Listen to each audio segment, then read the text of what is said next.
Um, Hello everyone. I hope you are all doing fine. We all know what has been going on in our our country. I don't know kama leo kesho hali itakuwa kama leo concerning the fact that there was rise in the prices of fuel and so far I don't see if anything is going to change because the CS has said mafuta haitashuka. Yeah, that is what he has said. Na akasema he won't give Kenyans hope. But yeah, we've seen protests in various parts of the country. We've seen people continuing to lecture this government. But so far, even the president himself has said nothing because he's out of the country. And I've seen Buddy talking. I've also seen Murkomen talking. And what Murkomen is saying, I just want to, I'll play that video later. And I've also seen Kindiki kakiongea. But nimeona nani mtu aje Murkomen ameongea about Uhuru na akaongea pia about Gachagua. The opposition leaders that wenye nimeona wakiongea ni Matiang'i. I've also seen today there were demonstrations in Siaya led by Orengo. I think it was kind of a protest due to rise of fuel prices. But I just have a little ninio to show you what the wananchi are saying about this. I've also seen in Kitui, I don't know if it's in Kitui or Makueni, offices za UDA zimechomwa. Oh, let me paste the link before we continue.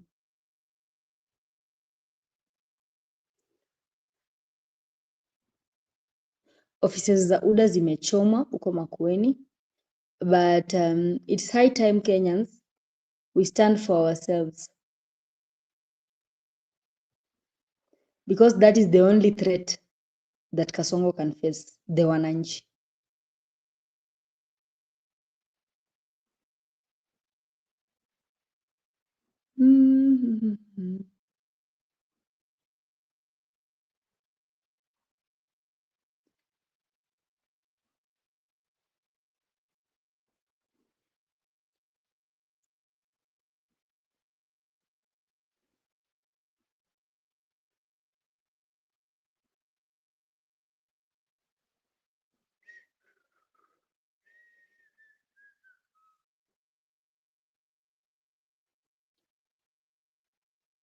Yeah, I think I'll start with that one. We see how things are going.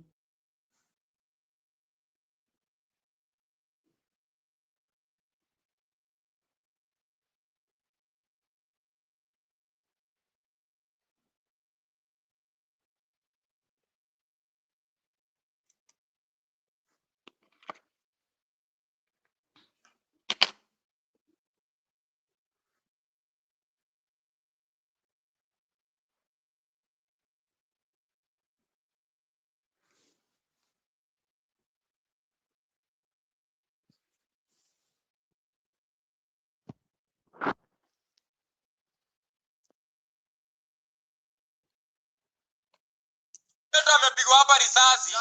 Tatu man. Tunapigia kietu mafuta ishuke chini. Haki imeenda juu, hiyo ni mbaya.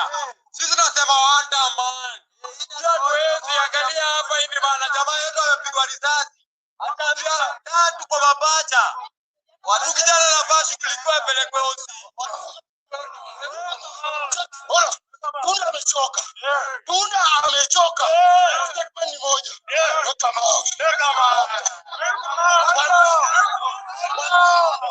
Watu.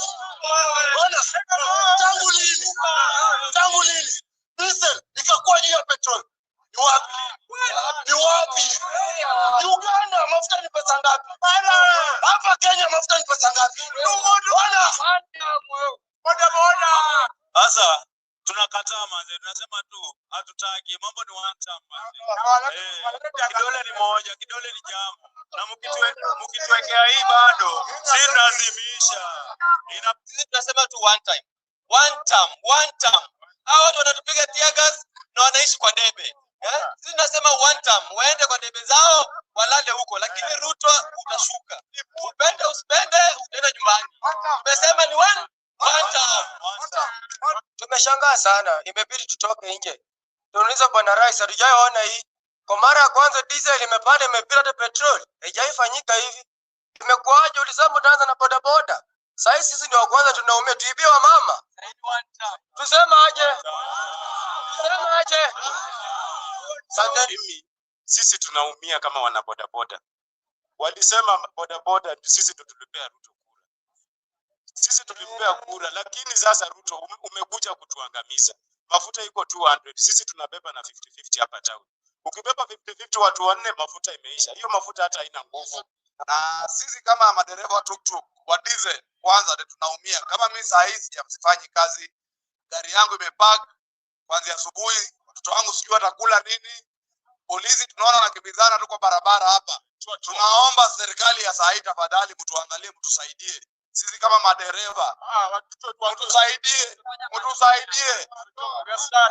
Sisi tumechoka. Sisi kama wakazi wa Kakamega kwanza tumechoka. Tunasema hapa tunasema. Lakini mimi nashangaa sana. Kwa nini hii Kenya imeendelea? Tuko Kenya ama tuko wapi?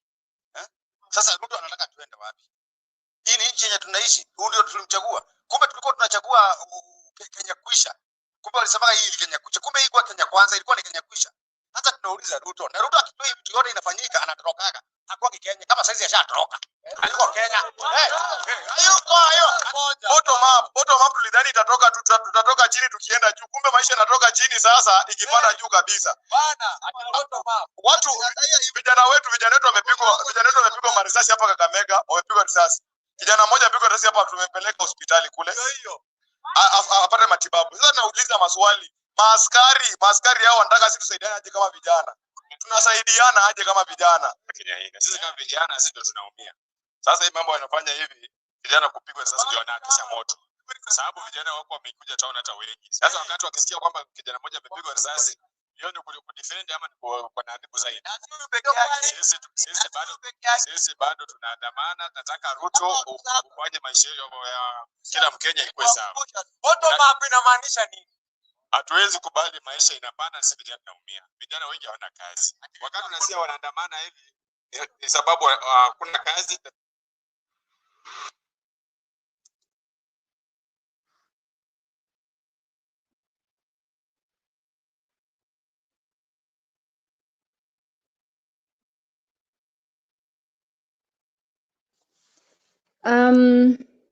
I can see Boss Lady and Vanessa, you are in the building. How are you? I think Boss Lady, you were there during the day when I was showing the people the state of transport in Kenya as per now.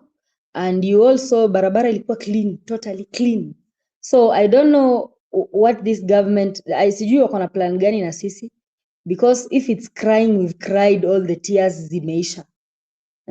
Vanessa na Boss Lady, karibuni to our podcast.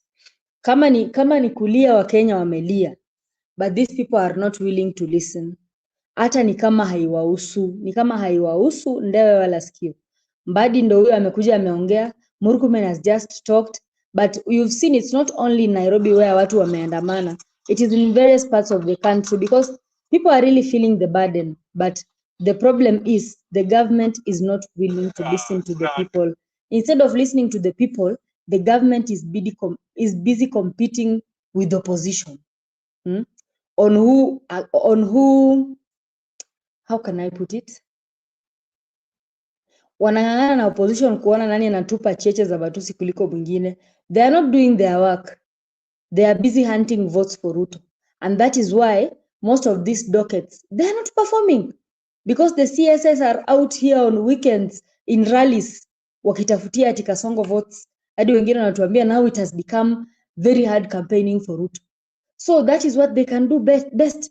And that is why our government, they are unable to answer the important questions of the mwananchi because they are busy in rallies hunting votes for Ruto. That is the problem that we are facing now as Kenyans. Now it is the Mwananchi crying. For now, it is the Mwananchi addressing the issues of the nation. The opposition is kind of almost quiet. Let me say that. But what I just told you during the day, it is that the Mwananchi wave might be more stronger. This is the only threat to Ruto. Let's listen to these other ones before I go to what the Matatu owners are saying.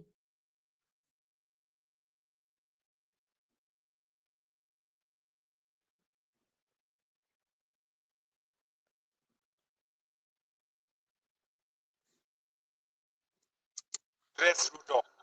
Na tukiaddress Ruto, tunamwambia kama baba wa taifa aangalie venye nchi iko sahihi. Na badala ya kushida akipigana na watoto na akipigana na raia na akipigana na watu na akifunga biashara za watu kote nchini na akisimamisha nchi nzima kwa sababu ya kutokuwa na kutuelekeza vizuri, a step 2 down, atoke katika hiyo kiti, kwa sababu tumeona kweli kabisa hawezi, na tumempatia nafasi kwa wakati mrefu sana. Na sasa badala ya shida ya kingangana na hawezi na kutoka tangia mwanzoni hajaweza, a step 2 down, aachie mtu mwingine mwenye anaweza hika. Ruto hawezi manage mafuta kwa sababu yeye kama kulingana na venye iko ameshindwa kabisa kumanage mafuta kutoka wakati wa Kibaki. Hii mafuta ilikuwa inamanagika, lakini alipokuja alishindwa kuimanage kabisa. Na kama hawezi link na mataifa zingine zenye ziko na mafuta, hakuna venye anaweza tuletea mafuta from nowhere. Asante. Kwa majina naitwa Paul Mushiri. Mimi ni chairman wa tuktuk na pia mimi ni chairman hapa kila mahali. Mimi nasema hivi, siku ya leo tumeandamana sababu ya mafuta. Last time walisikia tutaandamana wakashukisha shilingi 10. Raundi hii hatuanguki na hatushuki, tunasonga na wao mpaka mwisho.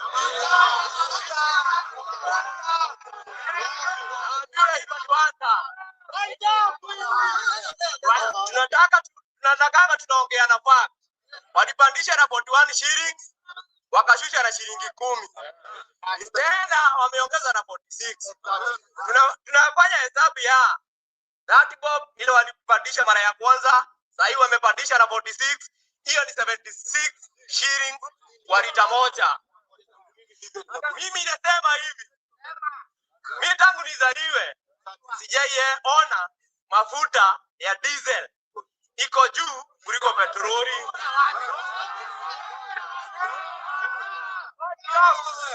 Mimi naomba hivi, ambao wanasimamia mafuta kama watashusha na 76 shillings, hatutoki kwa barabara hadi mwisho. Kesho. You've had someone there shouting Arudi Sugoi.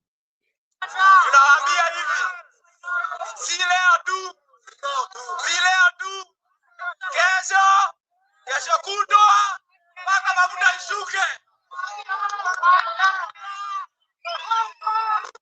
Mimi naitwa Geoffrey Shitundu, nimetoka mtaa ya Kakamega na naishi Nairobi, Takoreti South. Na tumekoma kwa sababu ya mafuta iko bei ya juu sana na imetuma kila kitu imeongezeka. Hakuna venye tunaweza survive. Tunashindwa kumind maisha. Sasa hatujui tukue waizi ama tufanye nini ndio tuweze kukula. Tunaomba huyu Kasongo aende nyumbani mapema sana.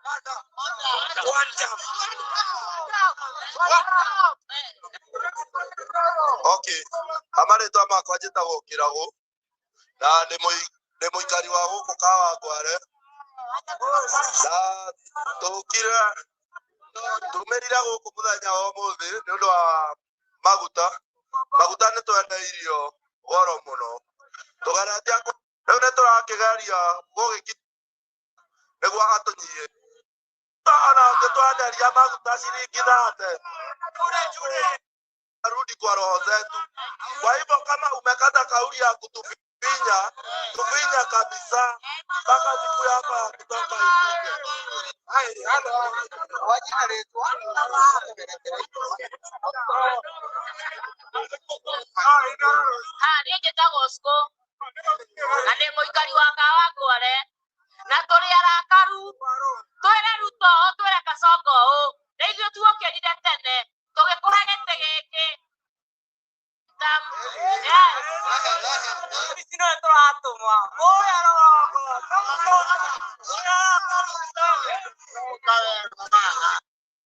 ya Kenya utie mundu utaraumia utie mundu utonete uria kuumiete ndio thirikari ino ndia micagurire ona rita riri. Oh, Acacia is saying, yeah, because, yeah, you've raised a very important point of what I was going to speak next. Acacia is saying that unfortunately it's been drummed as a one community protest. It's not a one community protest. The people who are protesting in Kakamega where one was killed, the people who are protesting this in Makueni or Kitui where the UDA offices were burned, is that one community? All communities are protesting against this thing.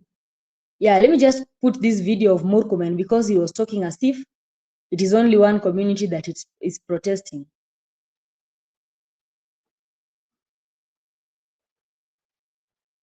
Watu wamestrike hadi Kisii. Kisii, I've seen protests.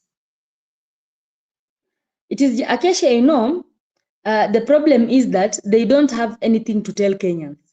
They don't have anything to tell Kenyans, and their focus is to defend Kasongo's acts. So hawana kitu cha kusema. That is why they are linking it, I don't know, to things of tribalism or whatever, but it's just incompetency within the government. I can see my friend Msimamo is here. Msimamo, how are you?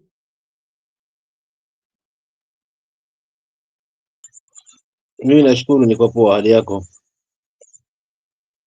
Hali yangu siko sawa kwa hii nchi.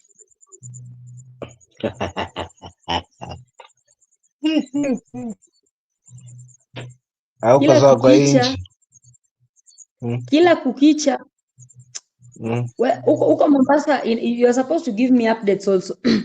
Here, hapa where I am, I tried to show people in the afternoon how things were going, how the road was quiet and open with no vehicles. I don't know, maybe you can tell us how the situation was there in Mombasa. If maybe there were some protests, if there were no matatus moving, I don't know. You can just tell us what a brief nini of what happened over there.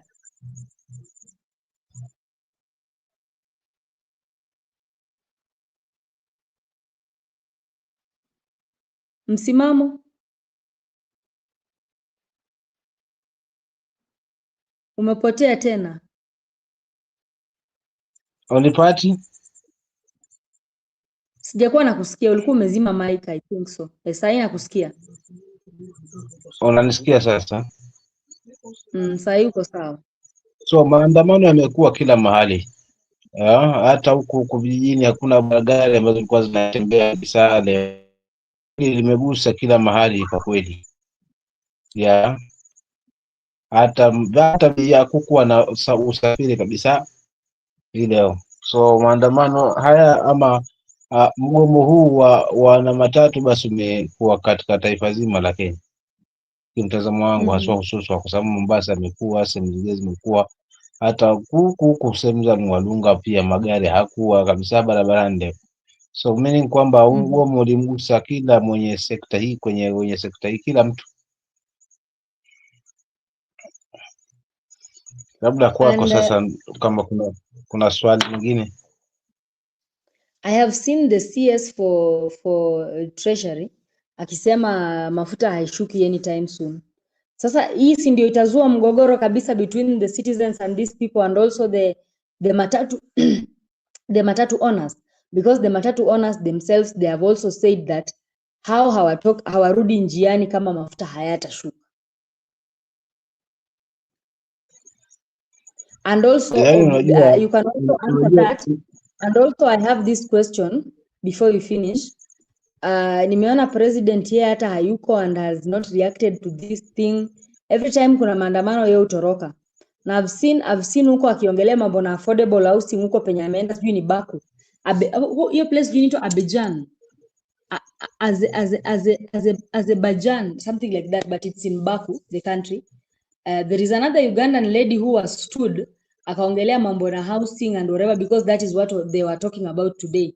But akasema we should do, when we go home, this what we talk here is not what we do, because we end up telling people this way, but when you go home, you find in those slums you evict people just unnecessarily. And yeah, so I don't know what you think about this whole thing, msimamo, because the matatu owners have said haturudi kwa barabara mpaka mrudishe chini bei ya mafuta, lakini serikali leo Mbadi ameongea akasema bei ya mafuta hairudi chini. What do you all think about this? Unajua bila hapa kuna kizungumkuti tangia hili jambo la mafuta lizuke, serikali haijaonyesha pazima swala ule seriousness kutokana na jambo hili. Unakumbuka ile kauli kwamba walizungumza kwamba kwa nini bei iko tofauti na nchi zingine, wakasema kwamba taifa letu limeendelea zaidi na pia lina matumizi mengi ya mafuta. Sasa jibu kama hilo linamwacha mwananchi akichanganyikiwa, kwamba kupanda kwa bei hii because taifa letu liko hapa. Then kiongozi kama Mbadi asiongeze msimaro moto kwenye kidonda. Yeye angesema kuna mikakati na hii na hii na hii, si kifua. Alafu pia nimemsikiza CS wa Ntilia akisema kwamba wakati wa Uhuru owners wa matatu waliweza kumheshimu na mambo kama haya hawakugoma. Itakuwaje wakati wa Ruto ndo wenye matatu wanagoma? Pili, anasema kwamba media pia wana makosa, kwamba wangekuwa wanatangaza tofauti haswa na kile ambacho wanatangaza. Wana sometimes wanatangaza yani tofauti haswa na yale matukio. So unakuta katika majibu kama haya kwamba tena kiongozi anasema kwamba ya wale amepigwa risasi ni kwa sababu ni miongoni mwa wale looters, lakini mpaka risasi itumike kuna njia zake haswa. Sasa kama mtu hana risasi hana nini, mbona msimkamate na kumpeleka kwenye mashtaka na kufunguliwa mashtaka nini? Mbona mpaka mpige mtu kwa sababu ati ni criminal alikuwa anavuja duka? Pili, kuna utepetevu pia nimeuona dadangu, bila haswa maswali ambayo alikuwa wanaulizwa haswa askari wameenda mahali wakazima maki ya kiongozi, then unakuta kwamba wanaulizwa, sasa haya mambo haya mnafanyaje jamani? Mbona ni kama ambaye mnaunga mkono sio pande ule wa serikali, kama ambaye sasa mnaacha majukumu yenu. Sasa the response kutoka kwa askari wanasema sisi tunapata order. So unakuta kwamba serikali haiko seriousness na swala hili, bali tu ni lawama. Kwa mfano Mungu amemaliza kwamba hili ni Gachagua anaingiliana na wapi na hili na mafuta? Mafuta si Gachagua. Mafuta ni ya kila mtu. They should tell us what they are doing to make Kenyans calm down and reduce the price of fuel, not telling us about Gachagua or like the way Murkomen is telling us about the previous government. Ituhusu. They are the one in government and they should be working on that. Kwa sababu mafuta si kwamba yametundikwa ni ya one term ama yametundikwa ni ya two term. Mafuta ni ya kila mtu. Kama hayapo yamepanda 214, ni gharama kubwa. 246 kwa mwanabiashara ambaye ni mchukuzi. Unataka fare iwe ni pesa ngapi haswa? Ndivyo mwananchi aumie kiasi gani? Yani hadi lini? Ikiwa tu kuipata shilingi kwenye ni tabu, then umemwongezea hiyo, umeongeza mafuta. How will it be? Je, unategemea nini? Kupanda kwa vyakula na bei vingine? Then baadaye watoe jibu mwafaka ambalo litakuwa at least linaonekana. Unakuta kwamba wanaduga gongana. Sasa hii maandamano ndio haya. Murkomen anasema kwamba maandamano yapo kikatiba ni sawa, lakini yawe ni maandamano. Sasa kivipi tena wakati unakuta kwamba polisi wanatumia nguvu kupita kiasi, wanashoot si mwananchi? Na ikiwa ni genge hili vijana ambao wanajaribu kupora maduka wako hapo kuweza kulinda haswa askari, haswa kulinda haswa amali na watu, na hiyo ndio jukumu lao. So itakuwaje haswa guzi wanaachwa, wanachukuliwa haswa waandamaji ambao ni wa kweli? Dadangu, kwa kweli pia mimi nami nimechoshwa na hili taifa. Kwa kweli nimechoshwa hata na mimi haswa. Sio mwenzangu vile tupange mpango tuende mwezini kwa miguu. Anyway, wacha narudi. Oh, umepotea msimamo. On party? Oh, sahi nakupata. Sasa let me just play this video of Murkomen for those ones who have not seen, so that you see the kind of government leaders that we have. They fail to do their work, and then they put their blame on people. Just listen to what this person is telling us.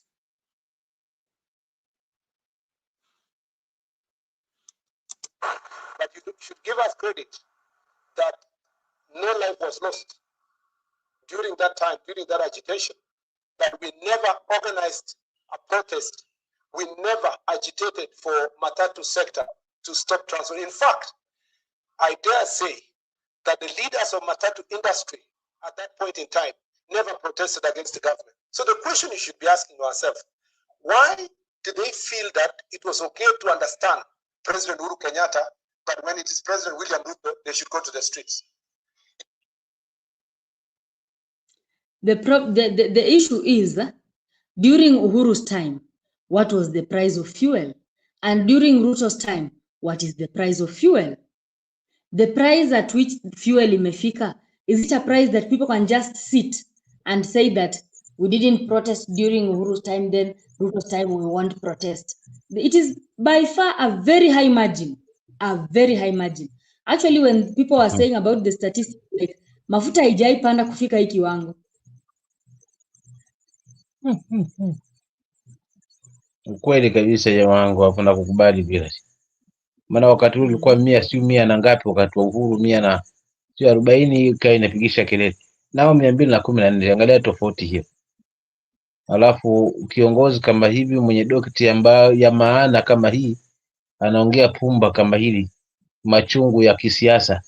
Ndio maana mimi nasema hawa viongozi wanachaguliwa kutoka kwa siasa kiurafiki, wanapewa docket, huwa hawana kitu, wamezoea domo, wamezoea kupangua hili basi. Lakini hizi docket zinahitaji vigogo ambao kwanza hawako nje ya siasa, wao wamekuja kufanya zile kazi, wamepewa katika wizara hizo kutokana na tajriba na uwezo wao kimasomo na jinsi ambavyo mtu ameweza kufanya kazi kama hizo.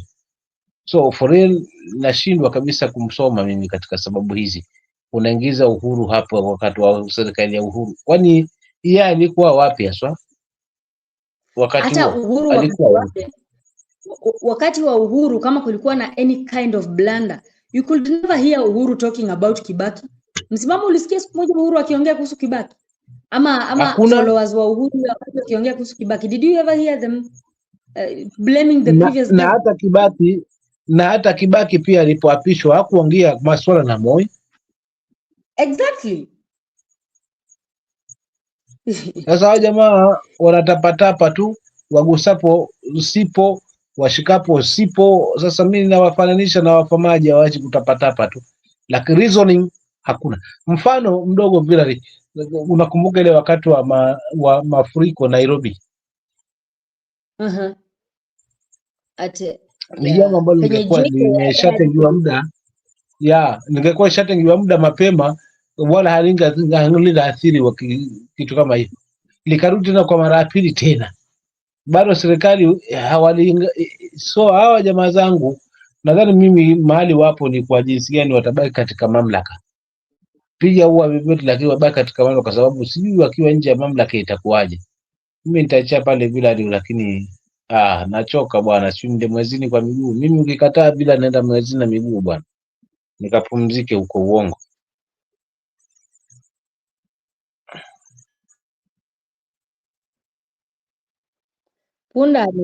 Punda amechoka. Na how these leaders are continuing like in as much as Kenyans are irritated, wako na hasira of what this government is doing and what the president is doing, the talkings of kama hii ya Murkomen ndio inaongeza hasira ya Wakenya zaidi. It is better they could talk to Kenyans nicely and tell them, at least we are trying to do this and this in order to solve these problems. But the problem is that wanaendelea kuongeza moto. They are continuing to add fire to this whole thing. Anyway, wacha niendelee tusikia anasema aje umpuuzi.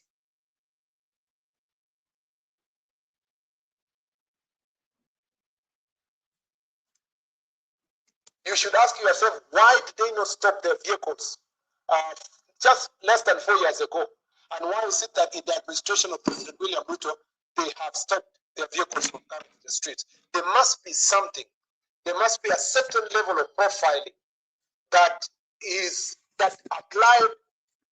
applies to William Ruto that does not apply to President Uhuru Kenyatta. And the guess is as good as your guess is as good as mine. If you will give us credit for those who were opposed to the administration that time, you must give us credit for using constitutional means and using the floor of the House and giving alternative suggestions to how to handle the fuel crisis. We never organized one protest, no life was lost, no supermarket was looted. So msimamo anasema during that time, no life was lost because of fuel protests and whatever. But how many lives have been lost because of things such as finance bill and whatever? How many? And even he himself alikuwa anasema mtu mwenye anakaribia police station apigwe risasi. The president himself was saying youth wakienda kwa barabara kuprotest wapigwe risasi ya Mungu. So what is he trying to tell us? Hadi anatuuliza ati we should ask ourselves, mbona watu wamekuja kwa barabara na mbona matatu providers wame strike? They have striked because the fuel prices have hiked in a very abnormal way. It has never happened. Hata kama ana complain ati wakati wao ati no lives were lost or whatever, but many lives have been lost in this government for people who are against the evil things that this government is doing. Very many lives have been lost.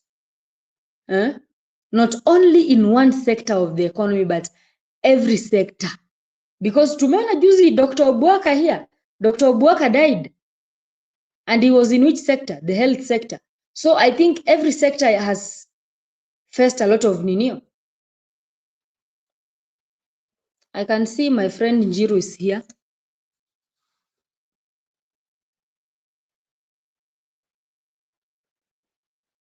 Oh, hi Njiru, are you able to hear me? Yeah, yes, I can hear you. Are you hearing me? Yeah. Yeah, so sijui kama msimamo amereact ama kwanza ni react kidogo. Mimi nimekuja kureact hiyo story ya Murkomen. Alafu niende. Actually hiyo story ya Murkomen hapa ndio tunaongelea na msimamo. Sijui mumecheza video ya Murkomen ama bado niwachezee then we move on because it is quite astonishing because ile kitu imenishangaza ni fanya ati anasema watu wajai goma tena. What? Ndio nimekuwa naicheza as we discussed, but nimekuwa nimefika just a certain point tulikuwa tuna react nikapause kidogo. So yeah, you can still play it because Yeah, because ni vile nimeshtuka kidogo because nimemsikiliza and he is like arguing ama anasema ati Ruto anakuwa profiled. So he used the word profiling. So that is why, and I don't understand kwa nini a government officer should come out and use such words when people are suffering, ili wakati watu wanaumia. Wacha tusikilize hiyo video in full because it will show you who this guy is for real. Let's just listen and then we move on.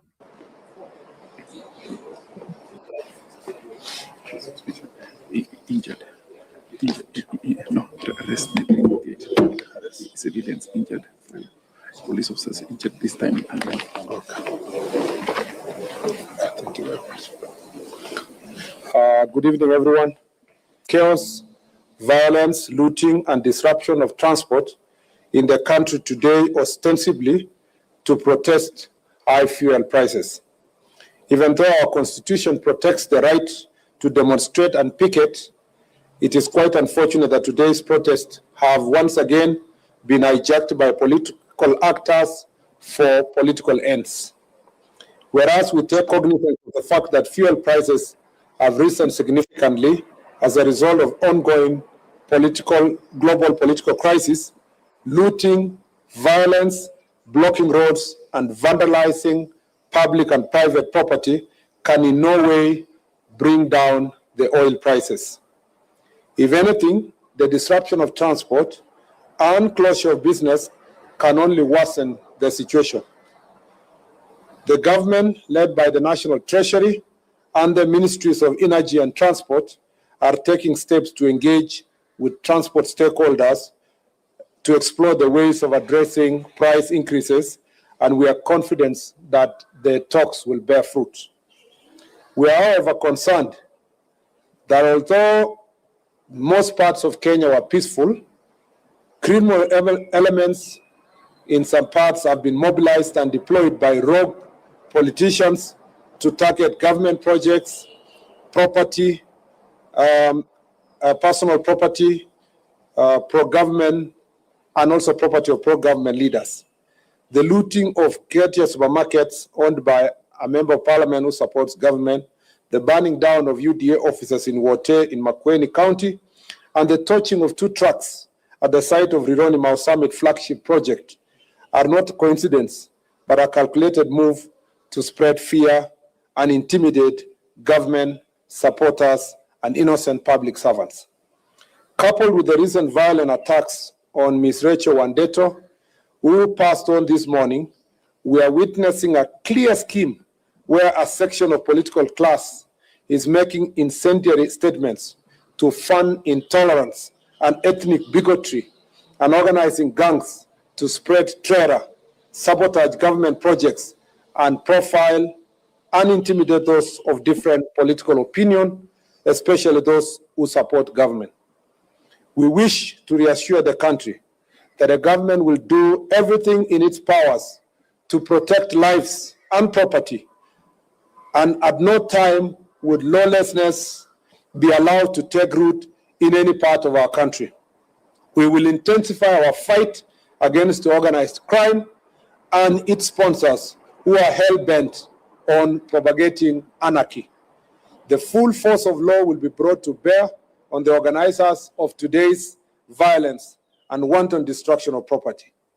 In fact, it is about 348 of them have already, perpetrators have already been arrested. It is quite unfortunate also that 4 Kenyans in today's violence, which also saw more than 30 people, it's unfortunate that we lost 4 Kenyans in today's violence, which also saw more than 30 people injured. It is very regrettable that there are politicians in this country who measure the success of opposition to the government by the number of innocent lives lost in the demonstrations they organize. This is the lowest form of politics and the most wicked manifestations of self-interest. To the leaders who have been profiling Kenyans of different political opinion and calling them traitors, we shall hold you personally responsible for the lives lost and property destroyed as a result of your statements. You will be answerable now and in the future.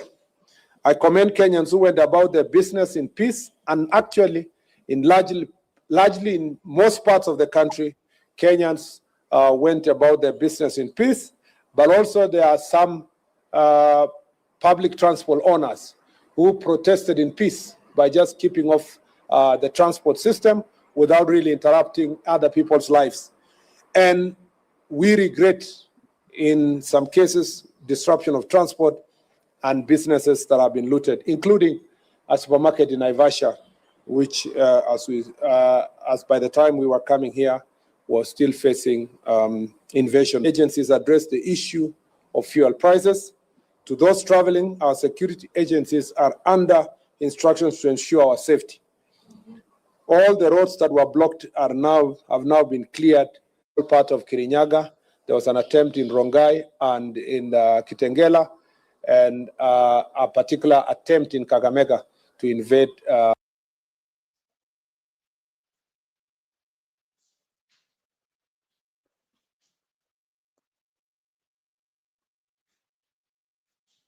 want to know the 4 people who lost their lives, under what circumstances they lose.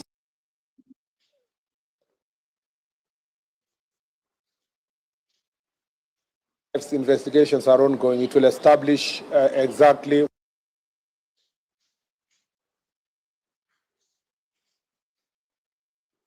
the investigators to establish the exact situation, whether these are innocent civilians, innocent citizens, or were they criminals who died in the process of, being apprehended or being dealt with.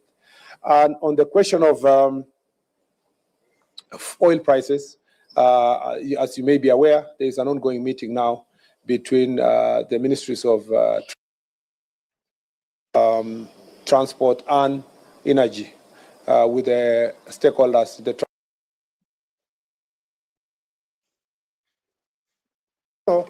Nobody is a visitor in Jerusalem.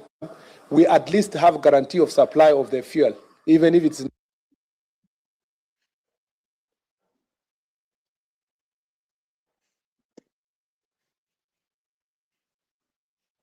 and I did it on the floor of the Senate. But you should give us credit that no life was lost during that time, during that agitation, that we never organized a protest. We never agitated for Matatu industry at that point in time, never protested against the government. So the question you should be asking ourselves, why did they feel that it was okay to understand President Uhuru Kenyatta, but when it is President William Ruto, they should go to the streets? You should ask yourself, why did they not stop their vehicles just less than 4 years ago? And why is it that in the administration of President William Ruto, they have stopped their vehicles from coming to the streets? There must be something. There must be a certain level of profiling that applies to William Ruto that does not apply to President Uhuru Kenyatta. And the guess is as good as your guess is as good as mine. If you will give us credit for those who were opposed to the administration that time, you must give us credit for using constitutional means and using the floor of the House and giving alternative suggestions to how to handle the fuel crisis. We never organized one protest, no life was lost, no supermarket was looted, no person was targeted to be killed as a result of the higher fuel prices less than 5 years ago. So I am very proud of my record and the statements I made in the Senate just about 5 years ago. And I'm very proud of how President William Ruto handled his opposition to how government was running its affairs in the last 5 years. I wish current opposition would emulate him instead of organizing violence and so forth. And I'm just asking the most simple thing. Please, the transport sector, the way you understood President Uhuru Kenyatta and never went on strike just less than 5 years ago, that is the same way you should understand President William Ruto because he's in office. Number two is that how can we ensure that in future protests do not lead to loss of life? It's just by ensuring that protests are protests. They are not criminal activities, acts of crime, looting, robbing people of their property, burning of property. As long as we stop, and I see you in the media, reporting that protesters, I saw one today, protesters in Naivasha burned 2 vehicles. Those are not protesters. Protests is constitutional. Protest is presupposed to be peaceful. Burning of 2 vehicles, the media should be able to profile the way it should be, to say criminals burn 2 vehicles in the name of protest. I wonder why media in our country does not really always give a proviso to such situations by saying There were protests, but today it was not protests. It was criminal activities that banned vehicles. Why are facts distorted? Why are facts distorted? You know, and sometimes protesters were killed. Probably criminals who were looting were killed. There were no protesters. So let us characterize any peaceful protests will be protected in this country. And I don't think any one life will be lost in a situation where the protests are peaceful. So let it be protests, not criminal activities, and life will not be lost. The last thing I'll say is that who are these politicians we are talking about? The investigations are not going, but the incitements, you know, the people who are inciting, you know, particularly that the former deputy president is on record inciting people who have a different opinion and telling people in his backyard that anybody who is having an alternative political opinion supporting President Ruto is a traitor, and the traitors must be punished. So the understanding of his supporters perhaps is that you must attack physically traitors, and he will be held personally responsible. And all other politicians who are engaging in these acts of violence will personally be held responsible. I see sometimes some of these politicians speaking about ICC, or take this one ICC and so forth. I don't know if they know that they are making their bed now and they will lie in it. So it is important for every one of us to become aware of the act of their own acts, and we will take the necessary legal steps to bring all of them to face the law. I know even the banning of the UDF officers in Wote, Makweni, was organized by politicians, and the investigations are not going. So just give the DCI a few more hours, and those who are personally responsible will be held to account. Are you tired of your YouTube channel not getting the attention it deserves? Building a YouTube channel can be a very...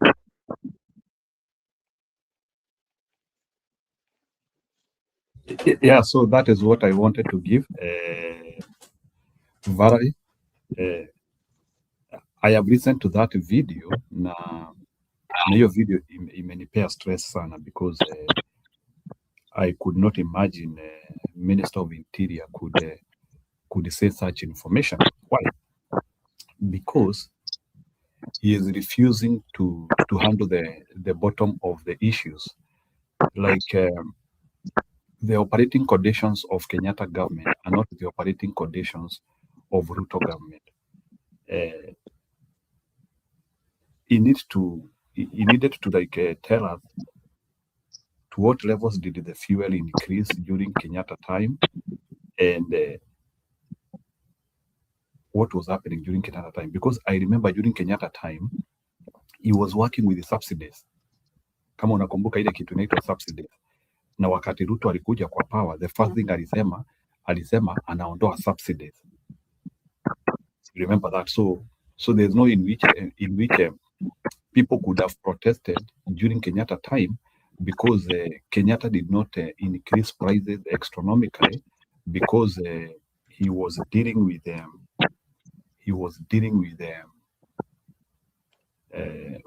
subsidies. So subsidies is where you try to cushion people. So ukujanga unaanzia tu kuweka tu prices mara moja chwa. So wakati Ruto aliingia kwa power, the first thing Ruto alisema anatoa subsidies. So right now, hii price increase wameweka, hata wangeallocate subsidy ya 40 billion, awange increase fuel price. So yes, fuel inaweza kuwa imeaffectiwa na vita ya Iran, but it doesn't mean lazima ati serikali increase fuel to levels whereby you cannot afford. You can always cushion, because unajua hii vita ya Iran haitakuwa permanent, things stabilize. So what you do ni ukiona vitu zinaenda beyond affordability level, you cushion your citizens. It happens globally, lakini huwezi anza kukuja kusema haya wacha turushie hawa, because people will not be able to afford life. You are just saying that people to stay in a level whereby they cannot do anything, they cannot eat, they cannot go to work. So you are actually even sabotaging the economy more. So ile kitu itatendeka, huyo jamaa uchumi anasabotage economy yake zaidi, and unless they are able to bring subsidies to a little bit cushion citizen, huyu jamaa kwa barabara ya kutolewa, because things will become worse and worse and worse, because people cannot go to work.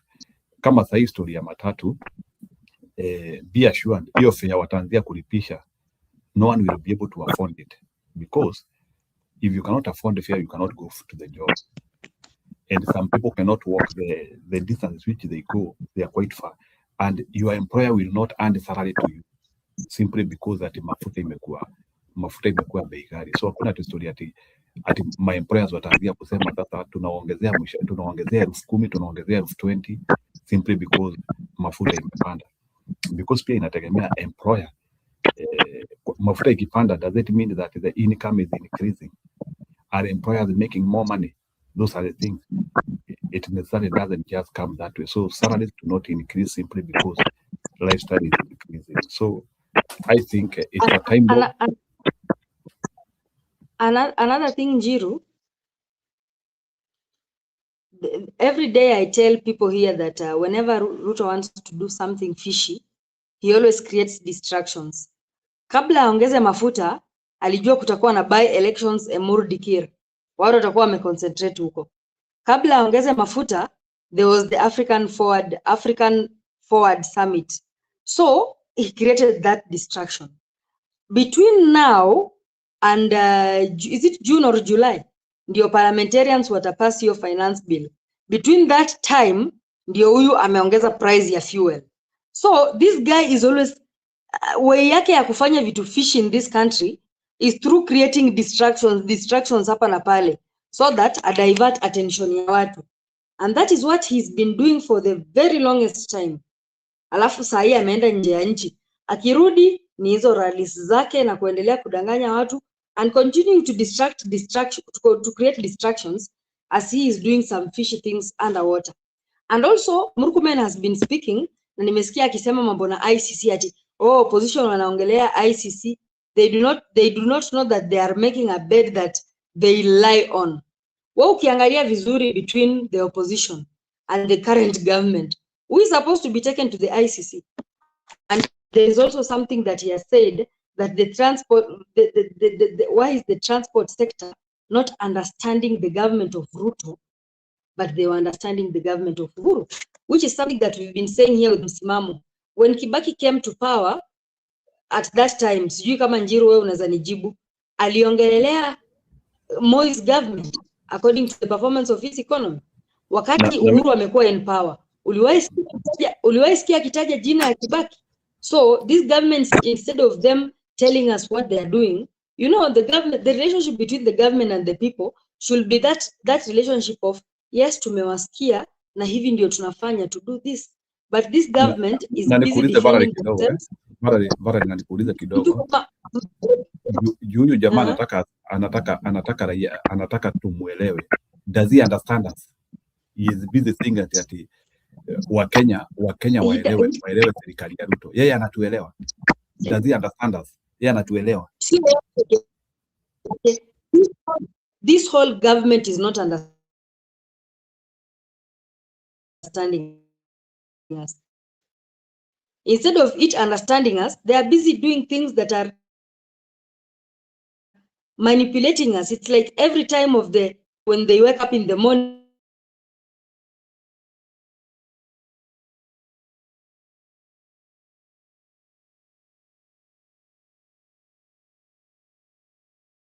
I'm sorry umehang.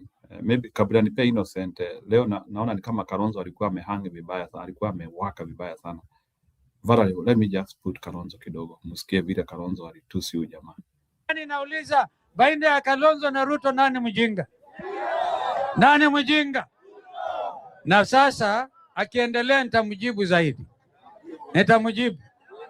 Nitamjibu. Nilisema mimi sio nilimuita Kasongo.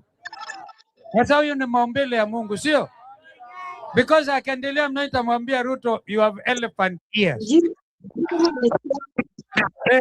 Namna hiyo. Nilipotea kidogo. Karibu zaidi. Kwa hivyo mimi tena nataka nimkumbushe.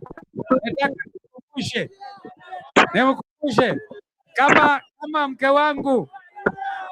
mke wangu na kina mama wa Kenya hii hawana shida na sura ya Kalonzo, wewe unaitafuta nini? Wewe bwana Ruto unatafuta nini sura ya mwanaume mwenzako? Ruto aliita viongozi kutoka Bungoma, makashishi, akaleta Ikulu. Kwanza yeye matamshi yake ni ya kuharibu heshima ya ofisi wa kiongozi anaitwa rais. Anaanza badala ya kuhutubia watu wa Bungoma, anageuza anakuwa na utubia. Wacha nisimame hapo. Unaona pia I like vile Kalonzo aliongea hapo. Alafu sasa pia Valerie and Innocent, unaona historia ya ofisi za wote za UDA kuchomwa. Mimi naona ni serikali ilichoma hizo vitu ili wakuje kubadilisha narrative. Umesikia vile Murkomen anasema hapa? Kuna vile unaweza audit. Unasikia ati anasema ati tunajua badala ya ongelea story ya maandamano, anasema ati kuna watu wanapanga kuattack wale watu wanasupport serikali. Na akaongelea pia story ya yule msichana amekufa juu ati alikuwa na tattoo ya Ruto, of which hii serikali ni mbaya sana juu hawajajaribu kukamata hao watu wameua huyo msichana. So tuko na credibility gani huyo msichana aliyatakiwa na opposition? What if kama ni serikali iliua huyo msichana ili waweze kucreate narrative? Ndio nakuambia Njiru, these people will always create distractions. They'll always do that. Kama umeonanga tumekuanga na maandamano imekuwa tu sawa, lakini they always send goons inside here so that to confuse things na make sure the things that wananchi want they doesn't succeed. They are the one organizing these protests and then end up on blaming on the opposition. Knows the opposition ndo wame organize the protests. They're just trying to put blame games because they know they are failures so far. Yeah, ni sawa. Unaweza karibisha Innocent kidogo react, but hiyo speech ya Kalonzo nimeipenda sana, but I will not buy the banning of the water offices. Hiyo ni serikali ilichoma hizo ofisi. Innocent, go ahead.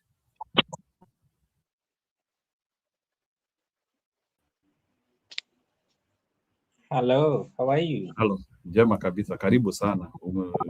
Siku umekuwa active sana bwana. Tumekuwa naye asubuhi na tuko naye sasa hivi. Mbona mnanisumbua hivi, mnataka niongee hivi?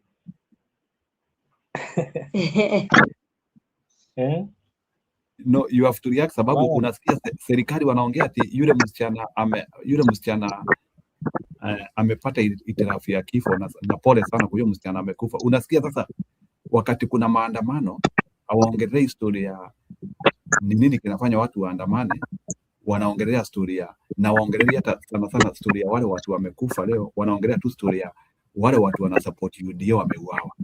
But wale watu ambao wameuawa na serikali leo wanaitwa wauni na criminals, lakini wale ambao maybe walikuwa wa UDA wanasemekana they have been attacked.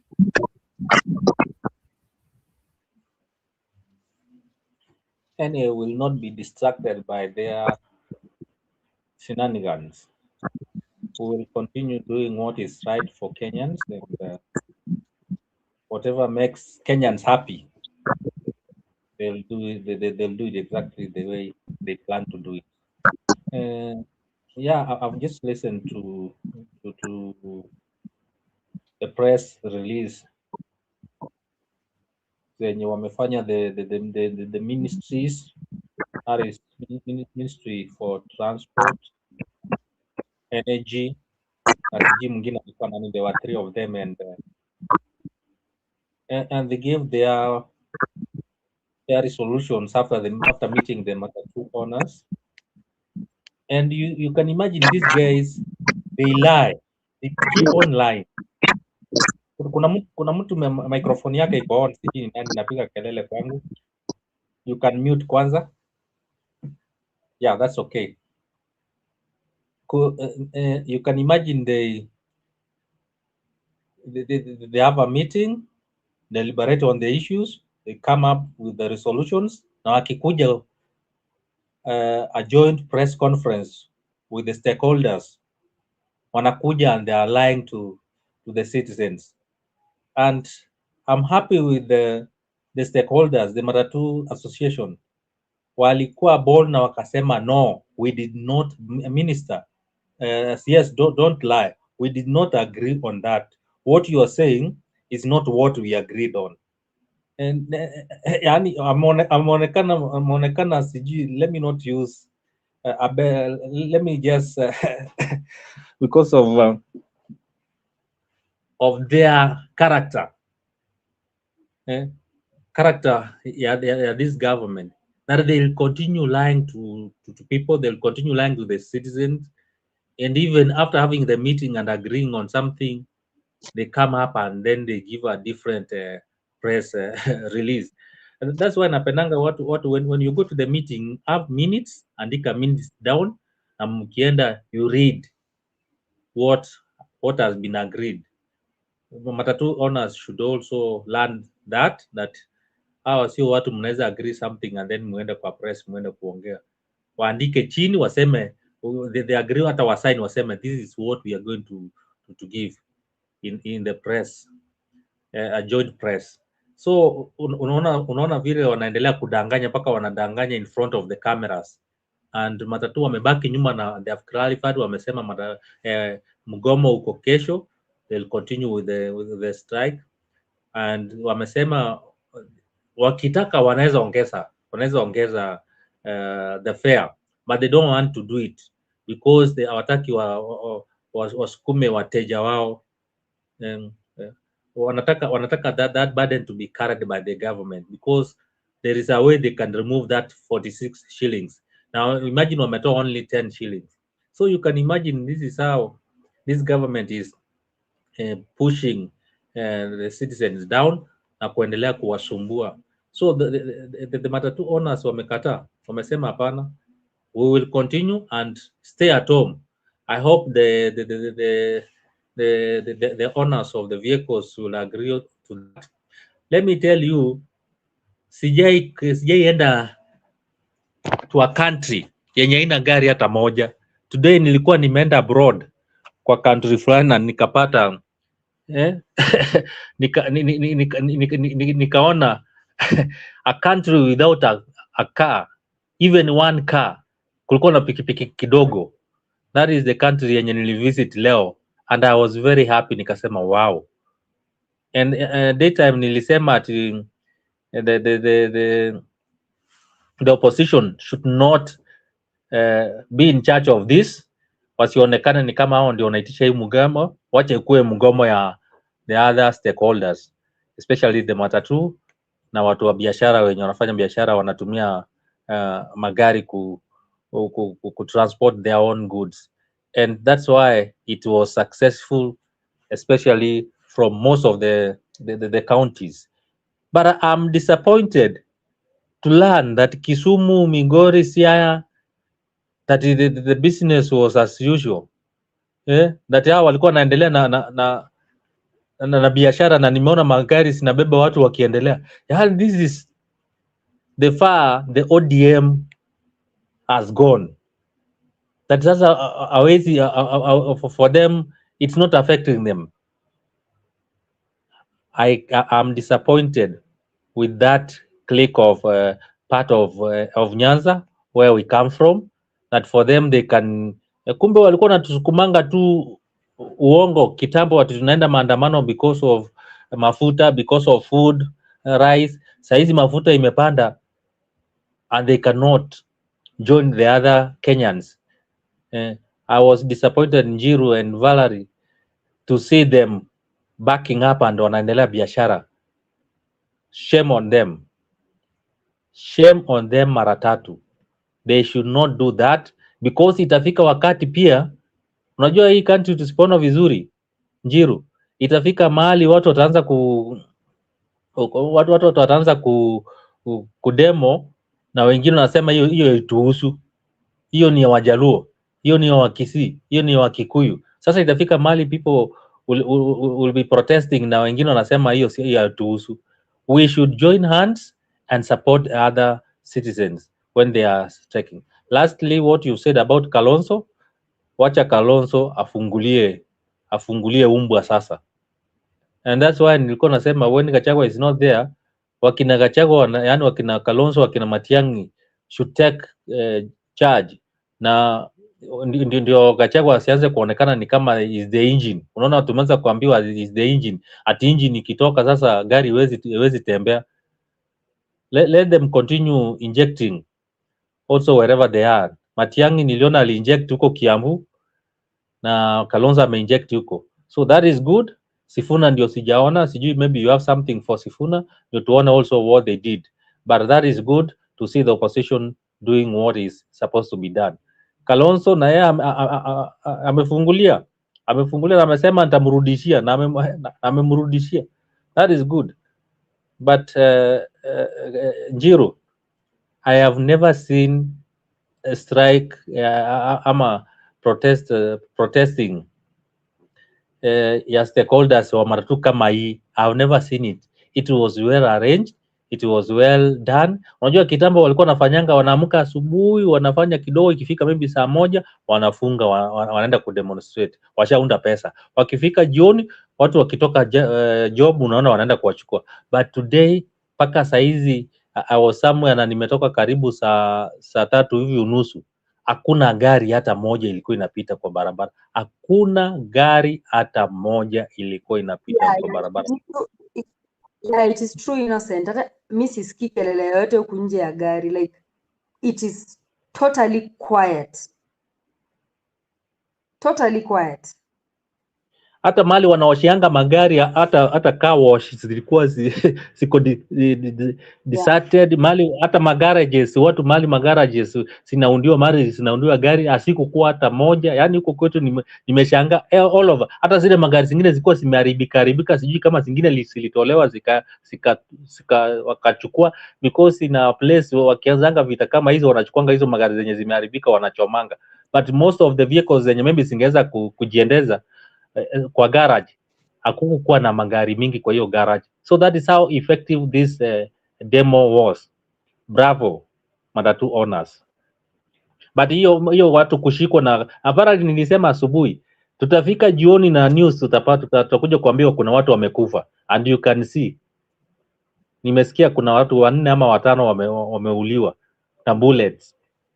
I wonder why they are doing that. Why, kama watu wameenda kudemo, si watu waende tu wamalize warudi. Si watu walikuwa nabeba vibuyu, watu walikuwa nafanya. But the moment you start doing it, especially hiyo kitu yenye umesikia ati hiyo gari yenye imechoma hapa Githurai, huyo jamaa alikuwa ameweka nasikia sijui scarf ya UDA ndio ilikuwa ndani ya gari, na watu kwenda kuangalia kumwambia wewe mbona unatembea kwa barabara, wakapata alikuwa na scarf ya UDA sijui na cape. Walikasirika wakasema kumbe gari za UDA ndio zinatembea kwa barabara, that's why ilichomwa. Haikuchoma juu ya reason yoyote. So those guys who are complaining also, they should know what they are doing. Usianze kuonyesha mtu your enemy, uanze kumuonyesha that you can do things with force. Huyo demu, hata huyo demu mwenye nasikia aliuliwa Kasarani, nasikia anatembeanga na matiti ziko nje na ameweka tattoo ya Ruto kwa matiti. That is how far these people are showing, and is a gospel singer, na anatembea na tattoo imechorwa picha yake kwa matiti, na you look at the pictures utashangaa ameonyesha chini. Very sorry for me using those words. Yes, ni kuprovoke watu. Provoking people. But how do you put it? Na unasongesha chini, unasongesha nguo zako, you wear those nguo zinaonyesha matiti huko na hiyo tattoo inaonekana.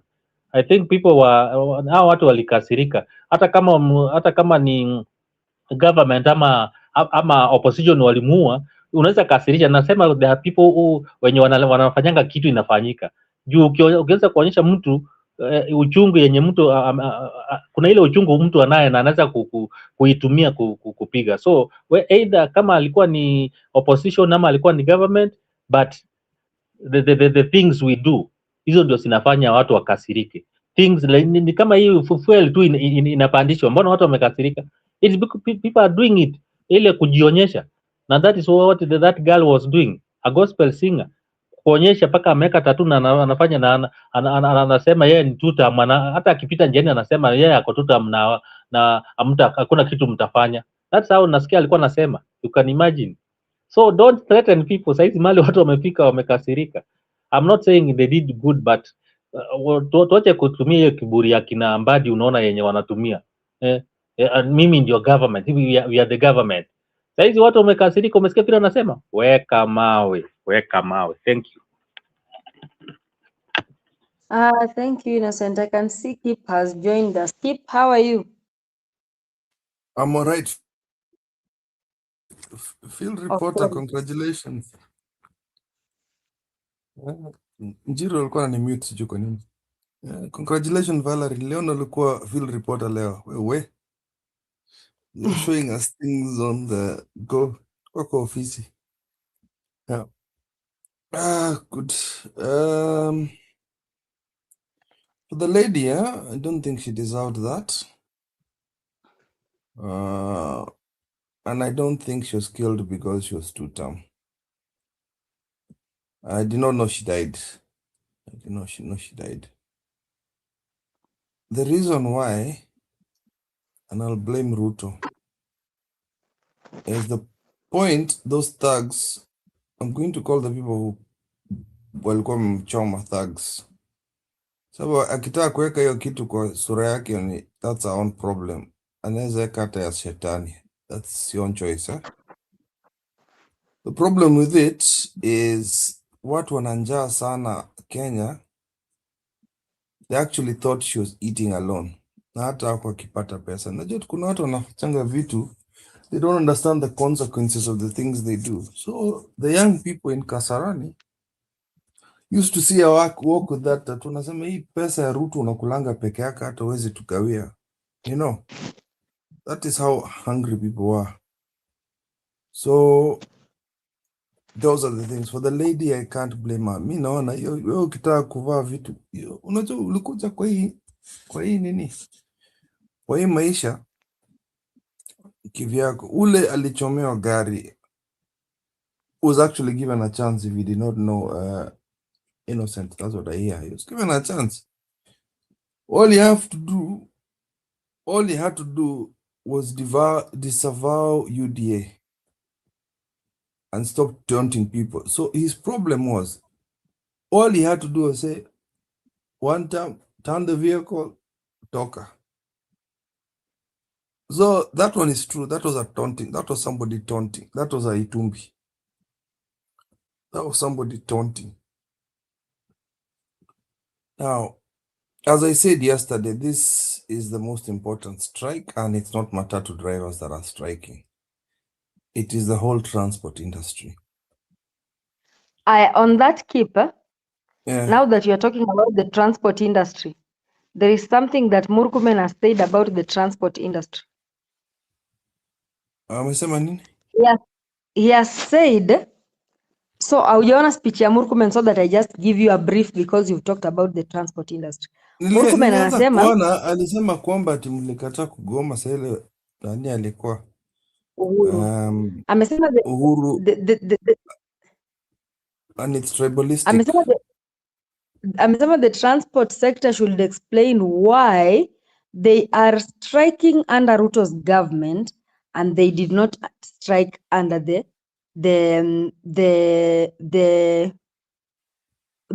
didn't strike during Uhuru's time, but now they have striked during Ruto's time. And he ended up saying that this was something that was organized, and he also said that he's proud of himself that during that time he was in the Senate, but they couldn't do things that involved like hawakuenda maandamano ama sijui kuban vitu za watu ama whatever. So he said that he's proud of himself, and yeah.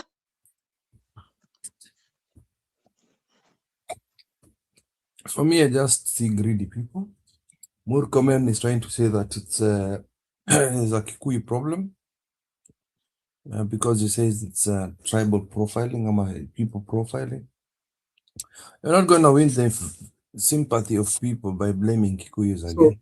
So, keep in terms of that, do you want to tell me that maandamano ilikuwa inatendeka in Kikuyu habitated places So there was no maandamano in Eldoret, there was no maandamano in Kisumu, there was no maandamano in Western. So that may be that statement to hold. So was maandamano only in Kikuyu habited areas? No, it was because it was Njiru, initiated by Gachagua. Go on, Valerie. oh, Njiru, Valerie, actually the video that I've played nikianza, hao watu wenye wamekuwa wanagombana wakisema weka mawe, it was in Kakamega. In Kisii I've seen protests. Penye ofisi zimechomwa za UDA kule Makueni, si ni kwa Wakamba. The maandamano is not all about it's not linked to ethnicity. It's just that these government officials have nothing to tell us about the fuel prices, but they're just Valerie, trying to blame ethnicity and the rest. It is I just a blame understand. game. Okay, I understand that. But so if we say the government is profiling a certain tribe in Andaman, yes. can we be wrong? They are just accusing us of what they are doing. Because they are claiming it is they are actually even saying there is a certain sector of people who are trying to profile a leader from a certain community. So the question which I'm asking, when he's saying maandamano is from a certain sector, can we also say that he is now using prejudice? Because it can't be true saying that maandamano ilikuwa Mlima Kenya peke yake, whereby I do not even agree hata hiyo ofisi ilichomwa wote ni watu wa maandamano walichoma hiyo ofisi. I'm double sure and close to reality, hiyo ofisi ilichomwa na serikali. So that They went too far. Na unaona wanaenda wanachoma ofisi ya UDA, so that is statement. Unajua Murkomen amesemaje? Kuna watu wana attack serikali na wale watu wana support serikali. Sijui umesikia statement ya Murkomen vile anasema there are some people who are trying to attack supporters of the government. That was Yes. Yeah. Eh? Can I state about that? Yes. What happened is they overhyped. They overestimated what the maandamano would be. Hata kwanza ilikuwa outskirts of Nairobi bana, iko kwa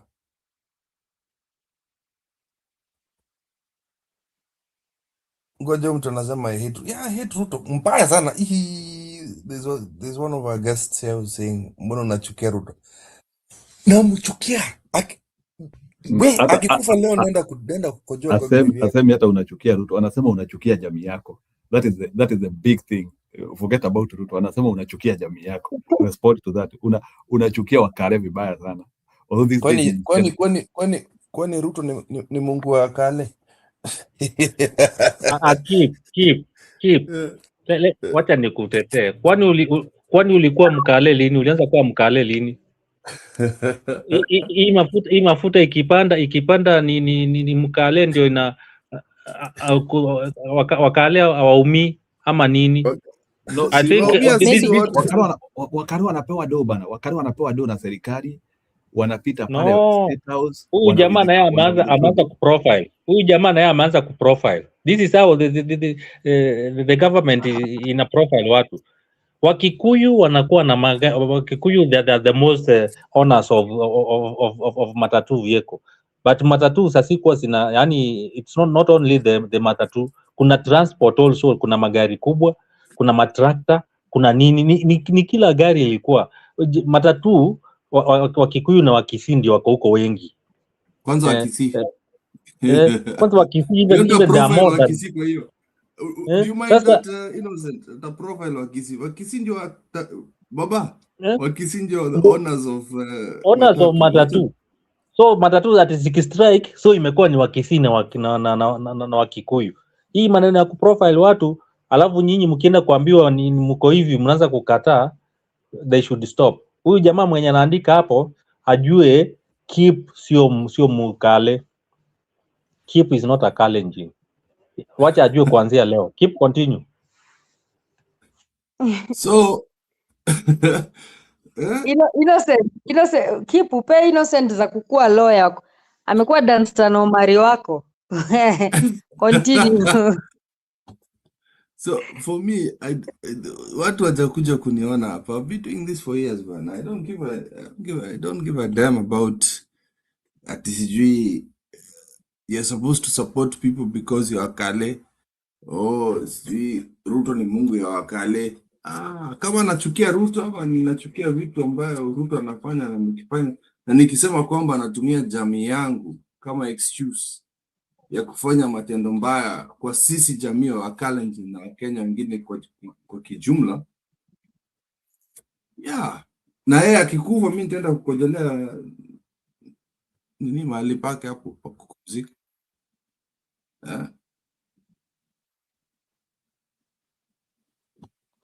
I can see Acacia saying, but his son owns akipinga uongozi wao. I can see Acacia is saying, kama huyu mtu ajui, I'm not a big fan of Uhuru. Nilikuwa namtukana Uhuru kama vile natukana Ruto. I am not biased. Hata unaona nachapanga Raila hapa. If bad leadership comes, I don't care which tribe you're from. My abuses do not profit anybody. If you're a fool, you're a fool. Hata ule anaitwanga sijui atoli kwa kina nani, kwa kina Valerie, nitatukana mzee mjinga sana. It just happens to Atoli ni fala. Kwa mimi I can say Atoli ni fala, Mudavadi ni fala, Weta ni fala, wote ni mafala. Siwezi watetea hata. I can't. Let me just add something ndio jamaa aelewe vizuri. Tulitoka one of the channel because of mtu kuoni mtu. We didn't want. Some of us, we were the staunch supporter of Baba. Lakini wakati alisema ati sijui ya Adani ni nini na nini, and we could not agree. We walked out na tukasema yeye baadaye ni kuna one of the professional group yenye tulikuwa kwa ODM. Mimi nilikuwa na wa-inject na waambia no, kama Baba ameongea vibaya ati wewe kwanza inaonekana huna damu ya ODM. Nikasema I want ODM ikuwe mzuri. Do you know they removed me wakanitoa kwa hiyo group, but baadaye sasa angalia what happened. Wakati sasa Baba alikuja akaingia kwa alipoingia kwa hiyo broad based, baadaye ndio alikuja kuniambia, somebody alikuja kuniambia nao inbox juu alinitoanga group, akaniambia hiyo group bana jamaa walikutoanga, kumbe Baba anakuanga hivi. Mimi hata sikujuanga Baba ako hivi, kumbe what you used to tell us is true. So tulikuwa kwa group na tulikuwa tuna support Raila, lakini wakati alianza kuongea vitu zenye hatukuwa tuna asiambatani na maadili za Wakenya, we disagreed na tukakataa na tukasema no. Na wakati tulikataa, wengine tulianza remember tukirushwa nje. We were thrown out. Unaenda kuongea kitu hivi kena convention Baba tap nje. And we went na tukaambiwa ati sio lazima mkue kwa hii channel, na tukasema okay, sio lazima, wacha basi twende, and we moved out. Hata saizi Ruto akiongea vibaya na wewe ni Mkalenjin, kama unajua kutetea wa Kenya, hakuna mahali Ukalenjin unakuja ndani, because if we start doing that then it means itafika wakati mtu wenu akikuwa huko hasa, unaona vile anaanza kuongea ati mbona Wakikuyu hawakuwa wanaongelea vibaya ati Wakikuyu wao. Wakina Mwangi walikuwa wanafanya nini? Walikuwa wanashikwa always. Si wakina Mwangi ni Mkikuyu na anaitwanga Mwangi, anaitwanga nani yule jamaa walikuwa wanawachapa vibaya sana. Itumbi alikuwa anaingilianga Ruto. Shiro alikuwa anatoka wapi? Ni Shiro alikuwa anatoka wapi? Huyu mtu ni kama amekuja saizi. Huyu mtu amekuja saizi. Wacha kuandress. Unaona sasa huyu jamaa amewachana na Kip, sasa amekuja pande yangu. Unasikia sasa ati anasema ati tunabebewa akili na Wakikuyu. This guy is an idiot. Anyway, wacha tuendelee tumuache, but I believe amepata some knowledge. Sisi hapa hatutetei mtu. According to him, anasema lazima tuende kwa Ruto. Kama tuko kwa Ruto tumebebewa akili na Wakikuyu. So nasikia hata vile anajaribu wana create ile narrative ya ni wale watu nje hapo na we are wasting our energy on this person. We don't owe him an explanation. I don't I don't know if it's a him Actually, or her, but I will get we him out of shouldn't our show. waste Wacha aende our atafute energy. Ruto. I am banning him. Akwende kabisa mjinga. Ametolewa. Wacha So aende. anyway, where was I? So these stories of the transport industry people here. Na uongelee maneno ya mtoto wa Ruto kukua in the same in the same industry na kwa one of them. Sasa that means hata yeye aliorganize hiyo. No, inaonekana gari yake likataa kumove. It means that Kipindi react, kuna kitu nataka pia mniambie. Hawa ambao wanaona hii mambo ni kama haina shida. Do you want to tell me that there is a sensible Kenyan anaenda either yule ana driver kwa gari yake anaenda kwa petrol station na hizo prices ziko kwa petrol station anaona zikiwa normal? Kuna mtu anaenda tu kwa petrol station anaona alafu anaangalia bei, anaona hiyo bei iko sawa, wacha niwekewe niende. But I explain to you it's why in the Middle East. So why in the Middle East? That is causing those things. What percentage of increase of the fuel happened in the US? What was the percentage increase? Hapa tumeongezewa na 30%. Sisi tunaongezewa na ngapi? Tuliongezewa na 30%. So anyway, I don't deny. What is the difference between the person who's causing war? It was not that extreme. What is the difference between the person who's causing war and the person who has no issues with that? Meli zetu, can I explain to you something? Meli zetu za kuchukua mafuta ziblokiwi. Take it to the bank. Yo, meli haiblokiwi, acha kutudanganya hapo. Ile meli inafaa kutoka, tuko na treaty na Iran. Sisi ni marafiki na Iran.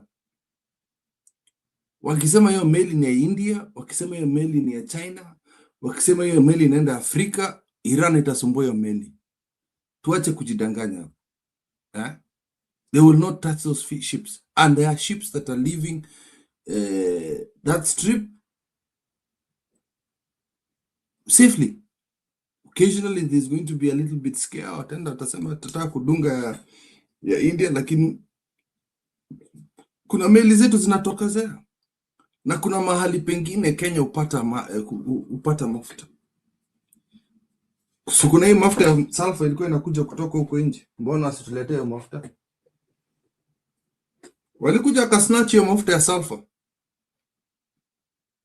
So they snatched it from the guys who brought it in. Wakatuuzia.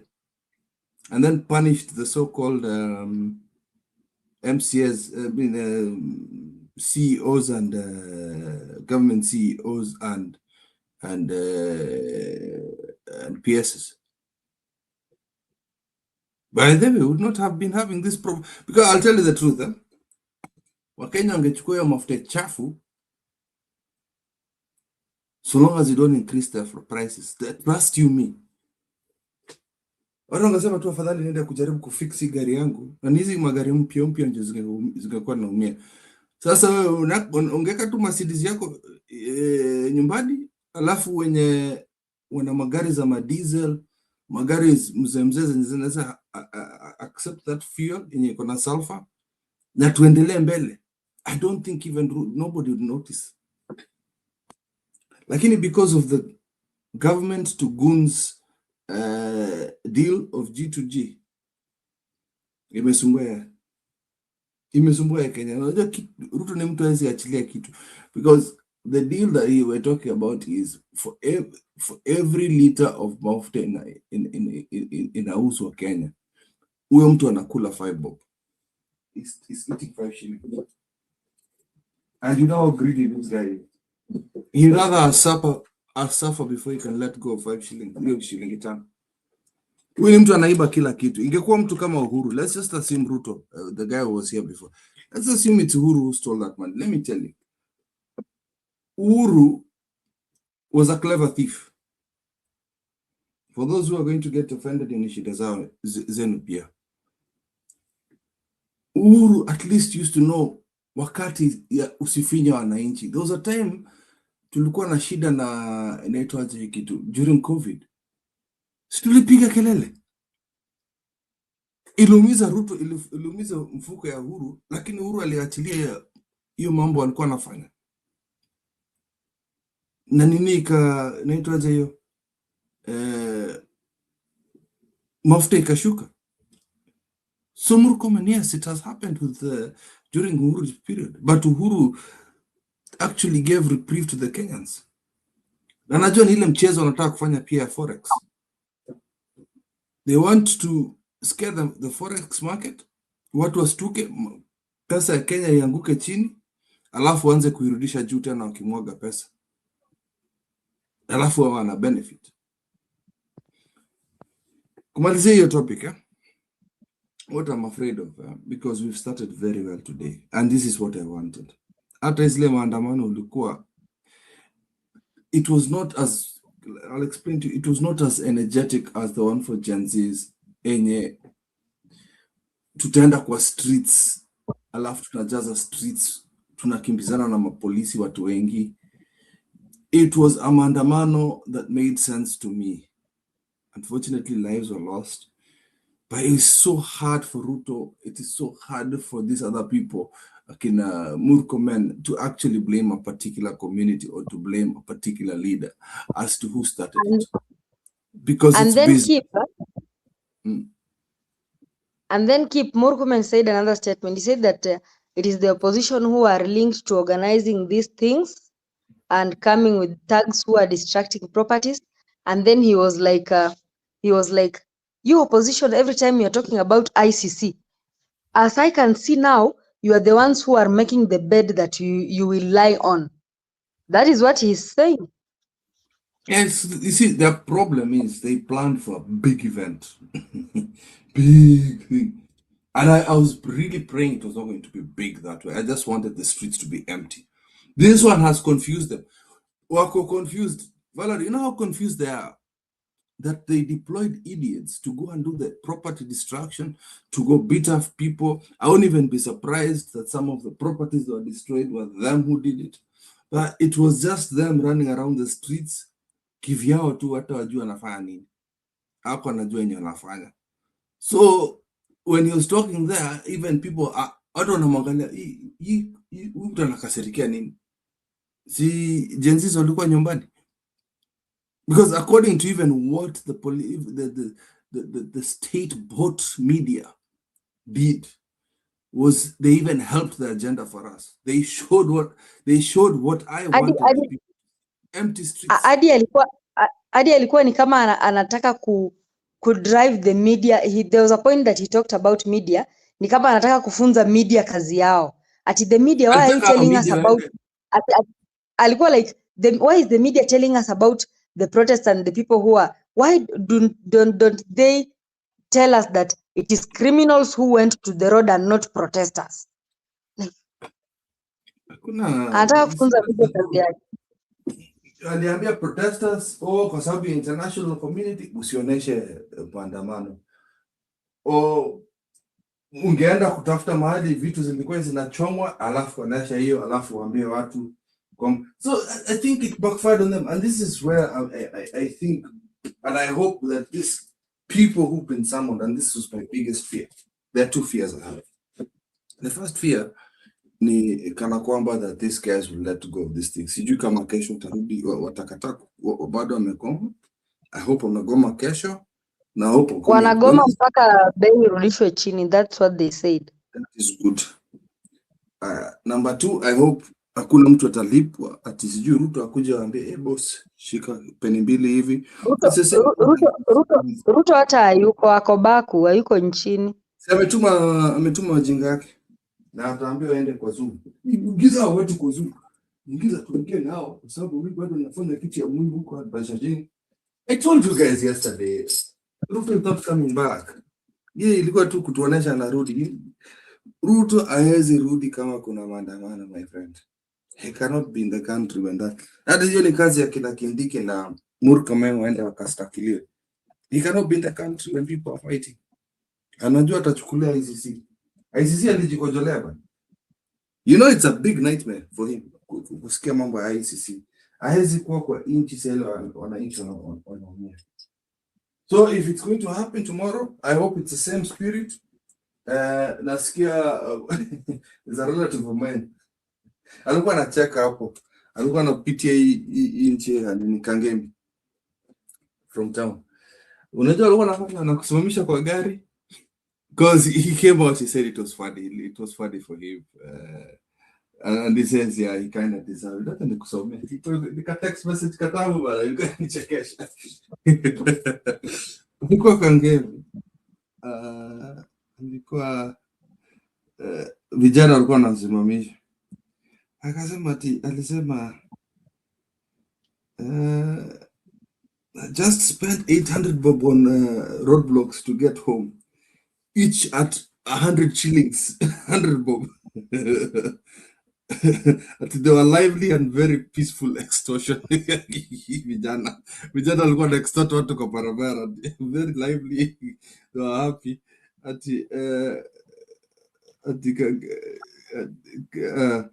Hata hapa kwetu, I want to drive to the super, but the roadblocks, the Johnsons just stand back or run back. No, watu walikuwa wanajua the mission. Alikuwa anasema it was so much banter. He enjoyed the banter with the guy, the boys. So he ended up parting with 800 shillings, 100 bob each. Tunasema one time unatoa pesa unadistributia chai yao na unapiwa enda nyumbani.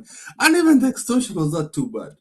You see, it was just it was cheerful banter, and also for you, if you needed to go travel, unapatia chai yao kufanya kazi mzuri na unaendelea kazi yako.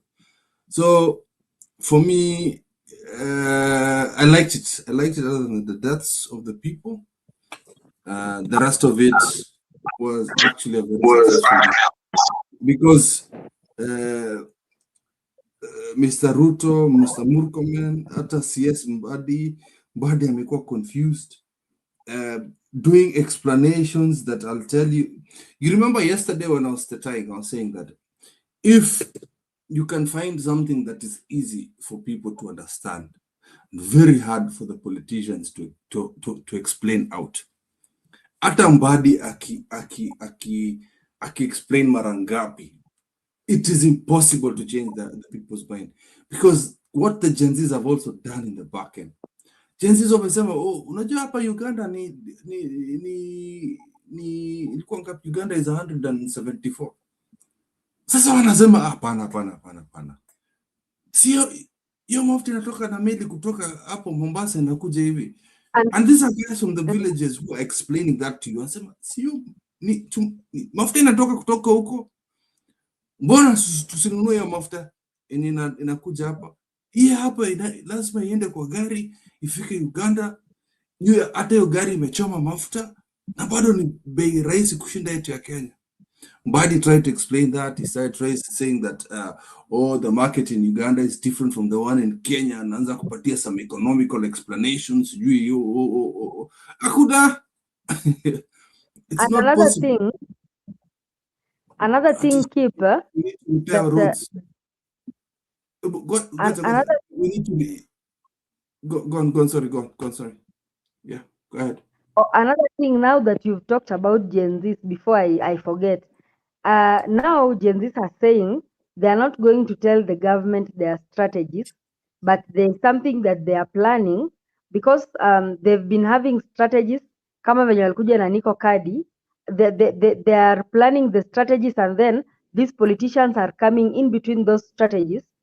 Kama Niko Kadi, suliona politicians walikuja wakaanza kusema Niko Kadi. So it's like they have planned. They won't be telling their strategies publicly first, but there is something in cooking in the kitchen, because kama wakianza kitu, politicians come in between and start nining as if hiyo strategy ilikuwa yao. Tunaambia tu Gen Z ni watoto. Kadi unafaa kutu invite all of us, hata sisi wazee. Mlifaa kutuambia kama politician anataka kusema tuko Kadi, hata Ruto sema tuseme tuko Kadi, so that everybody is encouraged. I think they are also referring to the previous ninio when they went to protest, alafu mzee akaenda akaingilia Oh, inside ule those. mzee. Yeah, Sasa mbona so mlimusikia? There's another thing, eh? Mbona mlimusikia? That is another problem. You went and listened to Raila. What you do is muendelee na kadi project yenu na musiachilie. Mnafaa hata kwanza, you're not supposed to stop it. And it's the same situation. If you're doing a protest, usiambiwe sijui Kalonzo akwambie nini, sijui nani akwambie nini. That is why I am very happy that none of these people have joined in. They have said it. Martha Karua, Uncle Innocent amesema, we're in solidarity with you. I like that. Ile tu kusema, I feel what you guys are feeling. Sifuna alisema endelea na hiyo kazi, and that is how it's supposed to be. It's not about some politician coming in and then we're going to have the whole Raila moment where Gachagua comes in, or Matiang, or Martha Karua, or even Kalonzo coming in at the end where they're going to sit down with Ruto, and then they're the ones who are going to negotiate. Haya wananchi, nimeongea na Ruto. Sasa vile nimeongea na yeye, nimefanya kazi mzuri. Ruto amesema atashukisha bei. No. Let this kwanza, staki Ruto afanye kitu yote kwa hii kitu ya mafuta. Please let me be clear. This is not Ruto's work. This is Kindiki, this is what's his name? Tangula's job and Amason Kingi. Hawa wawili wanafaa kuitisha emergency sitting of parliament. MP wote, maseneta wote warudi wakuje wazungumzie kitu. Hii kitu ya kusema kwamba ni decision ya Ruto kukuja kufanya hii kazi ni utoto na tunafaa kugoma. Hii ni kazi ya my MPs. We cannot come and say it's Ruto who's deciding this thing. This is the problem. This is why we're having the problem. Who made it that it's Ruto's decision to increase such fuels? Isn't supposed, this thing is supposed to be a bill. Hata kwanza huyu msichana mjinga alikuwa anaitwa Gladys Sholay said it. It is you MPs who signed this bill. Why are you blaming Ruto? Don't blame Ruto. It's you idiots that signed a very stupid decision. So, me kwanza, I wish I could tell those Matatu strike drivers and all these other people, all these other transport people, that your targets should be the MPs. It should be Wetangula and it should be Amason Kingi.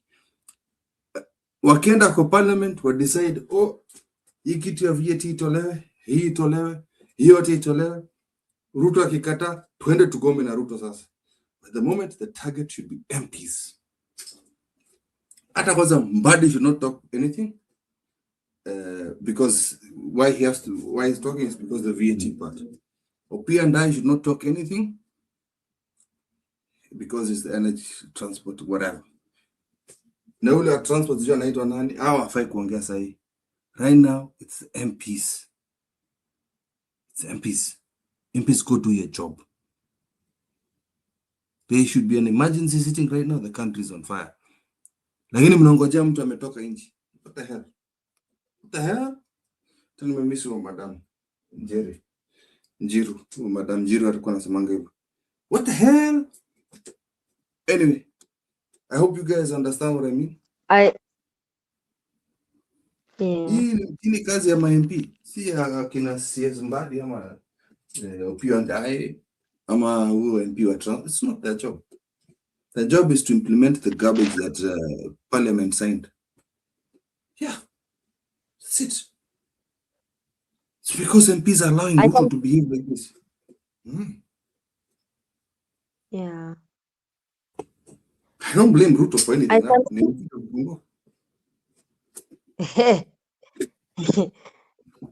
I can see Mama Mary has joined us today. You know, Ruto is like a child. Yeah, sorry, Mama Mary, let's finish. You know, Ruto is like a spoiled child.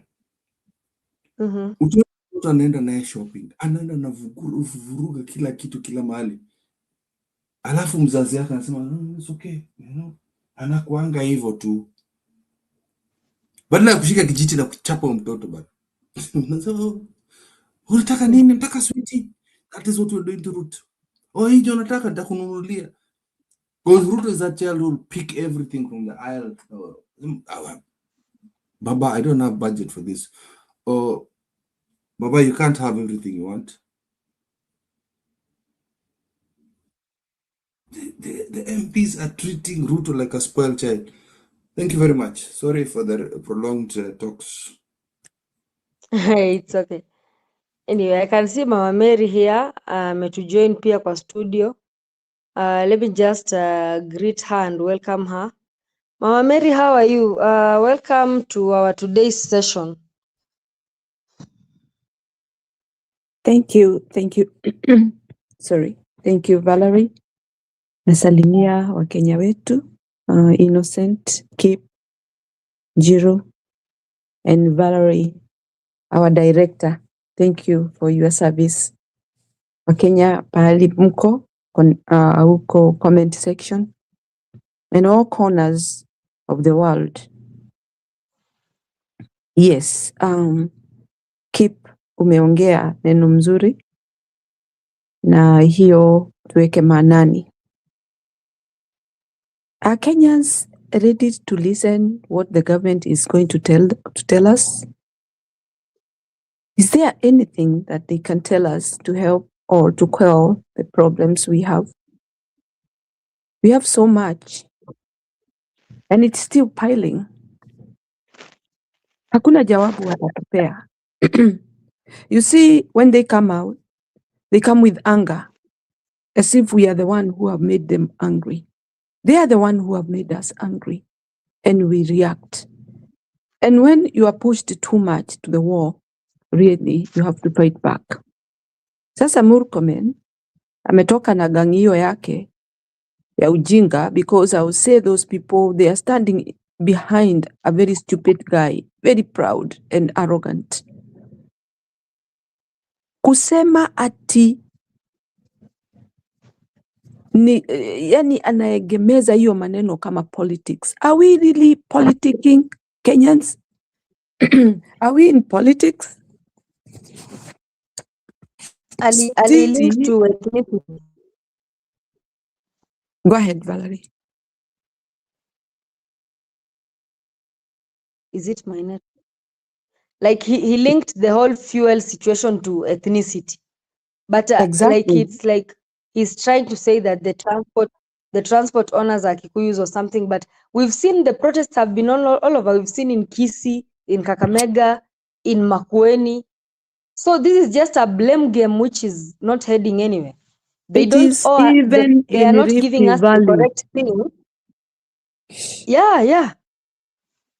You know, I was mad. Sorry, I just woke up. I spent the night at work, so my throat hasn't cleared up. So when you see such kind of people who we want to hear a good report, why are we in this situation? Anakuja na kutuletea maneno tena ya politics. This is, remember, this is a CS who is supposed to be in the midst. Si ati anaegemea pandi moja, na wakituonyesha hivyo already kwa sababu tumewaelewa, then they make us even more angry. Unaleta ukabila hapa tena ati kwa sababu matatu ni ya Wakikuyu. Mimi ni Mkikuyu. Na hizo matatu huwa zinabeba nini? Kila mtu. Hazibebi Wakikuyu, zinabeba kila mtu. So for him to bring such kind of an idea, you see, their minds are stuck on one thing, tribal, and they are the most tribal people. I won't hide that. Why can't you talk about official things that people want to hear? We are not looking about politics this time. Kama ni politics, then politics is very bad in Kenya, if that is what politics means. Unachezea maisha ya watu and you expect people to keep quiet, and then you come with a lame excuse ati kwa sababu ati na tena anasema ati mbona hamkupiga kelele wakati wa uhuru. What is he trying to tell us? Mama Mary, actually that question when he said that why did the transport sector was very understanding and didn't protest during Uhuru's time and they are protesting during Ruto's time, that is a question that they are supposed to ask themselves as a government. Where are they Exactly. going wrong? Yeah, not asking, Tena ukumbuke wakati wa Uhuru watu walipolalamika habari ya mafuta alifanya nini? Anybody can tell me? Uhuru alifanya nini?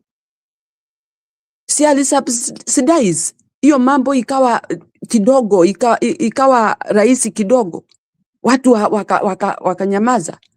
What is he? Huyu he's putting fuel in the fire, kwa sababu mambo ile anaongea inaendelea kuwafanya watu wasikie uchungu. Instead of solving the problem, you are steering the problem. Unakuja na mambo ya kuongea habari ya watu wa matatu ni wa aina fulani. How do you first think what you are going to tell people? Do you first share with those goons who are behind you? Because I'll call them goons. Mnasimama hapo mkisikiza mjinga anaongelesha Wakenya, saa ile wamekasirika, saa ile wako kwa shida. People are sleeping hungry. People cannot even move. Unafikiri mtu amefurahia kuwe na protest ndio watu wasiende kazi? Kuna watu hawakuenda biashara zao, pahali wanapataga unga ya watoto wao. You think they are happy? And yet you come here with those kind of talk. Wewe umekula umeshiba. Ni kama vile wanaangalia barabara ziko na mabonde, ziko na hiyo mashimo, but because they drive V8, hao wengine shauri yao wakitaka kupita msituni wapite msituni. Zao hata zikibondeka zinatengenezwa na serikali. Pesa zetu ndizo zinatumika kununua hizo magari. Lakini barabara hawezi tengeneza. So I'm trying to say this. Do we have ears to listen to these people? Do we expect anything from these people? Are we ready to hear anything that they are going to tell us? Nothing. Kuna msichana mmoja ameongea, sijui ni wapi huko walikuwa. Ameongea habari ya hizo affordable houses. Akasema unawezaje kufukuza mama na watoto pahali wamekaa for a long time? The Ugandan lady. Yes. The Ugandan lady, right? Yeah, I've seen. Yes. In fact, she talked on for Kenyans. Exactly what is going on in Kenya. Una evict maskini, ndio matajiri wa exist. Kwa hivyo hiyo town, hiyo area, si ya maskini, matajiri ndio wataoccupy. Nyinyi maskini, endeni mkatafute pahali ya kuishi. And you found them there. Instead of helping them to cultivate and live better life, you come and evict them, not even knowing where they will go. What are you creating? So the lady was saying, those are the news from our countries where we live. They don't care. Eviction is the order of the day. Na wataki kujua unaenda wapi. Hizo manyumba wanajenga, it's not for those evicted. It's for the people who have money. Look at that. Very sad. Ukiimagine mtu anafukuzwa kwa nyumba yake ambapo ameishi na watoto wake na ambapo ndipo anategemea. Hujui mtu alitoka ushago akakuja hapo na njia gani na ni kwa sababu gani amekuwa stuck hapo. Maybe they don't have any other piece of land.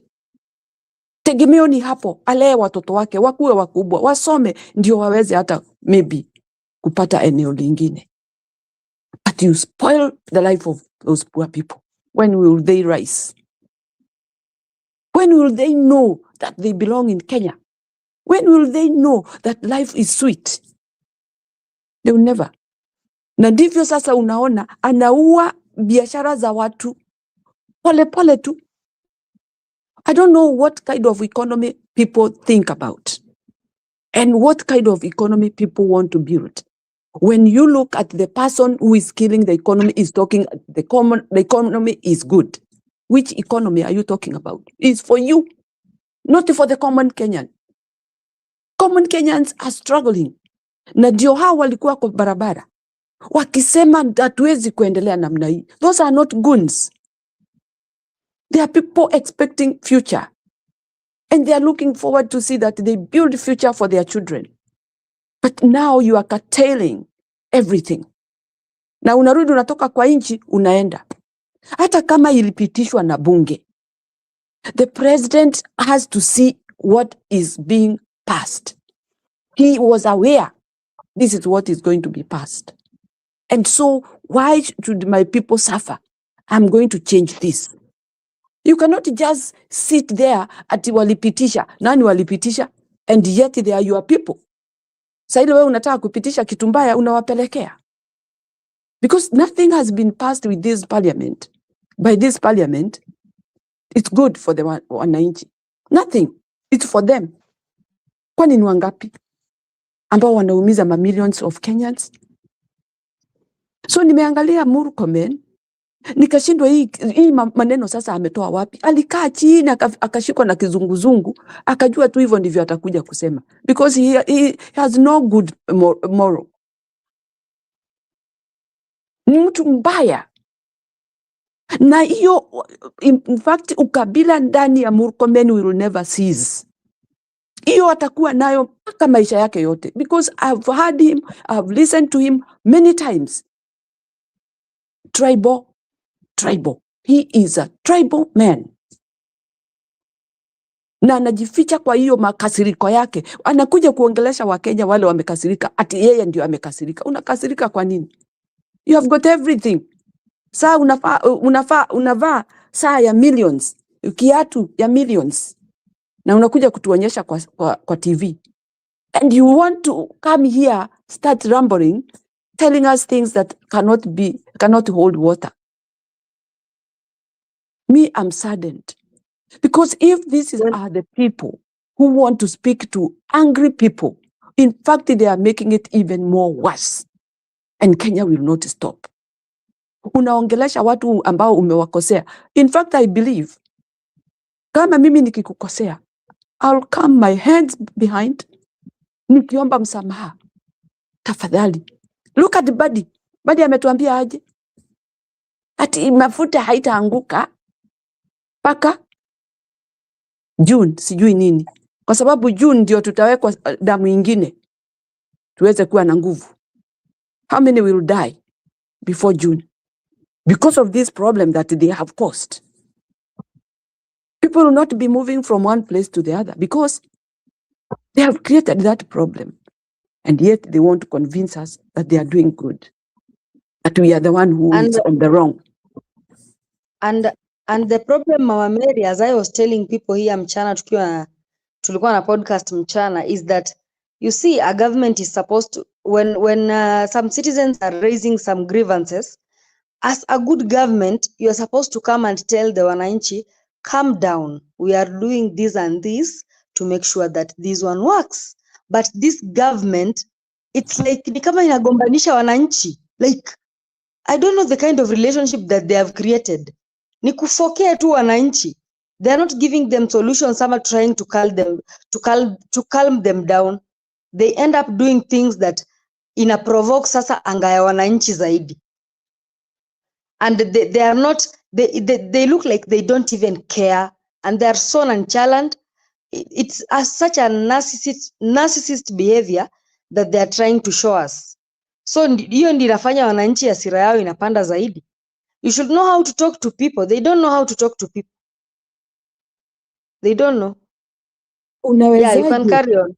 Yeah, unawezaje kuwa wewe ndio throfea ya hiyo tabu zote ambazo Kenya wanabeba kwa mgongo? Alafu unakuja ati unajua sasa mimi nikienda pale nitagonga hii maneno na kitu moja, ukabila. Unajua hii mimi aki niliposikia amesema association ati ni ya watu fulani, mimi nikaisha nguvu. Nikasema hakuna siku huyu atatoka kwa hiyo kiwango. Amekwama hapo.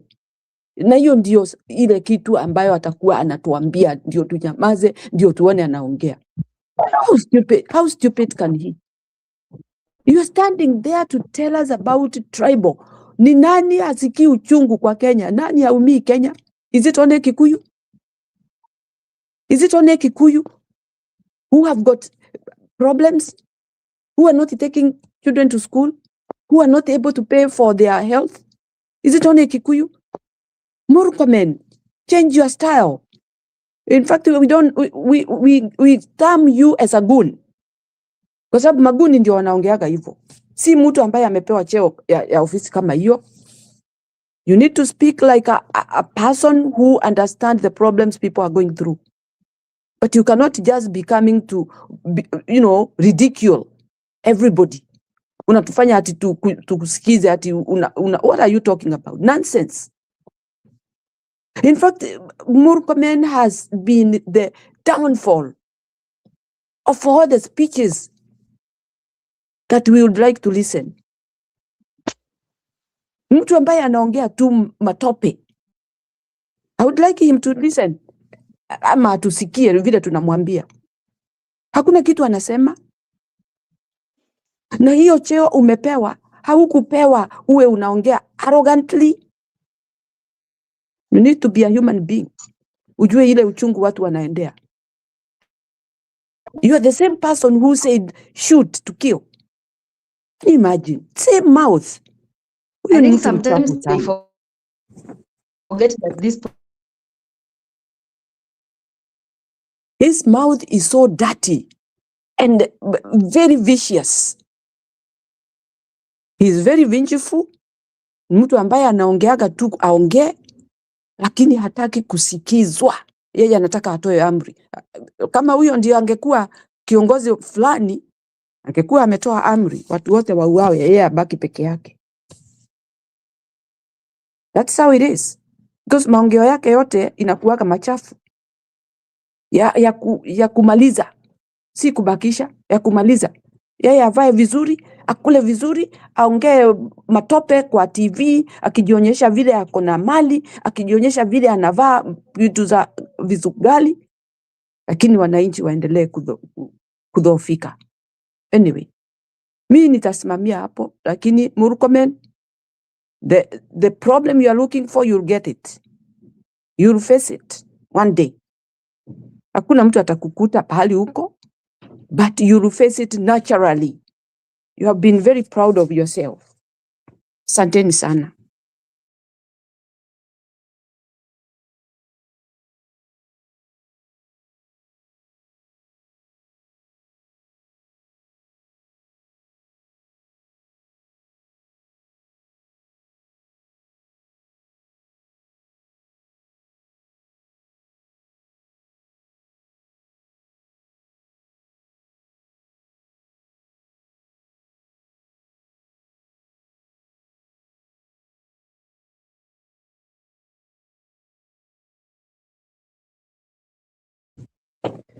Keep endelea. Na what's negotiation ya watu wana negotiate fuel bana. Yeah.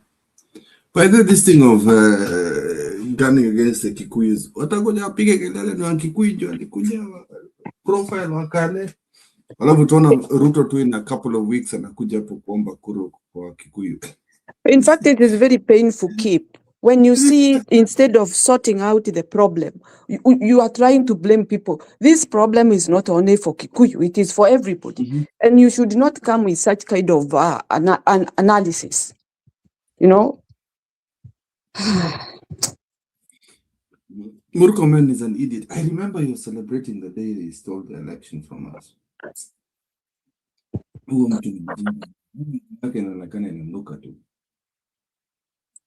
Just looks like it's in ours. And he was crying the other day that amefukuzwa na Ruto. Hao ndio watu wanakuja na wanaisha politically completely, and they are nobodies in future. The ones will be begging to be lecturers in universities kuja kutufundisha mambo ya, because again hii pesa yote wanaokotanga. Unfortunate thing with wealth that is acquired in the right way and wealth that is acquired by theft never lasts. It never lasts. The thing they don't get is Mama Ngina is a shrewd businesswoman. Yeah. even the way the Jomo seeds wa family, tunajua walituibia mali yetu. You've got to understand that at least to have one in the family or two or three, they actually know what to do with the money that you steal.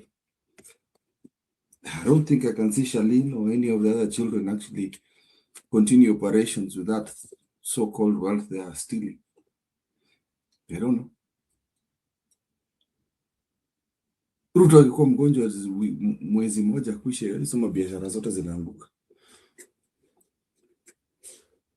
Because when you asked him how those things run, they don't know. If you ask Uhuru how any of the businesses that have been acquired by the Uhuru family, the Kenyatta family, he will tell you he does not know. But you see, Mohoho has never, ever been involved in politics. He knows how to run businesses. He knows how to, create wealth for the family. Ukiona mama mwingine ametrain, kijana mmoja atakaa kwa biashara na ule mwingine atakaa kwa serikali. And that is how it works. I'm not trying to justify that the Uhuru family is doing the right thing. I'm just stating, I don't know where some of this dictators think that is going to be happening.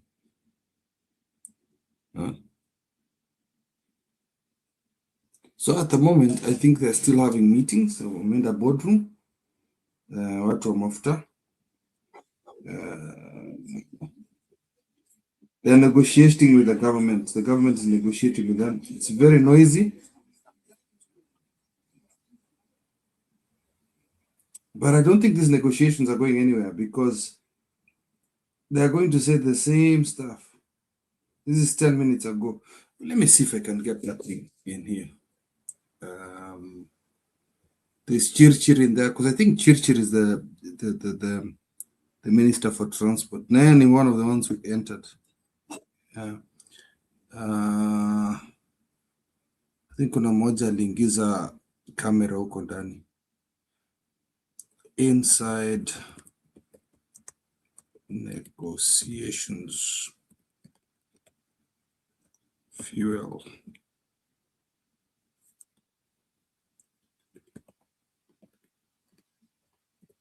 I hope these guys don't relent. How can I get this video?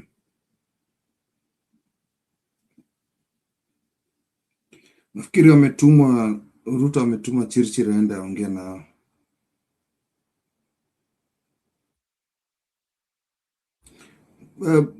Innocent, was it that the only thing that can be negotiable is prices zishuke? Ama watapatiwa some promises? What they wanted is that the price to be reduced and to be to subsidize the prices by giving they wanted them to remove ile price yenye the tax yenye walikuwa wamewekewa the 16% ikuje 8. Alafu sasa wakasema ati wameitoa but the fuel is expensive kulete Kenya. Nao wakasema then hizi pesa zenye wanapatiana ziko mingi, there are places they can remove. Kama mafuta ndio wananunua expensive from abroad, wacha at least wa chip in, they get money from other places, iwekwe for 1 month ama 2 months at least irudishe chini. Wakasema that we can tumenegotiate na IPRA, wamesema they can only remove 10 bob from 46. So walikuwa wameongeza 46, so sasa ni kama itakuwa 36. Wakasema no, kama at sisi hataki this time. I like the way na hii pesa yote Ruto anapatia nanga. I don't know if Valerie uko hapo. Niko. Ndio nimepata video akinegotiate hiyo. Ndio hata Innocent aone wanafanya nini. Nimekasirika hawa watu. Saseni.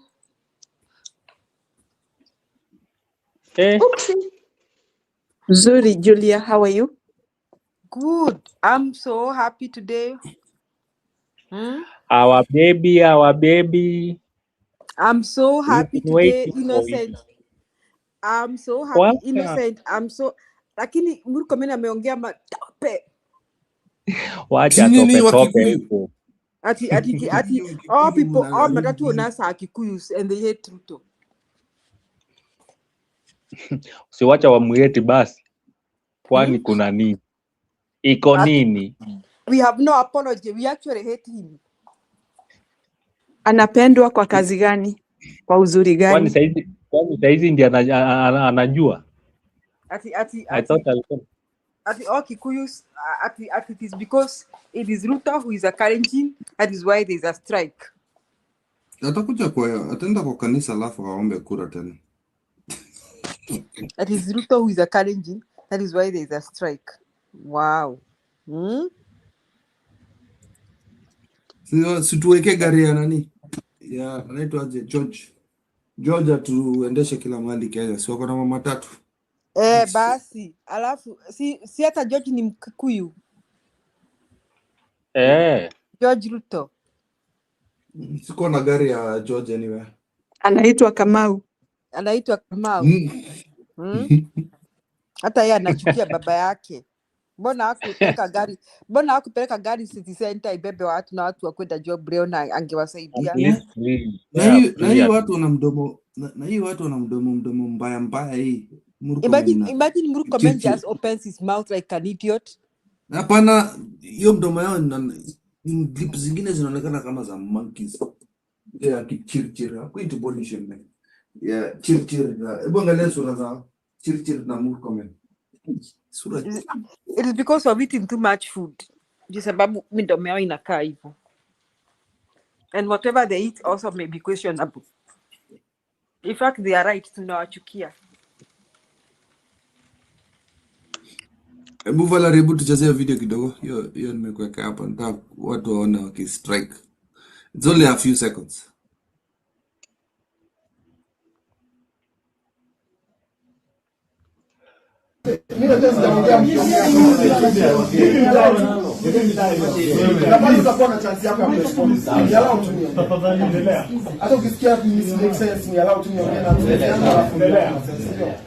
Oh, they look confused. Oi, Opio.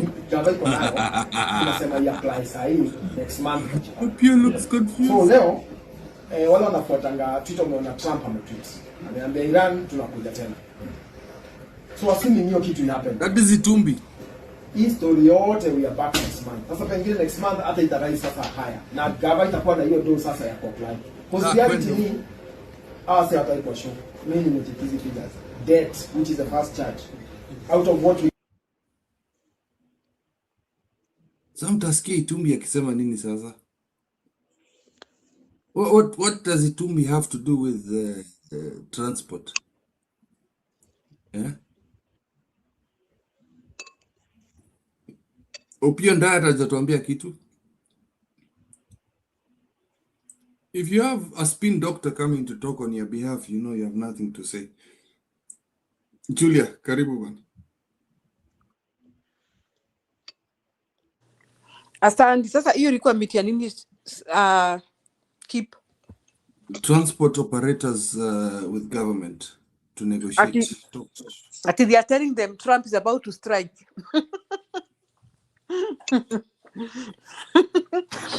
So the price will be going up and up. Acacia, this is hata ukiwa bribe, it's not possible because some of these guys own some of these vehicles, unless you're giving them in the billions. These people, ile amount utapatia watu ni ile ya kumaliza, waache kazi ya matatu kabisa, because these are guys who own these vehicles and they know what is happening with their clients. Their clients are not going to be able to afford these prices. That is what they don't get.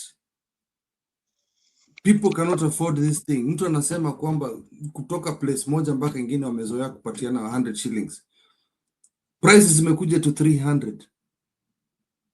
And that is one way. So two-way is 600. People are not used to those At a place prices. in I'm Nairobi, telling you. from Nairobi to Buruburu, I mean from Senda to Buruburu to places like Kasarani ilikuwa 300. You can't afford it. It's just, it doesn't make economical sense to the people. How can I do business? I cannot. Sasa nitakuwa na beba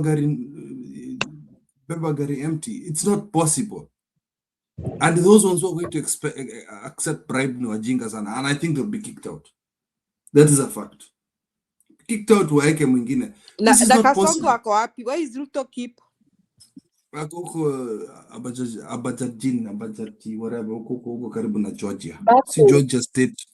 Georgia the country. Huh? Ako Baku. Nito Baku or something.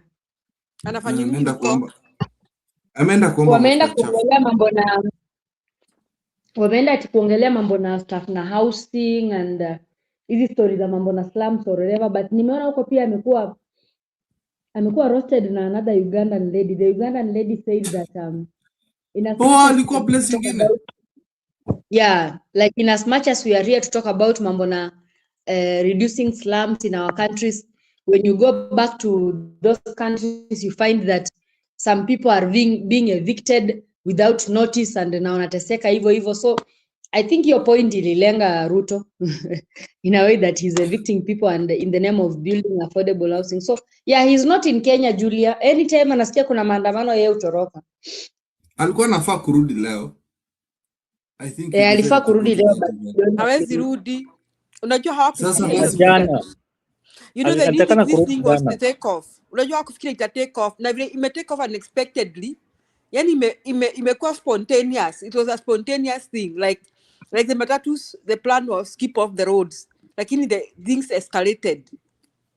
But anyways, lakini si trust wa Kenya. Hiyo kitu ya bribing inanisumbua kichwa sana. They've started when kesho naweza sikia, we've negotiated with the government tuwapatie mwezi moja. Pesa waenda kule kumpafu nyinyi. If I hear them talk any other nonsense tomorrow, after hearing what I'm hearing Tumbi, itasema tu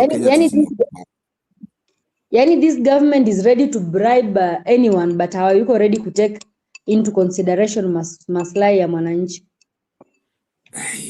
They have very money expensive. To bribe. They have money to bribe, but they don't have money to. The subsidy for this fuel is too expensive. I don't even think it's that 6 billion they talk about. It is not. It got to a figure that came out of their head. If the petroleum companies go and tell them the actual amount, it's not a joke. G2 goons. They just need to let go of that thing of G2 goons.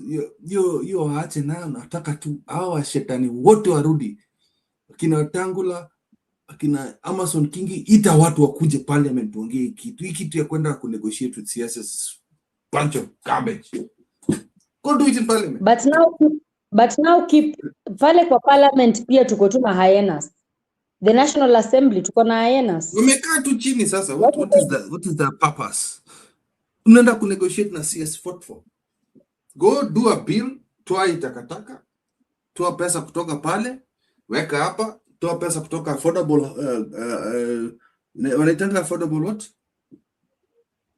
Affordable housing.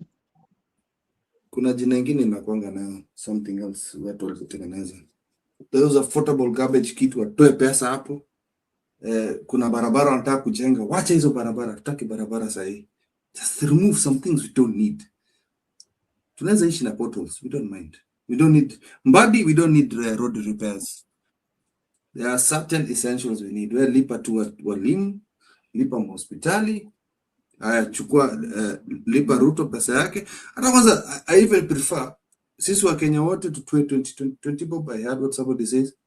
2020 bob pay bill ya Ruto atoke atuache. Goes away. Why should we pay him? Pay him for what?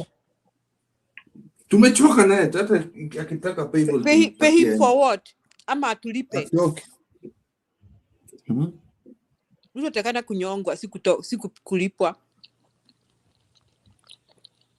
So for me, I just think, what tunaenda kunegotiate na Itumbi? What sort of economical expert is he? And you can see they're arguing as if it makes sense to me. What mtu villager anajua, villagers are telling us, ni aje mafuta ya Uganda ni cheaper. How is it possible mafuta ya Uganda is cheaper? Because to tell you that Museveni is a very clever dictator, very wise dictator. Ukiesikia Uganda anasikia njaa? Actually, the agricultural sector is performing very nice. Tuna import some of the things from there. Huyo mtu ataiba pesa zingine, lakini ikikuja mambo ya kujenga uchumi ya nchi, he does not touch that. Yeah. Hii pesa ya infrastructure hizi watakula tu, hiyo ni sawa. I don't even think Kenyans care about that. We don't want to look like a city. Lakini kukuja kuiba pesa ya uchumi, pesa ya kulipa walimu, pesa ya kulipa wananchi, unakuja unaingilia mambo ya mafuta. Ethiopia the same. Hao wakulangi pesa ya uchumi, wanakulanga hizo yenye waletanga na machinese hii ya maproject. Hata Uhuru alikuwa anafanyanga hivyo. Wanakula hii pesa ya maprojects hizi mnaletewa projects. Yeah, wanakula hizo. Ruto is all over. Mguu zake ziko kila mahali, mkono zake ziko kila mahali. At the end of the day atapasuka msamba sasa. Lake linakuja. Unashindwa bana, unachukua kila kitu bana. Bro, even people know. They actually were saying, kwani utosho? People are like, yeah, we know you're stealing. We know. Kwani ushibi bana, boss. But how much is enough for you? How much is enough for you? Ameshika ngori. Watu wameenjoy na hiyo ujinga zake ya kuchange status. Ulikuwa na change, ulifikiria tutakupigia makofi. Guys are like, unatutengenezea kuivers hapa. Unajua hapa hata sikupata hii room hii kwa. You want us to congratulate you for being opulence? Who the hell do you think you are? Amesikia mbaya. I was watching that video there. I could see in a mukera bana. Because Kenyans are like, do you want us to clap for you that you've made a palace out of State House? Ungeacha hiyo mkebe yetu inanyeshewa, utuachie vile iko. We don't care. We don't care it looks. This person, alafu kuna wengine there are others who are being called in State House every now and then. I don't know why they are continuing to go there and they are being given the money and they are very happy about it. While this is their own money, it is the money that they are paying taxes. But still they are going there and rejoicing. Wakishatoka huko ati. Watu wenu wa kanisa bana. This is the one thing I hate. Ni watu wa kanisa. Nasikia Opiyo Ndai ameongea. I think he's talked to Cheze to we discuss what he's saying, because I've been waiting for word from them to hear what sort of nonsense they have. You already put the video? Umeipata? Enjoy hapa. After talking to Itumbi. So are we set? The media. Okay, thank you very much, ladies and gentlemen. We have had lengthy deliberations from 4 p.m. today up to now between the Ministry of Transport and Roads, the Ministry of Energy and Petroleum, and the National Treasury on the one hand, and representatives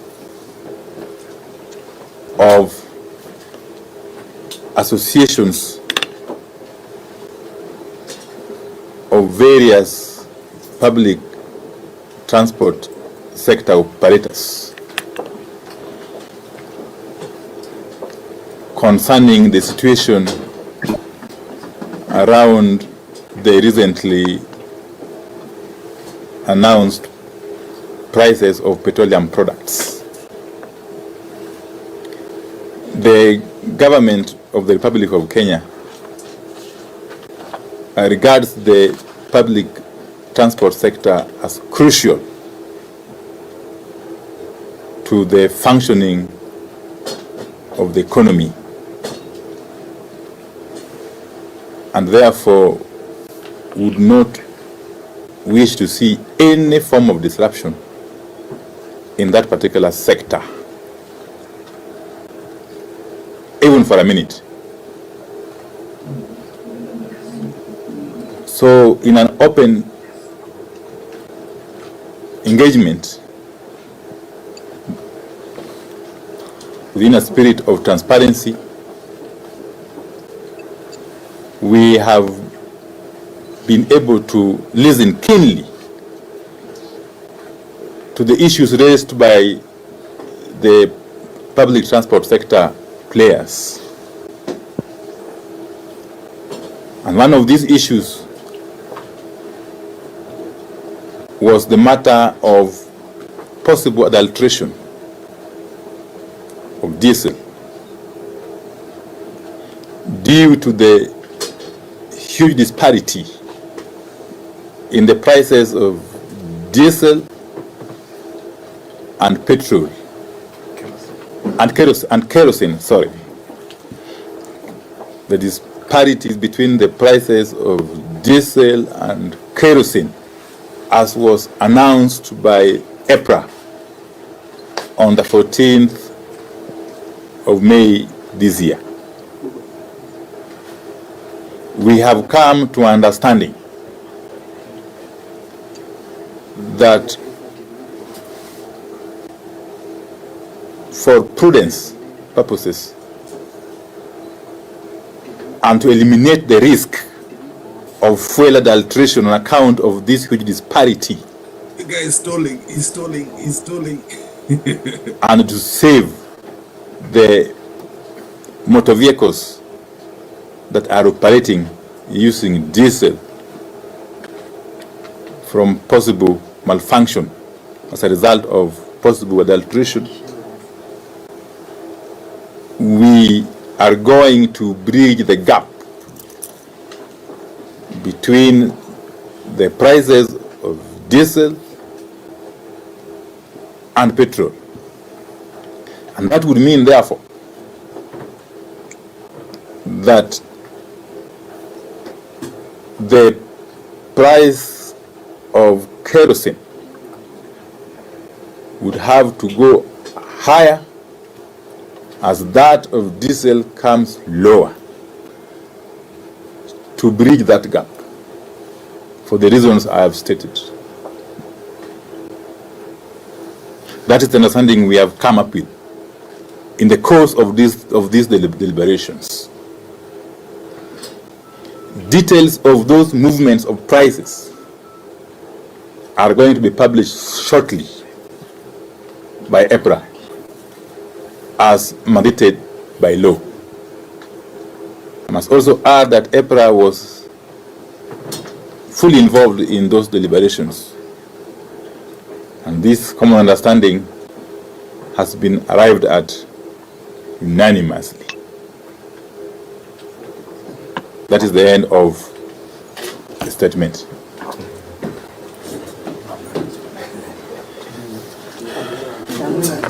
Thank you very much. With all due respect, we did say that we are going to communicate here, clear and open, that we have not agreed, so that we carry this conversation forward. And you did state that we may have tomorrow Tuesday, we may have tomorrow Wednesday. Are we clear, members? Yes. We did not agree in anything. They gave us that 10 according to what they are going to have a conversation with EPRA. And we did state 35 up to 30. That was the communication. With all due respect, we respect each one of us here. And that is what we want it to go out, so that to our members and to the nation, that we did not come here in anything or to set up anybody. Together with the government, we are law-abiding citizens, and we abide by the law. Thank you. Okay, thank you very much. Thank you very much. The strike is still. Coffee. I want to hear the rest of that guy's speech. That is amazing. You see, this is what they do. The guy, you see what happens is, when I came to cool things down, to state that migomo imeisha, somehow he's indirectly saying that we've agreed. Like there was a conclusion in that meeting. But that guy jumped in and said, hakuna kitu kama hiyo, strike is still on. Waache ujinga. Waache ujinga. Yeah. It's the way they deal with the tabia walifanya na ile kitu ya inaitwa the 10-point agenda, where Sifuna explained it. They came and bulldozed things and stated that, tumeagree UDA na ODM tuko pamoja, yet it was not in the 10-point agenda. So inaonekana migomo bado iko. The person, I really want to see if I can get any other videos of that guy. That is amazing. I thought they were going to be bribed, but it looks like that guy is not joking. That guy is not joking. Unaona hii kitu chenye kimefanyika, it escalated and it's affecting everybody. Let's say mimi na we are leading them keep, but everybody else has a car and has to pay the price of that gas. Hata kama mkipewa pesa, how will you come back and tell them, come on guys, let's go to work na hii price? Uta succeed hiyo kitu aje? Unaona? I mean, it is just something that is becoming now a headache to Ruto. Hapo anaona kama inaweza kuwa headache. Juu amezoea kusikia akina Eric Omondi wakisema kuna maandamano alafu it doesn't pick. He didn't know it was gonna be a headache. He's just imempata pants down. You know, this thing, the way it escalated, haikuwa imepangwa, si kama ilipangwa. It's not like it just escalated. Mnaona jamaa mwenye gari yake ilichoma pale Githurai, ati how do you drive into a crowd and then ndani uko na t-shirt za UDA and the crowd is aggravated? Who does that?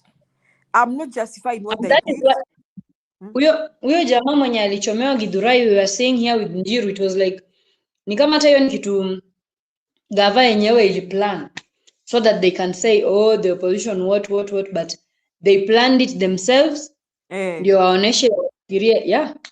Because who does that? I mean, how do you drive into a crazy crowd with vitu za UDA? So me what I think, whichever way they are playing, they are escalating the situation. And when Ruto came into power, the first thing he did, alitoa zile subsidies za uhuru za mafuta. Sema kwamba kulikuwa na subsidies za mafuta. That is why the Uhuru could contain the price. So wakasema ati we can't afford this. Ati Uhuru was lying to the Kenyans, we couldn't afford. Sasa, and Ruto amekaa ngumu. Ruto ni kichwa ngumu. He's hard-headed. And according to him, there's nothing Kenyans will do that will push him to change his mind. So I guess what he needs to know, he's about to be pushed out of power. I'm telling you, nimeona headline ya Njiru hapo. But that is something that can happen, that can escalate na usikie ametolewa. That can escalate. So penye yako, whatever he's doing, I hope he's aware of that. And then he sends Muru comment. Ameshika wrong number. The unfortunate thing is this is called wrong number. The people you saw there, actually it's not matatu operators. I want you guys to correct this. I hate when you guys keep saying that. It is not matatu operators. This is people of Transport Association Kenya. This is everything. Hata wale watu could drill borehole. They're involved in those things. Every sector. Any vehicle that uses petroleum wamegoma. Na unaona keep. They cannot do it's affecting everybody. Unaona, somebody was telling me that the price from Kasarani at sijui ni jana before the strike ilikuwa 300 bob. Who can pay 300 bana, mtu ana afford the 300 bob? 600 shillings per day. If you think about 600, who can afford a plate and place here 50 bob? Who will do? It is affecting everybody. And Ruto thinks Yani Ruto thinks Kenyans will take the trash line down and he gets away with it. Alafu akitungwa anaanza kusema ati Trump amehit tena. Trump has been hitting and Uganda is continuing their price. Uganda may continue their price. Yeah. How can somebody from Kasarani afford 12,000 shillings per month on fares? Hata hiyo 12,000 shillings bana. Could travel. And Keep 20,000. Huh? Keep the demo were called by the Matatu Welfare Association, and then later the other people joined in. So initially it was meant to be the Matatu protesters, but sasa baadaye watu wa magari marefu wanaitwangaje, the truckers wakasema they are joining in, na ndio hawa watu wengine wakakuja pia, hawa wengine nao private hata Uber wakakuja wakajoin in, so later ndio walikuja wakafanya nini, but walisema for the matatu industry, for them they said we are not going to transport any person. For them they had their own way of doing it, but hizi magari zingine ndogo na especially the Ubers, unajua walikuwa tu wanakaa tu nyumbani, si ati ni nini, na long truckers also they were supposed to ni ile tu walisema watakuja na magari waziweke njiani, wakuje wafike mahali you know the way that put it, walikuwa hata ukiangalia some of the areas like Thika to town, juu walisema for the long truckers walisema watafika time fulani watasimamisha kwa barabara. I don't know kama ni how many hours, I forgot ni how many hours walikuwa wamesema staff wataenda na magari, wakifika njiani wasimame kwa highway for yani wasimame for some time. I don't know ni how many hours walikuwa wanatakana kusimama. So kuna if you've seen some photos, kuna mahali walifika wakasimama na wakalete jam, au hizo malori kubwa zile za kupeleka vitu huko Uganda, Sudan, where for them they were supposed to go, wafike njiani wasimame.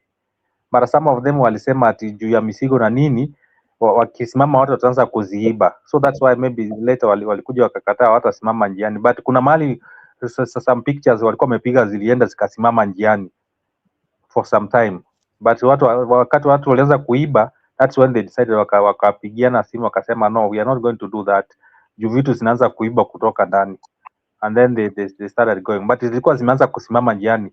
Walikuwa wameweka exactly time, walikuwa wamesema ikifika hii time tutasimama for maybe 1 hour ama 2 hours, I don't know ni how many hours walikuwa wamesema, alafu from there ndio waendelee. So zilisimama kidogo, but Wakenya unawajua vile wako wazuri, wakiona gari imesimama na rais, so you know what they will do.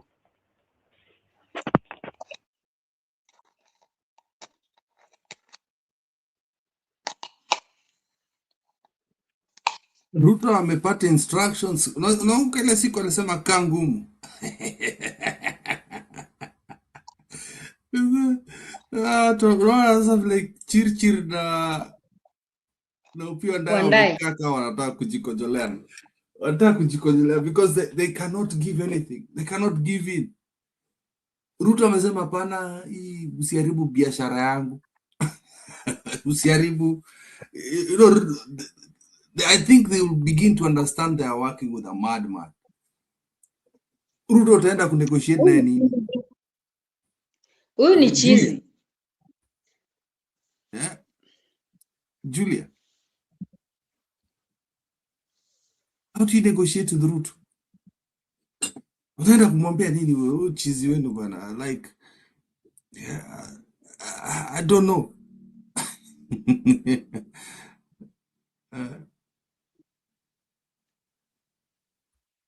Ati Meru alichapa MP. Meru alichapa MP. Yeah, niliona, I saw that. Is that ule muhindi? Ule jamaa muhindi, yeah, I saw he was beaten. Roba ametumia sahi. Ako wapi hiyo roba mwenyewe? Tuweke hapa. Vitu kama hizo ndio tunataka kuona.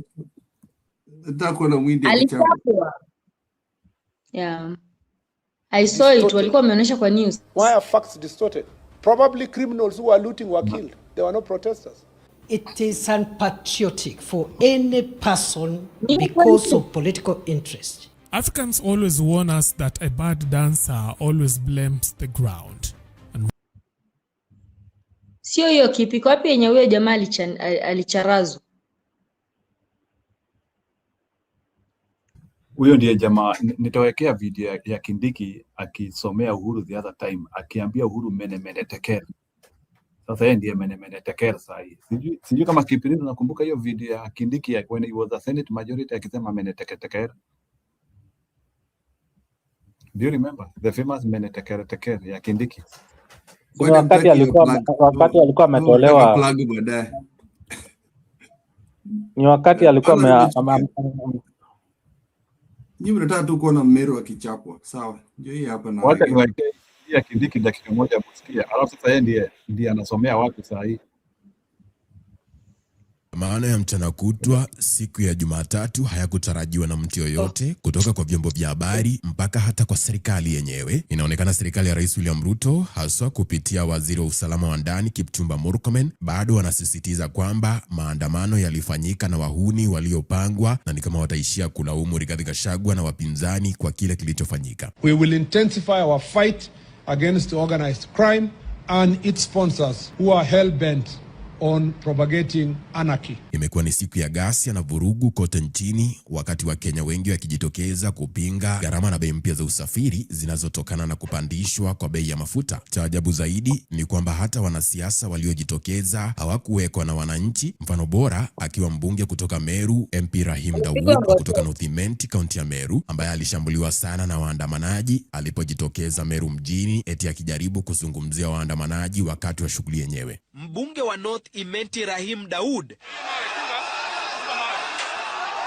pia alijipata mashakani. Rahim Daud alilazimika kutoroshwa na walinzi wake ili kumzuia asirushiwe mawe na kupigwa na wananchi waliojaa ghadhabu, wakiamini yeye ni sehemu ya wale wanaolaumiwa kuhusiana na bei mpya za mafuta. Licha ya kilichofanyika na kuonekana na wengi mitandaoni, waziri Kipchumba Murkomen anasema wapo waliopanga maandamano hayo na eti hao ni wauni ambao lazima serikali iwachukulie hatua. The strike is still on. Saluta continua. There are things we do not agree here. Alafu kitu ingine Valerie, nataka kuwasomea message ya huyu msichana wenye mjinga anaitwa Toto. Na siku hizi sio Toto, I think naona. Amegona sai. Ni Buffalo. Ni Buffalo, tumuitangi Toto. Buffalo. Ama sawa, wacha niweke. Mgomo ya matatu haiwezi tisha rais. Mileo tu wakumbuke wako na maloans na familia za kulisha zinawangoja. Hii end month wanangojewa na maloan. Can you react to that? And also Cheragei said the same. Au majamati wanajidai tu na after one day watakuwa kwa mabarabara sababu wanalipa maloan. React to that. Wote ni watu hawana mwelekeo. People like Cheragei, watu wenye wana introducing silly bills in parliament and they don't go anywhere. So Cheragei ni mtu mwenye anaongeleshanga watu na hiyo face yake akifikiria anything that is saying, any joke that everybody will laugh. So Cheragei ni mtu ana agenda. Me I can't talk about anything about Cheragei. Cheragei is a lost sheep. Na venye wakale wanamheshimu sababu wanasemanga huyo ndiye anatoanga Ruto kwa shimo. Lost sheep. Si hipo ni hibo. Si hipo ni hibo. Hibo. Acha kutuenjoy bana. Hibo bote. Tuto Sura hiyo jana. Hibo. Belshazzar, a man who God favored to be king in the book of Daniel, instead of being grateful that God has honored you among so many millions of citizens to be their leader, he entertained a government that was so divisive, so oppressive, and he did a big party and called all the important men whose fathers and mothers were important people at that time. And the Bible says he made a feast And he entertained them in that feast, and even went on to commit sacrilege by using the utensils that had been taken from the temple to commit and drink the drink of fornication using the vessels taken from the temple. Amen. Mr. Speaker. Hallelujah. Mr. Speaker, as they were enjoying, as they were making merry, as the deep state was celebrating, as the system was celebrating, suddenly, and I say suddenly, there is going to be a war in this country. There is going to be a writing on the wall. Many, Tekel and Parisi. This is Arby's pulled pork and chopped brisket. This is the juicy result of slow Praise smoking. the Lord.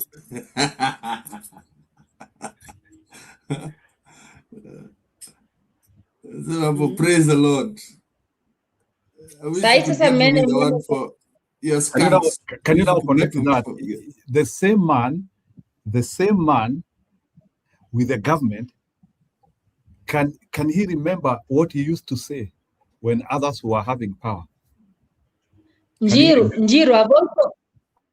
I've also seen wakirejelea the way Opiyo Wandayi and Mbadi used to talk and quarrel in parliament before they entered power. Sijui kama pia hiyo umeona. They were like, Opiyo Wandayi was like, I don't know who is advising this government. I really don't know who is advising this government. Unamuona akiwa kiongozi. Wacha niwaekee yule mjinga mkubwa. Muone.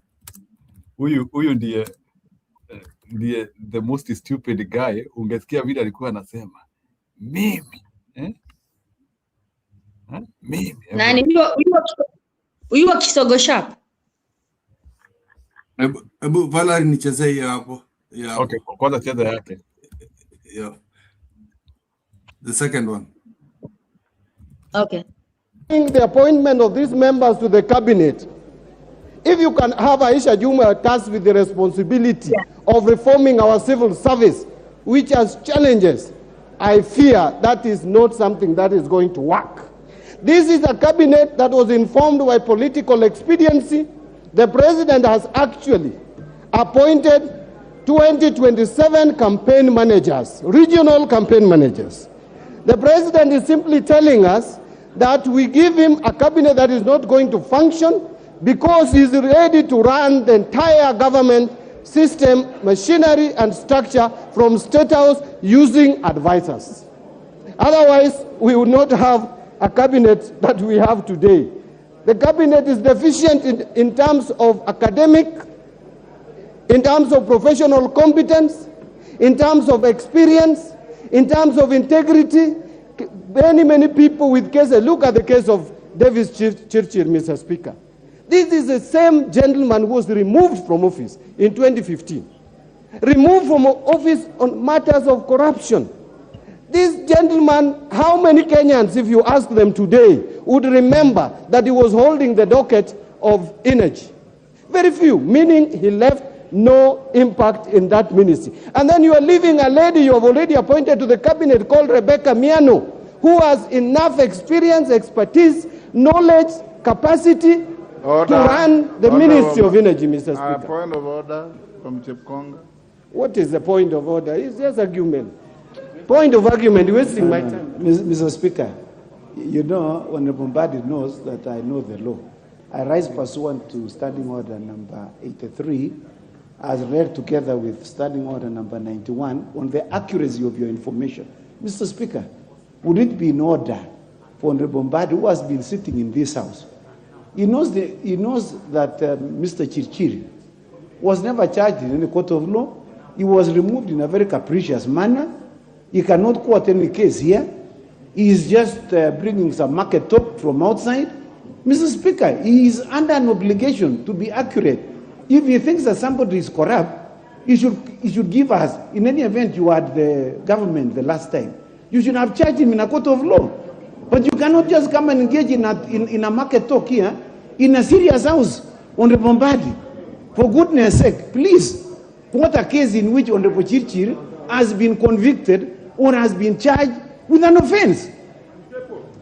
Honorable Mbadi. You know, Mr. Speaker, Honorable Chepkonga is lucky that Chepkut is no longer there. He would lose in the next election. Mr. Speaker, the threshold, Mr. Speaker, the threshold under Chapter 6 is higher than cases being in court and such like, Mr. Speaker.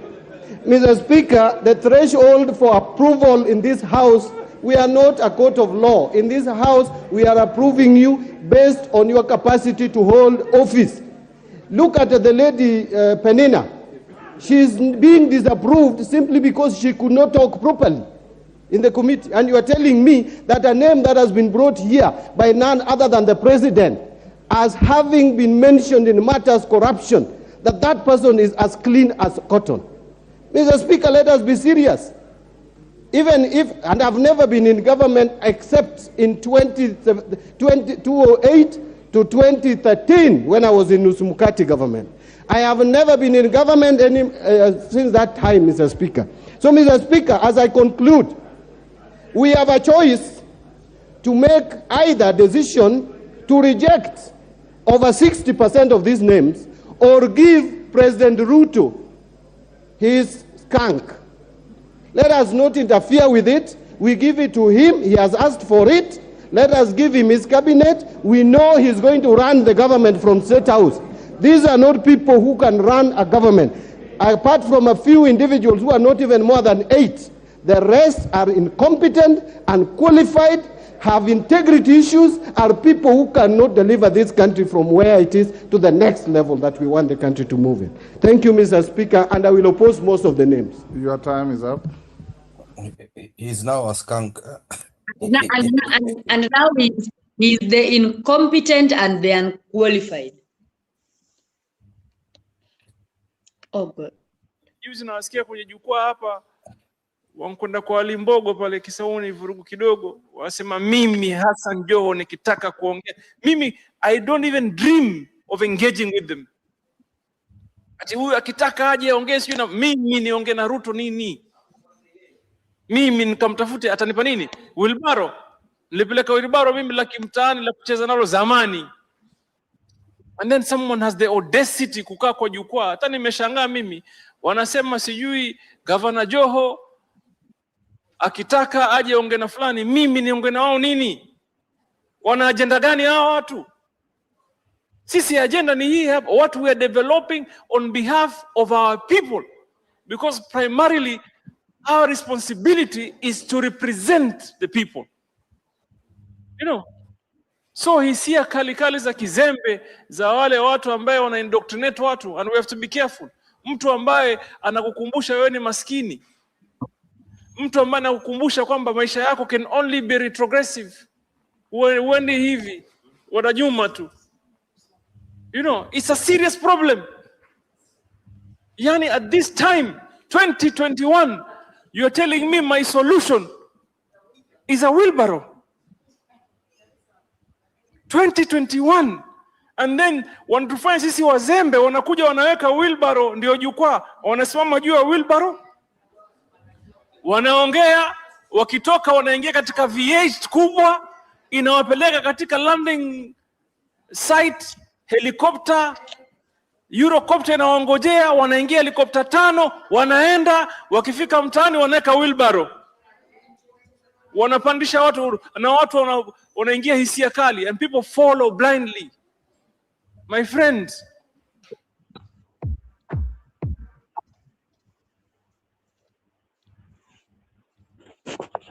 sasa yeye ndiye chairman wa wheelbarrow sasa.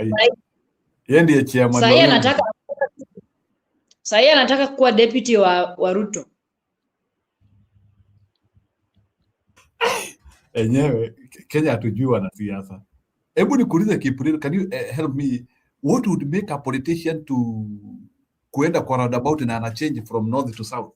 Is that normal? Pesa. Kwani uni mtu wa madawa kwa na do bana. Lakini sasa kama Ruto hajashiba yake, unafikiria mtu kama huyo atashiba? Mbadi amepata kichwa kubwa sana sasa, mpaka anataka kuwa president. Wamelewa bana, these are drunk people. I'll tell you as a fact. Wamekula.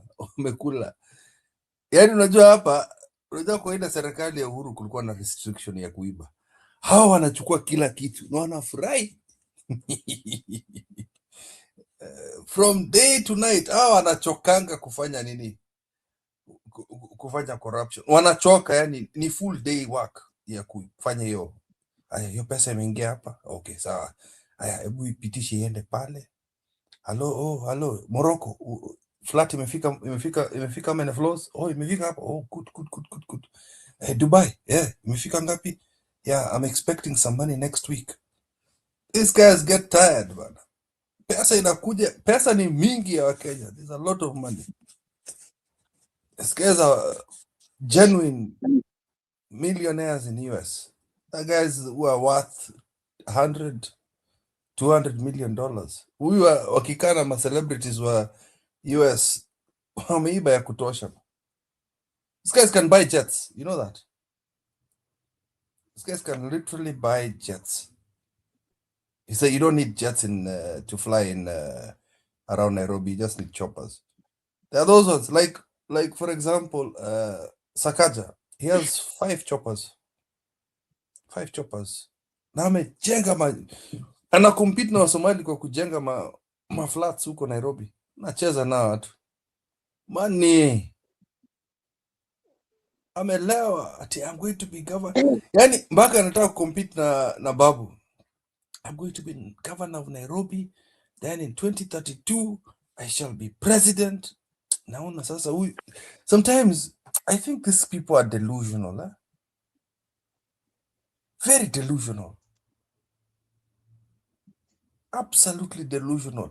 They do not understand the mathematics that Ruto did to get where he is. And they don't have the charisma, the underdog atmosphere.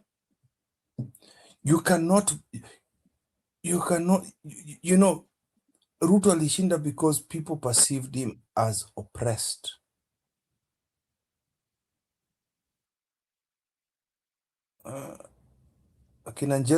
Prices in Kenya have surged to a significant high, pushing petrol and kerosene beyond the 200 shilling per litre mark for the first time.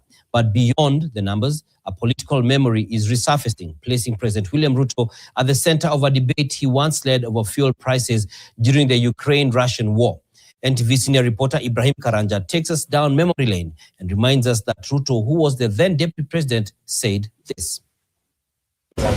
The latest review by the Energy and Petroleum Regulatory Authority has driven fuel prices to record levels. Petrol is up by 28.6 shillings and diesel by 40 shillings, both above the 200 shilling threshold. This is a new reality that has immediate consequences on transport, food, and broader cost of living. But as Kenyans grapple with the impact, NTV is tonight looking back to a time under former President Uhuru Kenyatta when fuel first crossed the 100 shilling mark amid the Russia-Ukraine war. Then a fierce political critique emerged. Hii mafuta inaongezwa usiku na mchana. Mimi nataka niwaeleze ya kwamba these people don't understand the damage they are doing to the people and the economy of Kenya. At the time, Ruto questioned not just the prices, but the system itself. The people telling us about Ukraine and Russia are also telling us that there is no shortage of fuel.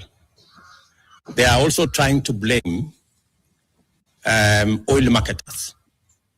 So they are even conflicted in the reasons why we have an artificial crisis in the country. Mafuta ndio hiyo imepanda bei. Sinema namna hiyo.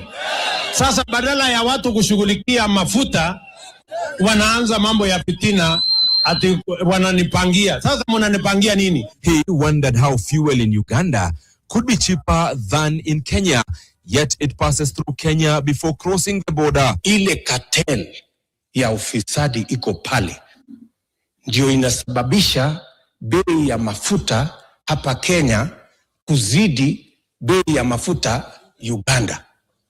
Na hiyo mafuta inapitia Kenya ikienda Uganda. He suggested that inefficiencies and possible corruption were to blame. This crisis is orchestrated, and it is as a result of the cartels and barons who have taken over using conflict of interest and state capture. But even then, the government pushed back strongly. Hey, angalia hii bei imepanda. Uliza Uhuru. Yaani mimi Uhuru niko Ukraine, mimi ninafanya nini huko? Jameni. Fast forward to today, and Ruto is president, changing the context, but the questions remain. A new geopolitical tension, the US-Israel versus Iran conflict, is now threatening global oil supply chains. With Kenya largely dependent on imports from the Gulf, the government maintains that external shocks are driving the surge. But beyond global shocks and regional comparisons, another question is emerging. Honorable Ruto, I'd like to speak about another issue. During the presidential debate, William Ruto argued that nearly half of the pump price was made up of taxes. He pointed to at least 16 different levies on fuel and called for a rethink, including a review of VAT as part of a broader plan to ease the burden on consumers. 50% almost of the cost of fuel in Kenya is taxes. I think it's time as a country we looked at, I think there are 15 different taxes on fuel. Today, those taxes largely remain in place, with only a proposal on marginal adjustment on VAT, even as pump prices hit record highs. A shift that is now drawing fresh scrutiny and raising a broader question of consistency. Were global factors irrelevant then, or are they the defining force now? For the administration, the challenge is no longer just explaining rising prices. It is also about aligning past assertions with present realities. From the campaign trails then to the corridors of power now. The question now is on whether the solutions once promised on fuel prices can withstand the realities of governance now. Ibrahim Karanja, NTV, Nairobi. We'll take a short. Are you a low-skilled worker looking to immigrate to Canada? Look no further. This video will discuss the top 5 Canadian immigration programs.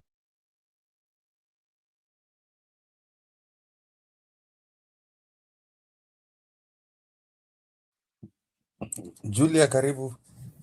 Yeah, so mumesikia hiyo memory lane ya Ruto, and now he is now the guy who is now selling fuel at 243, and then most of the people who support Ruto wanaanzia kusema ati wakati, and I want us, maybe Julius, you get the stage. I want you compare for me the differences and why did the Kenyans not, because ni kitu hata imeletwa hata na serikali Murkomen sasa, government representative. Nataka unielezee kwa nini wakati wa uhuru watu hawako demonstrate like watu walipata subira. So nataka munielezee because it looks like Ruto anasema yani wakati wa uhuru hamwezi demonstrate, wakati wa Kibaki hamwezi demonstrate. Mbona muna demonstrate wakati wangu? That is a question I want. Very simple. Answer. It's very simple. Inflation. Right now, at that point in time with the Uhuru's time, even if when the prices were high, yeah, there was a situation where at least the country could afford to sustain these prices. And by the way, it was even less than, if correct me if I'm wrong, it was only 2 or 3 days, and the fuel went back to normal. They went back to normal. This fuel issue has been going on for a month. The government this is the second increase. You remember waliongezea ya kwanza, then wakakuja wakaongeza hii ya pili. This is the second increase, I think, within a span of a month. The other thing is, walienda parliament, they subsidized it, and when they subsidized it, ikarudi to 170, I think. Hata ilirudi chini sana. It went down the right way. It means they went and discussed it in parliament the right way. Ikaenda huko wakafanya hata kukuwa na VAT kwa hiyo kitu ilitolewa kabisa, completely out. But this guy is under so much pressure to pay back bills, to pay back everything. Kila mahali wa Kenya wanafinywa, and that is the problem. Yeah. I'm sorry, najua kila sana nakatiza Julia. I'm sorry, Julia. Julia, pole. Just start talking. Achana na mimi. Yeah. Julia has disappeared. I think ameona unamweka sana. Maybe ameona you are taking her time. So akasema Patie Mary. Okay, ni sawa. Mama Mary, you can react to that. Mkiwa na Innocent as we wait for Julia if she is returning back. Mbona sababu hii kitu inaonekana inasumbua Ruto sana na wakereketo wake. Wakati wa Uhuru mlikuwa mna demonstrate na mlikuwa na mashida kama hii. So hadi inafika level wanasema it can't be one, there is only one thing. Na ni chuki mko nayo sababu ya mtu mmoja. They have said it, Murkomen amesema ni huyu mtu mnachukia. Sio story ya bei ya mafuta hapa, ni mtu mnachukia hapa. Can you imagine tunafika level whereby fuel prices are going high and the government overturns it na wanasema ni mtu mnachukia, amu demonstrate sababu ya mafuta. Mama Mary, endelea.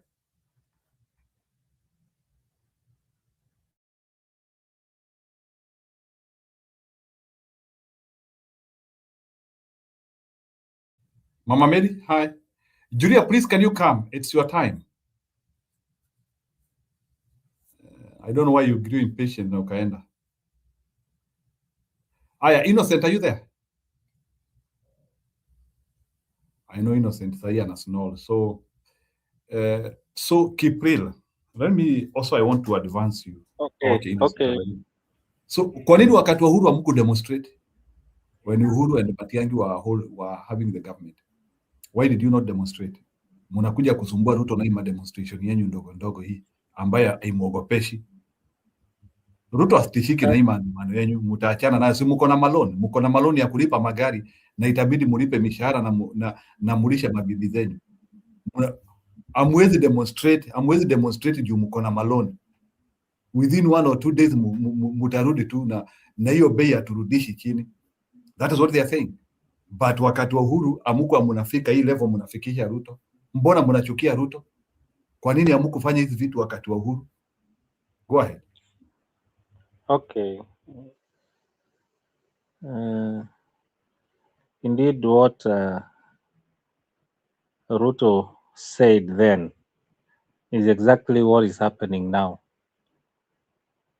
And kama kuongea ingekuwa inafanya kazi, I believe hii kuongea kwake, alikuwa anaongeanga then all those taxes zenye alikuwa anazungumzia angesitoa saizi, then we know that whatever he used to say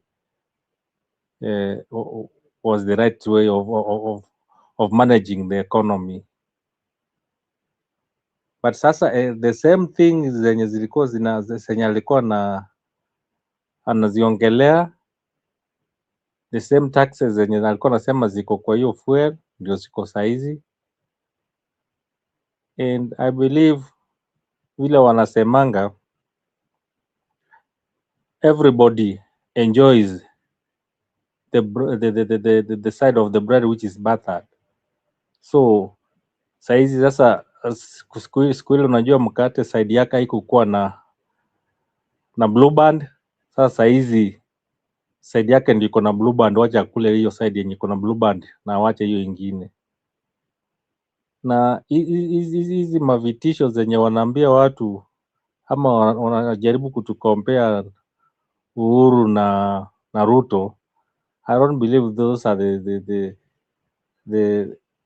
the things we need to hear from them, especially wakati wananchi wanasumbuka hivi. Wachane na all those things zenye wanatuambia ama tuko comparing. Saizi miaka 3-4 zinaelekea, na wakati wakina Ruto na Gachagua wakituambia ati walikuja wakapata coffers, ati pesa watu wameenda na magunia na waliwacha sijui pesa ngapi. Saizi wameziunda ziko huko na hakuna kitu wamefanya nazo. Some of those policies zenye walikuwa nasema maybe ndio zilikuwa zimeharibu the economy. Saizi they are still there, they are even adding more, na wanaendelea kukula sana. So I believe mahali wa Kenya wamefika, mi nataka washikilie vile transport industry walifanya leo, waseme hatujafika mwisho. We also want our issues to be dealt with. Hizo subsidies zenye wanasema, hizo taxes zenye wanasema ziko huko, hata kama ni 1-2 months wasitoe, na mafuta ikirudi chini they can still continue now taxing the importers.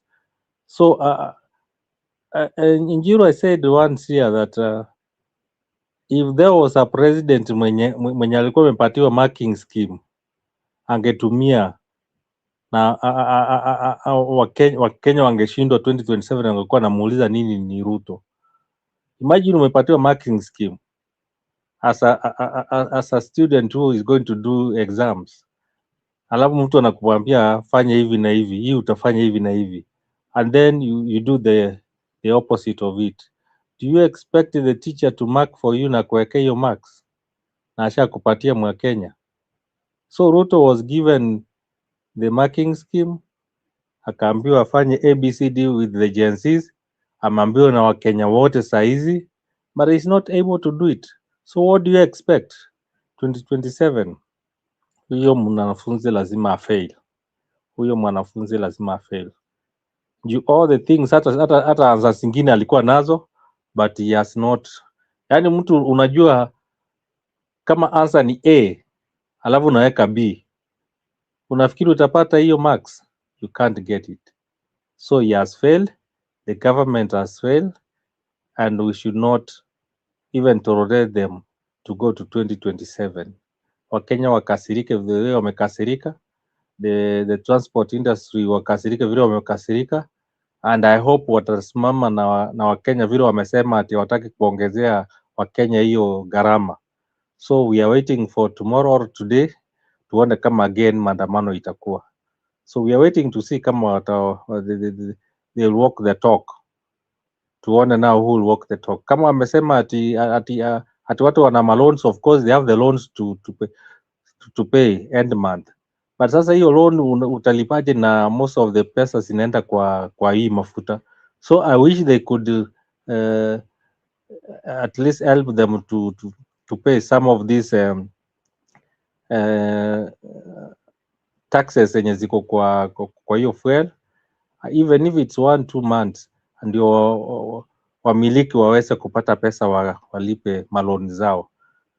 So I believe if they can save the fuel, wanaweza pata pesa nyingi. So 1-2 days or a week of not doing business, I don't think it's going to affect them, because ukikaa kwa hii strike for maybe a week na the whole of the month, the 25 days ama 23 days zenye zimebaki the whole month, utafanya biashara na upate more profit, then I believe it's worth it waiting.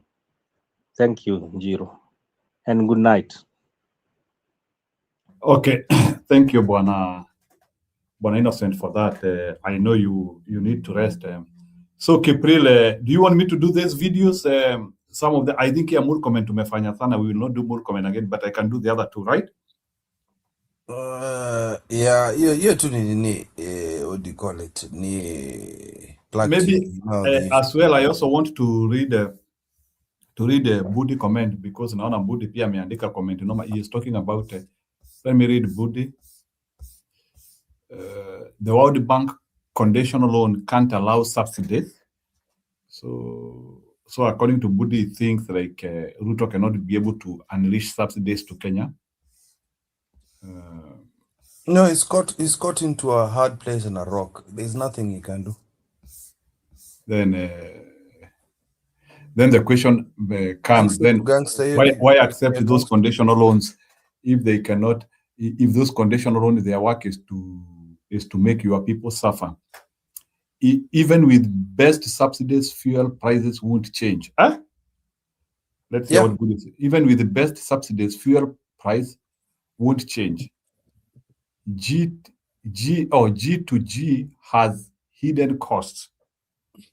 That is forex pressure and liquidity of Kenya shilling. So according to you, Budi, do you want to tell me that hakuna pahali pesa ya Mkenya inapotelea through dubious means? Hakuna watu wanaiba pesa yetu inapotelea kwa genuine cost variations. According to you, is that what you mean? Do you know hiyo mchezo ya G2G ilimpatia pesa ya kuiba kura?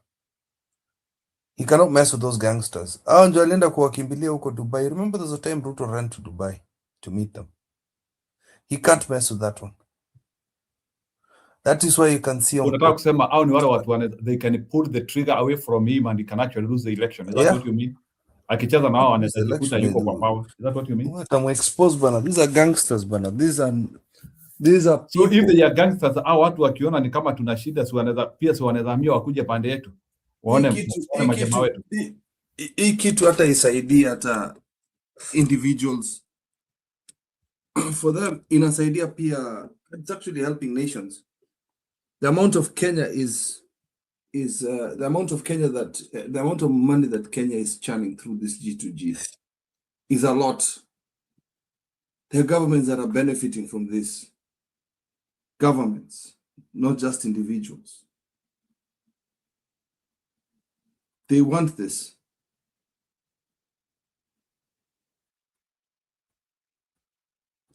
So Budi is right. It's ukiona Opiyo Ndai is sweating, you can't. It can't be reverted. They're supposed to collect taxes, not subsidize the population.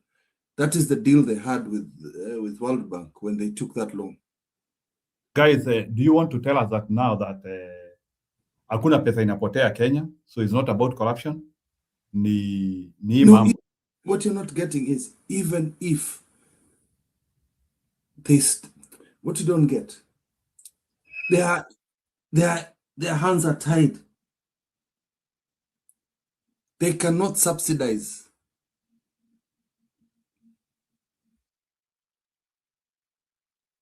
Hiyo itekwa red flag kwa nini inaitwaje, kwa World Bank and IMF, because they are told ufanye hizo mchezo zenu za town vile mlifanya na hiyo ya fuel, hiyo ni shida zenu, hiyo aidhuru, hiyo ni shida zenu.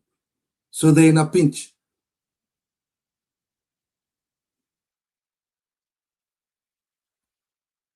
If they did not have a deal with iBank with the loans they took, they could have easily subsidized a long time ago, like Uhuru did.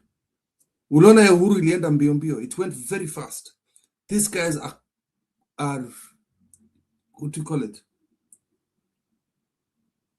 They cannot, you see, you cannot do subsidize anything in secret. You have to state it to the public. It has to be, lazima tutajua. It's not something you can hide.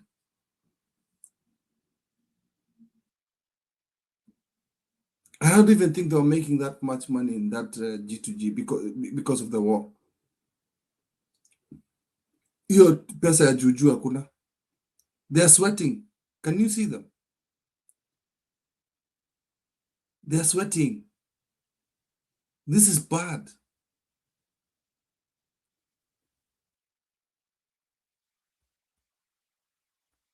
It's a deal they cannot negate on it. Yeah, G2G ni ya gangsters, but their nations are benefiting from that.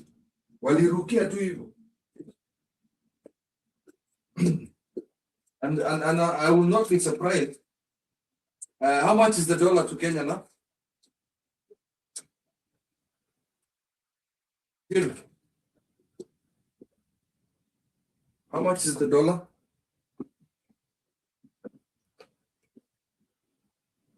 I've not checked. Maybe unless let me see. Yeah, they're about to play forex. Mchezo ya forex very soon. Wacha nione dola shilingi itaanguka. Wacha nione iko 127 sasa leo. Ilikuwa ngapi jana? Let's see the chart. There was a day, just 1 or 2 days ago, it was around 129. Shilling. So are you saying sasa unataka kusema sasa wanataka kuileta 100? Itaenda juu kidogo. Juu meaning like iende huko 130, 135? Is that what you mean? 1 shilling is 127 sahi. Imepanda leo. You see within the last month. Sasa I'll advise those guys who do forex, genuine forex. This is the time to ukitaka to make a bit of change out of Kenyans. This is the time.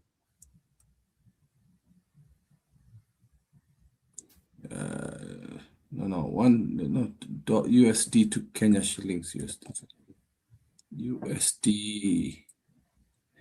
USD to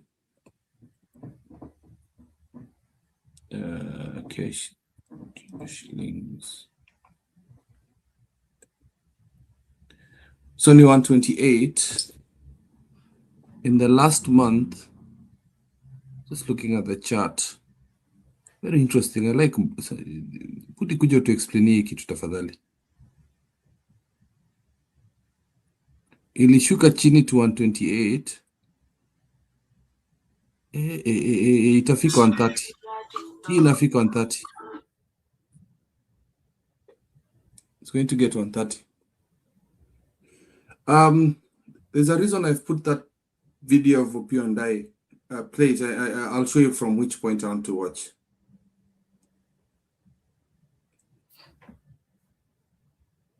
Video nani?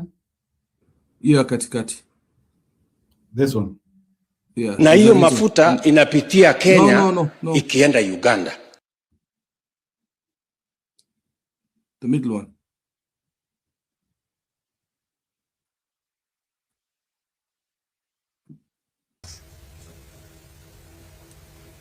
And to eliminate the risk. That is the...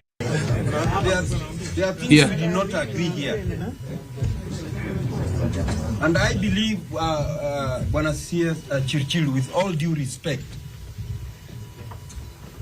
we did say that we are going to communicate here, clear and open, that we have not agreed, so that we carry this conversation forward.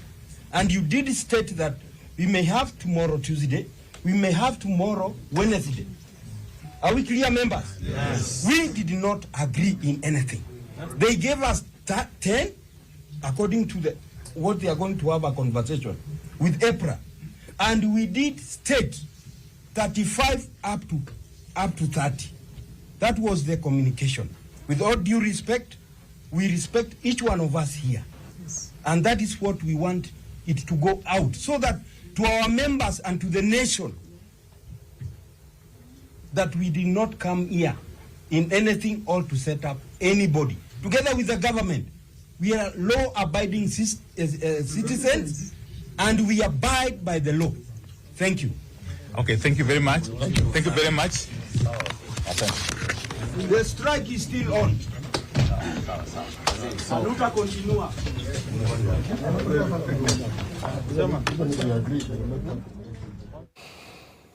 Well, we've just been watching and listening from Transcom House, where CSS Davis Churchill, Transport Opio Wandai, and the transport sector have been. Let's just take a listen to I believe, a member of the transport community, just to so that we get a bit more brief. Let's listen in.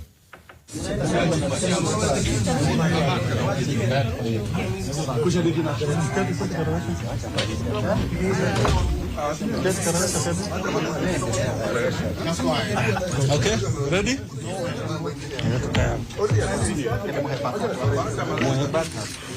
Ready? Okay, so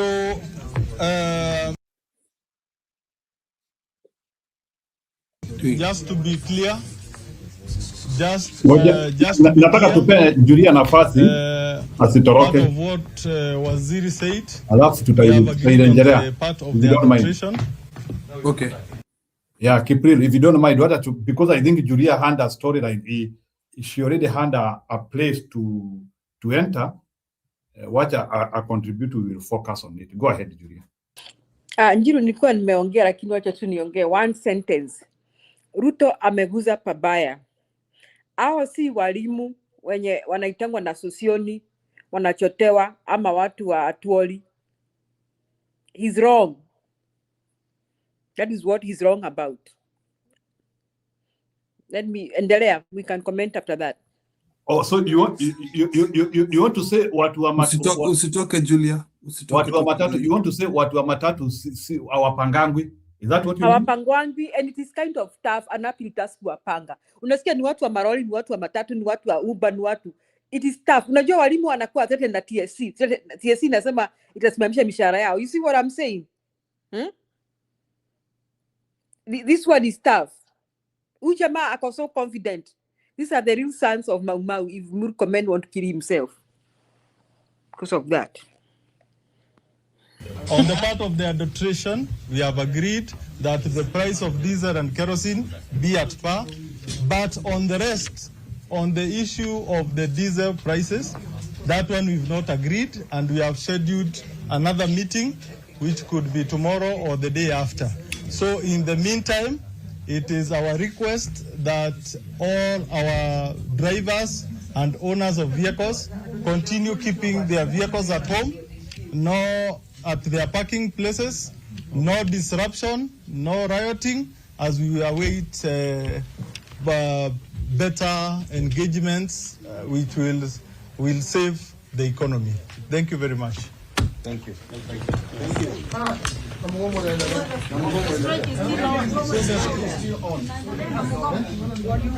Okay. Well, joining us from the Transcom House, the official Ministry of Transport headquarters, earlier on, as we've been listening, we do have the CS Davis Churchill Transport and Opio Wandai, who have been engaging the transport sector there for a while. There's another, let's listen in. Is the price. The price have been very high. We are saying that, okay, we want to state that the strike is on tomorrow and it is proceed until we have a better negotiation with the government because we have not reached to consensus. We have been requesting for them to reduce 46 shillings and they have over 10 shillings. So they have said that they are going to gazette that 10 shillings, but we shall engage them further tomorrow at Wednesday so that we may find that whereby shall reach in a position whereby we shall have a consensus or in agreement. So we are calling upon all our commuters, all our travelers to bear with us. We are fighting for them actually. Instead of increasing price of the transportation price, so we are fighting for our travelers. So we pray that they observe that, they bear with us, and they maintain peace and stay at their home. Thank you very much.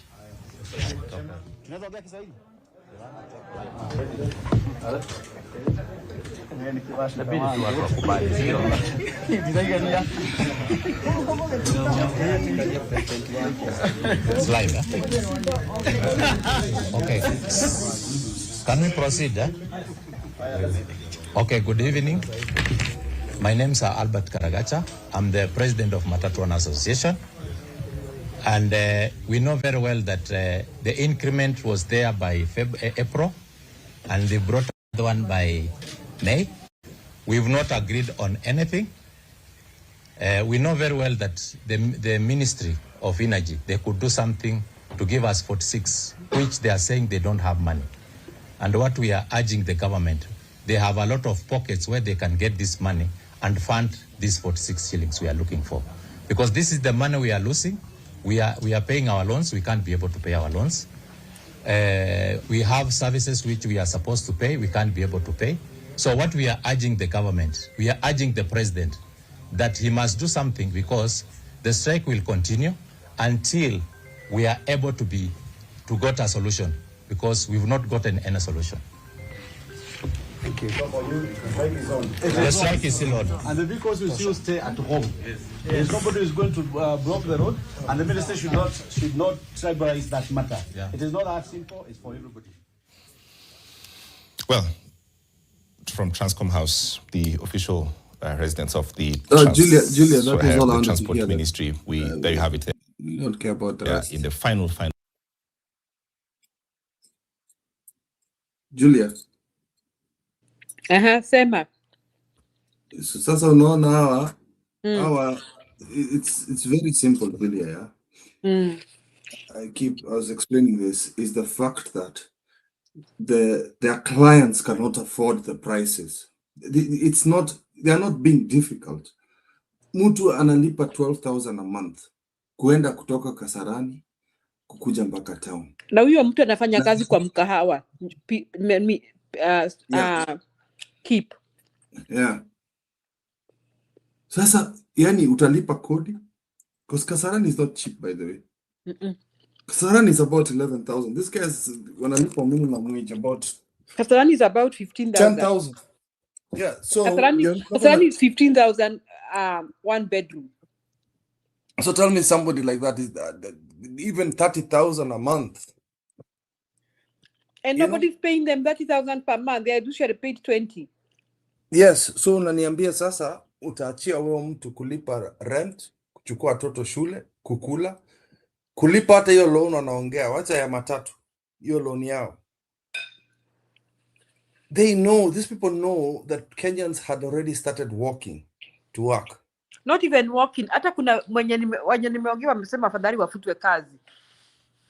Because it doesn't add. The math is not adding. Wanaenda mashambani, the economy is collapsing. There's nothing they can do. And I really want that man Alex aingia hapa juu kuexplain hiyo kitu ya G2G. G2D is different from Uhuru government. Uhuru hata alikuwa nakula. We know that. We cannot dispute that. But he could go and get into the pockets of subsidies. Aseme, hey, the government is subsidizing this. Au aliambiwa na World Bank, mulikopa hii kitu, mbadi akienda huko, kulikuwa na agreement, amwendi kusubsidize kitu yote hapa. Munafaa kwenda kutafuta ushuru mturudishie pesa yetu. Waliandikiwa hapo. That is why Mbadi was coming to lie to us at IMF and World Bank are only advisory bodies for the economy. Kwani sisi ni wajinga wapi?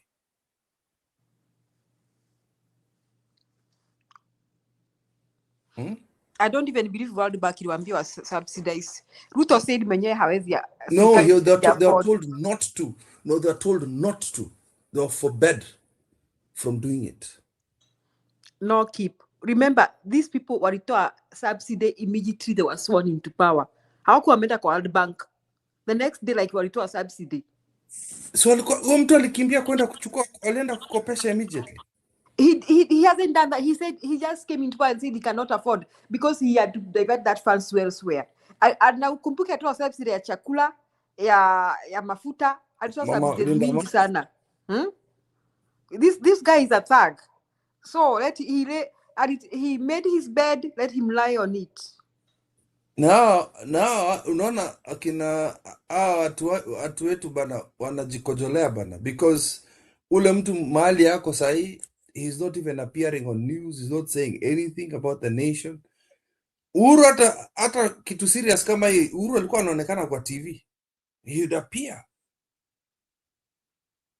Uhuru would come in and appear. And Julia, I think Murkomen, Sudi and them lot had planned for a big mandamano. They were going to disrupt property. They were going to harm very many people. Ole wao, hii ilikuwa different mandamano. Hii ilikuwa businesses. It was actually businesses. So the little disruptions you had on the roads, walienda kukimbizana na vijana wadogo around, but that was not the main mandamano. The main mandamano ilikuwa kwamba town ilikuwa empty. Town was empty. Because people could not go to work. Yeah. People could not go to work. They were confused. The Murkomen came with the same speech. Oh, waliharibu mali, waliharibu. Kenyans were like, it was a lie. I saw nothing like that. You told the news anchors you cannot film anything of us gongaing watu. Silly man. They're confused. The script has flipped on them because they're used to the Raila way. They used to how Raila alikuwa anakimbizana na watu papa nakuja. Oh, mumeharibu mali. The worst thing for them is Gachagua is not in the country. Yes, that's another bad thing for them. Gachagua is not in the country. Gachagua hayuko ndio wakimbizana na yeye. Waseme ndiye ameita maandamano. And you know Gachagua didn't even call for maandamano. He said we are coming to talk about it. Wacha Gachagua kaa hapa na sisi Landro. Kaa hapa. Gachagua said, was asked, are you for maandamano on Monday? He said, no, we are going to talk about it. Lazima we sit and agree why tunaandamana. Gachagua said that we don't want to andamana kesho alafu kesho kutu hatuko. We want to sit and plan and find out reasons why we need to protest. And we will not go back until we achieve those reasons. So Gachagua maandamano haijafika. You see, hii maandamano, like you are saying, unaona how watu they were expecting like kukuwe na riots town, wanakimbiza wanachapa watu na tear gas, wakikuwa wengine. I mean, they had no one to fight. Nice. They were fighting people. They were fighting youths in Thika, blocking roads. Yes. Joseph, that is not maandamano. Maandamano ni kwenda town. Hii ilikuwa tu. I was reading a text that my friend sent me. Watu wenye walienda town na gari walikuwa extorted, but it was friendly bounty. Mjamaa had to part with 800 shillings. Walikuwa wanaitisha 100. Sasa one time, aya bana boss tupatie 100 bob. Alafu gari yako inapita. So the youngsters leo wamechota pesa. That was a nice one. Even the motorists were laughing bana. Hata walipewa hiyo pesa. Tunaenda wapi? Nenda Kasiti. What do you call this thing? Blockades. Walikuwa wameka blockades. Sasa wewe ni wanta mama tuta. Wanta. Basi mkubwa. Ni mzuri sana. Ulikuwa umetoka wapi? Wera ni sawa. Haya sasa tuachie hapa chai tunafanya kazi mzuri. My cousin was just laughing akasema shika bana. Just shika your pesa bana. Like he left happy. Do you understand? Alitoka hapo akifurahi. Happy that although he was extorted, it was not violent. They were actually asking. They were not even forcing him. They're not forcing him because there's obviously some motorists are not giving money, but they were being let to go. It was very interesting today. I feel bad, Julia, for the people who died. Again, I don't understand why these cops keep killing people. I think they're just murderers. Ni watu wanaenjoy kuua watu. I'm beginning to believe that our police are psychopaths. I don't even think it's instructions from above. Ni tu police wanataka tu kuua watu. They enjoy this. Instructions from above. Because these are the same police in the days of Uhuru, the instructions from above. And they were waiting for a real riot. Wapige watu, waseme watu matatu wamecause deaths. Na unaona this guy is very smart, amesema we are not rioting. He's very smart. He said we are not rioting. We are not kaeni nyumbani. Kaeni nyumbani. You cannot accuse him. You cannot accuse him for anything. He said we are not rioting. He's very smart. Mwingine, by the way, there's different prices for each one of them. There was one who was saying mwisho yao ni 30. So there's different negotiations amongst different transport industries. So inaonekana wengine watafungua ikifika 30, watafungua biashara zao ikifika 30. Lakini hao wamesema si tunataka 46. 46 means at least fika to 200. Like at least just get to 200, mafuta fike 200, hapo tutaridhika, at least we can afford it. At least we can the Kenyans can afford to basically commute. But the 46 shillings on top, so there are those who do not know how to negotiate, and there are those ones who are like, rudisha chini. So huyo mtu wetu anasemanga kaa ngumu. I don't know atakaa ngumu mpaka siku gani. Alafu don't forget he's risking June 25th inakuja Na Gachagua pia. Gachagua amesema they are coming to organize maandamano ya kila he'll have key points that must be achieved. Na sasa unaona he's risking that. he's risking if he doesn't solve this week. Alafu ianze kuendelea. Unaona, these people who came out to be on the street, hawakuitwa na mtu. They just came out, it was spontaneous. And he's risking that kind of a reaction. No, you see, this one prolongs, eh? Because now there are two types of mandamanos that are going to happen. There are those guys who will be pissed off that they cannot go to work. Si sasa watu watatoka kwa street kwa sababu wakana njaa. Because at the end of the day, kuna mtu alitembea kutoka, where did he walk to? Mpaka Kangware. It was almost like 60 kilometers. Mtu ametembea tu kwenda kutoka Kangware na kwenda kazi. Anafika jioni ameuliza umetembea masanga mangapi? The guy is saying he's walked for 3 hours. Honestly. 3 hours unatembea tu. So unaamka asubuhi unatembea for 3 hours. Unafika kazini umechoka, unafanya kazi na si kazi ya ofisi ya kukaa chini. Hii ni kazi ya mkono. Alafu arudi jioni. By that time, you know definitely that guy has not had lunch. Alafu anatembea tena usiku. So spending 6 hours walking. That means that man is spending almost 6 plus 8, 12 hours of his life.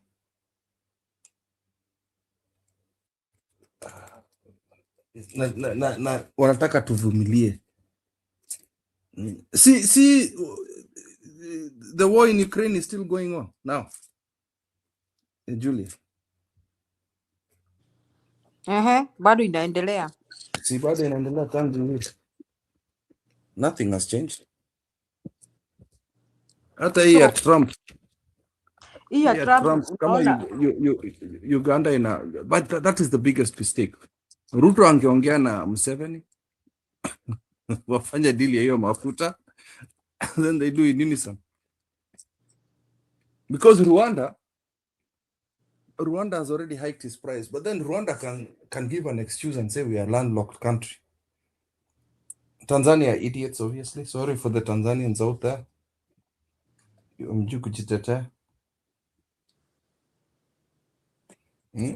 You see how many countries are doing G2G.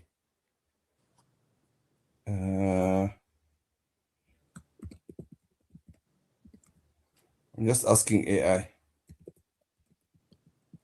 Doing G2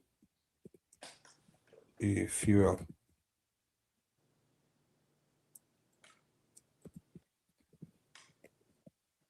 I'm going to see how many countries, Julia, are doing G2G.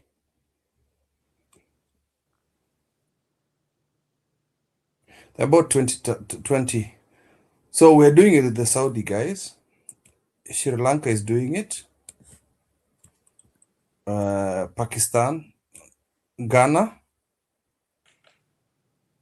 But Ghana is doing it with gold. They're selling their gold for oil. India is doing it. Philippines. Kuna nchi za maana zinafanya hii kazi ya G2G. Hii ni ukarabati.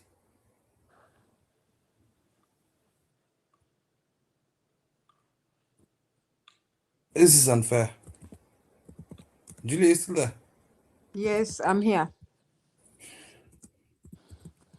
So your argument about the strike is correct, is absolutely correct, is accurate. Waligojea zile kesi wanakuwa nazo kwa barabara, wapige watu, wamwage polisi, wamwage hata GSU walishangaa walikuwa na mwaga wa nini leo. They had no work to do. But Joseph Karuki is saying that we are wrong. Joseph Karuki is saying that we are wrong and there was chaos in Naivasha. That's what he's saying. Yeah, but it wasn't televised. It wasn't. I don't think the rest of the country knew what the story was. Watu wa Nairobi walikaa nyumbani. Thika Road, nyinyi wa Sapere mlidecide huko Githurai. Sasa hapana. Hakuna magari zinapita hapa. Mlichoma gari ya UDA bana. And that is what I used to say, that the days of Raila Odinga, the way most effective way of stopping people from going to the city ni Thika Road na Mombasa Road na hii na barabara ya kwenda nini, barabara ya Hata kwenda Mombasa Road walifunga bana. Mombasa Road, Thika Road Wa na barabara. Unajua there are three main Wakambo roads walifunga by the barabara. way. Keep barabara ni Eh, tatu main. Thika Road, eh, Mombasa Road na hii ya kwenda Western. Alafu zuia ile bypass ya si Kiambu. Western tunatanga Great Wall. Yeah, kwenda Kino. Hiyo ya kwenda Kino. Sasa Kino people na if Kangemi. you stop movement on those roads, Nairobi is done. The capital comes to a standstill. By the way, Keno, not Keno, Githurai, they were having fun. Those guys were having fun. Mpaka polisi, by the way, the cops were being told by the youth, 71 term. They had to say it. Na hiyo This is what hiyo ndio Murkomen is not saying. hiyo ndio Murkomen is not ile saying. Paul yule mzee anatuambia mtu anaongoza ile opinion Mzee poll, mgani? ile mzee wa Tifa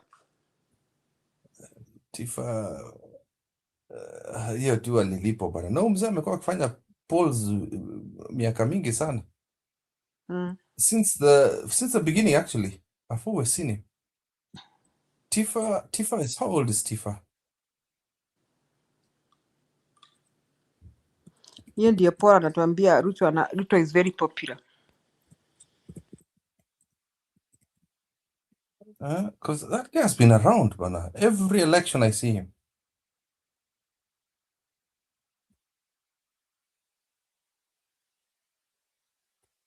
Yeah, he does say that Ruto is front runner. And Kindiki ndio atasaidia. And the broad-based government. In other words, anaambia Ruto hakuna haja ya kutoa Kindiki. Ako na 24%.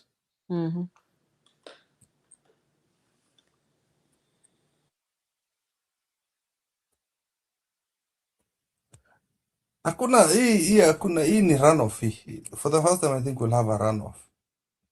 If we don't pick one candidate, Julia. Because according to Tifa, all that Ruto has is 24%. I think we have no choice but to have one candidate. Kuna You see lingine. Tifa polls. Hata Sifuna alisema hivyo. Let me see the Tifa polls 2022. Tuone what percentage. You see, let me, kuna kitu najaribu kuuliza like what would make Ruto be an option for Kenyans? Actually, Tifa polls did state that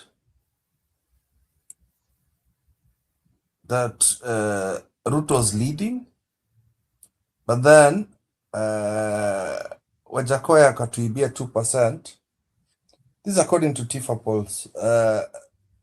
Raila was on 46% of the country compared to Ruto 44% according to Tifa. But I kind of understand the popularity of Ruto in the mountain was real. Popularity, not that he won. His popularity was real. So that 44%, I can see it.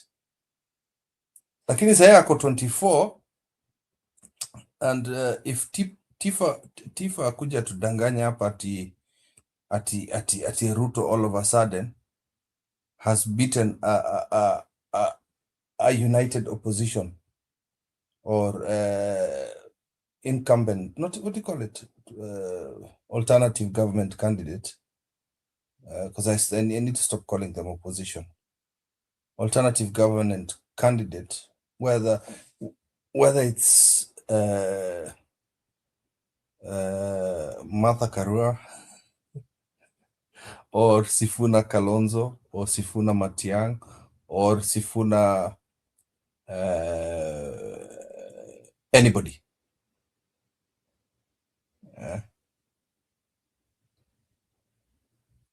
That is fine.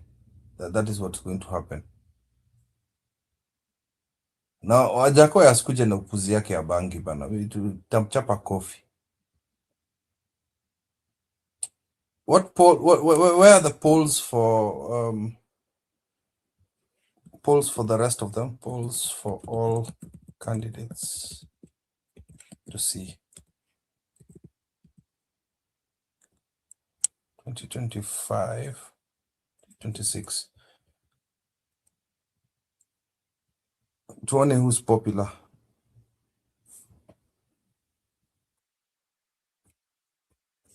Nasema Ruto is number 1 with 24. Wiper is number 2 with 19. Matiang'i is 40. Matiang'i is getting popular. Where? Julia.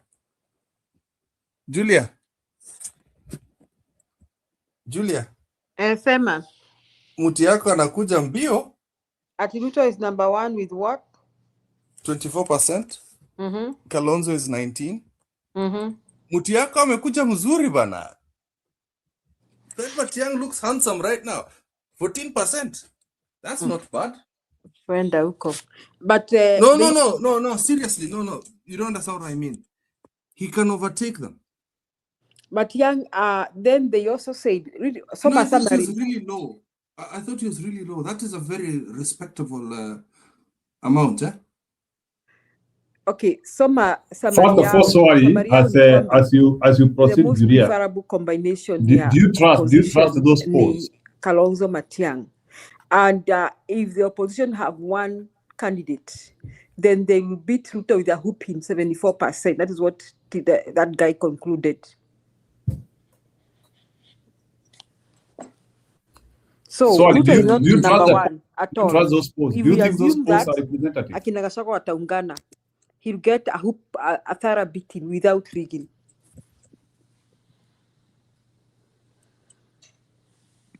Now, these are polls Munazi trust.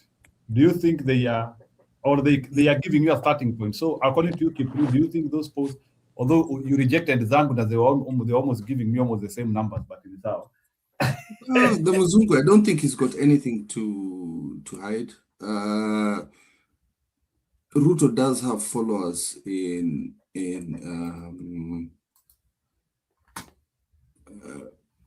Ruto does have followers in Nyanza, Kalenjin land, the Somali votes. So I would say, unaenda haraka sana. Unajua, when you start now, you can lead me to answer you so that I can say. No, I understand, but I want you, as you say that, like you need give us an indicative figure, like Ruto has support in Nyanza.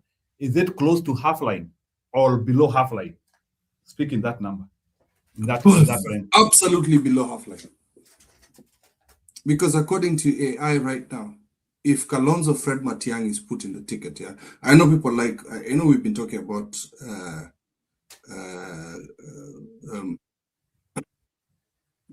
what's his name? Talking about suffocation. Let's just be realistic. Jinsis don't vote. Sorry, I'm going to say that. But according to AI, the joint ticket of Kalonzo and Fred Matiang'i is actually the best ticket, which would be 31%. And then coming in second would be Kalonzo Sifuna, which would be 28%.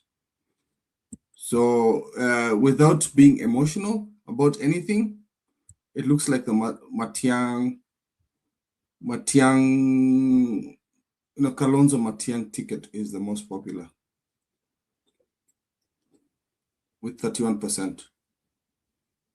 There is something I'm not getting from you. You are calling it Matiang'i Kalonzo. Can it be? Is it a straight ticket or it can be flipped? Is it a one way or a two way? Is it Matiang'i Kalonzo or Kalonzo Matiang'i? Can it work either way? It's Kalonzo Matiang'i according to the AI. Kalonzo Matiang'i. I don't think they tested the other way around. So what about if you flip it? What is the compression factor if you flip it? I see what you're saying. I don't know if it's going to be able to answer that. Let's see. Fred Matiang'i Kalonzo.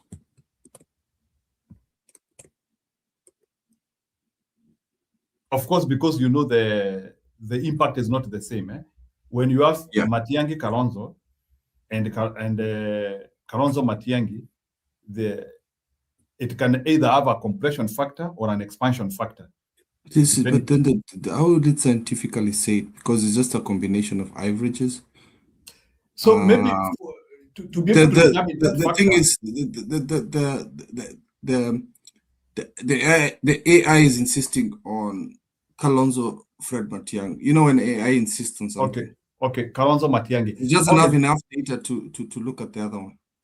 Okay, now another question. Then it's still saying that if this duo manages to formally structure an alliance, they will create an immediate gravitational pull to real opposition fragmentation, adding even a position of Edwin Sifuna's grassroots base or aligning with Gachagua will easily pull them well past, this is what the AI is saying, well past 50+1.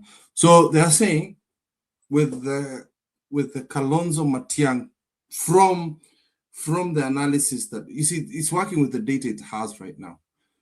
With the Kalonzo Matiang'i combination, putting Kalonzo as a superior candidate according to Tifa, according to what AI has seen in terms of data. No, AI works the data it sees. The combination of Kalonzo being the superior one with 19 and then Matiang'i, adding them together, it then states that they have 31%. Then they say, after that calculation, this is trying to state that if you put Kalonzo and Matiang'i without the help of the other two, do you get where I'm coming from? Without the help of the other two, they have 31%. It's stating that Ruto Akaina. Yusuf, I want to advance you. I want to advance you. Yusuf, AI. Okay, relax hapo kidogo. I want to advance you. Hapo, relax hapo kidogo. Advance me. Help me. No, I'm not helping you. I want to advance you a little bit. Unajua, we always use what you have to start now, going to unknown territories. So you have now said that 1%. Okay, let's take it as an hypothetical number, 31%. So when they having that 1%, what is Ruto having at that point? They having that 1%. Still. Okay, so we are now starting at 31 and 24. Now from there, now try now to now start bringing other people, and you tell me what they are bringing. So either one, let's assume, and we know with the confidence limit of close to 90%, Sifuna will go to Kalonzo side. So Sifuna atapeleka percentage gapi huko? Juu tunataka kuona the easiness of reaching 50, because sasa wako na 31 hawa, so inabidi tutafute mbao. Ni mbao tunatafuta sasa. So how much do you think Sifuna can bring to that matrix?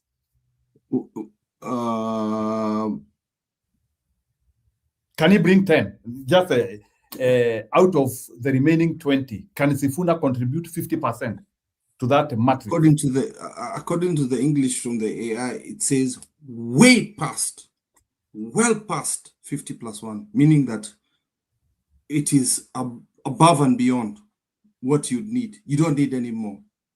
Okay, another question I'm asking you. Question I'm asking you. When they are saying 31% for Kalonzo Matiang'i, is that 1% inclusive of Murima? No. This is only their blocks, eh? This is their blocks. Basi zimeisha. What are we talking about? This is Jubilee spots only. That's what so if you are saying 31% does not incorporate Murima, so hypothetically, let's assume from those numbers you are giving me, Murima, we don't actually even need 80. Murima, we need 65. Yes. Based on those numbers. Murima, yes. So in fact, hiyo number nimekuwa nikisikia watu wakisema ati Ruto only want 30% from Murima. So even if Ruto gets 30% from Murima, he is cooked. It's not enough. Eh? It's not enough. It's not enough. So in other words, now let's start now saying this. For Ruto to win the election, unajua, I want us now to look at those numbers. For Ruto to win election, because unajua, this is a fake win, and we have to start telling people this. For Ruto to win elections, actually, he has to get 50+1 in Mlima. Yes. Sijui kama Julia ameenda. Sijui kama Kipriru unapata information, and we have to start saying this ili asijaribu kwenda kuiba ati atuoneshe kure yake ati ameiba ikatosha. So for Ruto to win in 2028 is only path it is if he is able to get more votes in Mlima than any other person. Yes. That's condition number 1. Right? Yes. And so now let's now audit that condition. Unajua Kipriru, nataka tu tuongee because I know you understand, man. Unajua there are things which you call conditional phrases. Unless you fulfill that condition, you cannot go to condition number 2. That's a very pivotal condition. So we have now determined that condition. For Ruto to win presidency, even with his blocks, he has to get more votes in Mlima than any other person who will be vying in that particular time. And he has to take, yes, and he has to take the whole of Luo Nyanza. Forget about that. Nataka tu kwanza tu tutumie tu condition ya Mlima kwanza. So Mlima, he has to get more than 50% of Mlima, right? Yes. Now, based on that, can you give me a campaign concept or a vote hunting concept which can give Ruto 50+1 in Mlima? Kanisa tu. Na sijui kwa nini Julia ameenda. I need somebody to come and explain to me this. Because unajua those are now, then that is one. So, and again, for Ruto to win on that, another condition, so tumesema sasa Mlima apate 50+1. So, of which you tunajua, that's a tall order. He cannot get that. And that's a pivot condition. So let me now, umeleta condition ingine, although these are minor conditions. These are minor conditions. There are 2 minor conditions. Minor condition number 1 is he has to maintain Rift Valley as it was. Yes. Previously. That's a minor condition. Of which, again, even that minor condition, it is impossible. He cannot sustain it. You know that. Eldoret, Nakuru, Dikir, Masai. Yeah, there is withering. Some votes have withered. We call it withering. So there is some withering. Then, Kule Luo Nyanza, which is now his new constituency, which is now a major. Now that one you can now take it as a major as a major constraint. Luo Nyanza, you can take it as a major constraint. But hold on. Yes. But according to the same TIFA poll, Sifuna, Babu, and Orengo have taken 76% of the vote electorate. Within the Luo Nyanza. Yes. Not within everything. Everything that is ODM. Think of anything and everything that is ODM. Anything that is ODM. So within the ODM, and we know now another condition, nataka tuweke constraint hapo. Yeah. Luo Nyanza, we can say hypothetically it is 95% ODM. It's an hypothesis tunaweka. Yes. So if you now put an hypothesis that Luo Nyanza is 95% ODM and 76% is gravitating towards Rida Mwananchi, incidentally, what you are trying to say is that Ruto is having a number which is 100 minus 76 in Luo Nyanza. Yes. On the higher value. So right now we are saying the maximum votes which Ruto can get in Luo Nyanza is 24%. 24, yeah. Let's even give it 30% on the because higher. you see, you've got to remember that people like Bad Girl are there, Orengo. I'll tell you the truth. Kaluma will not go. Kaluma hajaongea 1-2 term for a very long time. Kisumu is gone. The only place that is good for Ruto is Homa Bay and a bit of Migori. But you see, those places, they cannot function in isolation. You need a whole block. That is impossible. He can't get the whole block. Let me tell you. No, if you don't get the whole block, you are cooked. Yeah. You have to get it as a block, not in isolation. Yes. You cannot separate those things. So I can tell you for a fact, Kisumu and Siaya, hakuna kitu kama hiyo. You cannot talk of ni kama sasa in Mlima Kenya you are saying you can get Nyeri and Kirinyaga. You don't talk that way. Politically, it must come as a block. No, Homa Bay is cooked. Homa Bay is cooked. Then if it is working as in isolation, you can because pia kuna kitu ingine, there is also No. It's Najua. What I'm trying to say is I get what you're trying to say.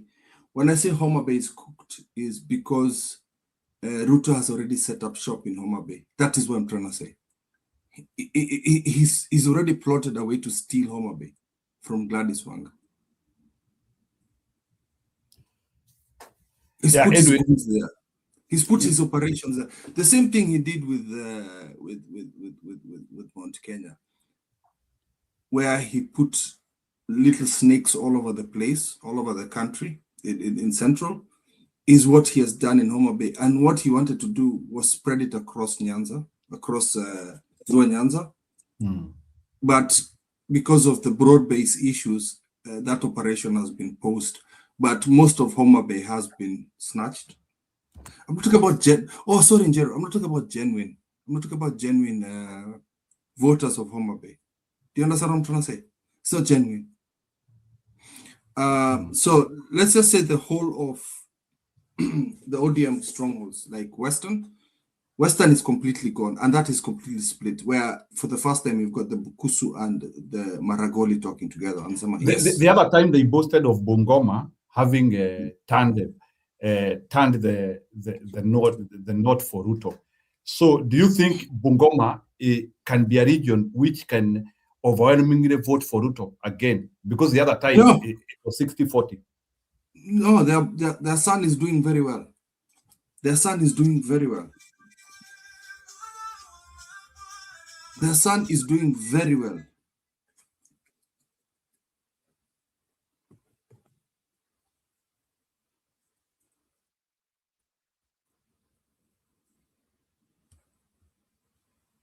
No problem. Go ahead. Sifuna is doing so well. Sifuna is doing so well. They cannot betray Sifuna. And Sifuna has been meeting old people in Bungoma, and he's specifically been going to. So let me ask you a question. I want to ask you a serious question. Yes. Today Sifuna is a main operator in the opposition. I'm just saying. Incidentally, we don't know the position which he is going to get, but let's assume he will be a principal or. Not he will be. He's a principal. He is a principal, but now we are now analyzing candidature of Kalonzo and Matiang'i. So it means that Mama Mary is, she could be in Joboy.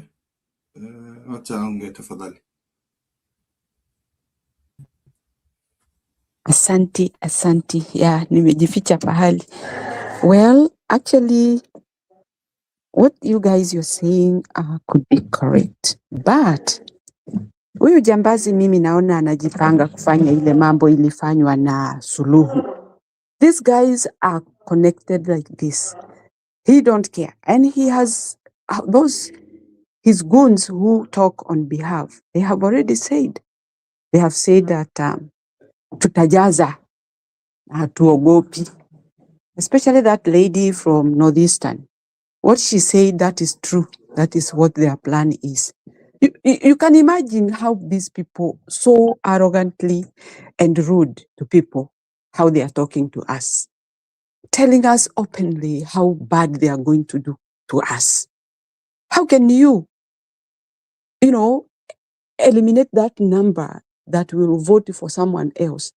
Mseme ati nyinyi mtajaza. Sisi tutakuwa wapi? Tutakuwa nini saa hiyo? Are we Kenyans?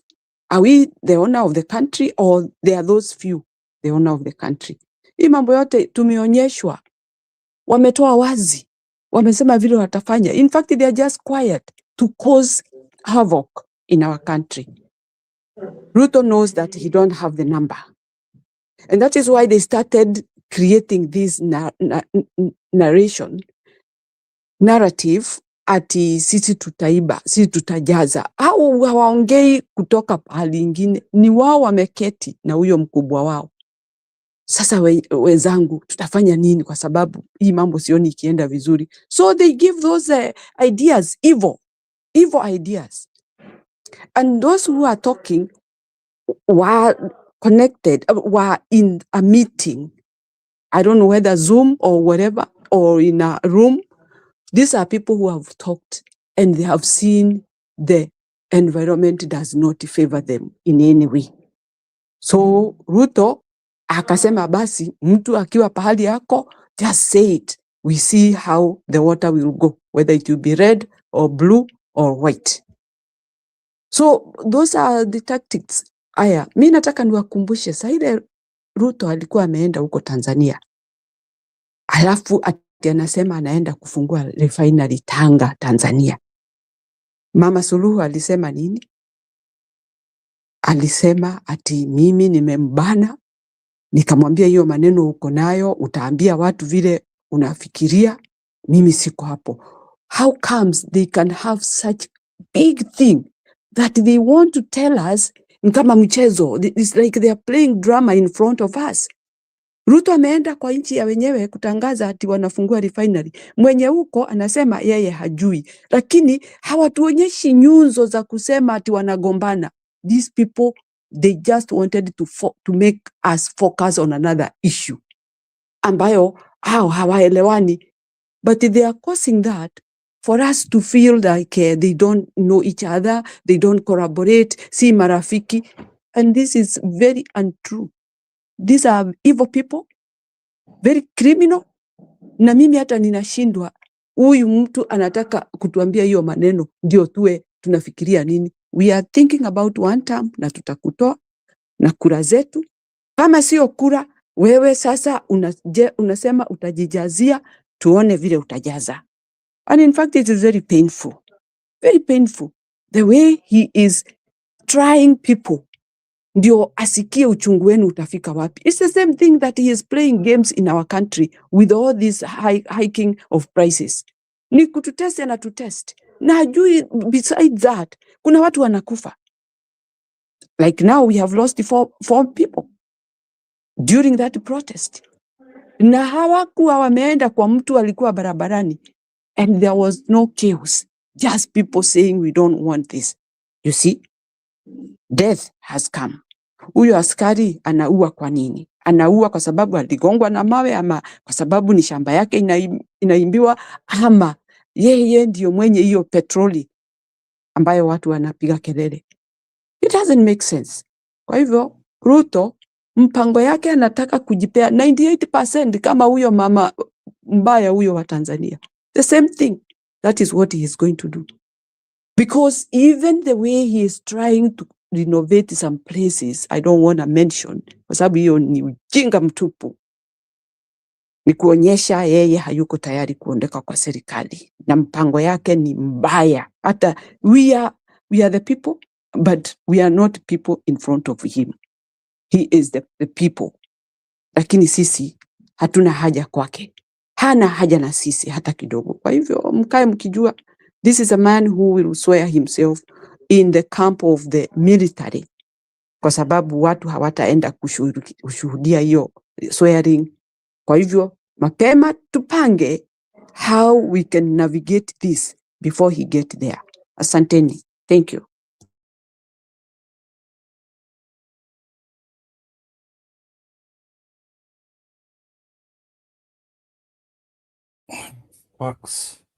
Facts.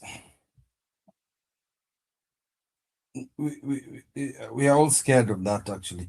But to add on top of this interrogation that my brother had started, I wanted to jump into what Jubilee was actually planning. Jubilee, as far as I'm concerned, the meeting that was going to happen in Kiambu was a very serious one. Very serious. When I say it's serious, Matiang alikuwa ameanza kuplot mambo ya to spread the Jubilee word across the country, the whole country. So for me, why Matiang'i will be a very, very, very, very scary force is if they start encroaching into Turkana, coming down to parts of Masai land with the DCP, kukuja huko coast, kukimbia kila mahali. I don't think Ruto will have enough breathing room because hakuna election ya Matiang'i imeibio, if you've noticed. Kuna hata moja imeibio. You cannot steal from Matiang'i, trust me. And I think that is the problem. They're not revealing what their strategies are amongst themselves. But when the time comes, they will talk about it. And they will reveal how those votes are not going to be stolen. And I think that is why Gachagua, apigi kelele uko dikir, he does not want to show them that he knows. Kuna kitu anajua. I hope I'm not being delusional to myself. But I have a feeling, yeah.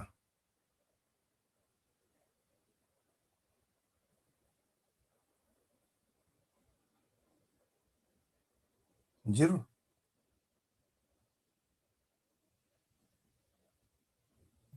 So Kiprile, leo nataka muone hii narrative ya UDA sielewi. Sasa kuna jamaa wa Nigeria, a Nigerian pastor, ati ana claim gari yake ilichomwa after ati nguo za UDA zimepatikana kwa gari yake. Umeona hiyo video? So nataka muniambie how authentic is this story? Yes, Njiro, I heard this guy is from Burundi. Is it not Burundi? Okay, anyway, I don't know, but we can listen and then we can judge. Okay. That took place in different parts of the country today. But perhaps one feeling that pain even more is a pastor whose car was touched in Nairobi's Githurai estate.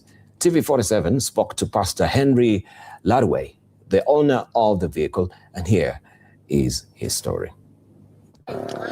These protests were expected to be peaceful after public transport vehicle operators organized and protested the rising fuel of prices in the country. However, the demonstration suddenly turned disastrous for Reverend Henry Lowry, who was heading to his daily activities early Monday morning. While traveling toward the Kamakis area, Henry, the owner of this vehicle, encountered a group of protesters who forced him to stop before they began attacking him in his car with stones. When I slowed down, I tried to engage them to talk to them, and I realized my phone was taken from the second place I was. They snatched my phone, so I could not negotiate with them by giving them anything. Then what happened was that I saw them attacking the car, opening the boot and the doors and picking things. Pastor Henry claims a UDA party outfit was found in his car. Later, the Reverend reported the incident at the Kasarani police station, where officers advised him to return on Tuesday to record a more detailed statement. So when I got out of the seat, they saw UDA sash around the neck of the seat, the driver's seat. Oh, then they started shouting, like in Kiswahili, UDA, like they are trying to tell them this guy's a UDA guy. Then it provoked them. They came to the car, start smashing the car. And people have a right to do what they want. If I want to contest with UDA, it's not a problem.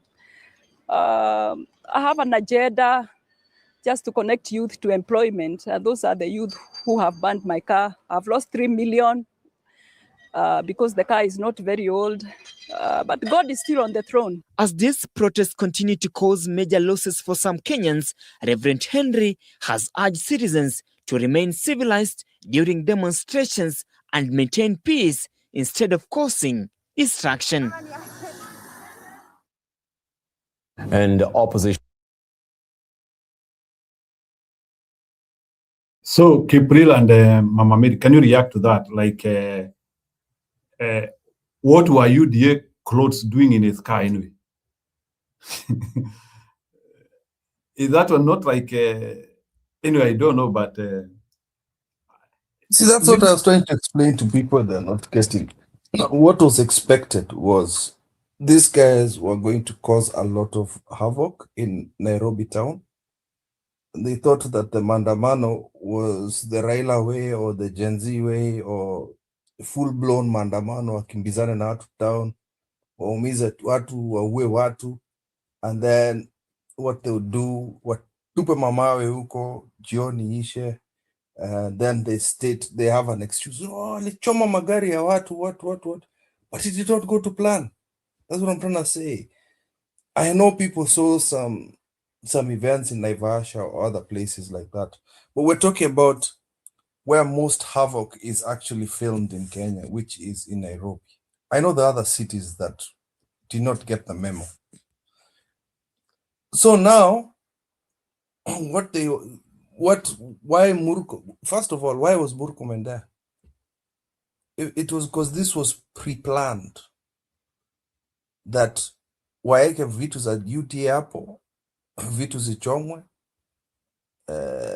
huo mtu hakupigwa, sangekuwa amepigwa. Yeah. What is your opinion, Jero? Can you tell us?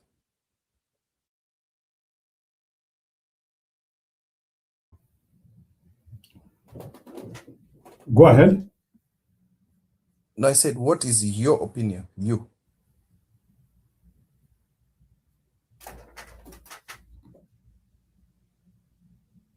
What is your opinion? Okay, uliza swali tena. What is the opinion of that video? Your opinion, you. Yeah, my opinion on that video, I feel these people are being planted because you can see like the suddenly there are so many videos trying to show that UDA people are being attacked. Ilianzia jana toka yule mama, kunasemekana that lady who was having a Ruto tattoo was attacked.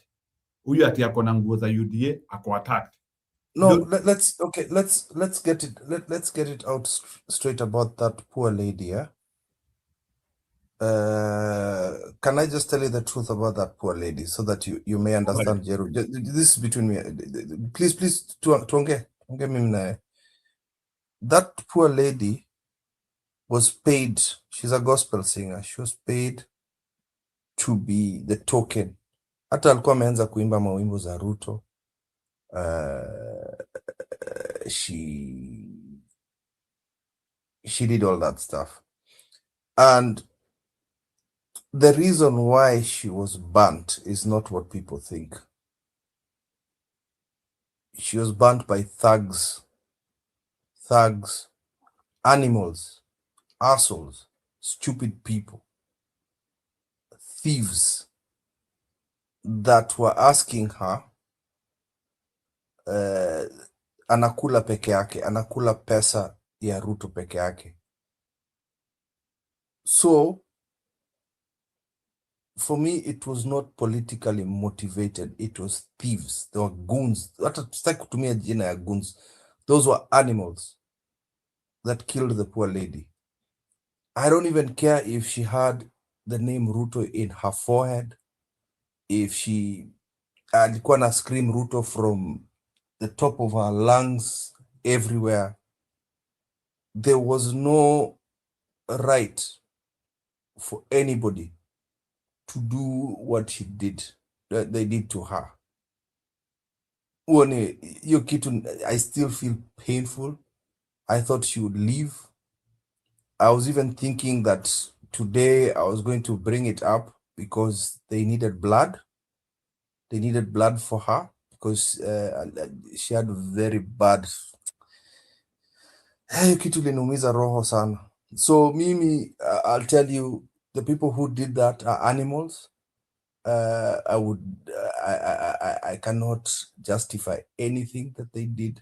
I don't think it was politically motivated. It was by thugs who thought she was eating the money alone, because she stated it herself. Alisema mbona unakula, when she was ill, alisema mbona unakula pesa ya Ruto peke yake, peke yako. What they were saying, you need to share it with us. So I completely condone that thing. And she had kids. She was a single mother. Sasa hata bwanake alifukuza. So I don't know. And then now the thing that hurts me the most, actually about the whole ordeal is Itumbi and Sudi are using it for political bonga points. They're using it. Now they're using that tragedy of that woman as a way to cause more. Hey, some people are animals, I'll tell you. This is the Sudi people and the Itumbi people and also the animals that harmed her. Because I cannot see Rigathi Gachagua. I cannot see Matiang. I cannot see Martha. I cannot see any of those sending thugs to Choma that woman. I don't see that. Sioni, no matter how I think of Gachagua, that is not something Gachagua can do. You wachia wanyama kama Farouk, Sudi. There are a few names here, Malala. There are a few names of people that you know they can do something like that. So for me tu nasema tu may her soul rest in peace. I feel very bad, and by the way, it's hata angekuwa na tatu 10 kwa sura yake, tafadhali, you don't kill somebody. That was very bad. I feel bad about that. Na nasema tu pole kwa familia yake. I apologize on behalf of those stupid animals that hurt you. Pole sana. That was nothing. Sorry, go on, Mary. Thank you, Kip. Thank you, Kip, for bringing that up, because these politicians will make people fight each other for no reason. Na hiyo ni mambo ambayo imekuwa kwa wananchi, wanashindwa. What is wrong with these people? Why are they, directing something that they need to sort out and solve that problem or sort that crime in a different way? They are bringing it. It is like softening it, because when you start saying that it is Gachagua, it is Gachagua who has done this, bringing it to politics, you soften the seriousness of that issue. Softening, I mean this. You make people relax. Oh, kumbe ni Gachagua alifanya hivyo, haya waendeshe. Instead of running to catch those evil people who did that, because Gachagua was not there.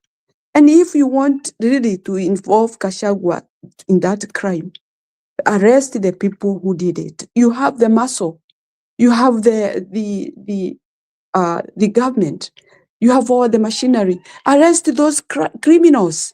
Bring them to book so that now they can say who sent them. If it is Wamunyoro, then we can see what happened.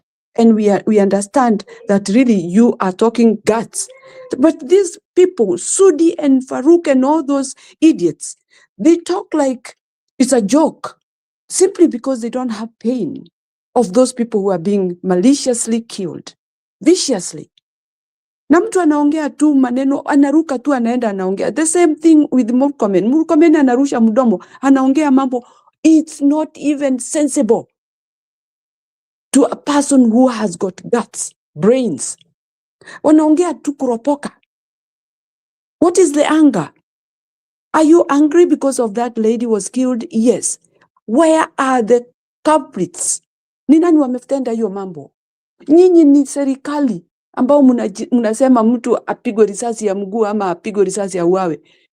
Can you get those criminals for us so that they can testify in court that we were sent by Gachagua, we were sent by Matiang'i, we were sent by Kalonzo, so that now we can start seeing what is going on? Nini wanatuletea hapa?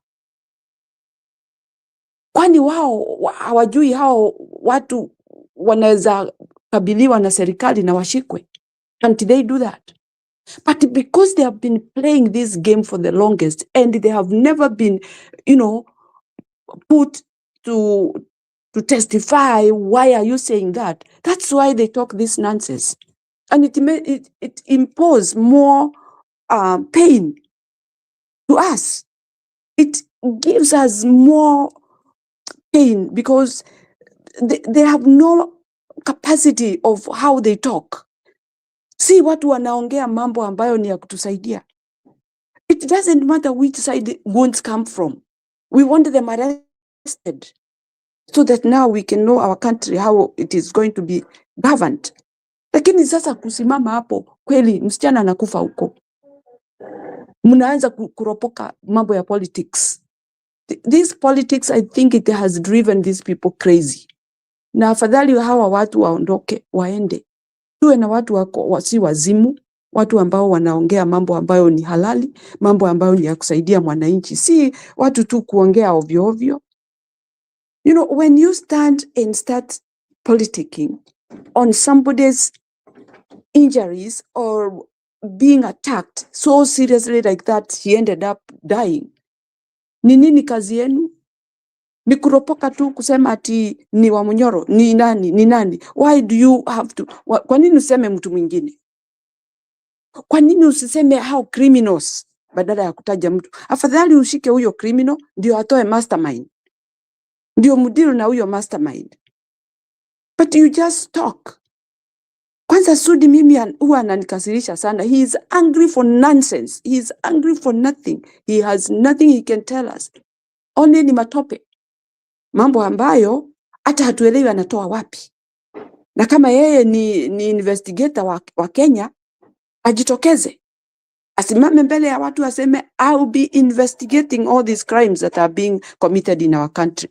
Rather than kuwa anaropoka tu kuenda kuongea. Wazazi wa huyo msichana, they are in pain. Na sasa hapa unarudi kuzungusha maindi zao atiwafikiria ni Gachagua amefanya hiyo. Gachagua even not in the country, although they can say they communicated through the phone, but that is very, very bad. Hiyo si kutuendesha vizuri. Hiyo sio kuendesha nchi vizuri. Hiyo ni kuharibu na kuonyesha watu sisi ni wenda. Hatujui vile tunafanya. We don't know where we are and what we are supposed to do. Surely, is that the government that we count that is leading our country? People with much, you know, watu ambao ni what can I say? Sisi si wazimu na hatujapoteza fahamu hata kidogo. Tunaelewa kila kitu. Even before you stand there and start rumbling all those words, we understand who you are. You are a goon. Mtu ambaye hapendi peace, hapendi amani hata kidogo kwa nchi. So, our people, Sudi is going to burn this country with that mouth, with those followers of his. Na hiyo mambo ni mingi sana. Anyway, nimesikia uchungu kwa sababu nimesikia huyo ameaga, nikasikia uchungu sana. Huyo msichana hakuwa supposed kuaga namna hiyo. Na watu ambao wanaweka tena mambo ambayo si mazuri kwa nyoyo za watu, kuonyesha watu ati sisi wale watu tunategemea hao wa opposition ati sasa wao ndio criminals, ndio wanafanya hiyo maovu. While the government has committed atrocity in the country and nobody has ever been arrested. Lakini hii ebu keep na Njiro. Kumbukeni ni mambo gani Gachagua. I'm not on favor of Gachagua, but I will say this. Ni mambo gapi serikali imejaribu kututupia ndio tupende tuchukie nani? Gachagua. Ni mambo ngapi? And because it is not working, they are not working, all those things that they have tried, it's not working. So they are very bitter. Ni kwa nini hii fashion yetu haifanyi kazi? Ni kwa nini haitumi? Ni kwa nini watu hawaichukui seriously so that they can help us? Wanataka tusaidiane na wao ni criminals. So what I'm trying to say is, watajaribu yote. Watasema, even they can change the story of what Ruto has committed in the country to be for Rigathi Gachagua, kwa sababu hawana aibu hata kidogo. Hawana aibu. Vile wanafikiria sisi tunasikiza wao, tunachukua hiyo maneno, hiyo ni kweli. Sasa Gachagua is no angel, ni mtu mbaya. That is what they want. Lakini how? You commit crimes, you change the route, you put on somebody else. Ati tusikize nyinyi, tujue ati nyinyi ni wazuri, hawa ndio wanatenda hayo maovu, while we know you are the one doing it. We can't live that way. Kwa hivyo tuko na shida kwa nchi yetu, na tutaendelea kuwa na shida tukiendelea kuwa na hawa watu. I don't know where they came from. All of them, they are rotten. All of them. Unaona sasa kama hawa kina Chirichiri wamenyamaza, wao hawakujagi kwa kamera ama nini. Those are the people who are eating the country. Lakini hawa mabweka hawa wakina Sudi ni wakupiga kelele ndio msiende mkajua mzinga wao pahali asali iko. That is how they arrange themselves. They are totally finishing our country, while those are quiet and these others are blocking the way not to understand what is going on inside there while the country is being swallowed. That is the plan, and that is how they have ganged up to finish our country. Ukisikia huyo Chirichiri, ni mara ngapi tumesikia mambo hivi ya corruption? Na ongeagi yeye amenyamaza, ni busy kufanya nini? In fact, those people, if they are busy for the country, it would not be the way it is. Lakini wao ndio wanafyonza kila kitu. Hao ndio master plan, ndio wana plan ile mambo yote itafanywa, ndio hizo pesa zipotee na ziende kabisa. Wamepewa ministry ile which is lucrative institutions, ndio waendelee kukula nchi ya Kenya. Kwa hivyo, this is a gang that they have come together. Before then, we were being told about Kiambu Mafia. I don't know much about it, but I hear those small things, which I have not gone into details. So are we having challenge in Mafia? That's my question. Because these things are becoming too much for the country to feel that things are going to work. Na kitu ambacho kinaitwa pesa, ikiwa inashikwa na mtu ambaye anapenda pesa, iwe kwa upande yake, hakuna haja na wao wengine, we are at very big risk. Our country will not rise anymore if we have these people continue being on those institutions or in that government offices. Asanteni. Thank you.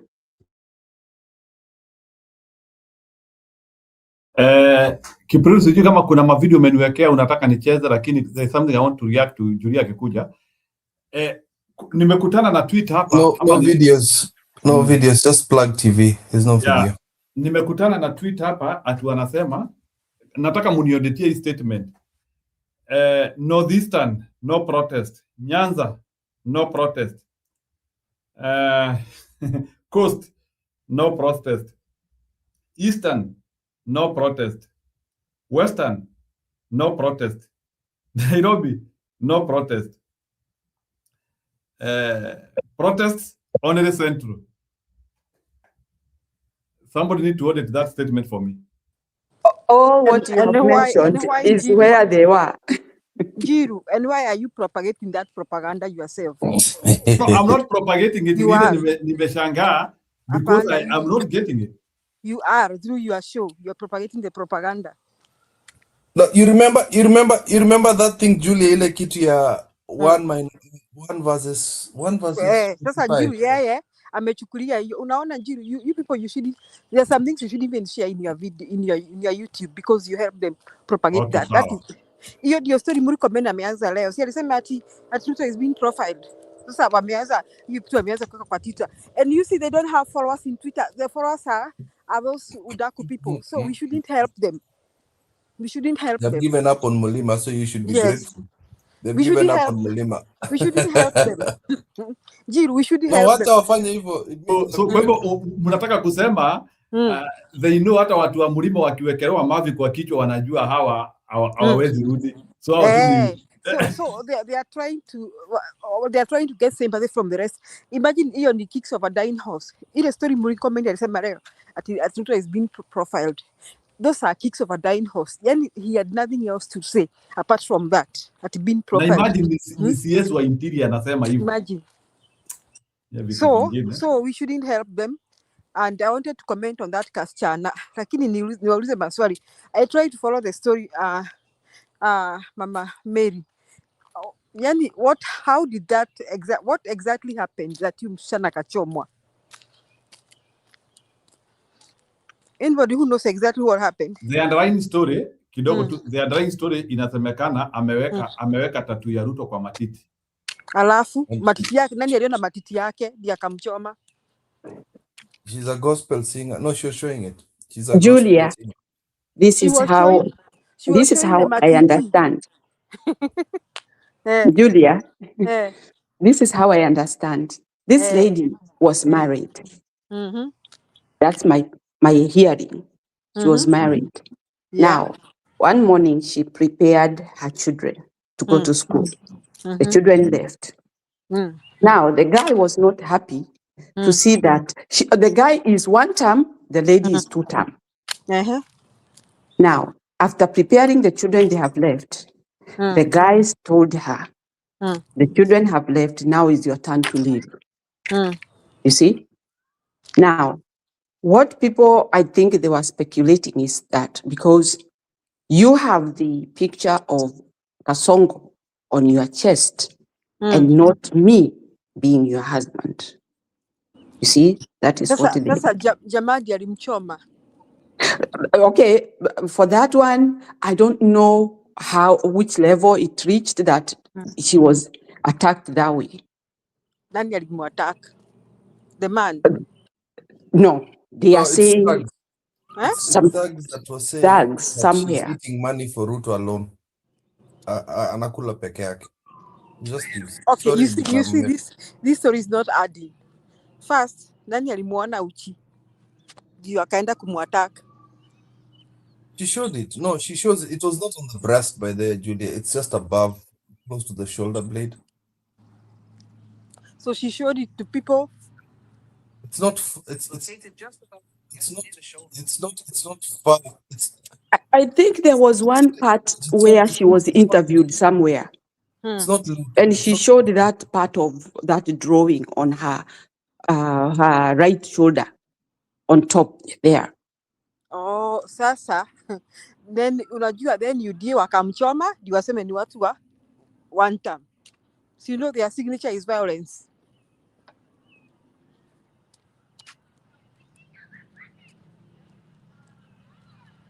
Yes, it could be. It could be because their interest is to see violence, is to see that something happens that they can be able to relate to the opposition. I would say that generally. Mama Mary kidogo mko na Julia, mnaweza niruhusu? Kuna jamaa wa Nigeria ameelezea hiyo story vizuri sana. Niwaekee video. Tuwekee. Yeah, wacha niwaekee. He is a comedian from Nigeria. He will help us to dissect it. Kenyans has lost a very important person in the society today in Kenya.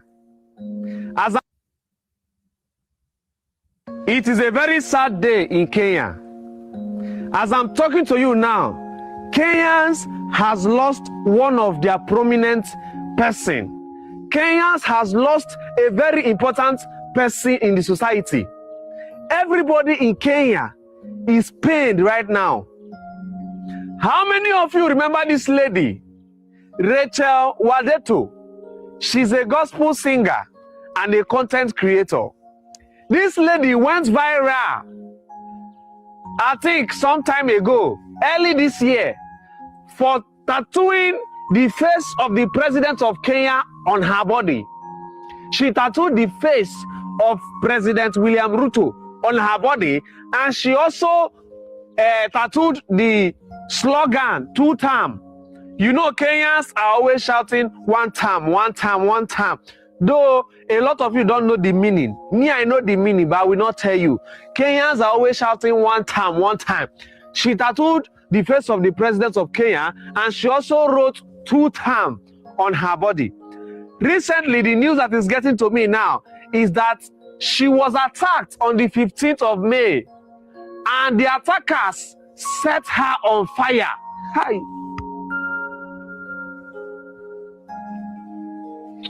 The attackers set her on fire, so she was burnt. The fire burnt her. She was later taken to the hospital. She was hospitalized, but she could not make it. Kenyans are mourning right now. My condolences go to the family of Rachel Wadeto. I pray that God will comfort you people at this time. My condolences go to all the Kenyans who are currently mourning the loss of their daughter. May God console you people. Please, drop a heart in the comment section for Rachel. You can imagine even Nigerian commentators or comedians, they understand what is happening in Kenya. Giro, Have you been able to let get me say something from this. them? Let me say, because my phone is about to die. First, she's an idiot to have done that and showed it off during this time. But that does not justify anybody attacking her. Now, Akina Kasongo walimu-attack. They killed that girl. Because Ruto was the first one to send condolences. Mliona send condolences. Ruto alituma. They killed that girl, I'm telling you. I have no doubt. Just to blame it on the opposition. So going forward, anybody showing off on behalf of Kasongo should be very careful, because Ruto will send thugs to attack them. That's my take.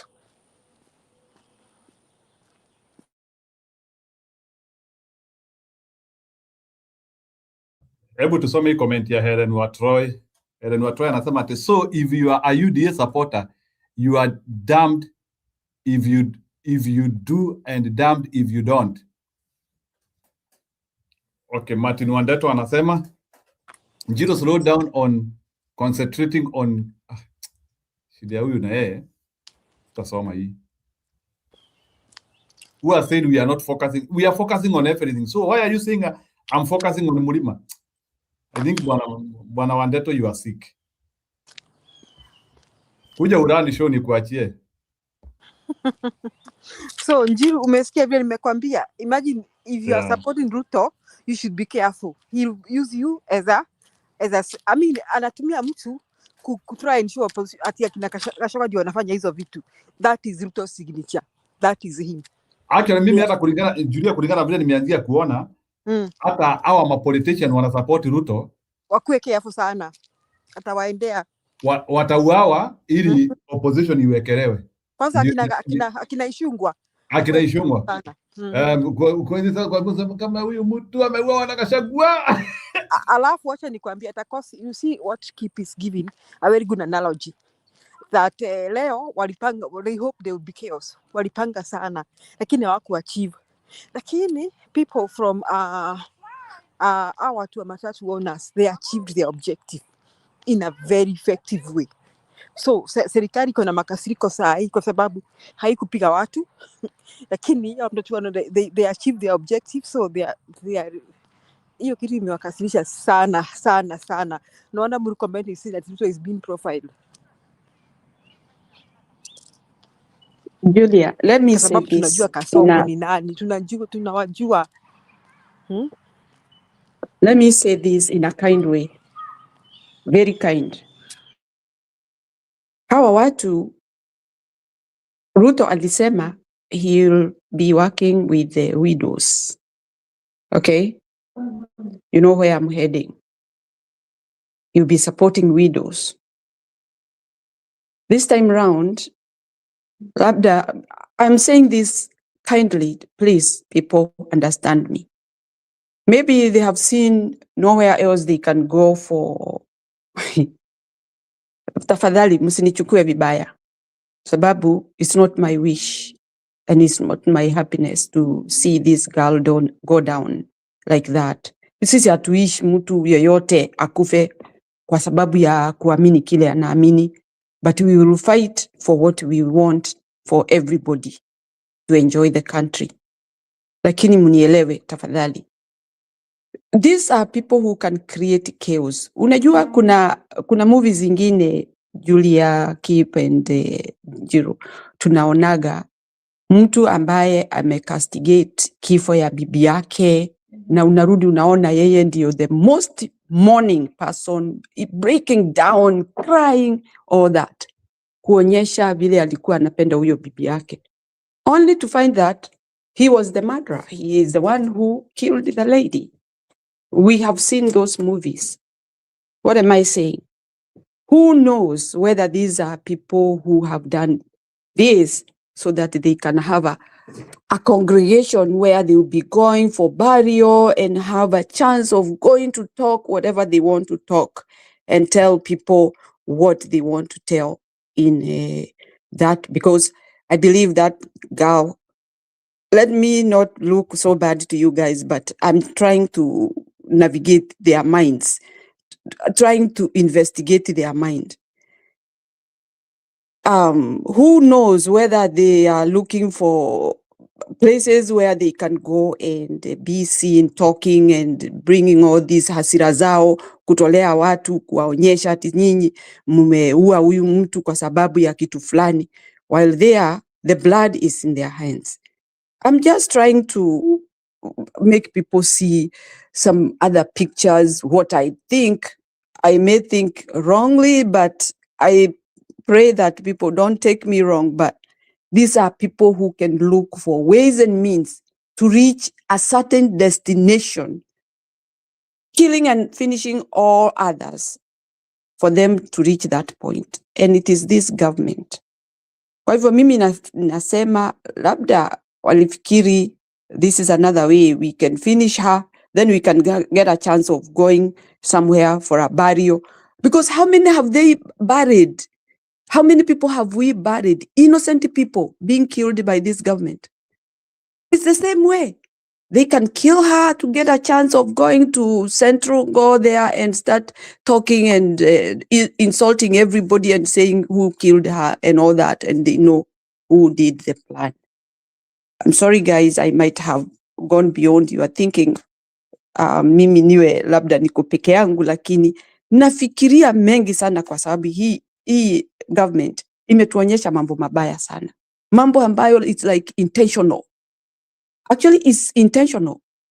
Wanaua watu kiholela, ndio sijui wajulikane wako wapi na wanajua nini. So that's my take. I hope people understand me from where I'm coming from, because it is very painful.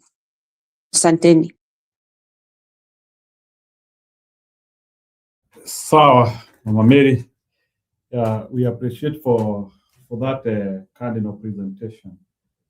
So, Kiprili, kama umeniambia nitafute Mr. Prague,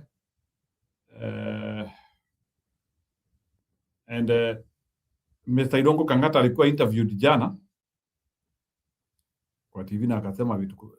Let me not put Idongo Kangata because Mr. Wandeto, who is saying he is not called Wandeto, Mr. Wandeto is telling me I'm focusing on Murima, so sitaeka Idongo Kangata.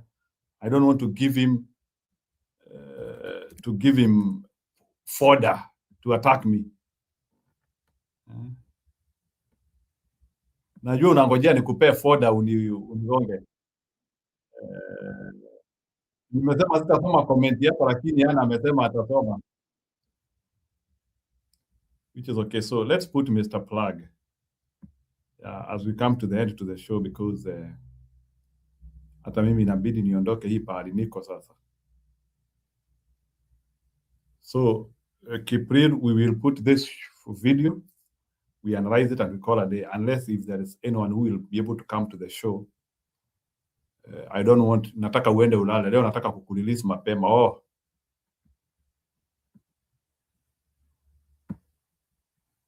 mkereketo amekuja, wacha. Sawa. Haya, hiyo ni oil. Hiyo ni oil. Tunateseka kama wamama wa Kenya. Tunatembea na mkuku kutoka Tawe mpaka Banana kwa ajili ya mafuta. Unajua madamu, huwezi compare uchumi ya Kenya na uchumi ya Uganda combine na Tanzania.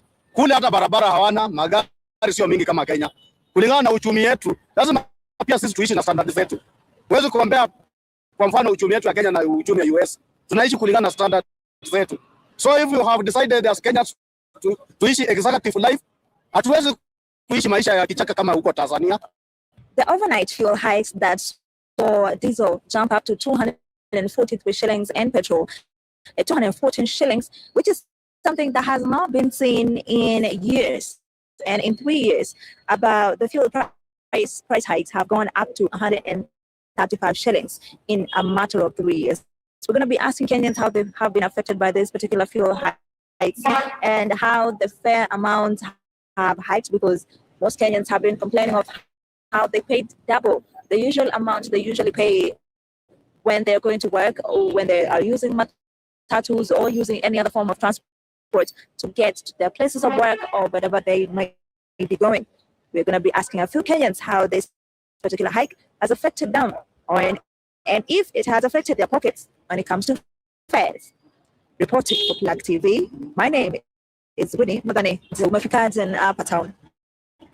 Fare sahi iko juu, mafuta nayo iko juu pia, na pia unapata gari sahi si kama chama ziko zinabeba. Ukienda stage unapata kuna msongamano wa watu, jam ya watu, alafu gari nazo ni ndogo pia, mafuta juu. Ujumbe wako kwa serikali ni mgani? Just kwa kifupi. Ujumbe wangu ifikie kwa serikali ni kuambia angalie upande wa mafuta, atengenezea wananchi, waendeshaji wa magari mafuta. Kwa majina naitwa James Ochuka, mhudumu wa bodaboda hapa CBD. Bei ya mafuta imekuwa affect kivipi? Mimi bei ya mafuta hata kama imeni affect, pia tunaangalia kiuchumi. Hii mafuta haijapanda Kenya peke yake, imepanda ulimwengu mzima. Na sio Kenya imesababisha vita ya US na Iran.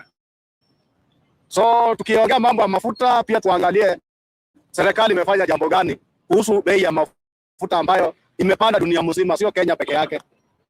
Lakini unajua nchi kama zenye ziko hapa kama Tanzania, Uganda, bei ya mafuta pia iko chini na Nimeambiwa video zangu zinatoa sauti horrible, so I have to get it out. DJ could not be able to get it. But anyway, I can see new entrances in the house. I can see Mkenya. I will not use the other name because I'm a decent man. And I can see Ellie. So you can react sequentially. Can I go first, please? If Ellie wants. Unajua Ellie ndiye amefika wa kwanza. Okay. So Ellie, are you going to utapea huyu nafasi sababu you actually landed first. I don't want to give that. I don't want to decide on that one because it is first time first. Are you ready to give him your opportunity? Aende first. Juu inaonekana ni kama anataka kutapika. Ellie, are you there?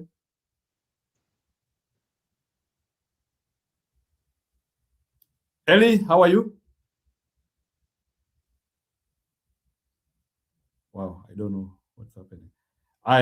Because I have received a silence from Ellie, I think with the authority which has been bestowed to me by this channel, I have the rights to give the microphone and the mantle to Mkenya Mukora. Mkenya Mukora, take the mantle. Thank you. You know, lately you've been very harsh on me. Even when I come, you never give me a chance. But anyway, It's very important to be harsh on you. It's very important.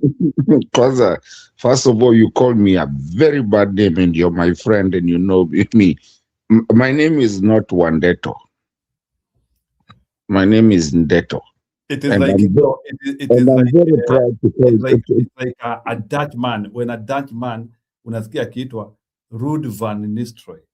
Van is not the name. So no, I'm Peter de Beek. Wandeto, Wa is not the name. Wa is just a conjunction. Yeah, that's the Kikuyu of kusema Wanjoki, Wanani. Where I come from, we respect our names. My name is Ndeto. It doesn't have Ndeto from Maneno, mutu wa maneno mingi. Ndeto na yangu ni double T, by the way, for who don't know.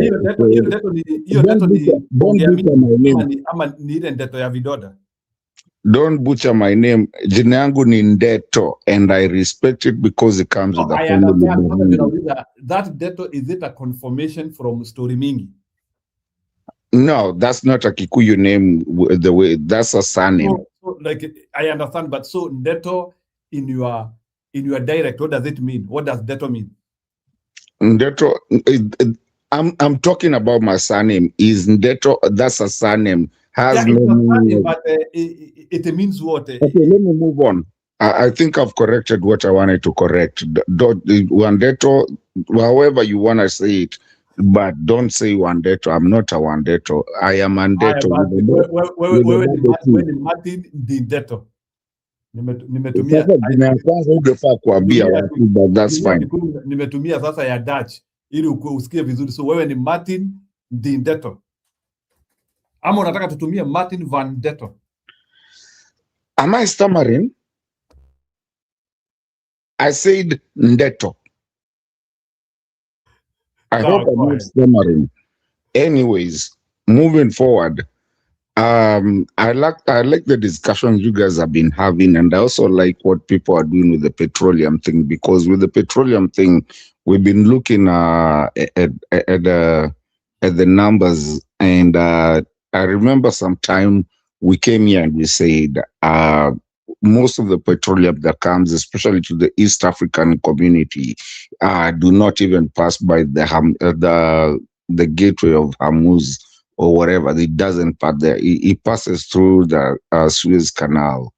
And the thing is that we were looking at some numbers, and the most of the money, we were looking at the companies that are actually involved in this.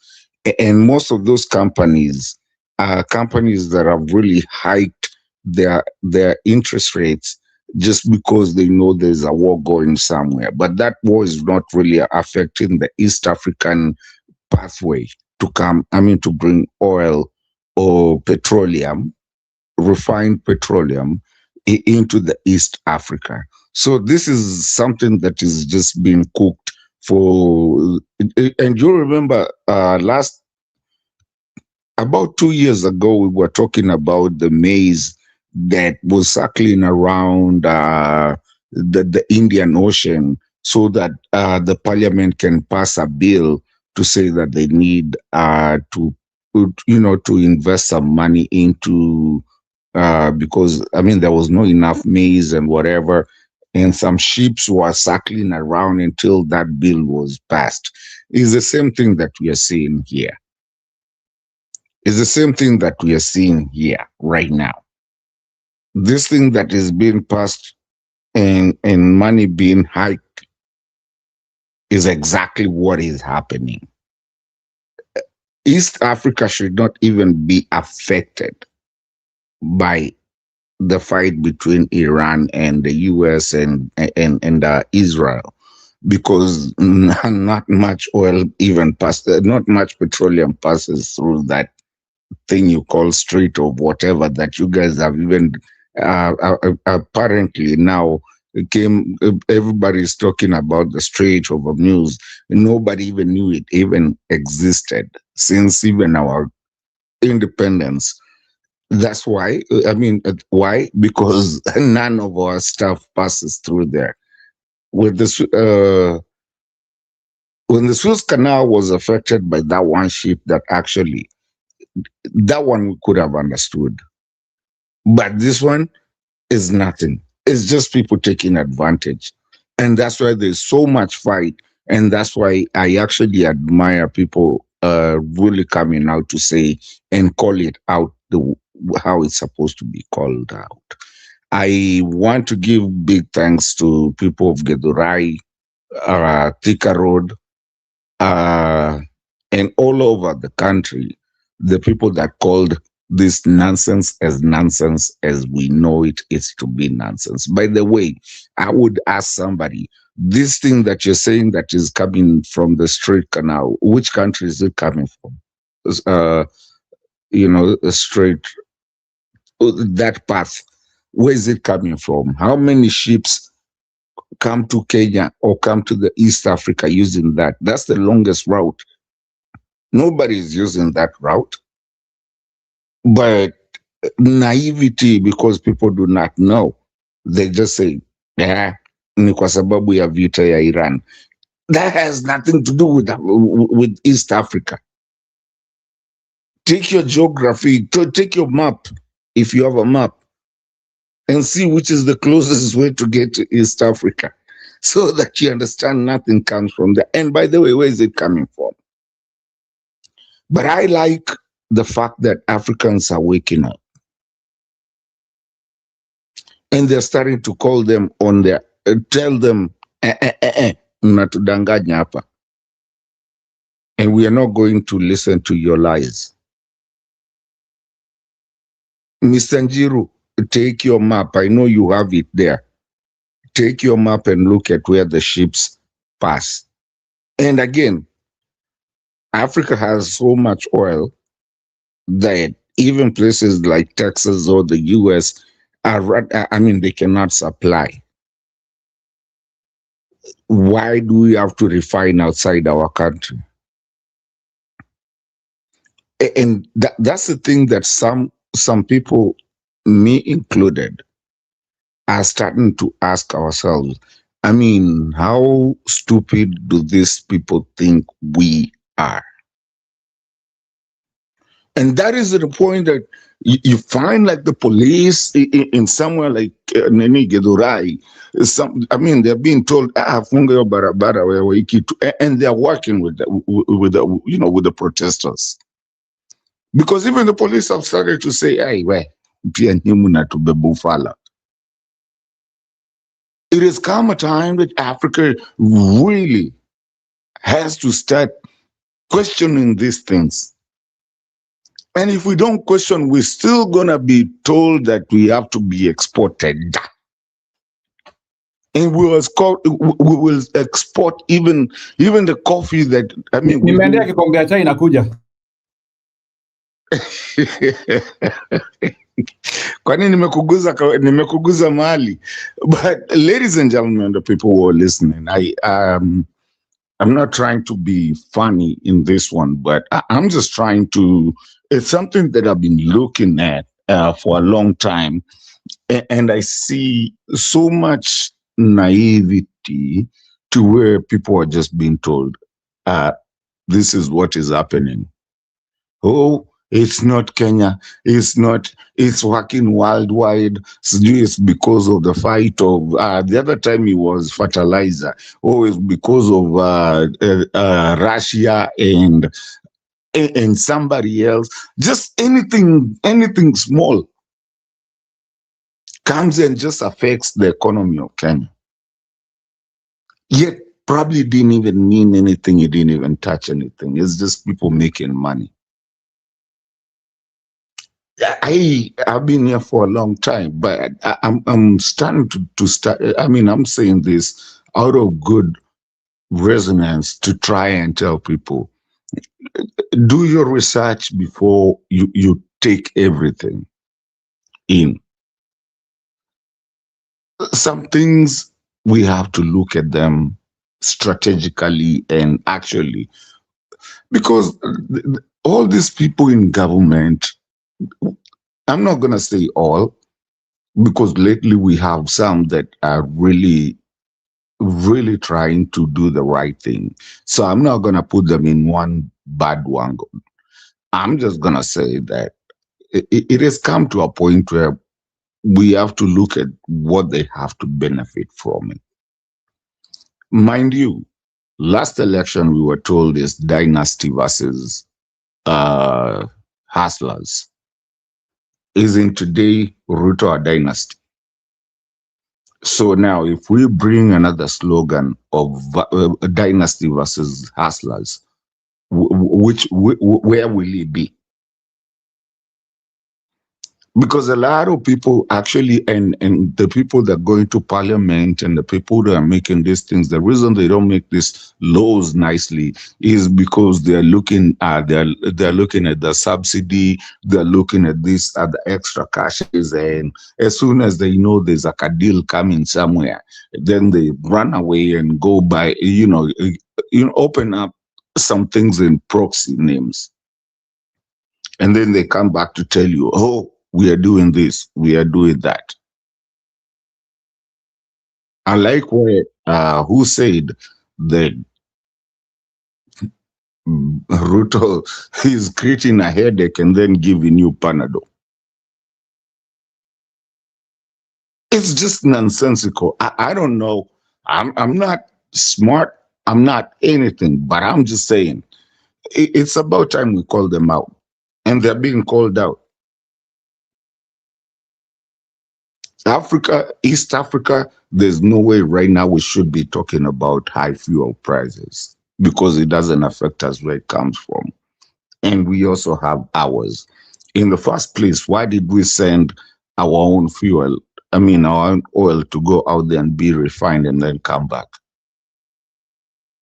But anyway, it doesn't even pass that side. But then it's becoming such a big thing.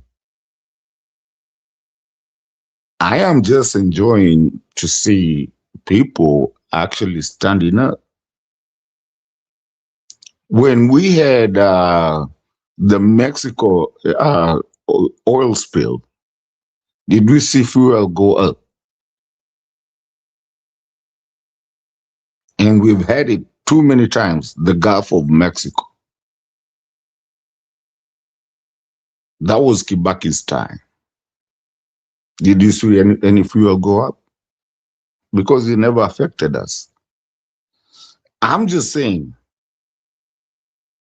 it has come to a point that we really, saa zingine hata tukianza kuambiwa vitu, we really think. Now, as we're doing this as a president, where is he? He's not even in Kenya. He just came from sijui wapi the other day. Now is again gone. Kidogo akirudi tena ako juu ya gari. Kidogo akifanya. Yani he's always just, kwanza especially when he knows there's something happening in Kenya that might make him look, but anatoroka, anasema niko busy sijui naenda kufanya nini. He brought macaroni or whatever the other day. People booed him. Now he's going to go look for us. I don't know what he's doing out there. We already have a big debt that does not even make any sense. Deto, how yes, are you? Yes, ma'am. Hey, it's been a long time, mommy. I know. Niko mzima. Hope you are same. Now, you are talking about Ruto running away because he sees things are hot in his country, then he ran to other countries. But when he went out, I think he was not given a break. Hukuona yule msichana wa Uganda vile amemsomea? I think he had to run away then from there to go to another place. That lady did not leave his bones strong. Alisheki kabisa. Kwa hivyo, I believe people kweli kabisa wanajua ile mambo inaendelea Kenya. Huyo ni Mu-Uganda. Now, there is this other guy from Nigeria ambaye ameongea habari ya huyu msichana wetu ambaye ameaga. So, people are getting the news. They know what is going on in our country. Kwa hivyo si ati Ruto hajulikani na akienda pandi hii analimwa, anaenda pandi hii analimwa. Hiyo mambo unasema ya makoroni huyo ambaye alikuwa ameletwa kwa nchi. We know is a guy who have been chased from Western countries. I mean Africa, West Africa. Si amefukuzwa. We have heard what he did. Zile vitu zote alikuwa ameunda huko, amesimamisha structures, magari nini, yote wakabonda, wakaondoka. Are those the people you want in your country? Watu watakuja wafanye mambo yao, alafu sasa mkikosana, ati wanaharibu kila structure ambayo walikuwa wamesimamisha. Not knowing, maybe hata hizo structures ziko na chemicals ambayo itaacha ikiambukiza watu wetu waumie. Because why don't they do it in their country? And then, why don't they let even Africans to establish something in their countries so that now we can be 50-50? Why only our country? You can see how wicked our presidents in Africa are, letting those people come in. They sit in the office and relax while our properties are being, or our minerals are being drilled and taken away. Those are the moves of these presidents who don't care about the inhabitants. Sababu kama sasa kwa nchi yetu imekuwa sasa ni nchi ya military za nchi zingine, nchi za nje. Sasa itakuwa ngapi? 3. There is British, there is American, now we will have French military. Kwani nchi yetu ni ya vita? Ama nchi yetu sisi hatujui kuoccupy, lazima watu kutoka nje waje wa occupy. That makes me feel so bad. And we look so weak, like we don't love our country. Anybody can come na apate pahali ya kuishi. We are not, hatuwachukii, hatusemi wasikuje, but wakuje kwa nia nzuri. Na wasikuje kwa nia ya kumaanisha ati they have a right to do anything they want. They have impunity to do whatever they want. That was something that I don't believe. Na kwa hivyo, hiyo mambo ya makoroni huyo kuletwa kwa nchi, it is bad. Mtu anafukuzwa pandi, anakuja kwenu. Ni kunyemelea, sasa ananyemelea. Sababu nimefukuzwa kule, sitaaibika, nitaenda pahali ingine, na anakanyanga kubwa kubwa, anaingia huko. Welcome. Na yule anamwelcome ni mtu ambaye hajatimiza chochote kwa wananchi wake, lakini anataka wananchi wake ati wasaidiwe na watu kutoka nje. How can it work? It doesn't work. So, that is terrible, and we are not welcoming that. We are not accepting.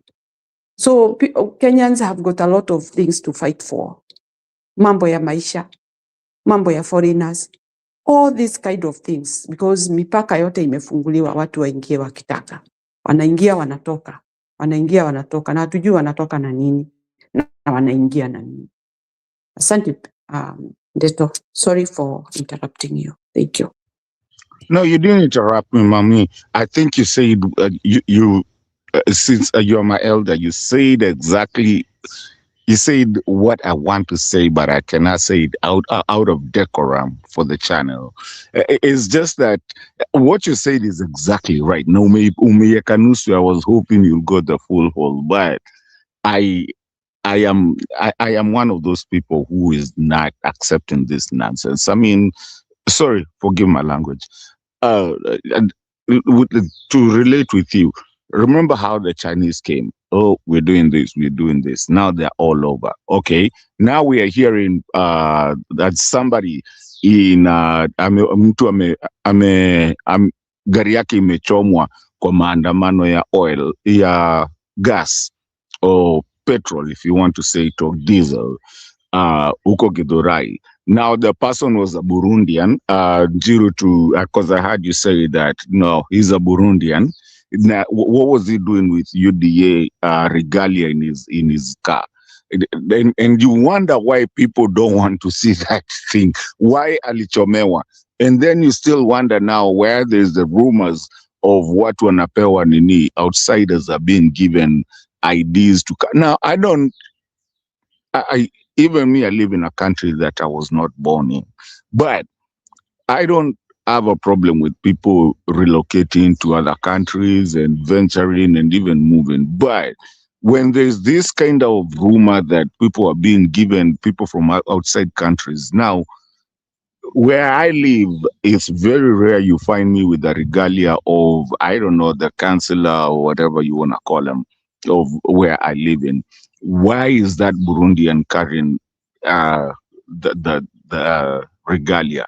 So I am unapologetic because Kenya got independence in 1963. I don't know if people understood what independence is. So I agree with you, Mom. I can see Stone PK is here, and I can see Mr. Chair is back in the seat. So I'm just gonna keep quiet at this point. Sawa, unataka kunyamaza is okay. Na sijasikia ukiongea story anything about maandamano. Si nimesema saizi nimetoka kusema Burundi venye walifanya, na umeona maandamano, umeona tumefunga nini. That's economical sabotage, but this time is starting to come back to where I respect Kenyans when they say hapa hakuna gari inapita. I think only military ilikuwa inapita or ambulance, you know. or something of the sort. Lakini wengine kwanza kaeni nyumbani kwanza tujue hii kitu inaenda wapi, because we cannot let people, and I think the police were with the people because kwanza hapo niliona hapo Thika Road wenyewe waliambiwa fungeni hiyo barabara wakafunga, and there was no fight between, I think it was just guys, I think ile kitu watu walikuwa wanacheza nao ni what do you call this, the water cannons, walikuwa nakuja wanagongwa, watu wanaoga, wanaenda kuleta maji ingine. Ukambani pia walifanya yao huko, walifunga kila kitu watu, and Njiru, on a lighter note, watu wamecheza ball leo kwa barabara. Yeah, I saw that in Githurai. Andi na mpira inarushwa mpaka pale polisi wako. Yeah, I saw it in Githurai. Go ahead.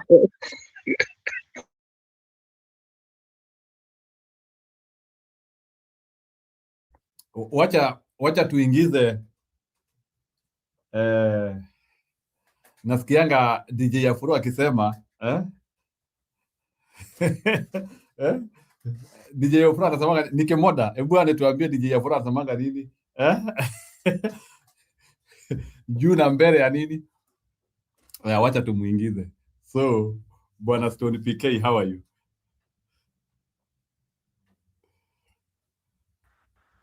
I'm good, Bwana Njiro. What's up? Yeah, I'm doing well. Today we are just reviewing some of the many things which have happened in the country. Once again, the police have killed people. The accounted ones are 5. We saw protests almost everywhere. The government is using a cascading format where saying that that demonstration was in a specific area of the country. You react to that. And Murkomen has also come very sharply on that, saying that we did not demonstrate during Uhuru, and we were very tolerant to Uhuru. Uhuru venye alituambia stories na Ukraine, we were so quick to understand him. Hata wenye magari hakuna mtu alikuwa anasema ngwe. But now that your community, they are now wako nje ya meza na wako na huko nje na wako na huko kwa maumbo na huko nje kuna kaanga maumbo, unajua na huko ni wapi. Sasa ndio they are profiling His Excellency the hard-working leader of the Kenya Republic. So Murkomen has said a certain group is profiling the president. So I don't want to guide you more because there is too much matter there. So you can cherry pick whatever you want to talk to. Today you can be able to speak for 2 hours without stopping. There's a lot of matter outside there. So without guiding you, take the stage and speak from where you want. Yeah, thank you, Njiro. I'll begin with where you have ended, with the Murkomen. Kenyans are very tolerant, I can assure you. Very tolerant indeed. Because we are able to take such statements, and I think our tolerance goes all the way to, it becomes an in English. Just call it suicidal tolerance. Tolerance which actually, which can actually kill you. Unavumilia to death sentence. Yeah. I have a word for it to come. Now, because you can imagine Murkomen would be saying that, and there are people seeing sense in it. That's why sometimes I stop and ask, as much as people go promoting this issue of people think differently and all that, I tend to think, yes, one man's meat is the man's poison, but there is that meat that is generally anybody can actually ukikula ni sumu. There is that poison that is general. You don't need to be told it's poison. A cobra ama viper ukiambua ni poisonous snake, it is not poison on one side, and then on the other side it's not. It's lethal. So for the situation we are in Kenya, number one, let me say, Murkomen has the guts of a man with 4 balls, which I don't know whether we have such an existence of a man, which means for me is living in the abstract. The ministers and the people serving in Kasongo, and especially Akinambandi and these guys who have come out during this period to try and issue statements condemning what the masses are saying is sumu atukuli tena. I've never seen anything like, not, like for 2 hours I was trying to compare some of the unrest that we've had in other countries, and there is nowhere I have found that in the middle of such a, people are so intelligent out there, and I think in Kenya we lack it. Or rather, I think anybody who follows Ruto probably is not an intellectual. They are not, actually hawana brain or what, and it has come to pass.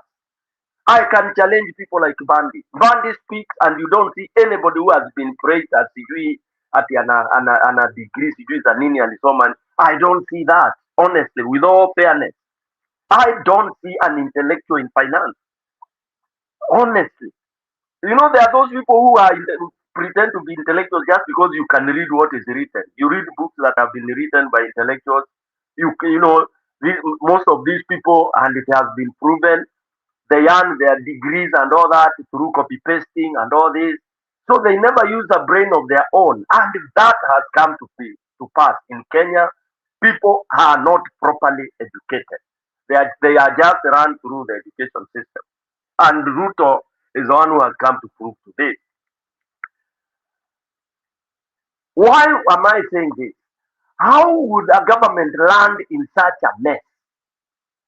Is it that the entire government does not have, somebody who can sit down and analyze and see the trend, where the trend is taking us? I tend to think people who have gone to school are able to see. For us in the show yesterday, we could see this. 1 week ago, when these guys talked about this, 5 days ago, we saw where it was headed. When the price hike went there, I think even the most idiotic villager, and with all due respect, walijua mahali hii kitu inaenda.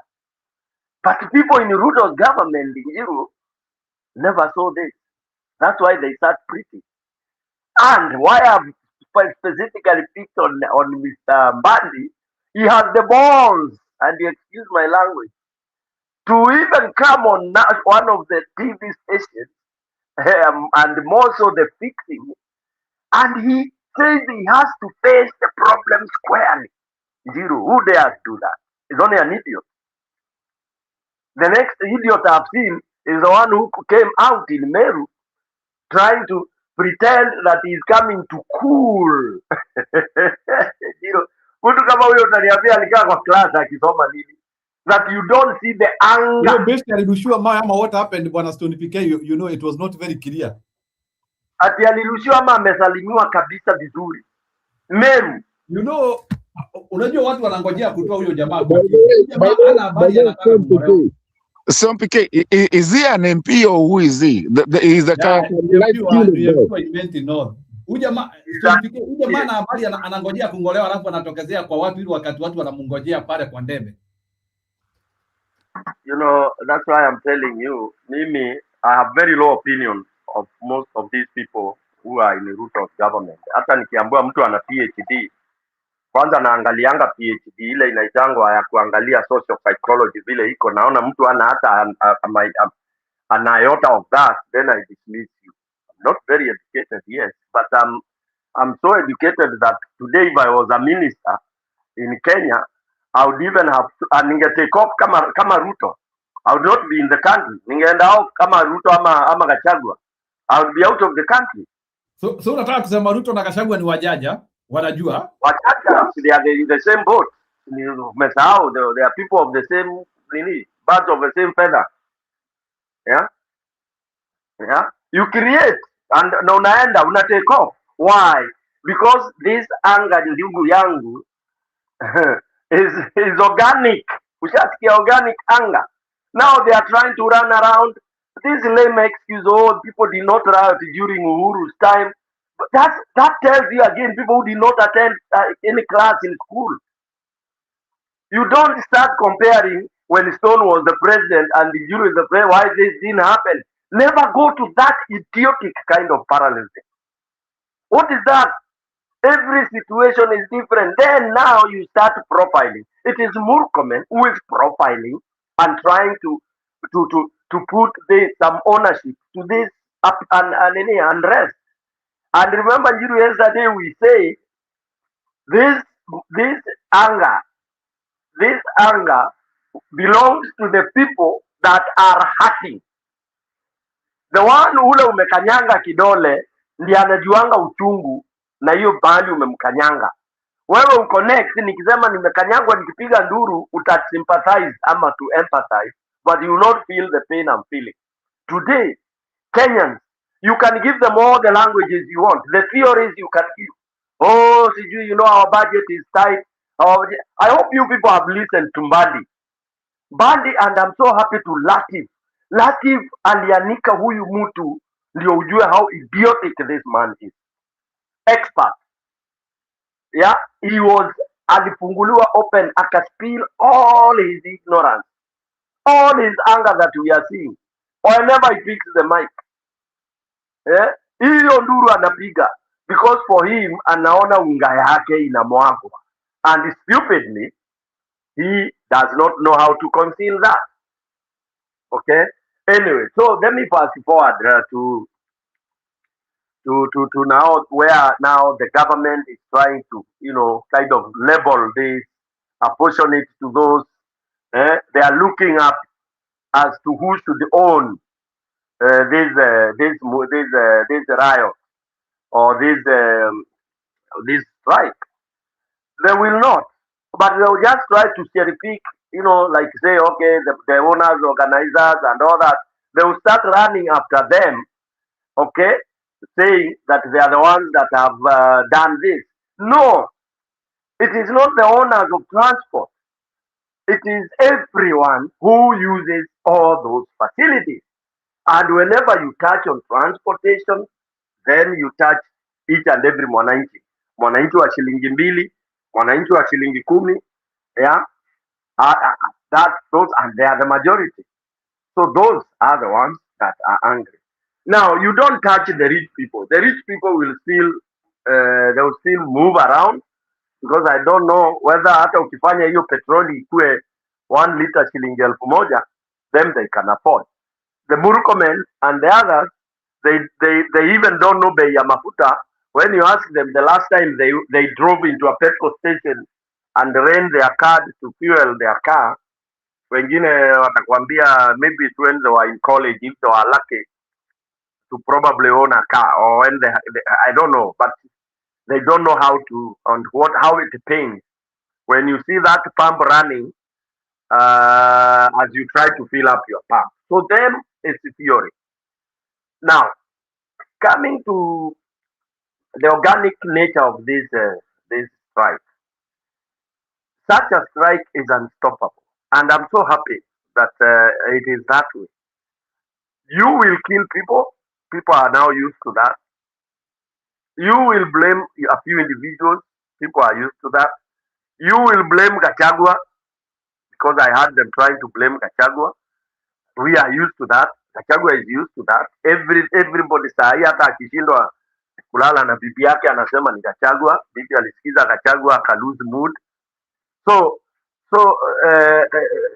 it is no news now for government to try and attach blame to wherever.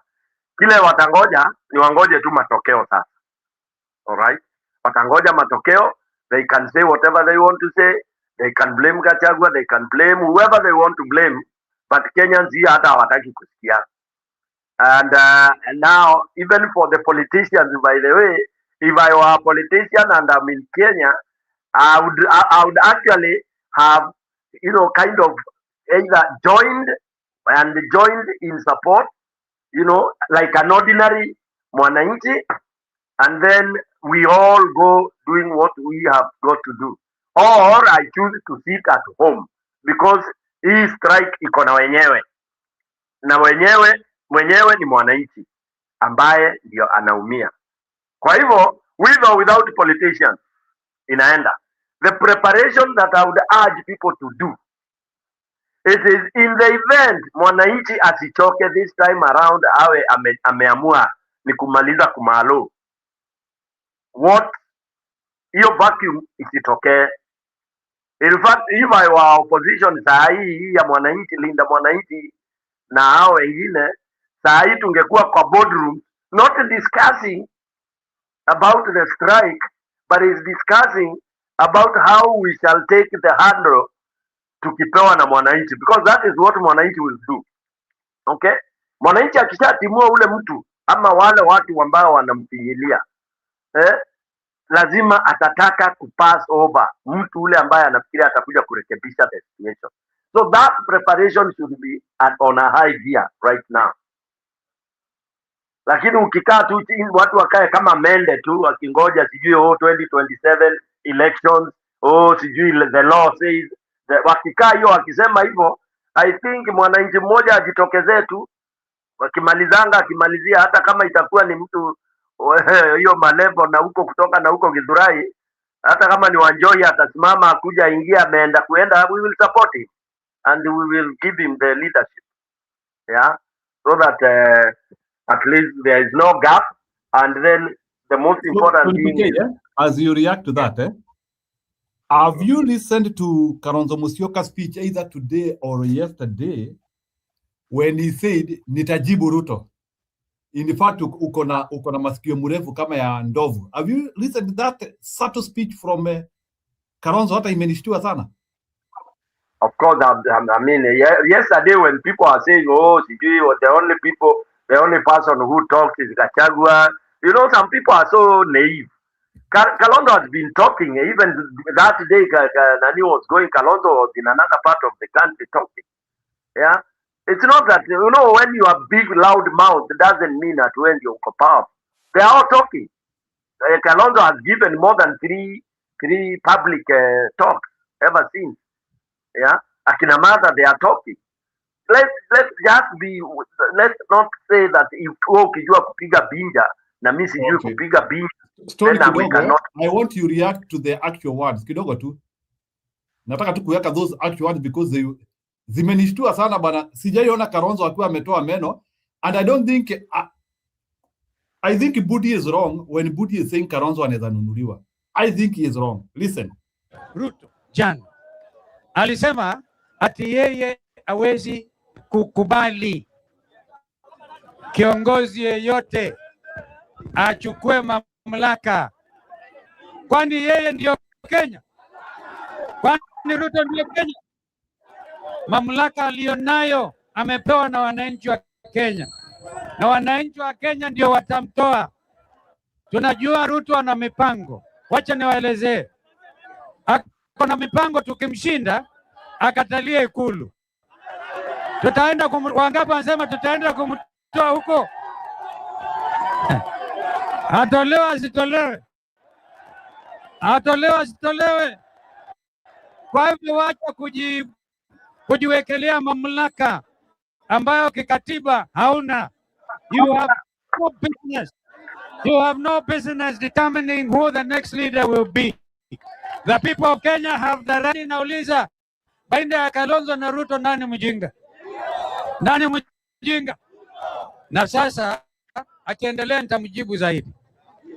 Nitamjibu. Nilisema mimi sio nilimuita Kasongo. Sasa huyo ni muombe Mungu, sio? Because akiendelea nitamwambia Ruto, you have elephant ears. Sina mnayo. Tena ameharibu zaidi. Kwa hivyo mimi tena nataka nimkumbushe. Nimkumbushe kama mke wangu Kama mke wangu na kina mama wa Kenya hii hawana shida na sura ya Kalonzo, wewe unaitafuta nini? Wewe Bwana Ruto unatafuta nini sura ya mwanaume mwenzako? Nimuelimishe. Mimi nimekuwa vice president wa Kenya. Ni kweli si kweli? Nilikuwa waziri wa mambo ya nje. Ni kweli si kweli? Wakati nilikuwa vice president wa Kenya tukiwa na Kibaki, tulileta elimu ya bure, free primary, na hiyo Ruto ameharibu tayari. Ni kweli si kweli? Nikiwa waziri wa mambo ya nje, hata nikaleta the late Kofi Annan, katibu mkuu wa Umoja wa Mataifa, akainua hali ya Nairobi, ikawa Nairobi is a United Nations headquarters. Hiyo Ruto hata unajua hapo alisema maneno ya masikio ya ndovu, anasema na akiendelea hivi you know the reality ni alimuita masikio ya ndovu. Unajua, so Bwana Stone PK, can you react to that speech? Have you seen such a Kalonzo or sisi ni vile hatujai internalize Kalonzo vizuri? Huyo ndiye yule Kalonzo, because it looks like Kalonzo is like showing his image and actually can even defend his votes. Let me nikujibu. Hiyo utamaliza sana. In this kwa hii nini yetu hii podcast hii stereo. I don't think any of you people know Kalonzo. You don't know most of our leaders, unfortunately. I'm not saying I'm wherever, but we comment on people who we really don't know. And when I hear people even calling Kalonzo a coward and all that, I keep quiet because I can't challenge people. You don't do desk analysis of somebody and you think that's the character. When somebody or anybody says Kalonzo can easily be bought, I would want somebody to really put it. Which one occasion had Kalonzo been bought? I mean, who has really been humiliated more than Kalonzo? Akiwa opposition. I want to challenge anybody who has been humiliated to that level. Humiliated by even the person you think and you want to support. Ati unafanyiwa mpaka interview ndio ukue running. I mean, you guys, kama mtu anachukia demeanor ya mtu, you can do that. For me, I don't, I look at these leaders because personally I've interacted with some of them very closely. Okay, very closely, which actually none of you people here have. None of you have interacted with, let's say, Kalonzo politically because you are not politicians. Most of us here are not politicians. We are just analysts. What we call amateur analysts. Yeah. So there are some characteristics you cannot go deep. To go deep into somebody's character, you have to have indicators. Oh, kulikuwa na hii akakuwa bribed akafanya hivi. Kulikuwa na hii akaenda akalikuwa na embassy akauza embassy ya Japan. So when you have such areas is when you can now start saying huyu hatuwezi kumtrust. Thinking that he cannot be tough. That's another thing that we dismiss people. You don't have to shout to be tough. And you don't have to be insulting to be tough. You only need to be assertive. You can be soft spoken and you are assertive. That you, for example, you say a no is a no, you don't have to shout on top of the vehicle when you are saying no. Okay? You can say no when you're sitting under the table and it will be a no based on your authority if you've been asked to be the final sayer. All right? So I would want, and that's why for me, I've been saying when people say, oh, now opposition has no voice, because Kenyans, we have been reduced to shouting matches. Now, we have been reduced to cheer when somebody calls the other, oh, huyo ni kazi yake ni kunona tu. Then those are the things we are clapping. The other day I was compiling those kind of rhetoric and clips, and we shall play one of these days. I will have a show. For 30 minutes, I think there are around 15 clips of high-profile leadership wakifanya ile mambo, hata si ile tulikuwa tunafanya mtaani ya mchongoano. It is beyond, because mchongoano zetu zilikuwa ni mchongoano za watoi, so ilikuwa ni level ya utoi. Lakini sasa hapa kuna mchongoano ya wazai. Which country does that? Mchongoano ya wazai, mchongoano urezo, anasimama anasema mtu mwingine ambaye alikuwa urezo pia, ama vice president, ama mtu mwingine alikuwa deputy wake. Saa hii unamchongoa ukisema huyu deputy wangu hana akili. How come ulikuwa alikuwa amekuja akakuwa running mate wako? Because like when Ruto comes and demeans and insults Gachagua with all the words he uses, I mean, it tells you, so Kenyans clap. It tells you Kenyans, we are also stupid. Because if at one time he was the darling, because I have those clips, when he was saying he was the best, he's the best mobilizer, he's the best XYZ, then all of a sudden, he's the most tribal, he's the most idiotic, he's the most this, he's the most that. Okay? Then you start saying, oh, so and so was sijui ni mjinga, ana akili, and is somebody that was a vice president for a country that even did so well during that time, all right? And a country that even had one of the best foreign affairs policy implementation when he was in office, then you reduce it to a stupid kidogo ati barabara ya kwake iko na da. So I tend to think as voters, we need to isolate those who are idiotic, because that's how we shall be able to get real leaders. Kenya, 62 plus after independence, we are still entertaining. I hate using the word senior, but let me use it for lack of a better word. Those who are senior politicians in suits, people of tunawaita waheshimiwa, they are the ones on top of roof wakifanya mchongoano ya kipumbavu ya wazee. No wonder there's somebody who has sung a song ile inaimba fagilia wote. I would not lower myself to that level of thinking that opposition is standing and kind of shouting on top of my voice. And then I also don't support that for you as a president, your work is to stand on top of a car and calling others wajinga, hawana sera, hawana hii, hawana ile. No wonder I could listen to Mbandi. He has no idea what is going to sweep them. Ruto has no idea hii tsunami itammeza, because they still believe, if you listen to Murkomen, that this thing is tribal. Come on, how can you stoop that low? That what is happening today is tribal? Those are trying to appeal to mwananchi for sympathy ambayo mwananchi ana. Mwananchi ametravel, ameenda, mwananchi ako beyond. I could hear somebody, who was this? Bandi trying to say that it is a lie, petrol in Uganda is not cheaper than, look at that. Na wananchi wako hapo, walikuwa wanazituma immediately when he was there. There are people at the border, wana cross border kwenda kunywa mafuta malaba ya Uganda ndio wanarudi. That is what the three people are doing. Yeah? Bro, so, big brother. Don't interrupt, man. Don't interrupt, because or if you want, you talk now. I'll not talk now. You talk. Ni swali tu nilikuwa nataka kuuliza hiyo ya Mbadi. I'm just resonating with what you're saying. There's something hata pia mimi nilijiuliza. 5.2 in his wakiongea huko hivyo.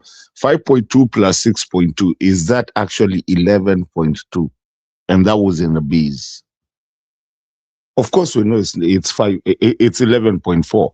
So where's the other 2B? Sijui kama ulioneo kitu. Mimi anyway, you know me, mimi napenda kuangalia hesabu. Mtu asidanganye mbele ya watu.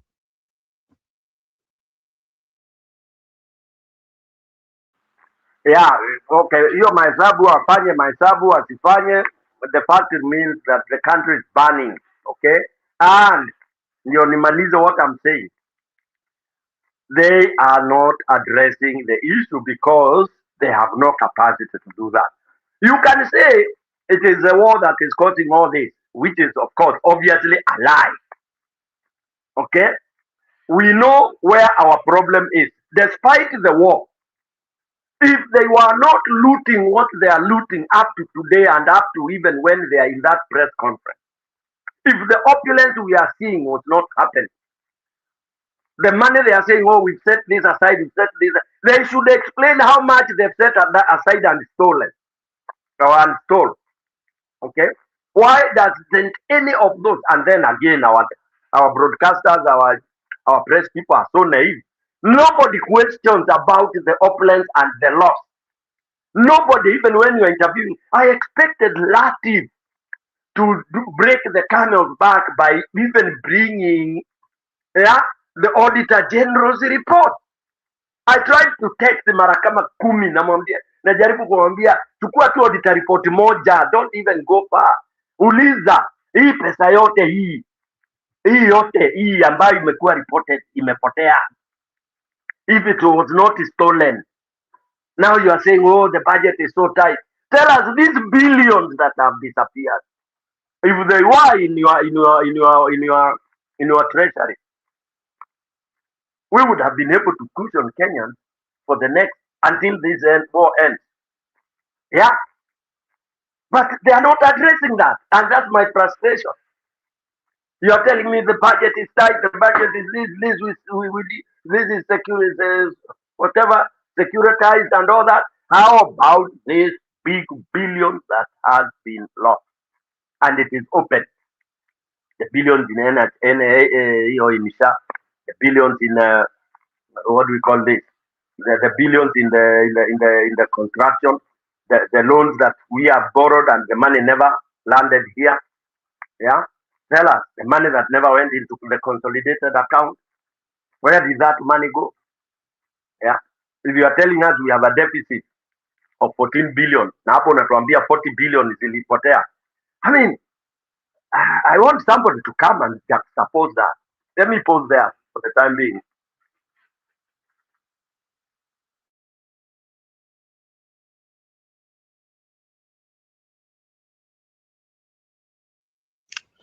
Okay, yeah. I guess to So, Dr. PK, you have finished your narrative? I can't finish. Let somebody else do. Zero. Can I yeah. quick? Julia, you want to react? Yoki to your 5.2 na 6.2. Can I just, please? I was watching Buddy saying this, and this is the expert that you say, and he's the one holding the economy of Kenya, according to, his position where he is. Sijui kama kuna mtu even on the comment section alisikiza hiyo kitu yenye Stone amesema hapa kwa Latif akisema that they had 5.2 plus 6.2, and then it came apart, and this is in the B's, and then it came, according to him, he said it was 11.2. Ni mimi mjinga, Njiru, I've been here with you guys a long time. Ni mimi mjinga ama ni mimi sijui hesabu, and this is the person running our economy saying that 5.2 plus 6.2 is 11.2. Nilitupa simu. Nilitupa because I was watching on my phone. I threw it and I was like, am I stupid or did I lose? I had to go back to my calculator and see. Niangalia kama ni akili yangu since I'm getting old. Niangalia kama ni akili yangu ndio aichapi hii hesabu vizuri. And we are talking about billions. So is this the 2 billion that is missing? Because me, I know 2 plus 2 is 4. Niangalie. Kwa nini amwezi enda kwa TV? And I know why he was going to TV is because ile kitu alisema the other time ya wapi Raila nini, so he wanted to kind of like bring himself back. We know them, we know their game plans, and we know what they do. But is it that necessary for you even to get on national TV and even lie on numbers? And Njiru, Mr. Chair, and our panelists, and also our people who are listening to us, and even the people in the comment section, am I wrong to say that that's a lie? that 5.2 plus 6.2 is not 11.2. And that is the person that is running the economy. And it's just not about numbers. That's in billions. Nimechizi, please, back to you, Mr. Chair. Hiyo mato hiyo ni kidogo, achana na hiyo 0 point something, achana nayo. That was just because he was talking, there was no issue of accuracy or anything. It's 11.4, so it's only, I mean, that was as a matter of discussion, giving the bigger figure, the whole figure, forget about the point something. That notwithstanding, that's not the big elephant in the room. The elephant in the room is that we have one of the worst CSs in finance that Kenya has ever had. Worst, which has even been broadcasted by him being, and he even said he was not interviewed, he was appointed. Look at that. So it's an idiot picked from the street. Okay? And whenever you hear of somebody telling you I'm a political appointee, an appointee, you can pick anybody. You can pick, hata unachukua tu mtu kutoka huko kwa village, mtu anakuambia alifanya accounting. Then you unamchukua, not because he's an expert in that, but it's because he's your proxy, anasema 2 term and all that. So he confirmed that.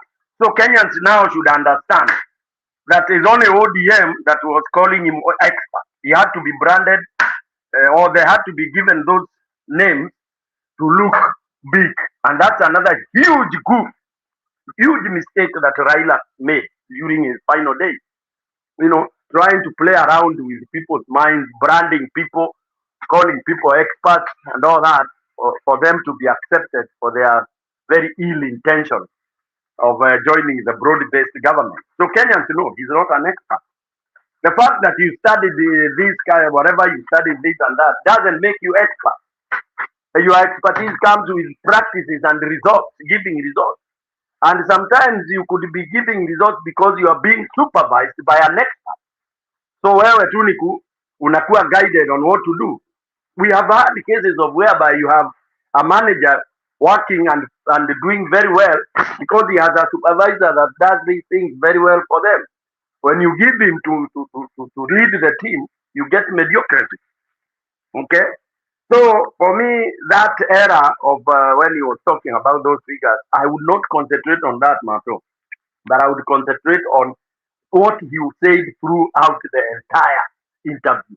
If you listen to it properly, then you will see why Kenya is going to sink in the deepest hole possible.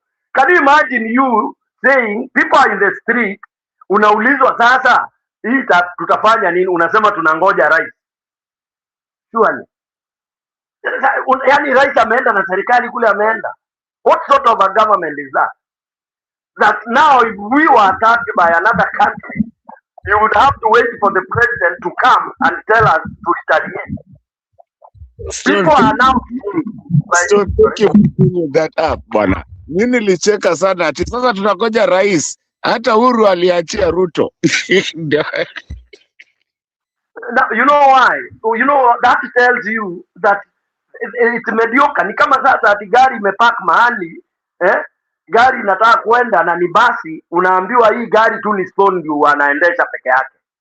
That's a stupid. Yani hiyo basi iwezi toka hapa kama stone hajakama. Na stone labda ameenda akacollapse kwa choo. Ni kumaanisha stone pekee kidogo, ni kumaanisha hiyo gari ni wreck ama inawakishwa na waya, na wewe ndio unajua hiyo ile kawaya inaguzishwa ni gani. Exactly. Vivi ndio unajua. Ati hiyo ni stone pekee tu ndio anaweza endesha. Come on. What are we running at? So Nanjiru, ni kama hizi magari za Kenya, unajua siku hizi wanakaga kale kanitaga ka switch fulani lazima uguze kabla uwashe. Kanitaga something. Kale unaguza ndio lazima. Cut out Yani kwa hivyo Ruto ndio akona cut Kenya. Yeah, which is very sad. Very sad indeed. Very sad. Anyway, so for me, I think we are in a bad state. Unaambia wa Kenya mpaka Ruto What akuje na Kindiki hiyo was saying, Stone PK, yeah?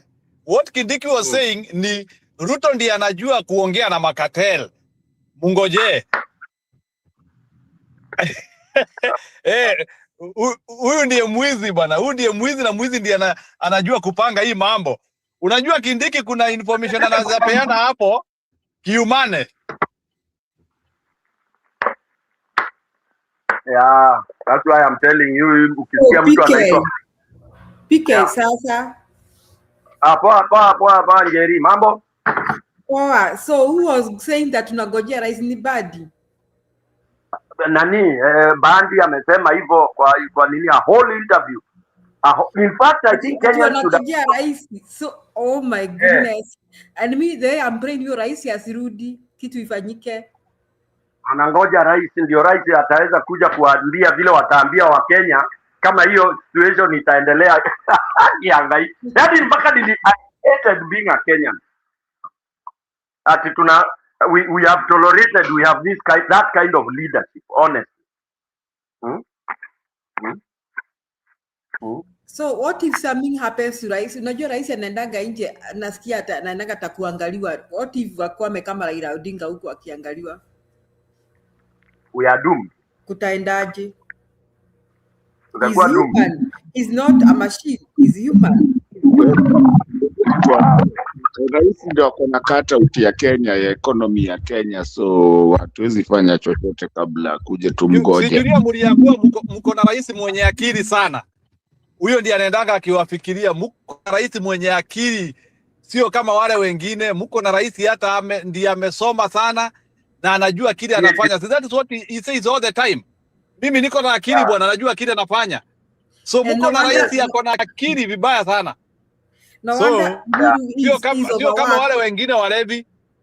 Julia sikiliza, yule rais mko na yeye sio kama wale wengine walevi. So no wonder he's overworked. The guy is overworked. Jamaa amekonda, skin imetoka, sijui imefanya nini, because the guy believes yeye ni Kenya ni yeye, hakuna lingine. Yeye unaona akona kazi mingi, akona kazi ya Kenya, akona kazi ya Recho, hata sijui kama Recho ni kama anaumia sana siku hizi. I mean the guy so tunagojea rais. I think we should all go to State House to gojea rais huko.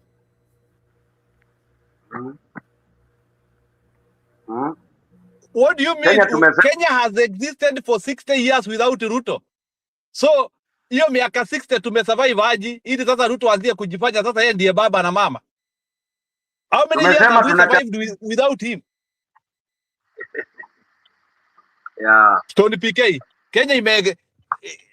Kenya imezaliwa leo. Ili sasa Ruto anatuambia ati bila yeye hakuna kitu inaweza fanyika. Has Kenya been born today? Kenya has been there even longer than Ruto lifetime.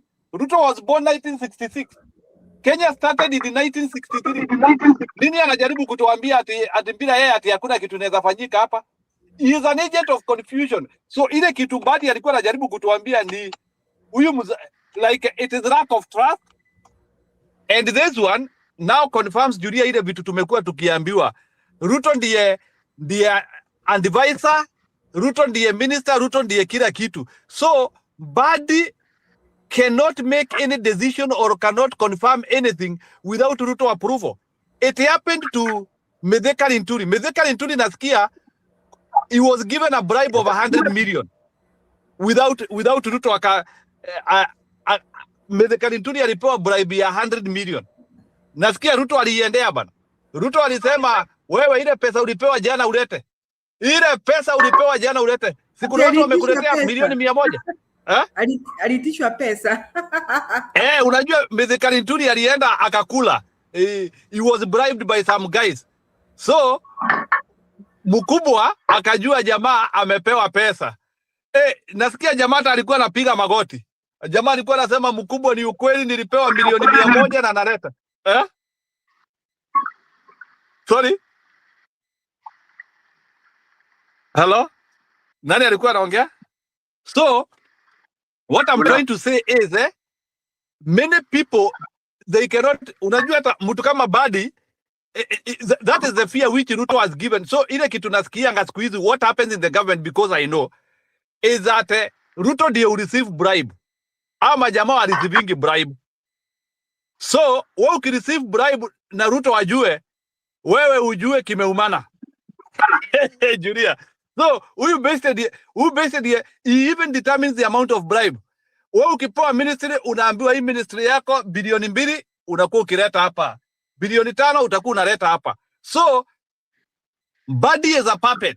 Badi is not a minister. Badi anatumika na that Kalenjin guy who is the principal secretary hapo. Sasa huyo principal, unajua sasa, na unaonanga vile wanakuanga wamecheckmatiwa. So hata ukikuwa minister, huyo jamaa umecheckmatiwa na yeye, hata yeye anajua zile bribes una receive. Na Ruto hadi kule anajua yeye mwenyewe.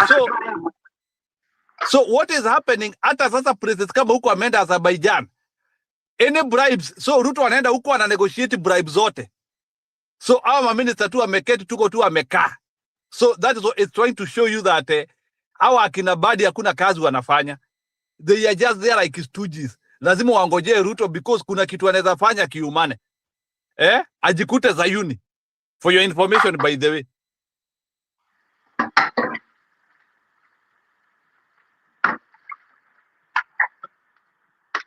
I'm done. In Badi's speech, in Badi's speech, the biggest word ile alikuwa anatumia kujidefend na kudisqualify what is happening in Kenya, alikuwa anasema we are solving problems with emotion. Okay? Ati problem ya Kenya tunaweka emotions in it. Throughout his conference, his speeches. Nini solve yangu na emotions? Stony PK, what is never solved with emotion in this life? Yeah, ndio akaambiwa na Latif, although Latif was very, kuna mahali Latif hata alikasirika akashindwa, hii ni idiot ya kutoka wapi? We thought people from that region are so intelligent. Unajua sorry? Yeah, Stony PK, si unajua, si hata kuna wakati mtoto akiona unamcheleweshea kitu, anaweka machozi kwa nini? Anaweka machozi kwa macho ili ununue kitu. Exactly. And what is it? When is it? What is it that is solved without emotion? Niambiwe, in human nature. Ni nini? Emotion is human reaction to issues. Yeah, to issues, exactly. So don't tell me I'm emotional. Sasa mtoto wangu aendi shule juu kuna mgomo na hatina fees imeongezwa juu kuna mgomo. Then unaniambia nisikasirike? I should sober. What do you mean? I sober for what? The fact remains this kid has to go to school. I have to look for that money where I don't know na sijui capacity. Labda my salary, there's no way emotions huwezi Stony PK. Hata bila emotion bibi haizi kaa kwako bwana. Atakaaje?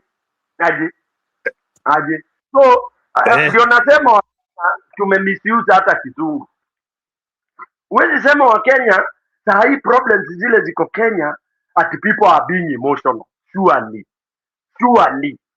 people are being emotional when mi Njiru sijui mi university mnasema mlienda Kenya.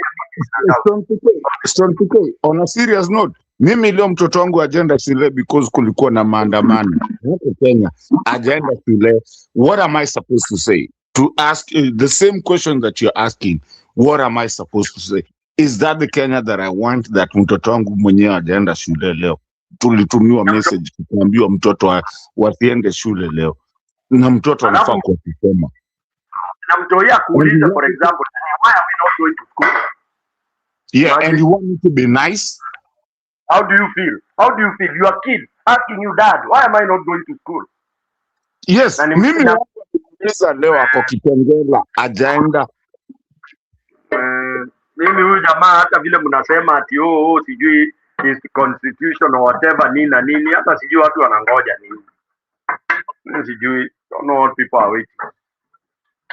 I don't know honestly. Mimi sijui sijui we have to do constitutional way.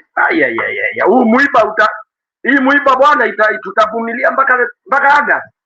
Alafu unajua saa zingine tukiongea Stone PK watu wanaonangani kama tunaongea just kuongea. Imagine kitu inaku affect wewe mwenyewe. Kwa nini siongee? Nasema nini bwana? Waangalia sasa demand ya pesa ile imekuja bwana. Juu. Fees nini? Imagine. Mahali ulikuwa unalipa fees kiasi fulani unakuta imepanda na very big percentage. Na unaambiwa ati hii maandamano inaorganiziwa na people from a certain region. Surely. And I want I don't know how we should react on that. How should we react on that, Julia, if you are here? Tell me. Hiyo Stone PK nikiingia kwanza kabla Julia kuje, what they were just saying is that walikuwa tu wanasema you people you are stupid. You cannot think. What Murkomen was saying, he was just calling Kenyans stupid. Is it Kenyans or the reason? Alikuwa tu anatuita wajinga. So anafikiria wanaweza wekelea reason yoyote na tukubali. Na ama watu wafuatilie.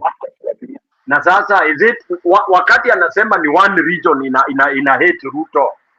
Why? Si tumujibu vizuri tu. Hii one region ndio ilisema tokokerate na tokadure Ruto. What was happening then? Then all of a sudden hii one region ndio imekuja inakuwa wana demonize. Is that, I mean, does that really balance? Yeah? If you get nani vile wanasema it is the Kikuyus that are against Ruto. Let me call it that way openly so that you guys understand without being diplomatic. And that is the worst accusation that I've ever had. How do you call people who made you president openly and they were not hiding? You should be asking yourself, what is this that we have done so wrong to the people that gave us president? And work on it. That's why I'm telling you, PhD nafikiria ni ya kukula majani tu. Ni kama ile ya George Weah. Kama ile masomo ya George Weah. Mtu akienda kusoma penye ng'ombe zinakulanga matawi na kuja hapa atuambia kona PhD ya matawi. Nani anataka kujua matawi hapa? By the way, I'm talking nonsense, lakini I'm just saying like kuna time inafikaga bwana. You know, bwana nani kidogo Mkenya mkora. Let me tell you, hapa sio degree issue. Me I know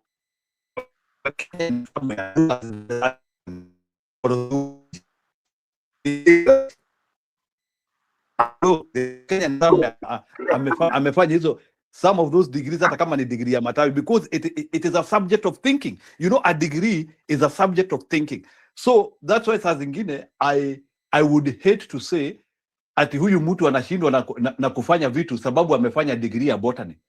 You even get somebody who has done a very sophisticated degree and he cannot think. So for me, I do not take the thinking level of Ruto is about the degree which he did in school. It is about his personality, his character. Look, huyu mtu tuliambiwa na pia wale watu walisoma na wao. Alikuwa mwizi toka kitambo. Yule mzee na nitaweka hiyo video yake leo ili kuwakumbusha. Yule mzee ngoja bro. Unasema mgani huwa kuibaraba ama kwa sababu mimi sijiona schoolmate wa Ruto? Tafadhali. No, huyo mzee alipeana first. Hiyo ni primary. Sio ni primary. Relax ni kuelezea what first account report is. Unaona Stone PK wacha hata hivi yako hivi. Kuna wazee wanajua Stone PK vile alikuanga akiwa kijana. Stone PK, are we together hadi hapo? Of course.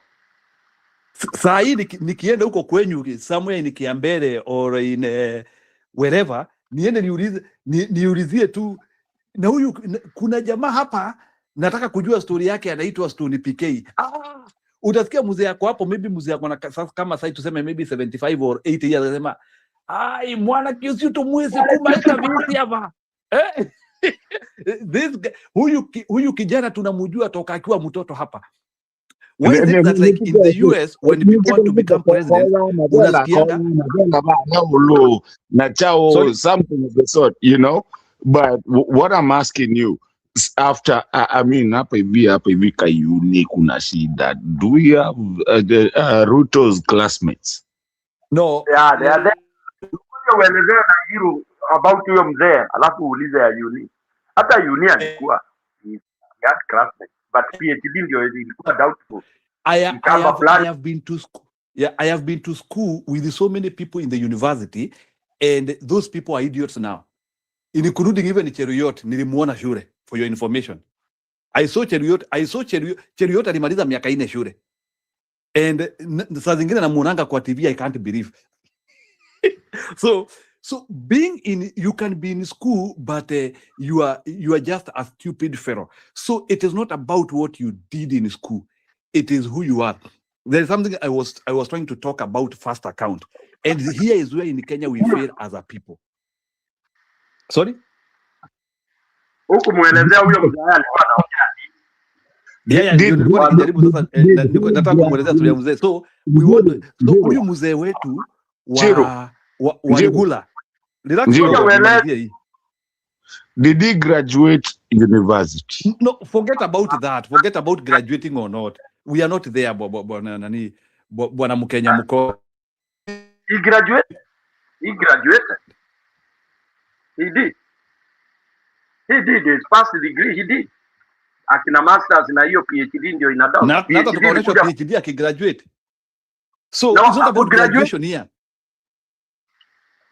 No, Njiru, hata wewe, it's about you praising yourself about your degree. That is why people come to question your relevance. When you tell people you are the most educated, but if you keep quiet and perform and work, nobody will bother where you went to school. Simple as that. Ruto ndiye alianza hiyo maneno ya kusoma, Njiru. So akafanya watu wa question masomo. Mwai Kibaki aligraduate wapi? Njiru isiwa pole. Wacha nikumalizie historia ya huyu mzee wa Ligula because alipeana a very serious first account about Ruto. Huyu mzee wa Ligula in his 10 minutes video, which actually it did not become viral in 2022, but these days it has become viral.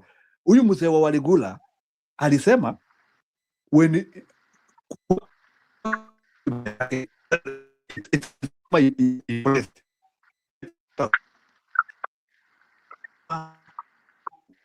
kwa shule alikuwa mwizi wa kila kitu, mwizi ya raba, mwizi ya nini, na huyu ni mzee anapeana first account.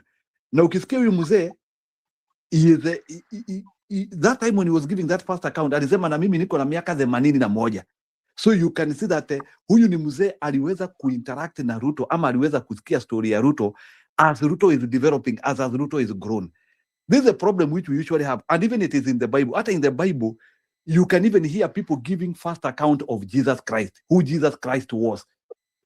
Let me tell you, Bwana Stony PK and Bwana Mkenya Mukora, the mistake which we do in Kenya is to ignore first account witnesses of issues. Yani, munasikia huyu mtu alikuwa hii, and then our community was saying, let me tell you, tunachagua mwizi wetu. That was the clarion call. So I don't think even we need to even be complaining about Ruto na wizi, because hata wale watu walimuchagua with a tag, he is a thief. Sijui kama hapa kuna mtu alikuwa na that is what was happening, like in Mlima walikuwa wanasema Njiru, nakubaliana nawe. Like hii kitu ya my friend, and you guys all ni wote mmekuwa hapa, we travel this journey pamoja. Ni kama hii kitu ya hii kitu ya Mama Lucy ya my friend, na ataniua kule tutapatania huyo Gaucho. It's nonsensical to me. Pole mali yuko, I'm sorry. Ni kama hiyo kitu ya which is really sensitive, sorry. So that's where I'm trying to say, if you ignore first account issues, And let me tell you, and that is why at times I appreciate the American politics and the Western politics.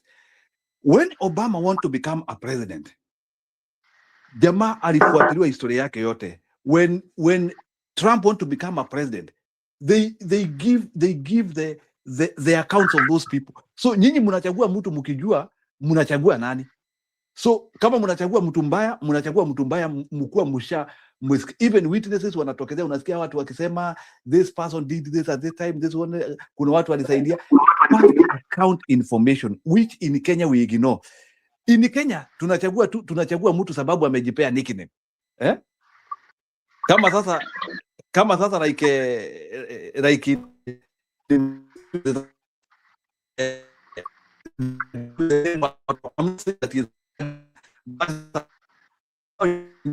so that is the only life history we know. Wakagoto. So huyo mtu we don't know ametoka wapi, where he has been, but you are just hearing Wakagoto. I'm not saying that it is bad to use it, but there is this problem in Kenya where nicknames hide your history.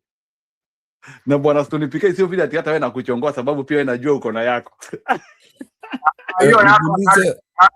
No, Zero, let me disqualify your analysis. It's not the nickname that makes people elect people.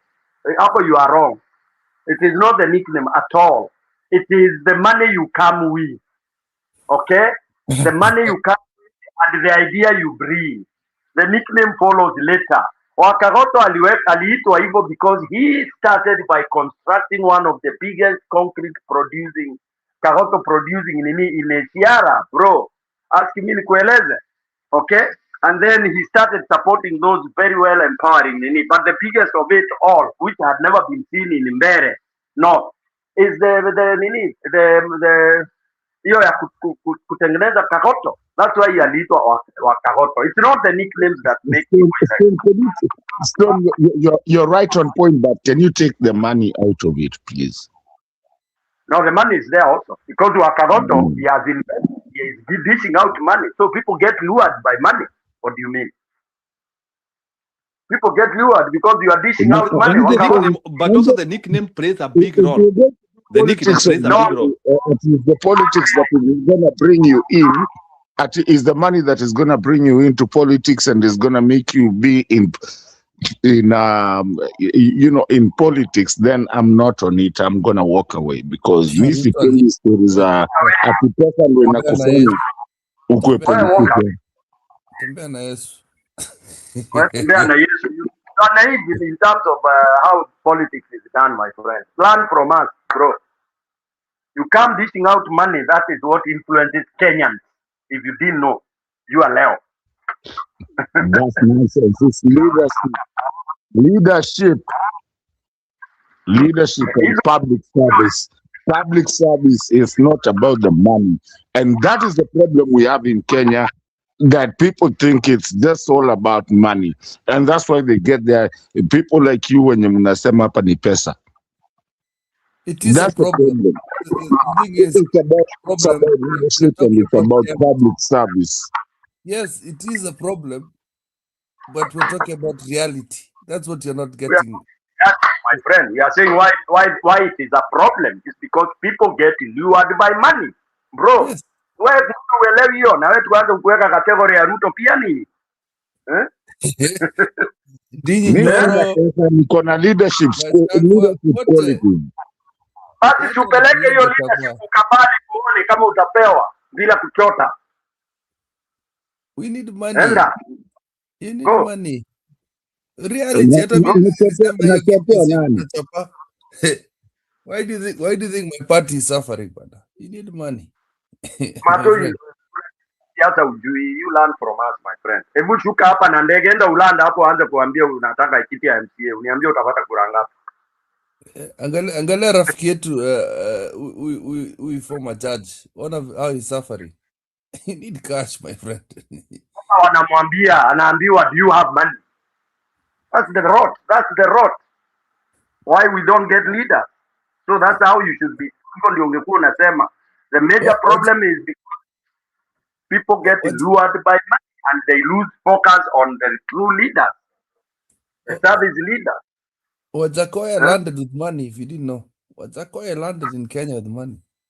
Alikimbia kila mali na pesa with celebrities. Alikuwa anapatiana ma free watches with people. My friend, background, ukiingia Kenya, Kenya mkora, you'll be shocked. It's money. It's money. Even the cleanest person you are thinking of right now, I'm just telling you, hata ule unaona msafi sana, they're using money. Ukisikia mtu anasema campaign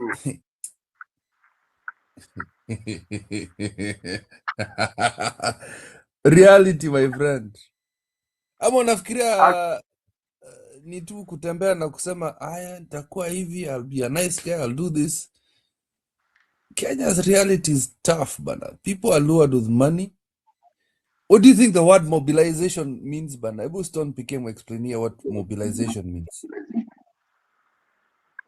Matoni, hiyo ni subject anakuanga amefunga akili yake, hataki kudigest. Anaongeanga tu juu ya legacy politician.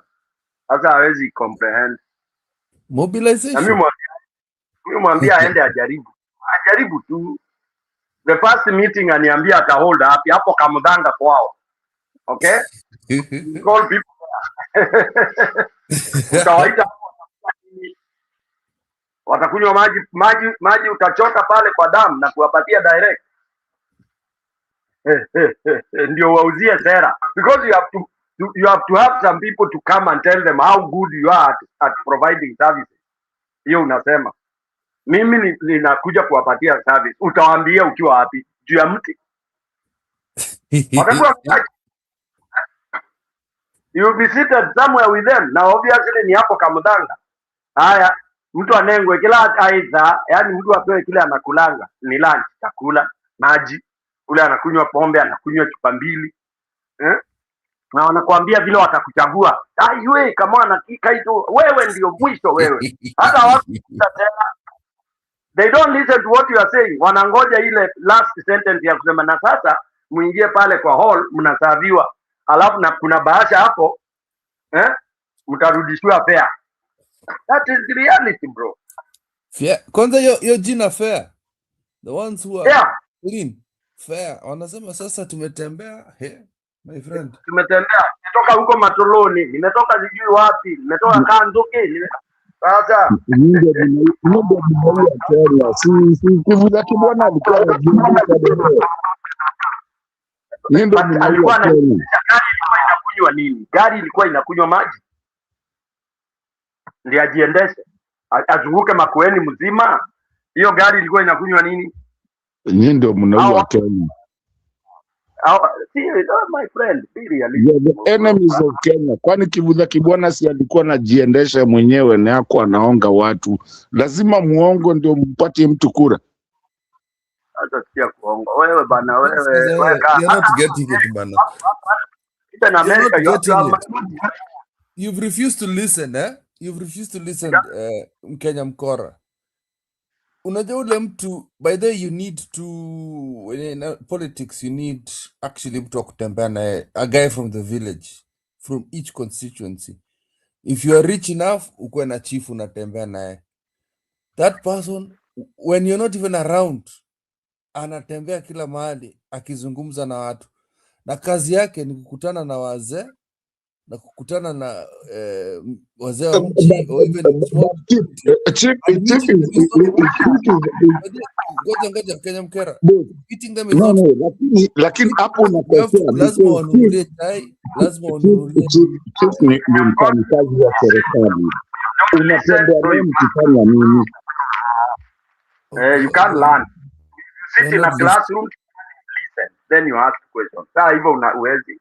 You'll be told gani anafanya nini if you listen. You need a PA. Stone PK, I'm sure Stone PK nikikuuliza you have a PA. You have a PA. I know that. You have a PA right now. I know. Uko nyumbani anatembea kila mahali talking about Stone PK. You need those people bana. It's not the way you think. It's not the way you think. Hii kitu hawezi jua, he can't.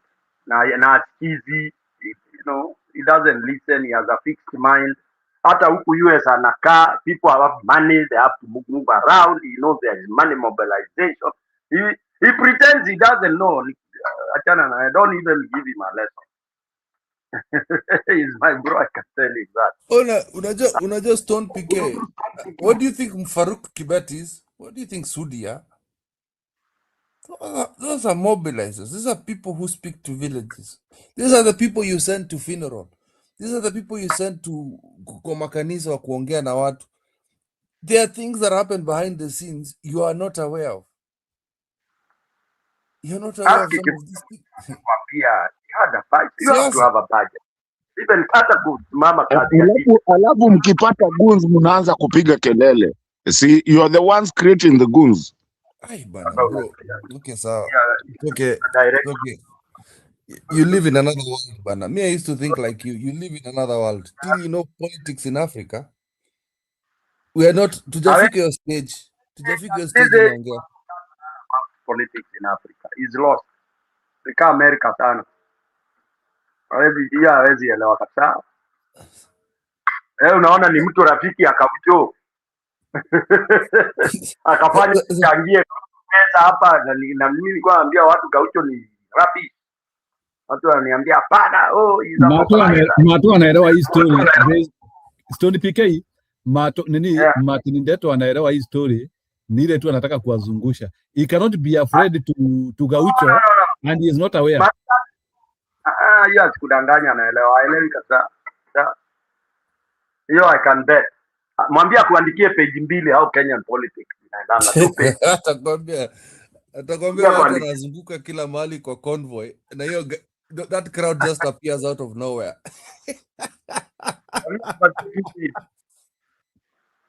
That crowd all of a sudden Gachagua just arrives in a place and that crowd ilikuja kivyake.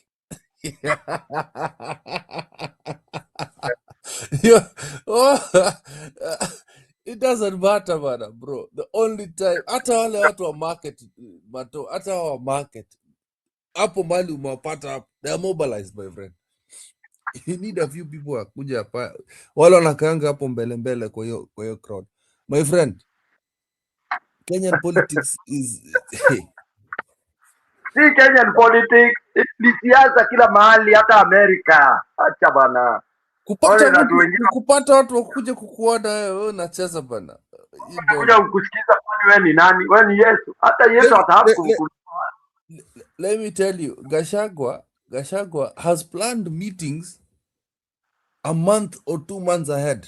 There are people right now around Central wanafanya hiyo kitu inaitwa mobilization. Mkubwa anakuja this day. Hebu enda kuongea.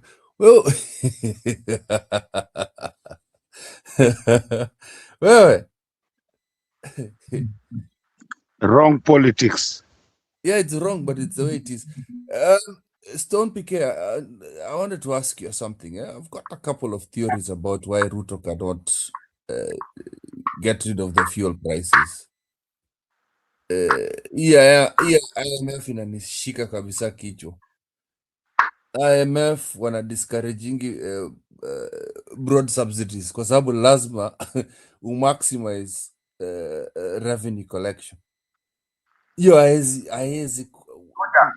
Now, how about zile zimeshano by IMF?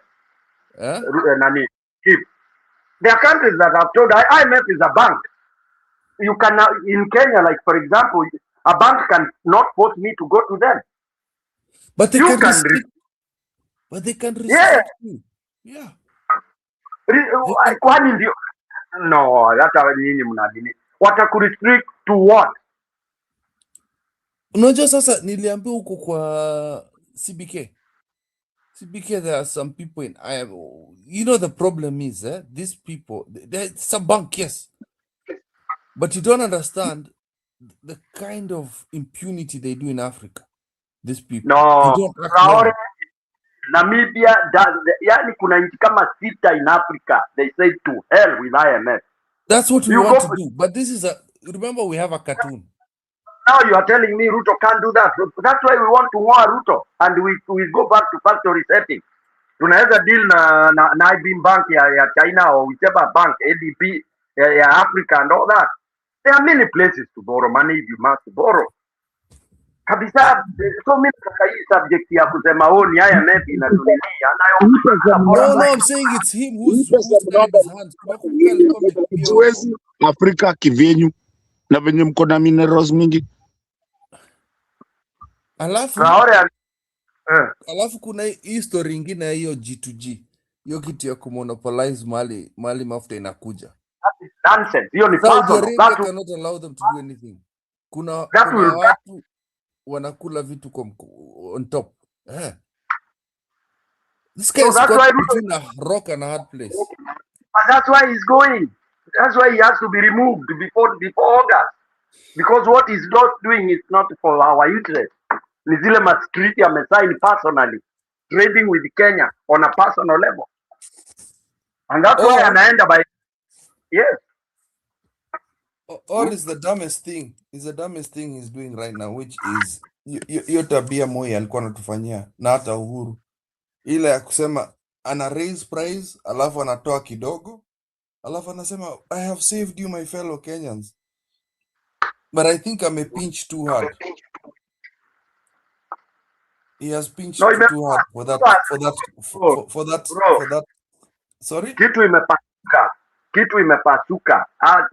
Yani imepasuka. Hana control. Hata anaweza kaana huko. It's gone. It's gone haywire. Ukisikia vile Mbandi ameongea kitu, sijui kama umesikiza. You listen to a guy with no hope.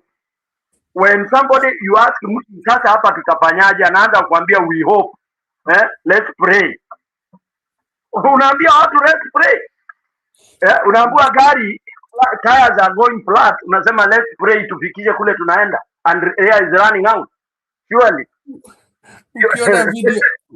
Ukiona video ya Chirchir na Wandai wanaonekana kama wamenyeshewa bana. They look dissipated. You know, the reality is what Wanjigi was saying. The country is bankrupt totally. Kabisa. Ni ile mnaambia msipanic because the next that which is remaining ni jeshi tu akose mishahara. I'm telling you. Yes.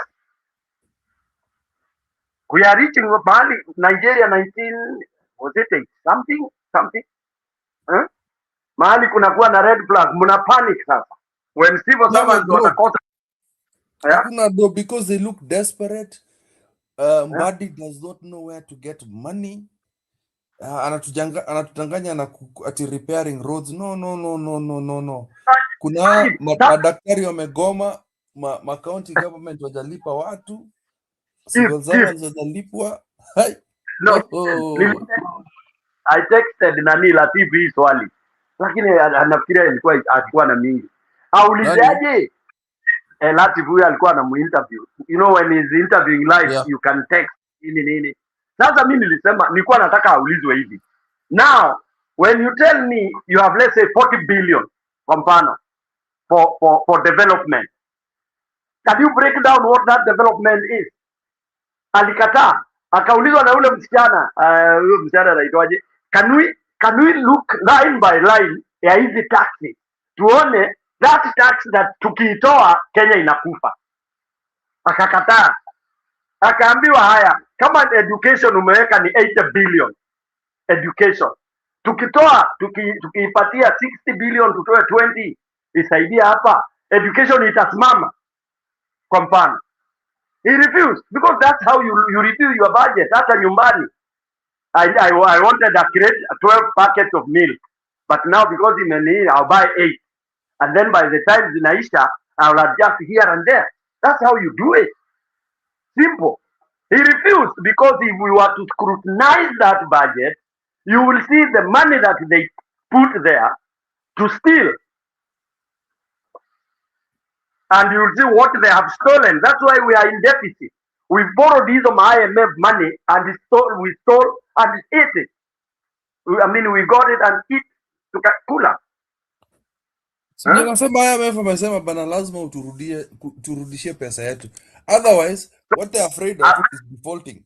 It's the defaulting. You have to default. Yeah. Yes. So na huyu alifika nyumbani za ngapi? Sorry? Huyu naona huyu alisijua amefika nyumbani. Sikujua amefika Njiru. Mimi ile kitu nasema saa hii Wakenya mahali wako saa hii wasirudi nyumbani. Stone PK, I'm going back with you. No, Stone, I'm going back with you. Sisi tunaenda kujenga nchi bana. Yeah, we have to go back. We have to go back. I don't care. And kwa imani ya Mungu, huyo mtu tutamtoa. My brothers and sisters, kuna ng'ombe fulani hapa hivi, lakini rafiki yangu sana anaitwa Yusuf, yani ameniambia mimi nimekosa spice ya bangi, navuta the wrong spice ya bangi. Unajua spice ni nini wewe? You're in the US, you know what spice is.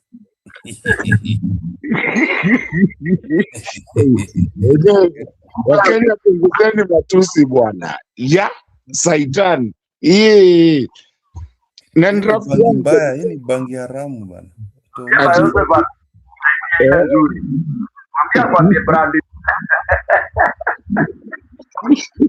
Ajibu kwa matusi.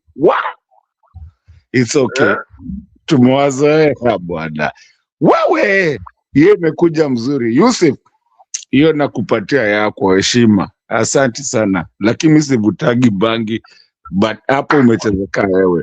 No, Wakenya wako na bangi mingi. We need to move. Barabara hoye. Barabara hoye.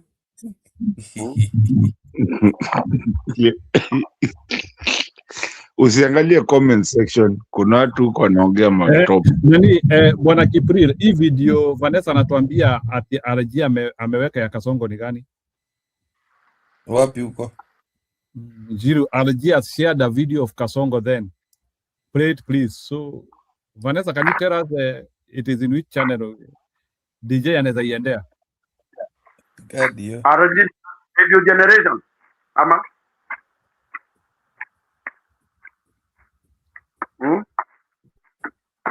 Nafikiri nazungumzia mafuta hii ya Valerie. No, ni ya Valerie. Valerie was asking about this one.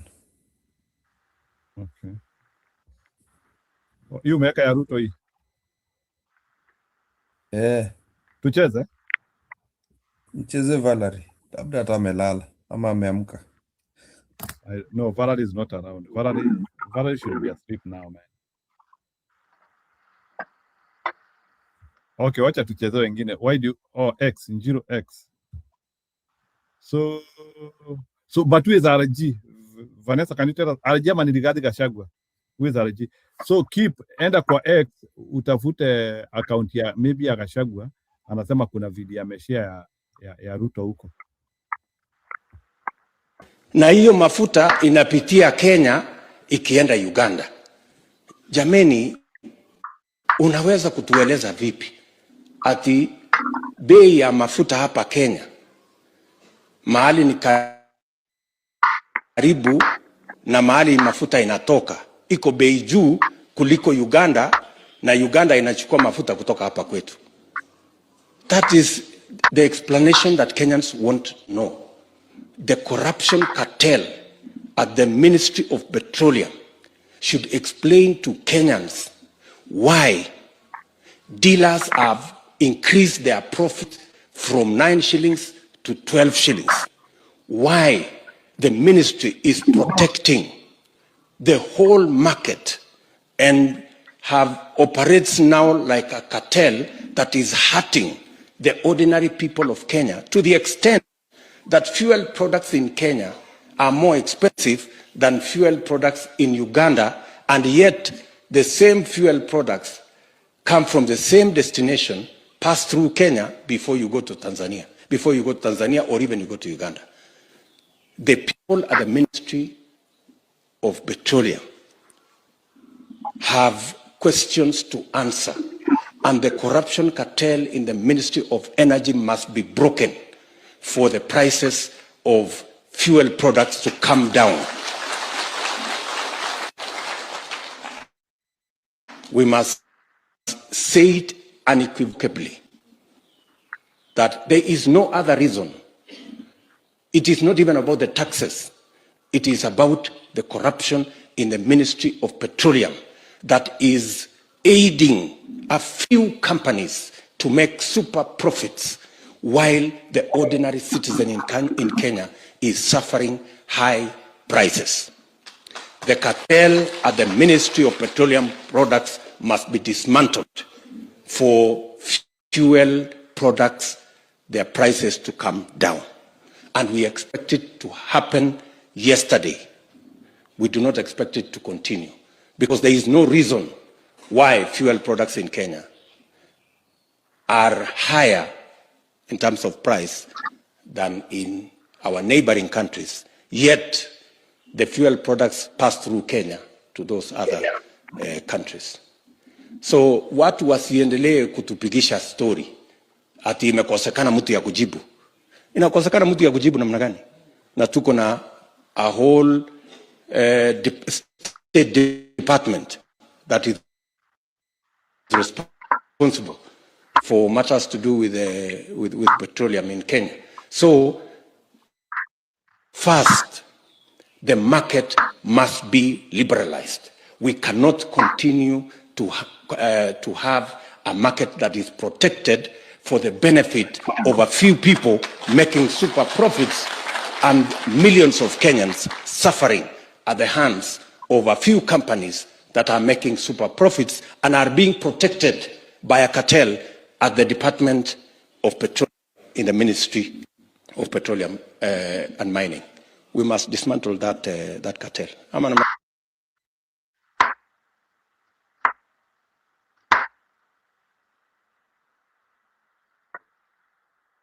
And Jero, it's the one on Rigiji's game. The Rigiji is the one who posted that. But we played that yesterday. Tulicheza. Yeah. Tulicheza. Internet never forget. I mean, we played that yesterday. That kile Ruto alikuwa anaongea.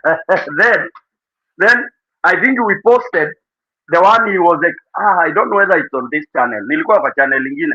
Tukacheza pia ile anaongea sasa a totally different thing now that he's the president. Maybe I'll look for that as well. Where he was saying Kenya is a part. And the thing is, Stone, I think we've been singing this the whole day, which is good. Hii si maandamano kama ile ya kawaida.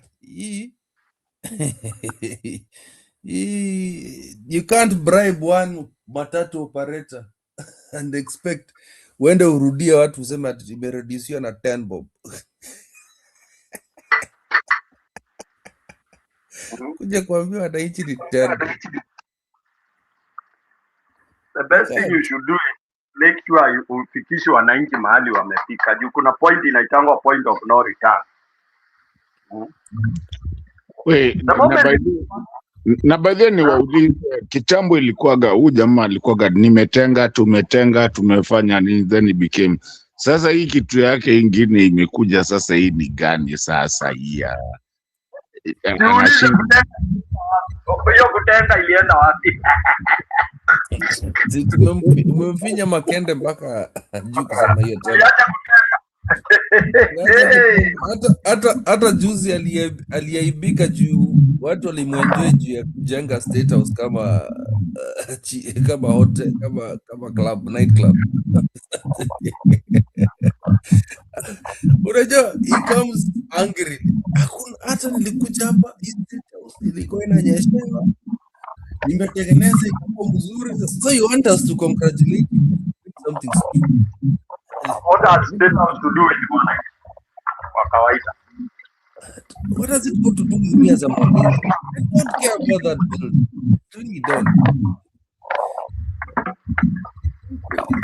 He feels like he's achieved a lot by making it look like a palace. But why is Murabana exactly?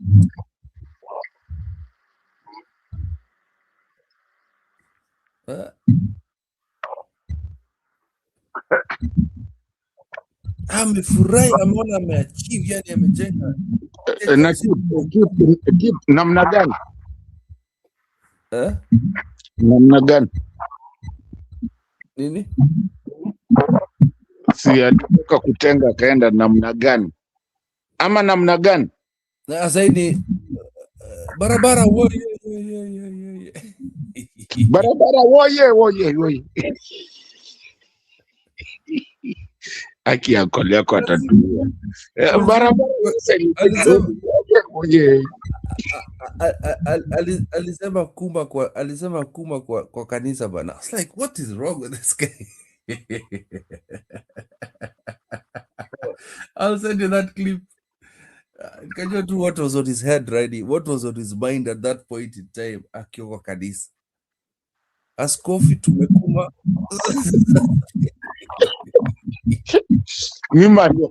Mimi alilishika ni hiyo venye alijishika mwenyewe. Yaani barabara woye akakumbuka wa nimeongeaje? Woye. Barabara Tumejenga Kasongo hapa. Unajua ukizoea uongo.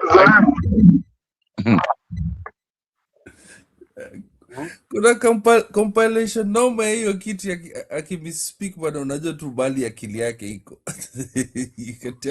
You can tell that that the wananchi are getting to him, not even Gachagua, ni sisi.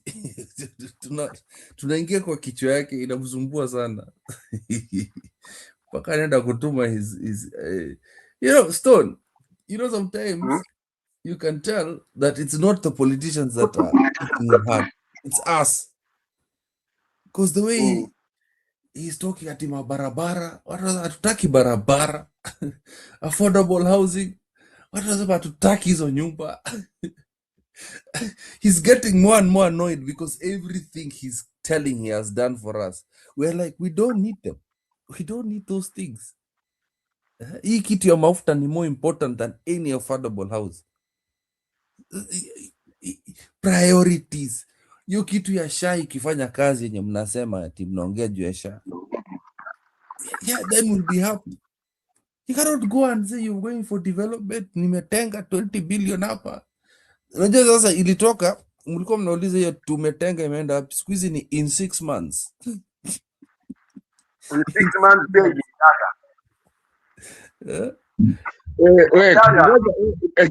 Kuna kitu yako alitudanganya, alituambia in 6 months akiwa Uhuru amesimama nyuma yake. I wish mtu akone hiyo video. Akisema in 6 months there will be 6 stadia. Yaani plural ya stadium, kumbe ni stadium. Stadium ni plural ya stadium.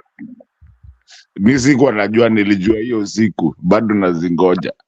Uhuru alikuwa anaangalia akasema, "Here guy fafa." Hata najua tu Daniel alikuwa anaongea kwa Kikuyu kwa kichwa yake.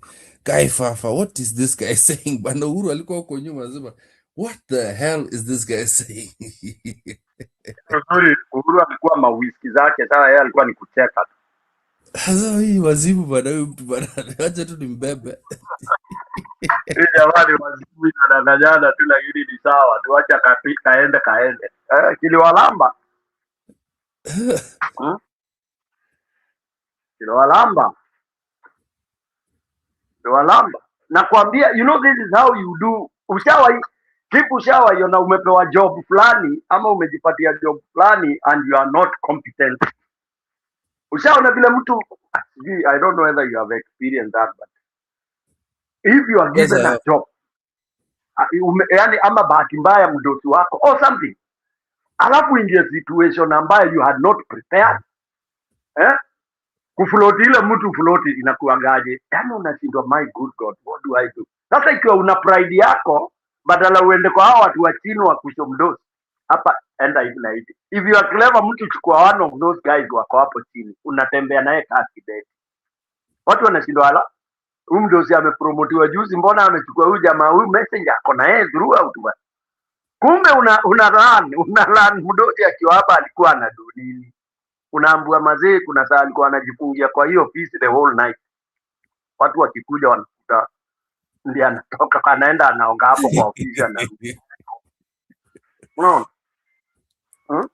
Sasa Ruto aliiba and he doesn't know what to do, how to do it. Alikuwa anaona Uhuru anarun gavana. Ajue je kufanya. Juu sasa yeye ile job anajua zaidi ni kuiba. How to strategize kuiba. Sasa una strategize kuiba, ujui itaonekana baadaye. That is it. You looting in billions and you expect you still sort out problems in our Kenya? He said it, that corruption cannot stop development. He is on record. Who says that? I've never heard that hata huko kwa mafia, where they say at the development iwezi simama juu ya corruption. Never. They know.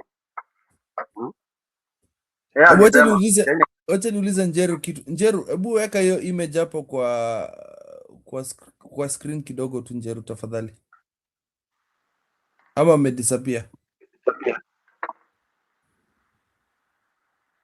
Unajua kwa audience wanasema hiyo torch ya Jirongo inafanya kazi bado. Umekuwa torch inafanya kazi. Unajua torch. Torch ina victim. Si unajua Waluya anasema torch imewaka bwana. Kuna mtu nimeona chini ameandika keep torch imewaka bwana. Inafanya kazi bwana. Unajua kule akisema torch inafanya kazi. Mtu akikufa.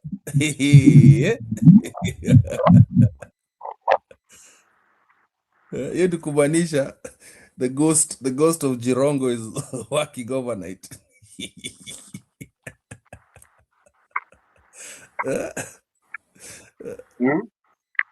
Daddy, unajua naitwaje huyu? Halwale. Keep nani amekimbia kwa gani yeye amekimbia maandamano. Hiyo country hata sijaisikia. Ameenda country gani hiyo? I don't know, he's all over the place. Alikuwa anafaa kuja jana akafanya dito. He went to another small country. Ako country gani hata sijaisikia. Nafikiri sasa kesho ataenda country nyingine au bila kukaribishwa. Haizi kuja. He can't come to Kenya. Joyo. Stone PK. Hiyo torch. Torch imeashwa bana.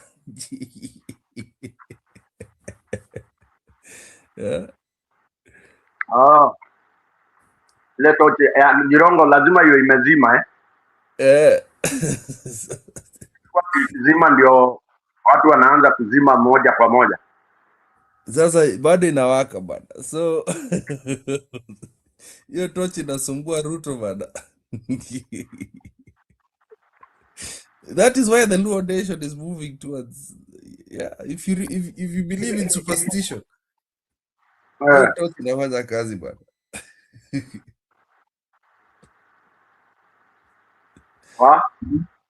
I actually don't believe in superstition, lakini hii ya tochi bwana. Mimi venye nilisikia tu barabara ye. Hiyo ni torch bwana.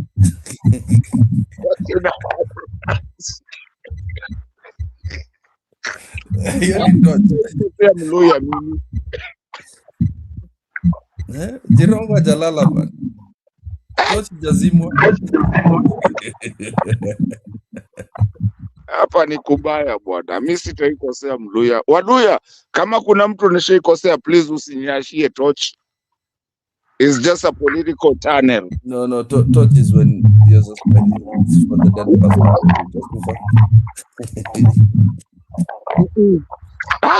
Turn. What's a yendo? Torch si ya Waluya ni ya Wadereki.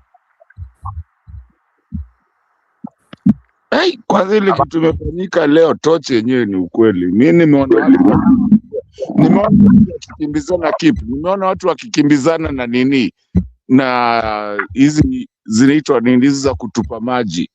wakienda, I don't know what they are called, whatever, waweza kutupa maji, wanakimbizana nao juu ya bridge. Akienda hii side nyingine wanakimbia wanaenda kuchapia ile side nyingine, wakikimbia side iki-reverse wanakimbia pia hiyo side nyingine. Man, what I watched today. Waje nipatie Njeru image ingine aone vile torch inafanya kazi.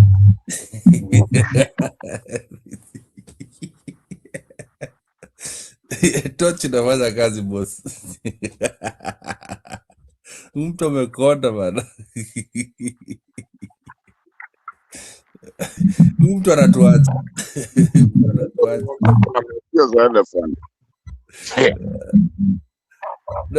Nasikia ashafanya blood transfusion za mwisho bana. Masikio, ona hiyo masikio yake bana. Hii ndio Karonzo anasema ni ya ndovu. Karonzo bana. He's not a serious guy. Ukiona picha yake ya last year but what? Yeah, akiran. Hata si muone akifanya campaign 2022, he looked so good and so healthy.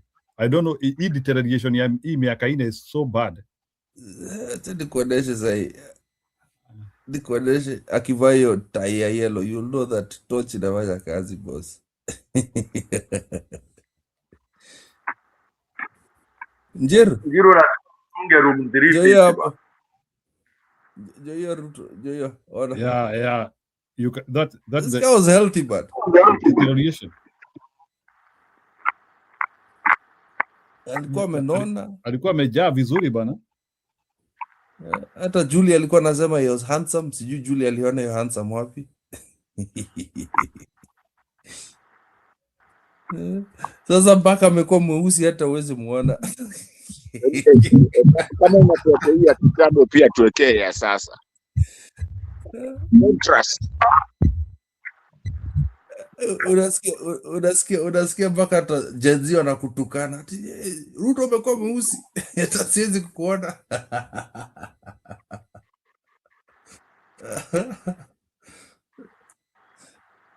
No, it's bad when you una disappoint watu mpaka wanaanza kukuridicule na kukubody shame as a president. It's the same thing nikiongea, and I think actually niliambia nani my friend here nani Tip, nilisema mimi nilikuwa nataka kwa MCA. I am not interested anymore.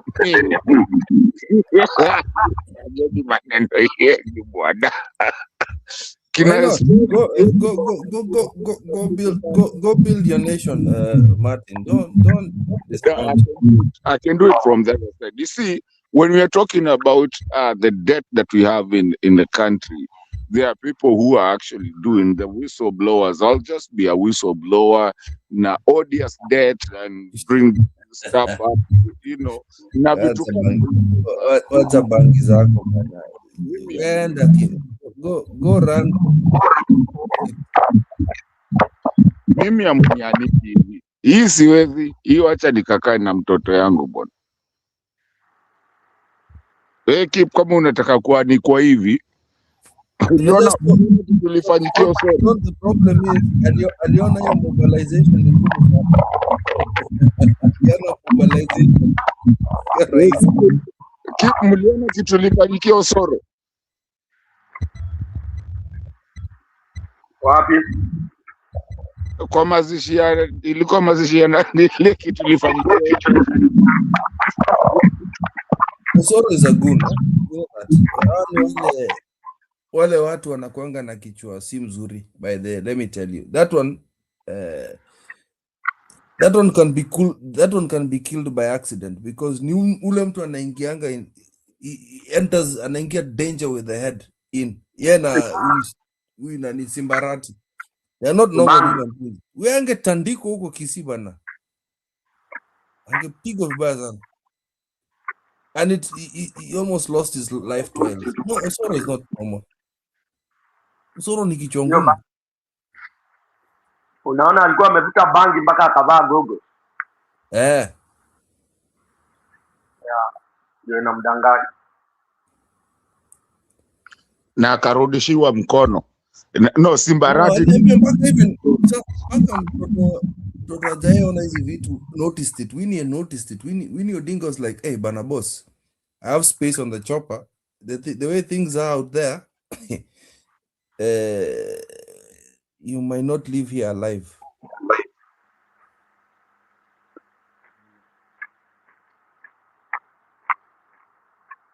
Na yes, Simbarati arudishiwa mkono. Simba must go. Kwisha. Hii kijana wetu ni Sifuna, mulitoa wapi nyinyi?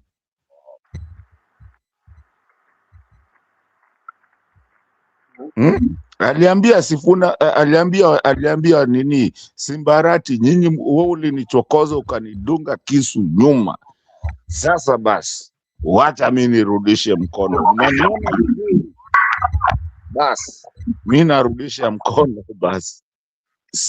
Simba must go. And I think at that time, I don't know what you guys think, but I think at that time, I think kaburi ya nani ishajengwa ya Simba kisiasa. I think Simbarati will not come back. That statement was hard, but from Sifuna. I think that's gone. I don't know what you guys think. I think the politics right now.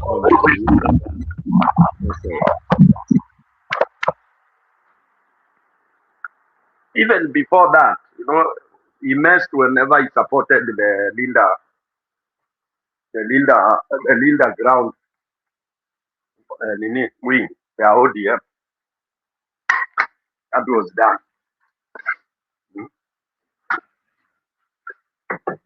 That was gone for him. He will not get the governorship again. Kuna wengi wanangoja.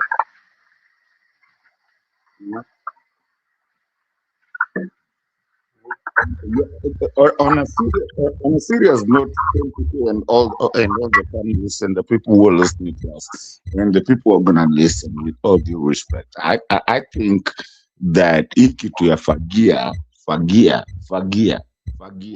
hii kitu inashindwa ikisema fagia.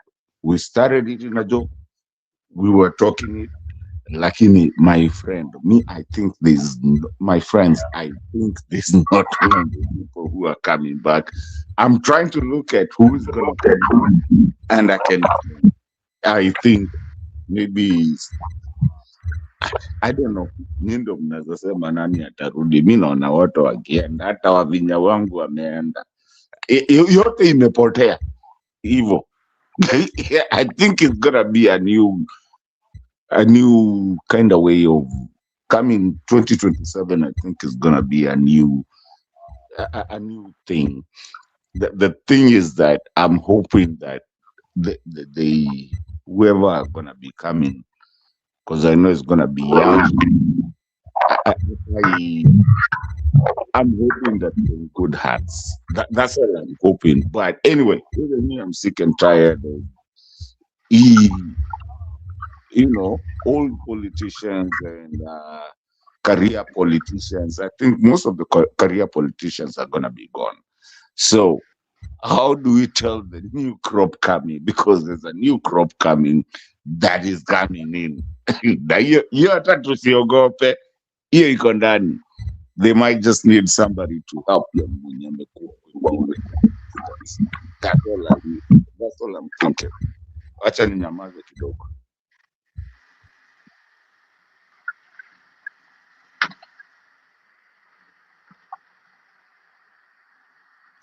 Stone PK, you're the politician here. What happens when now wewe na pia Julia? What happens now when we get the new crop that is coming and which is inevitable?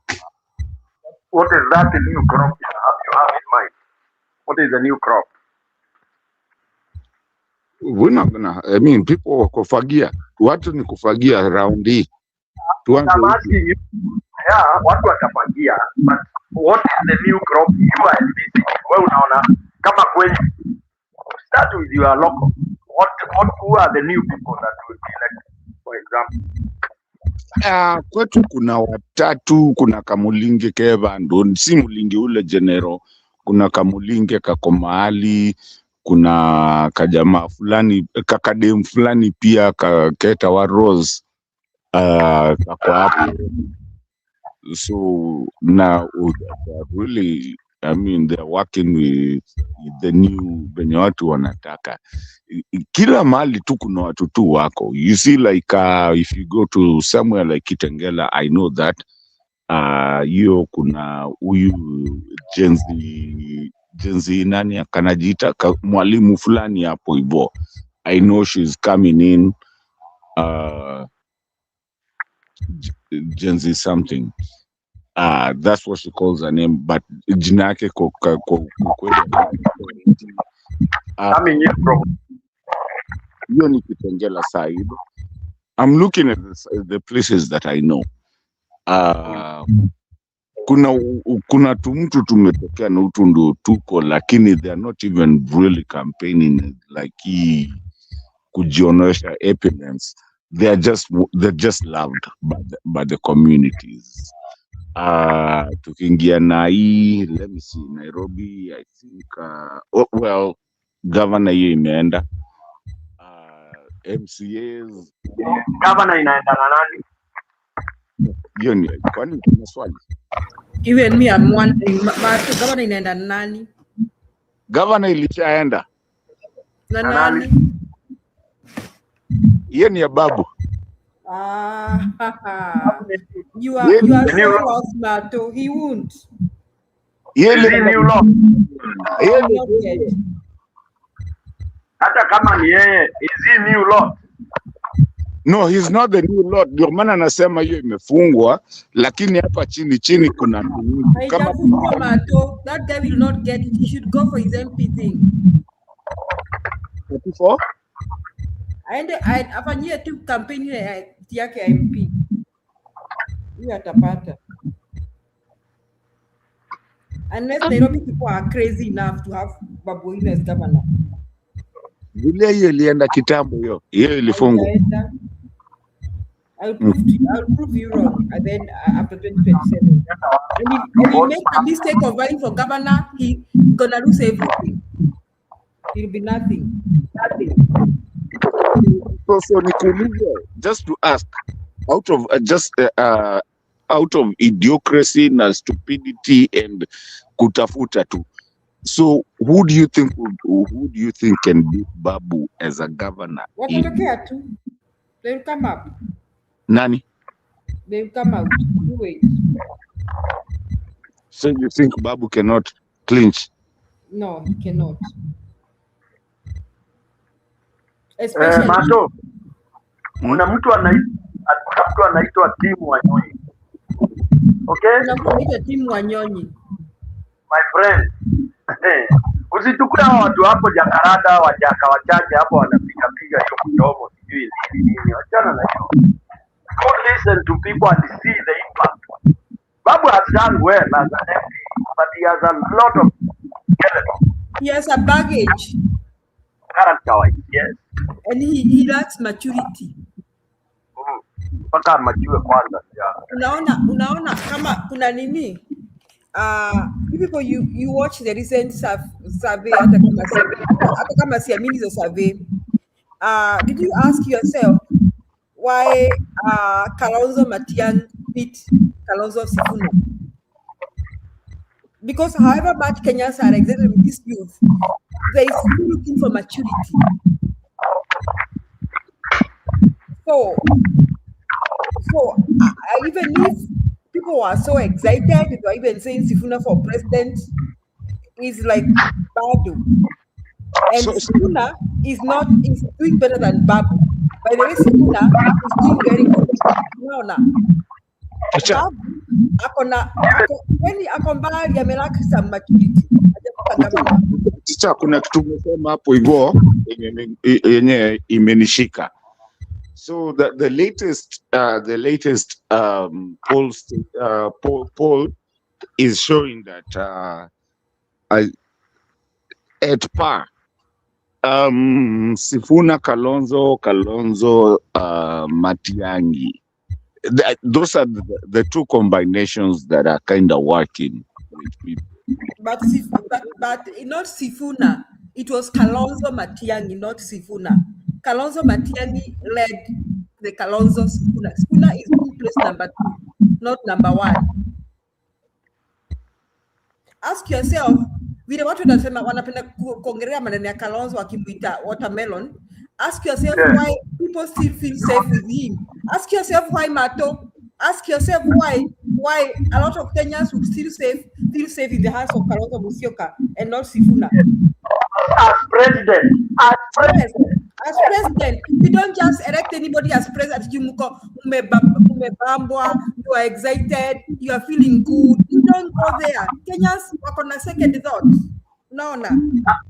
Very deep one. Wanakuangalia. They know what to say, my friend. My friend, Mato ndio nikwambia. Honest to God, the problem that I have is that if Kalonzo will accept to take like which I know this is gonna be a problem. If Kalonzo can and Matiang'i goes for the presidency or vice versa with Sifuna, they go for the presidency, either or. And then Kalonzo accepts to take that, and then Wagakarua takes the judiciary. And at that point, I think that would be a damn deal. That's my thing. That's yours, my friend. Number one, Mother is not taking anything less than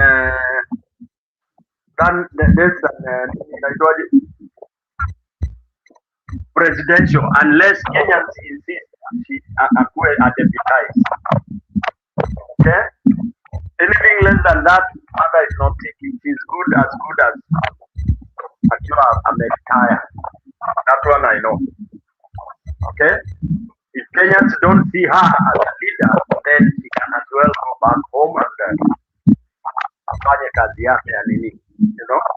If I would support her for that. I would say, if Kenyans feel they are not ready for a woman leader, then mkae hivyo na wanaume wenu na muendelee kusanga men. Okay? Because it is becoming a little bit again challenging in terms of the upcoming forces and euphoria. Okay? But again, the team wants to structure Kenya in such a way that there will be no more, will not repeat land in this kind of a problem. So whichever team takes over, I'm sure there will be an amendment in terms of governance, whereby you don't have to really beg and kneel down for a president, which I support so much. We should have a kind of even what do we call it? What do we call it? A wider committee form of a government, so that you have, like when you look at the way Singapore is, the guy who leads this anti-corruption body is even more powerful than the prime minister. But only that the prime minister has to sign an approval that he recommends. But in terms of arresting and prosecuting and cleaning the country, whatever he pens down, the prime minister has to sign and approve. So that kind of a person is a position I would beg someone like Mother or even Matiang'i, is not given president, to be head of such a body.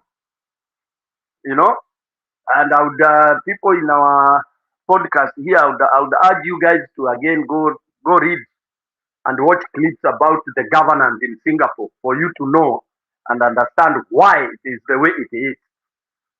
The governing teams, there are three bodies that are so strong and they are totally independent of each other. What this other one recommends, they are so powerful that you can't disapprove what one body kind of recommends. Bodies being so powerful that the prime minister has no choice but to agree with those bodies. I completely agree with what you're saying, my brother. And also what our sister Julia is saying. But the reason I'm saying Matiang'i Sifuna, however, vice versa, however it goes, I would like it because one of them is a very serious person. The other one is also an agitator.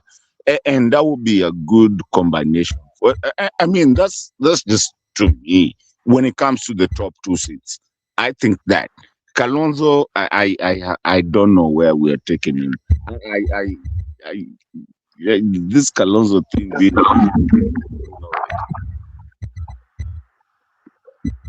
Wewe ni mtu wa Machakos, uko na shida na Kalonzo, unajua. Sina shida. Ni venye tu yake sioni na yeye. Tunajua the old rivalry hizo. Tunazijua vile zinaendana.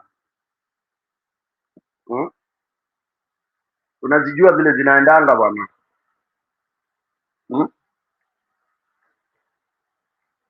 Lakini katatamba Kenyans already know who they already juzi walikuwa wanasema they know who they don't want akue. Hiyo ilipita. But as of now they know who they cannot give the president. Wanajua ni nani na nani na nani, and they have already allocated them position. Chini.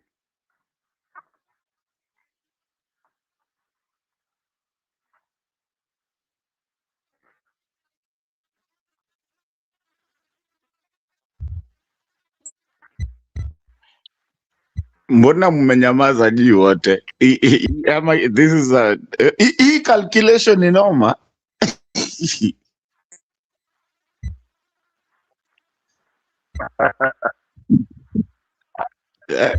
Hii calculation iko na watu wengi, iko na too many cooks in the broth.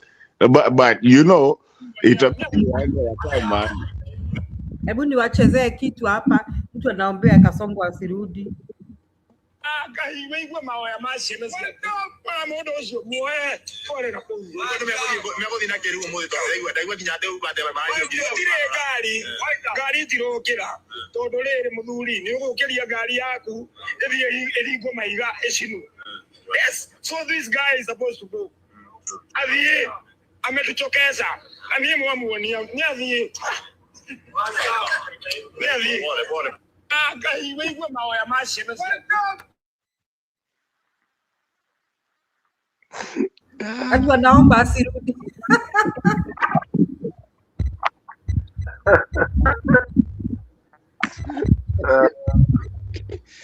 Siwezi penda kuchukiwa hivi, mimi ndio maana nimeachana na my politics. Wanaomba hadharani, si eti wanaombea ndani ya nyumba zao kwa street.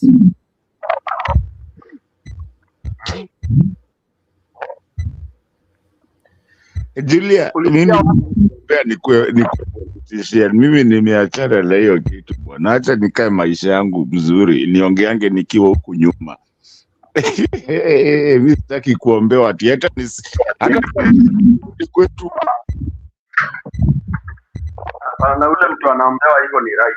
Kwani ulikuwa unataka kuwa rais wa Kenya? Na si marais wote wanaombewa hivyo. Ulisikia Murkomen akisema leo.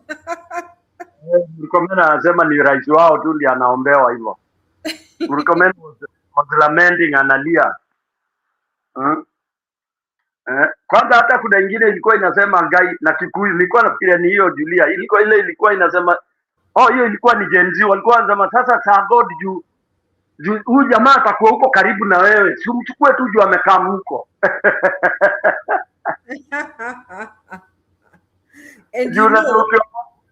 Kwa ndege.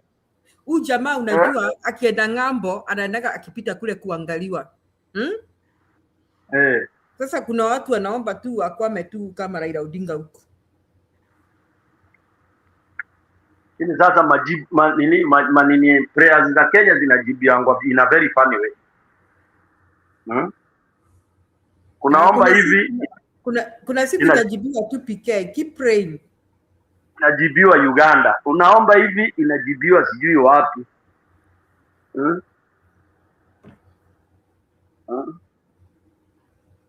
By the way, Moses alienda wapi?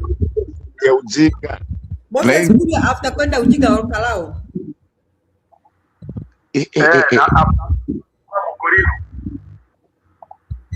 Nisikia alikuwa Mkulino one of recently. Hiyo siku hata Moses Kuria akakuwa Mkulino.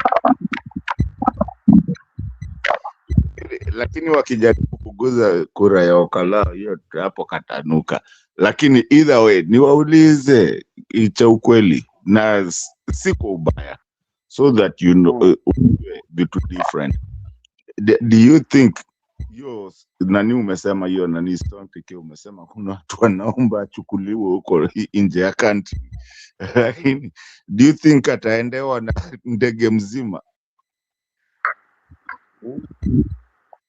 Kuanga na collateral kuna shida. Hata watu hao tulipegoda wachukua na wapeleka Baba aliendewa na ndege mzima bwana, na ilikuwa the most tracked ndege kurudi misioni Ruto akiendewa na ndege mzima. Hiyo ya Raila ilikuwa ni stupid drama. Not wasting Kenya money for nothing. It was another very, very bad thing that has happened. Cheza na pesa ya Kenya, fooling Kenyans. Kwanza hii narrative ya kwamba ati alidai ya huko Kenya mazee na nobody has ever disputed. Unajua it's very scary. Yani unaweza fool nchi hivyo. You can fool the country to that level. Actually ni mrogi. And for what? Surely.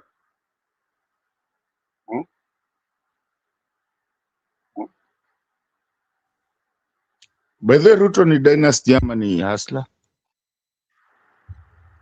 Utuambie what hustler is. Kwanza mimi I never agreed with that term hustler. For me hustler ni malaya ni in English what is a hustler? It's a very bad person.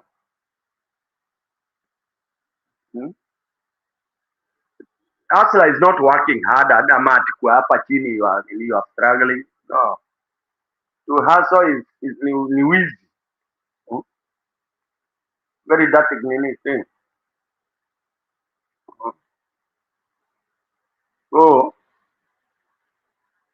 he tells you but Kenyans also are fooled very badly. Mwambie mtu ni hustler, mtu na majet maroke. Mwambie ni hustler and you buy the stupid narrative. No wonder we are being punished. I still wonder. I'll never understand how watu wa Mlima they believe that lie. I will never understand, and anybody who dares to tell me alidanganywa, huwa naona tu thinking ability yake iko mbali sana, iko chini sana. I will never buy that lie ati kulidanganywa. I will never. It's just because you are crooks like him, that is why you supported him. Yeah, ulikuwa unataka mko the same. That's why I have a serious issues with some people in our podcast. Wale wanasemanga mageni kuna clip kwanza ningetaka Njiru ucheze, sijui uko hapa. Lakini leo sitaki kuharibia watu mood, wacha iendelee hivyo. Tutacheza kesho.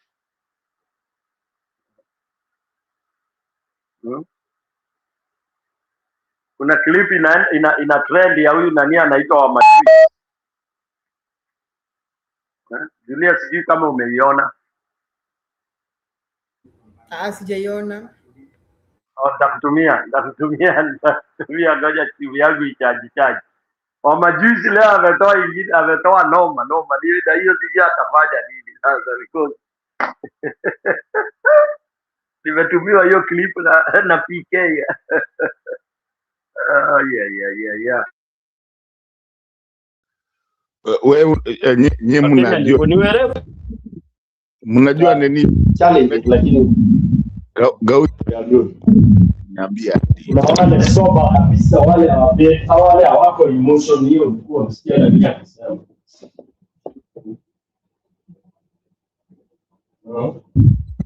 Mnajua hata Gaudi akaniambia simnitetee akiwie ati niambia huko daktari sijui nini mnitetee. But Why is this politics so lethal? Ala studio mmenyamaza wa. Mi niko area. Kwa area mbona kuna hiyo clip iko wapi? Lakini hiyo tutacheza kesho kujaribu muda. Lakini mimi najulia tuko. Jaribu muda.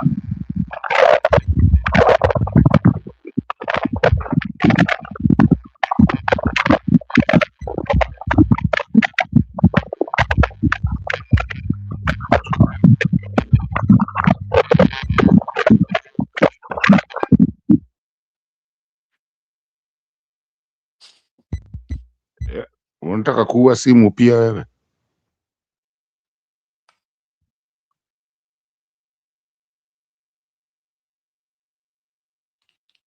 Aya, kila mtu amenyamaza.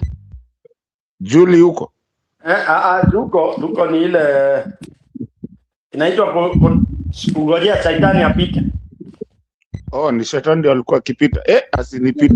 Bana, shetani ako nini yako? Ako sijui kugeri ama ako wapi?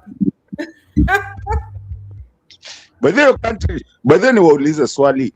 Hiyo country inaitwa nini? Cause mimi hata sijasikia. Nimesikia tu ako mahali yako fulani. And what is it we are going to get from that country? Ama si ndio tunapeleka?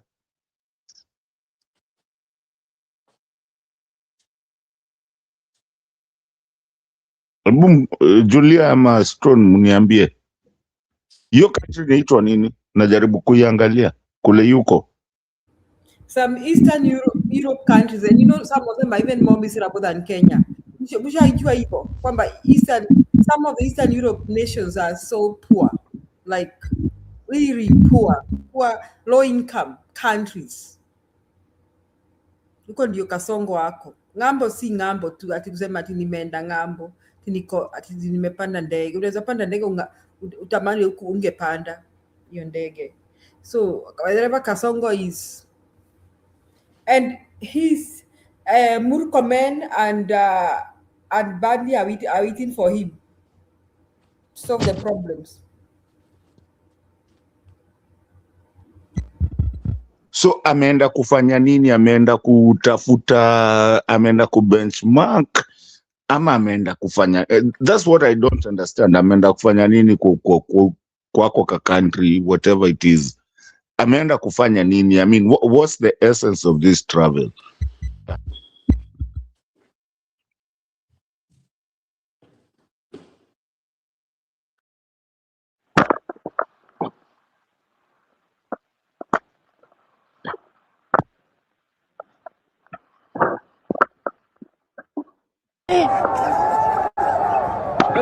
Aujourd'hui aussi, c'est un autre jour. Le monde part en couille. Non, j'ai du mal à imaginer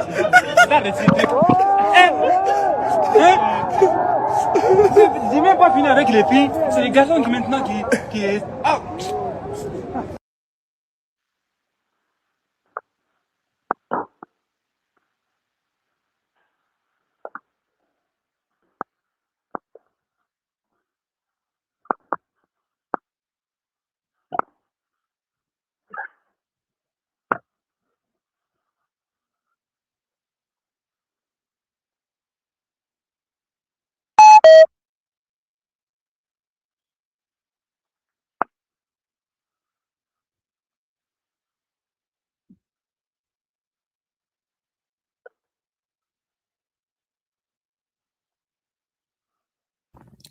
Yes, guys, can we do a conclusion now? We call it a night.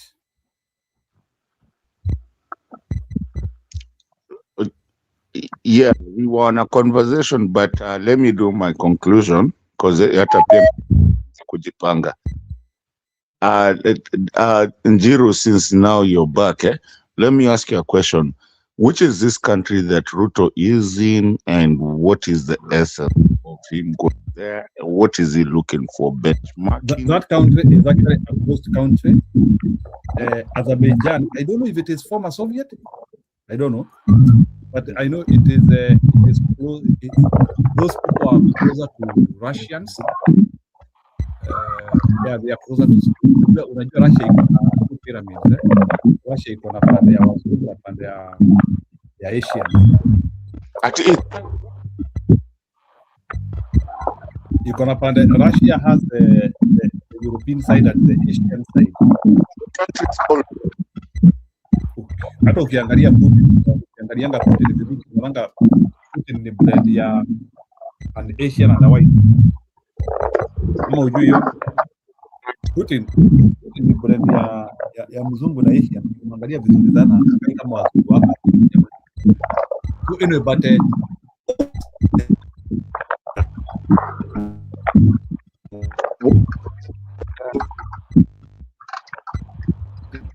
your perspective. They are countries with perennial leaders. Huko tukitoka hapo, Russia yenyewe president amekaa hapo for 20 years. Hiyo Azerbaijan, I'm double sure their president amekaa hapo karibu 15 years. I'm double sure. Hawezi kuwa na president ambaye amekaa hapo less than 15 years.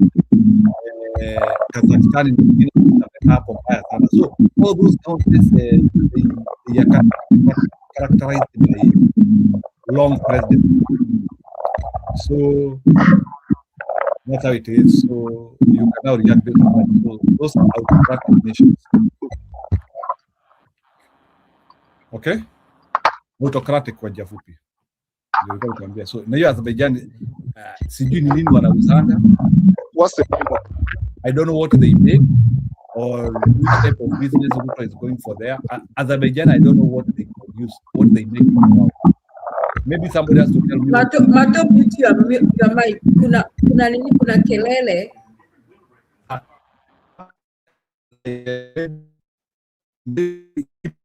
Azerbaijan ukiwa hapo UK, Azerbaijan iko hapo juu yako.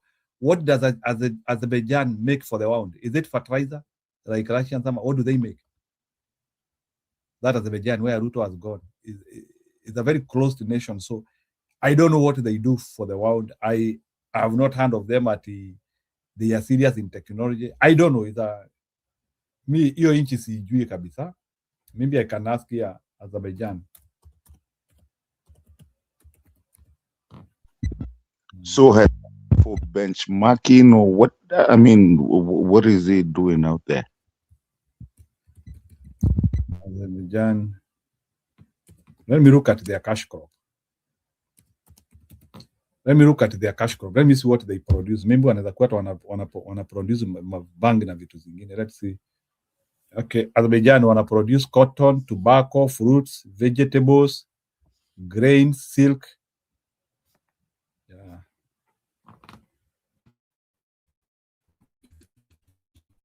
Now, can you do me a favor?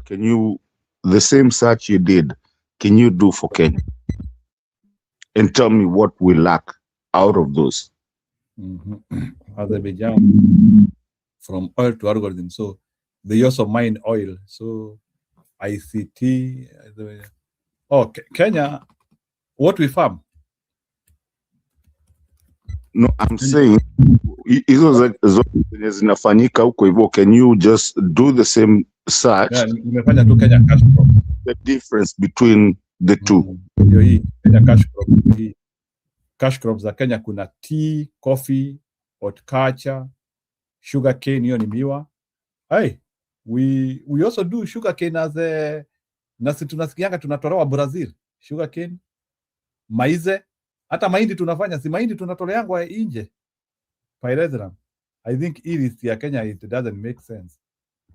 So you guys are jokers. Nyinyi ni majoka. Muna Google agriculture products za Kenya. Wa? Mato, una Google products agriculture, ulisomea wapi Mato? US, primary to nilikuwa nataka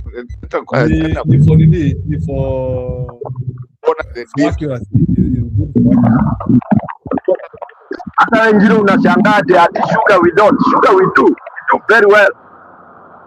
Maize we do very well. You know, the biggest producer. Si wizi, si tunaendea nje nini tu ndio tupate pesa. Why are you asking these questions? Even the rice, we are self-sufficient, my friend. What are we talking about? But we kill our own so that we make business. Fertilizer. Ask yourself why we don't import fertilizer from Lake Manyara, pale Tanzania, and they have so much. Huh?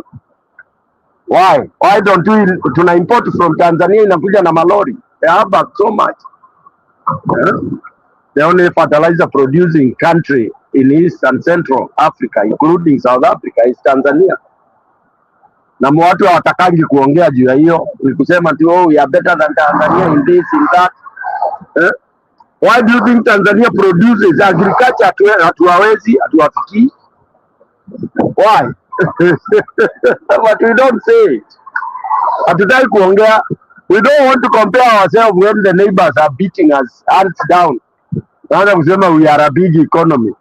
When you talk of a big economy, your big economy.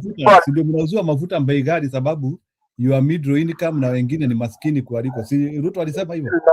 We cannot be comparing Kenya with other countries. Sisi bei yetu ni tofauti. Nonsense. Stupid. Ruto thinks, yeah, watu wamemtolerate, people wanafikirianga hata wa Kenya ni wajinga tu hawana nini. Nakaa hapo una lecture watu with the idiots. Nakwambia hata Ruto angekuwa mwalimu siwezi atende klasi yake. Ndio watu wa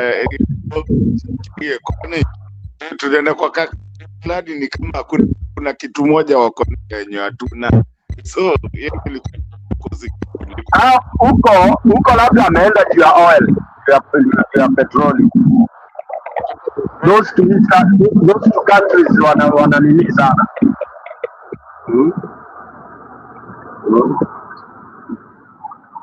Na hata kama ni oil, mbona tusinunue ya nani ya Nigeria?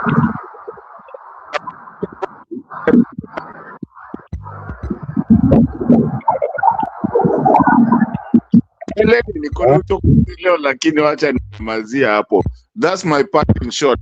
Watu waanze kufikiria when you hear mtu enda ziara zake huko hivyo ni kwa sababu ni president anaweza travel for free. I don't think kuna kitu anaenda kufanyia country because everything that is out there we don't even know of that country. Kuna mtu hapa anaia deny. Hakuna mtu Ruto ameenda huko. The president can tembea everywhere. Now, what anaenda kuuza madawa huko hivyo ama ku make deals zake za madawa or something because gold what ameenda hosi rato maybe hiyo nachukua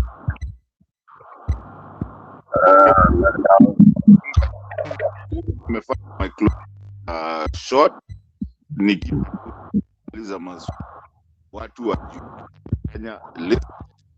Thank you to your haya sawa. Stone PK Julia na Kipriri, you can also make your conclusion remarks tufunge sasa please. Dunaitini Stone.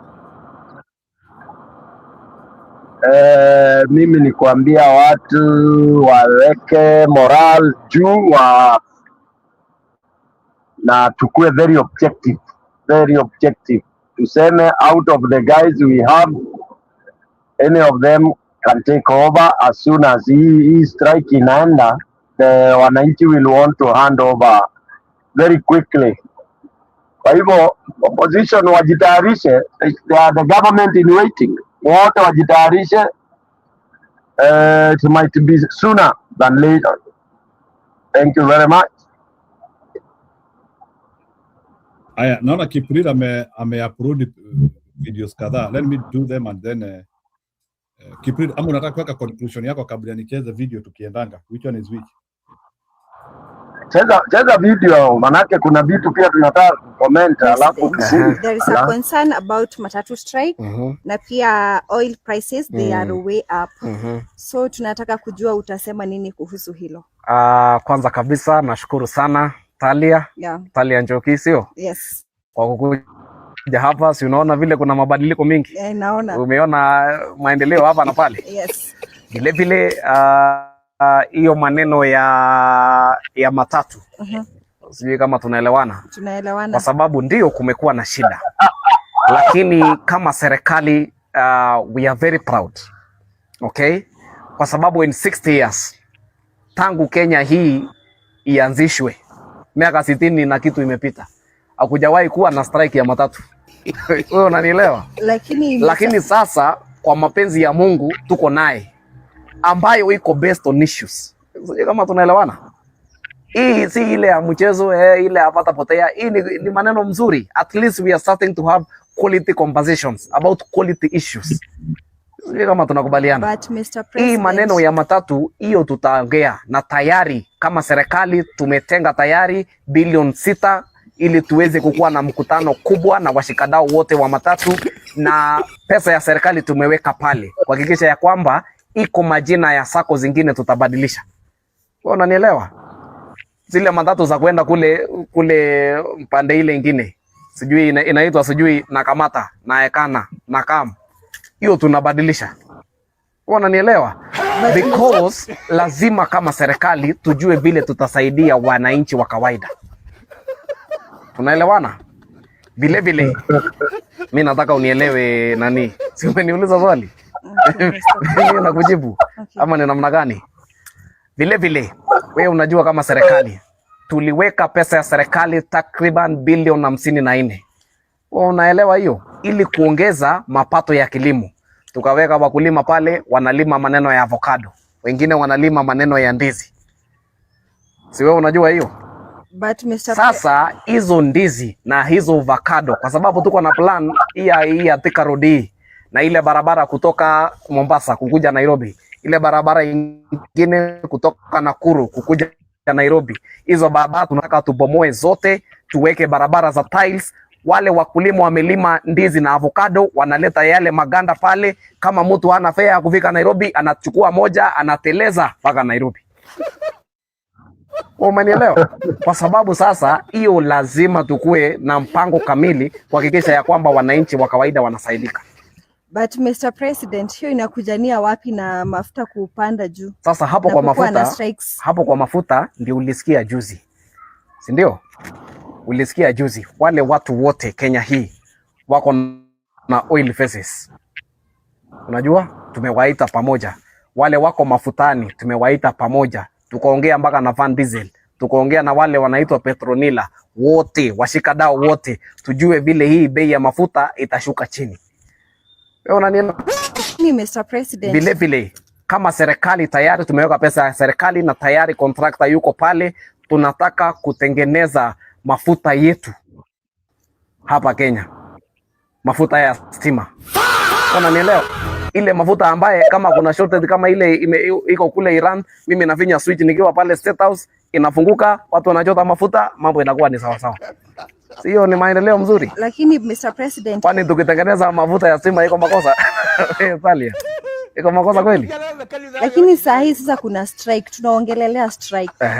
Sasa tutafanya nini? Tutafanya nini kuhusu matatu? Tayari kesho kutakuwa na mkutano hapa.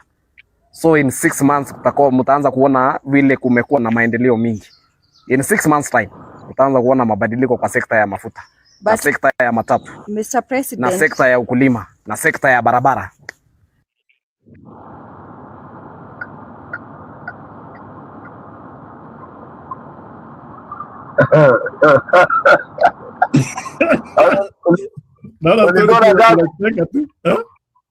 Ulikuwa unataka tumizi hiyo kitu, tufunge tumizi hiyo kitu bwana. Bwana unajua wewe na wakati mnajuana sasa, inaonekana huko kwenye mtakuwa mnatereza juu ya ndizi mpaka nyumbani. Unatereza ama na mafuta ya stima. Kenyans are creative kweli. Guy. Alafu umenotice sasa ana portray vizuri where he doesn't wait for an answer.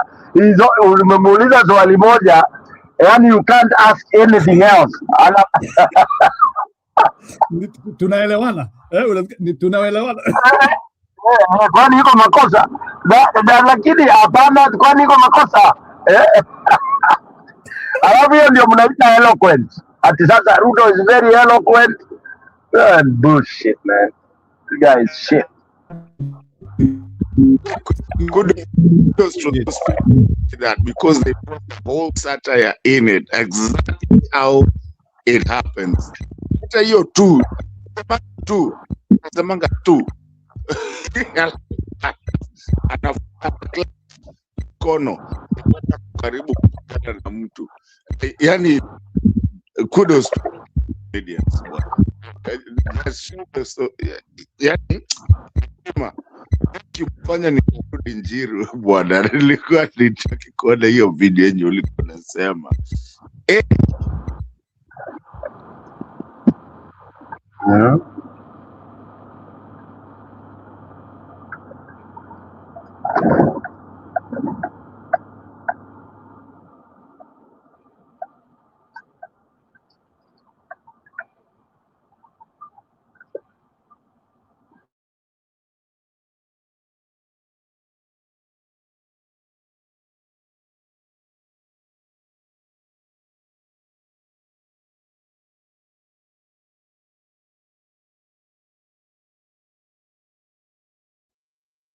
kwani uko na surprise nyingine? Sasa umenifanya nisitoke hapa.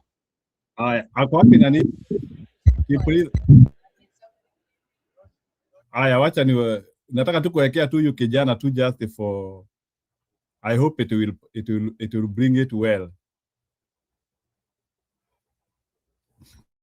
Kenyans are recreating their actors more than them. This morning, I'm doing so fine, and there's something we will not do.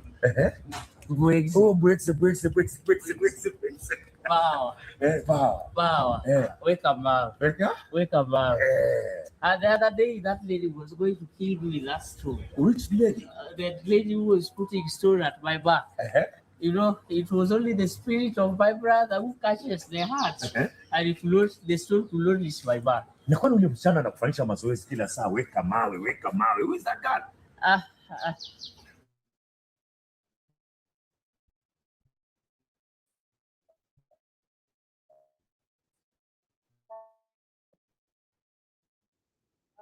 I'm prone to women, so just give me some time. I get this power which I want, I will add another one. Okay, na nimekuona pia unajifundisha boxing. Ni nini kwani? Ni nini mangumi hapa na pale? You know something, you forget that during Moi regime, when my brother was detained for 6 years, I was in Russia, and when I came back with a flight and passed through the Juya Gereza, and the next day Moi released my brother. Okay. So it means I'm also a fighter. Even the fight which is going on between US and which country? Trump called me, but I see I'm still focusing on politics. But I want to tell you, Trump, I will just give me time. All right. I will come. Na mheshimiwa, vijana wanakukimbiza kina Babu Owino, kina Sifuna, kina Carol Omondi wanakukimbiza sana mheshimiwa, utatoboa kweli nguvu ya vijana. You know, when I hear that wananikimbiza, I always laugh. Because I cannot fight with small children who was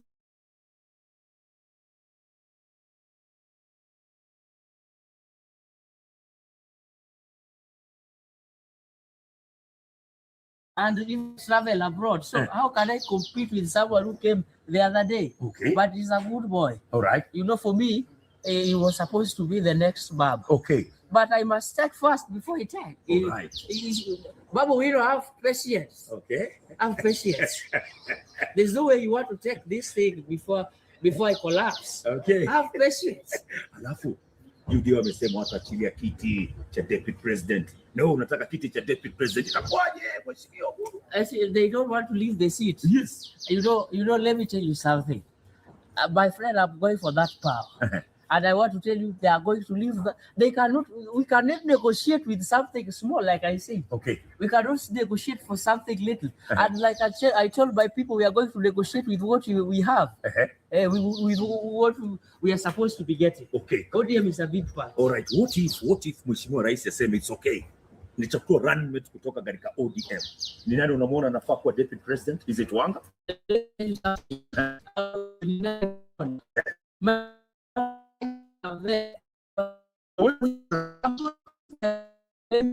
There was something that my father Juma said.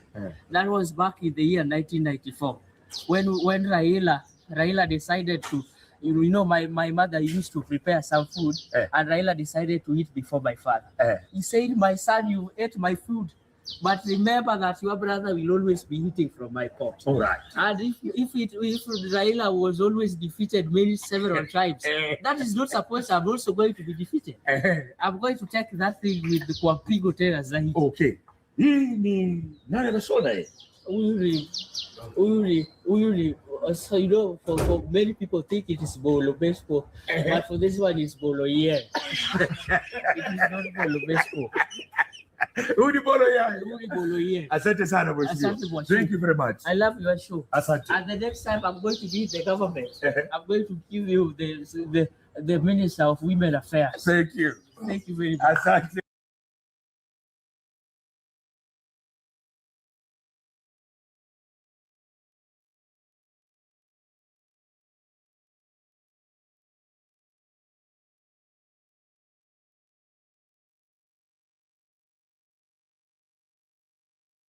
Sawa, msimamo, you can react. Wewe ndio umekuja karibu, tunafunga. Tumekuwa hapa kwa muda kwa kina kirefu. Sina ukali kuwasalimia tu ndugu zangu hapa, lakini vile vile tunasalimia watu, alafu tuambie kama kuna maandamano leo.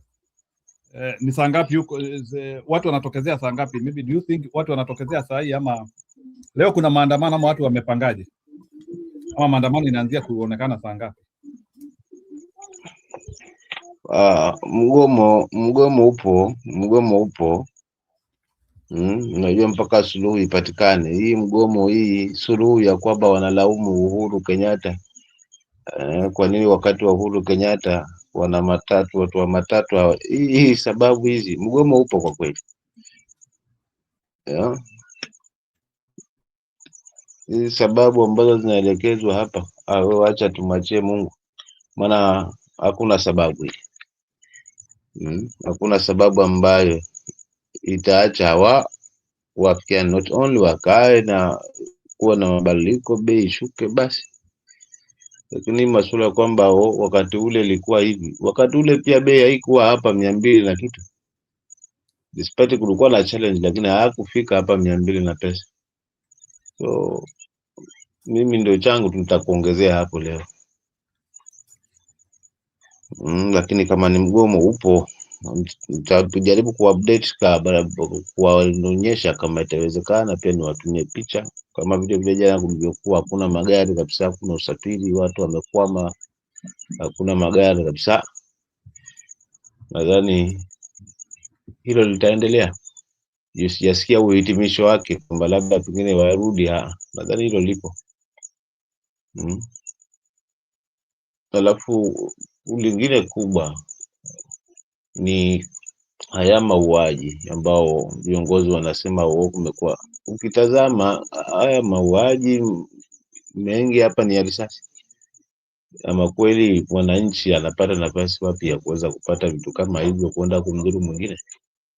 So hapa kuna swali, watueleze hili before watuambie kwamba haya yameweza kuharibu biashara, yameweza kuharibu hivi, yameweza kuharibu hivi.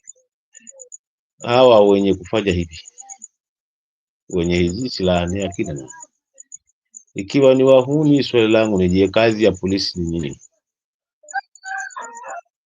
Je, ni kukamata wale ambao hawajafanya matokeo, kuacha wale wenye matokeo?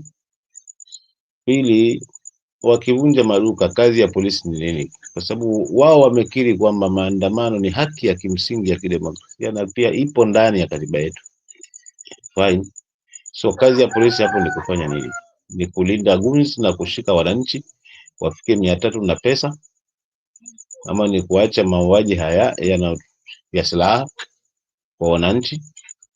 Kisingizio hao walikuwa cartels.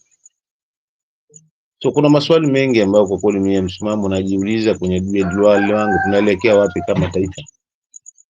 Ikiwa halijaanza leo, lilizungumzwa muda mrefu, suluhu ingepatikana mapema, hatungefikia hapa. Yani inamaanisha tungehusika, mgomba ungali wima, hatungefikia hapa umeanguka. Ndio tunaanza kutafuta lawama, wewe ulikuwa ni mbovu wenyewe, wewe ulikuwa umejilisha na jua, wewe ulikuwa na ndizi kubwa mno japo changa ndio maana umeanguka. So tunatafuta sababu ambazo kwa kweli hazina tija, lakini already mgomba ushaanguka. Sasa hivi mafuta ama upandaji wa mafuta unaathiri kila mtu. Hauna chama, hauna mrengo, hauna lawama. So blaming game, that's not a solution to me. Mimi nitaachia hapo ndugu zangu, najua mmedadavua mengi. Hivyo kwa Kunjiri na ndugu yangu Kip, yangu Stone hapa, ndugu yangu Mark Mato, ama Kenya Mkora. Lakini kubwa ni kuwakumbusha vile vile hatima ya hawa watoto wetu. Je, tunafikia wapi? Mimi nitaachia hapo ndugu yangu Njira, asante.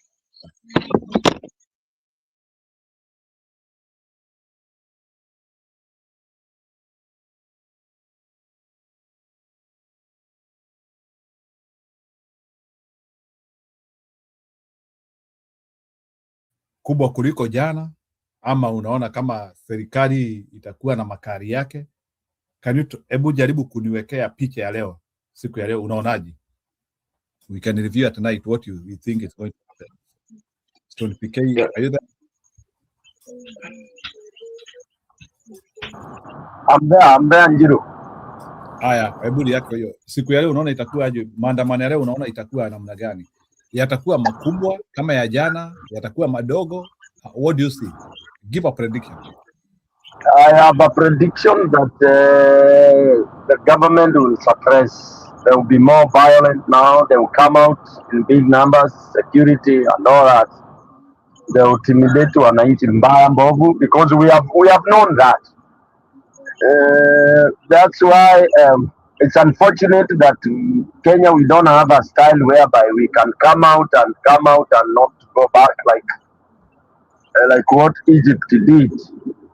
You know, once you go back, then of course you give the preparation time. How Maskari, they will have time to strategize. But now I would request that the owners of matatu, you don't meet anywhere. Magari zisiamshwe. Hivyo umesikia hiyo clip nani Julia ametutezea, sijui kama ulisikia hiyo audio. The way wamesema wasiamshe magari, that will now itasaidia, because once there is no transport, that's enough. I wish now people would all agree, because yesterday they didn't. That's why there were some that came out. And also wananchi now, they should not start coming at kwa stage kuangalia ama kuna matatu ina operate. I don't know why we do that kind of nonsense. Okay? When is strike, because strike now takes both the commuters and the commutees. Yeah? Wewe usitoke kwa nyumba ati kwenda kwa barabara kuangalia ama kuna madhiri. Na wewe mwenye madhiri kae nyumbani. And then we shall not have people banning them or doing that. Because why people wanatoka na hasira hiyo akiona matatu is because we are doing this for all of us. And then you are there unakuja nyenyenyenye yako na madhiri ukijidai wewe ndio unahitaji pesa kuliko wale wengine. You know? That is why strikes fail. Okay? When you have some people coming out, kama sasa hiyo maneno ya hiyo meeting, nobody should attend. They should not. For what? They are meeting to discuss what? Because why are you going for maandamano? You are meeting to discuss what? Kama si nini? Kama ni kuangusha bei chini, they just angusha. But the minister said hakuna kitu kama hiyo itafanyika. So what meeting ni ya kufanya nini? So for me, I would urge the matatu owners to keep the vehicles. Na wale wanatembea nao wasitoke. Employers now waiache tu ikae hivyo. Wasianze kupigia employees simu, usipokuja we give you a few hours to get here, we don't care how you get here, because even ndio private sector wanathreatening watu. Unajua sasa Kenya mtu kulose job inakuwa shida, and that's why you find people struggling to go. Una struggle kwenda, unakutana na maandamano, you lose your life just because the employer ameweka pressure that lazima uwe job. Inakuwa deadly, becomes bloody. So we just hope that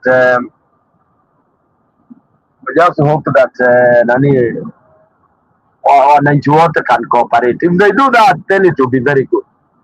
But if they come out, they give now security chance ya kuwapiga nini, kuwaumiza, shooting others. Thank you. Now, Kipril, can you try to give us what you think today is happening?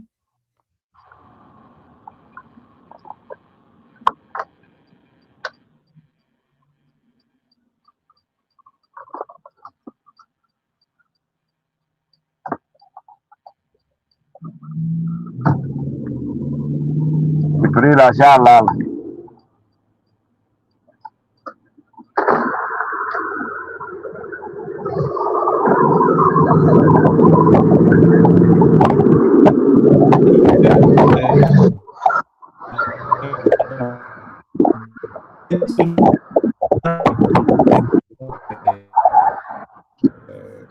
We can react to other issues. So sijui wale watu wanatakanga kusikiliza.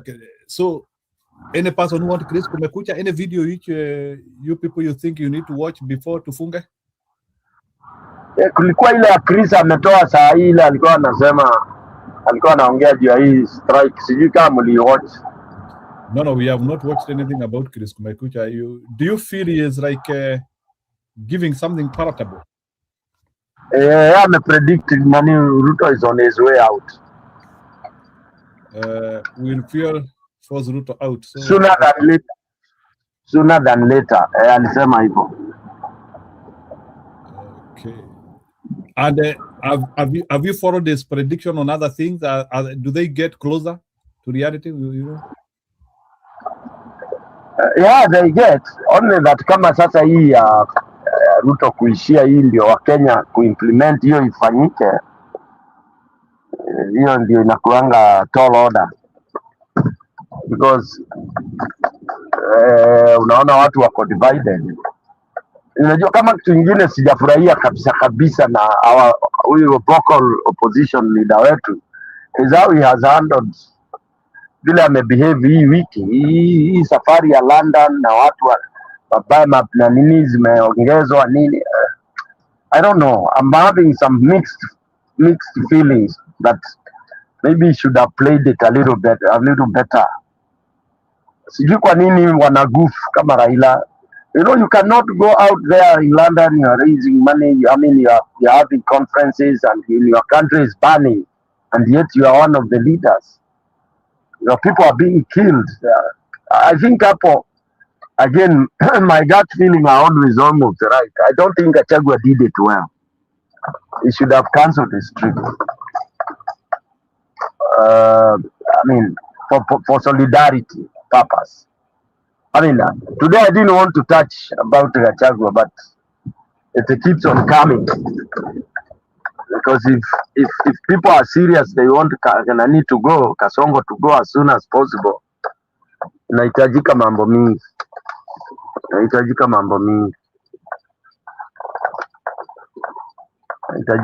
mingi sana. Yeah, maybe Stone, before I do Chris Kumekucha, kuna video za dharura zimekuwa shared na mimi. Let me see if my WhatsApp can open. There are more immediate videos which they are more crucial. Ati ona vile Njue Njagi anaandika, na huyu Njue Njagi anakaanga msee wa home, lakini kuna vile aamini wa kereketo wetu. Hebu ona hiyo comment ya Njue Njagi mkubwa. and you tell me. Aya.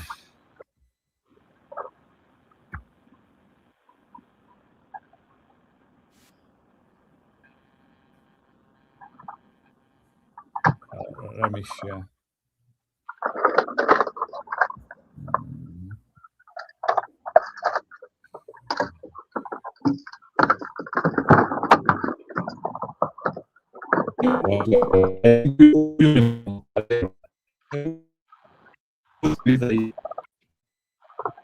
Hii inauma man.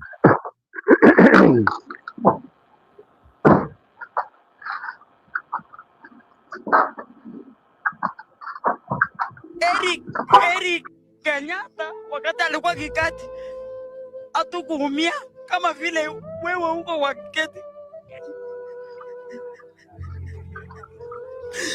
Mungu nisaidie na nimeomba msamaha wakati Kibaki alikuwa, wakati nani Ruta nani huyu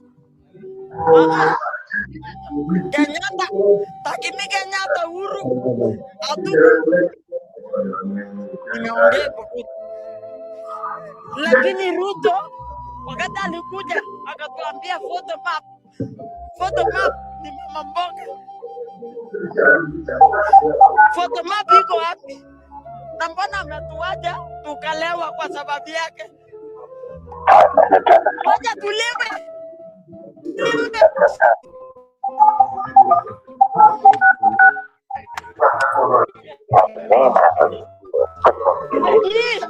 Arab Ruto kanyonya ugata anya mondele walinyoko walingo kubunwa kenanda to lenjara tudai nyawagat.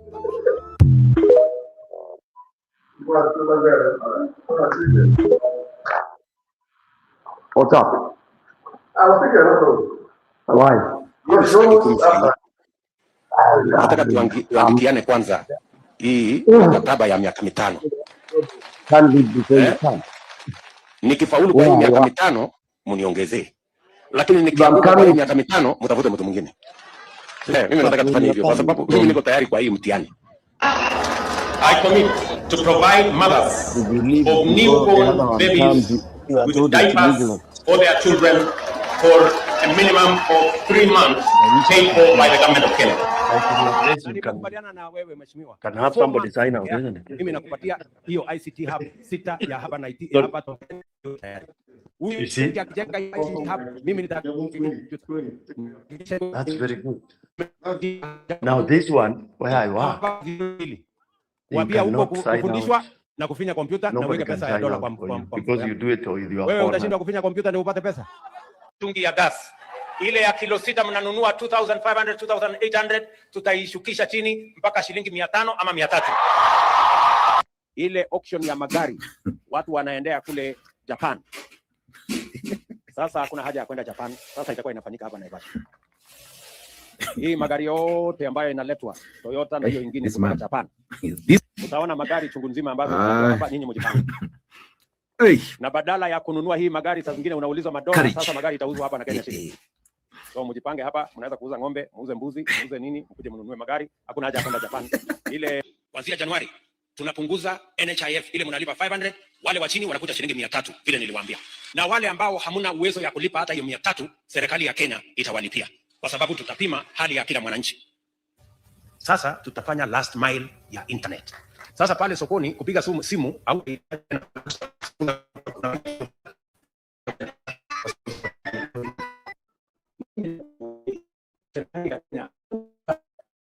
tax moja tumeongeza. Na hakuna hata tax itaongeza. Mtaona katika budget yetu ya mwezi wa 6 tutakuwa tunapunguza taxes. Si mimi nimesema nimeenda kupanga kazi itafanyika hii ya housing Kenya. Si namna hiyo? Hii ya digital jobs itafanyika Kenya lakini kampuni inafanywa kazi kwa Marekani. Si kweli? Alafu nimesema nitapanga hawa vijana wengine waende Marekani, hawa vijana wengine waende Ujerumani, hawa vijana wengine waende kule Ufaransa, waende wafanye kazi watuletee dollars. Iko makosa hawa vijana wakienda ng'ambo? Saudi Arabia tumekubaliana na wao wametupatia nafasi ya kwanza 2500 this week. Sasa mimi napanga natafuta watu watakao waenda kufanya kazi. Na mshahara ni mnono karibu 1200. Kila chief in the next 6 months atakuwa na tablet. Ile mlima ya takataka iko kule Dandora, tunataka kutumia hiyo mlima ya takataka tutengeneze stima, tuunganishe hii Nairobi na tusafishe hiyo Dandora. Tuko na nafasi ya kuajiri vijana wa Kenya sehemu nyingi ya dunia, Dubai,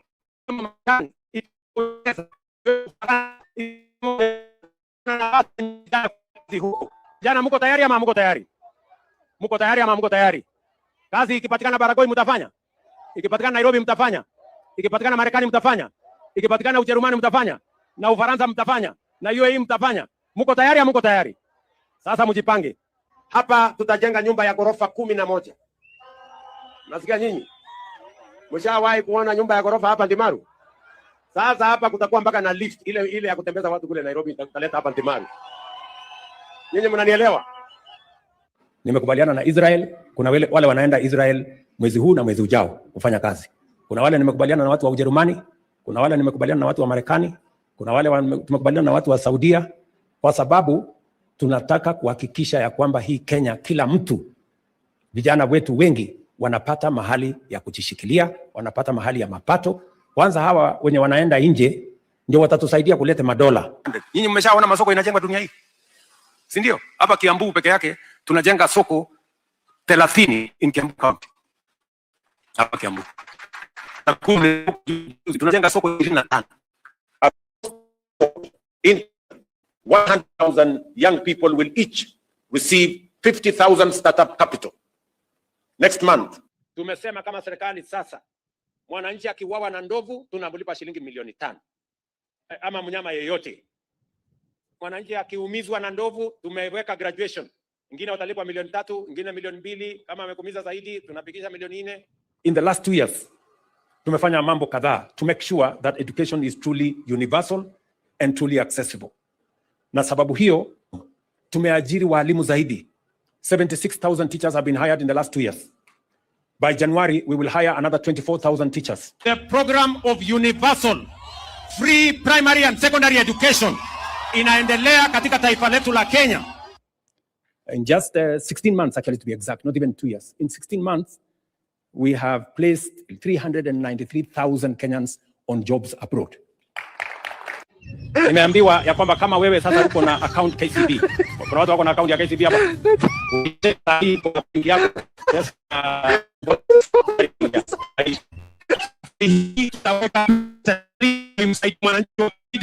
chini na hiyo pesa haitakuwa na interest yoyote.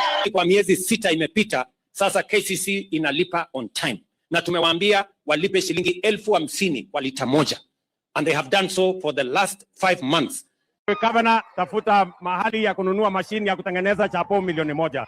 Ninunue mashine ya kutengeneza chapo, na nimekubali nitamnunulia mashine ya kutengeneza chapo. Hapa mbele miaka michache inayokuja utakuwa unalipwa kwa kuwa na miti katika shamba yako. So anzeni kujipanga. Mimi na nyinyi mtaona pesa ya kukopa kwa mabank inaanza polepole kuteremka. And I promise you, my plan is to make sure wewe ukienda kukopa pesa kwa bank utalipa less than 10%. That's my plan in the next 2 to 3 years. That is how we are going to grow your business. That's how we are going to grow credit, and that's how we are going to grow the country. Hivi viatu tutaanza kutengenezea in another 2 years. Hivi viatu tutakuwa tunaagiza ati kutoka wapi? Tutakuwa tunatengeneza hapa. Tunachinja ng'ombe, tunachinja wanyama milioni 3 Kenya. Hii maneno tutaifanya hapa Kenya. We are going to do nani hapo atuite. Everything will come in you. You will go back with a course paid for by the University of Arizona. You would otherwise pay $1,000, which is like 100,000 shillings, but you will go home tomorrow with a 16-unit course that you can learn, close your gaps, and be able. And you don't need any prior knowledge, and you don't need. There are no entry requirements, so long as you can read English or Kiswahili for that matter. And safari hii tutaweka pesa ya serikali ndio imsaidie mwananchi wa kawaida hapa chini, na hiyo pesa haitakuwa na interest yoyote. Sasa hivi karibuni mtakuwa mnaendesha gari hapa haina engine. Ni maana gari haina engine. Lakini inatembea kama risasi. And I want to promise the country that in the next 8 to 12 months we will have the cheapest smartphone in Africa, manufactured in Kenya. hatutakuwa tunatafuta madeni kutoka China na mahali ingine ambayo sasa inatuletea kisirani. Kama tungeanza hii kazi 20 years ago, siku hizi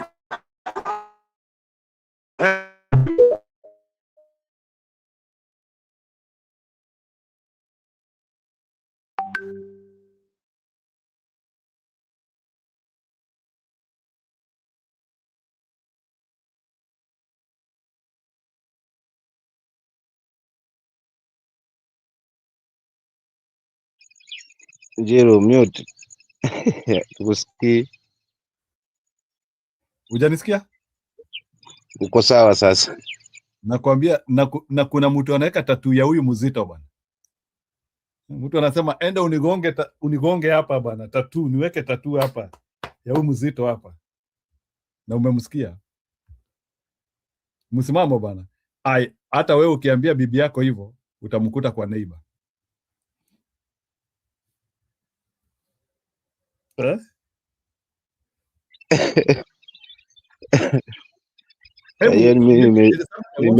Umenivunja mbavu leo, umenivunja mbavu sana. Out of hizo vitu zote amesema.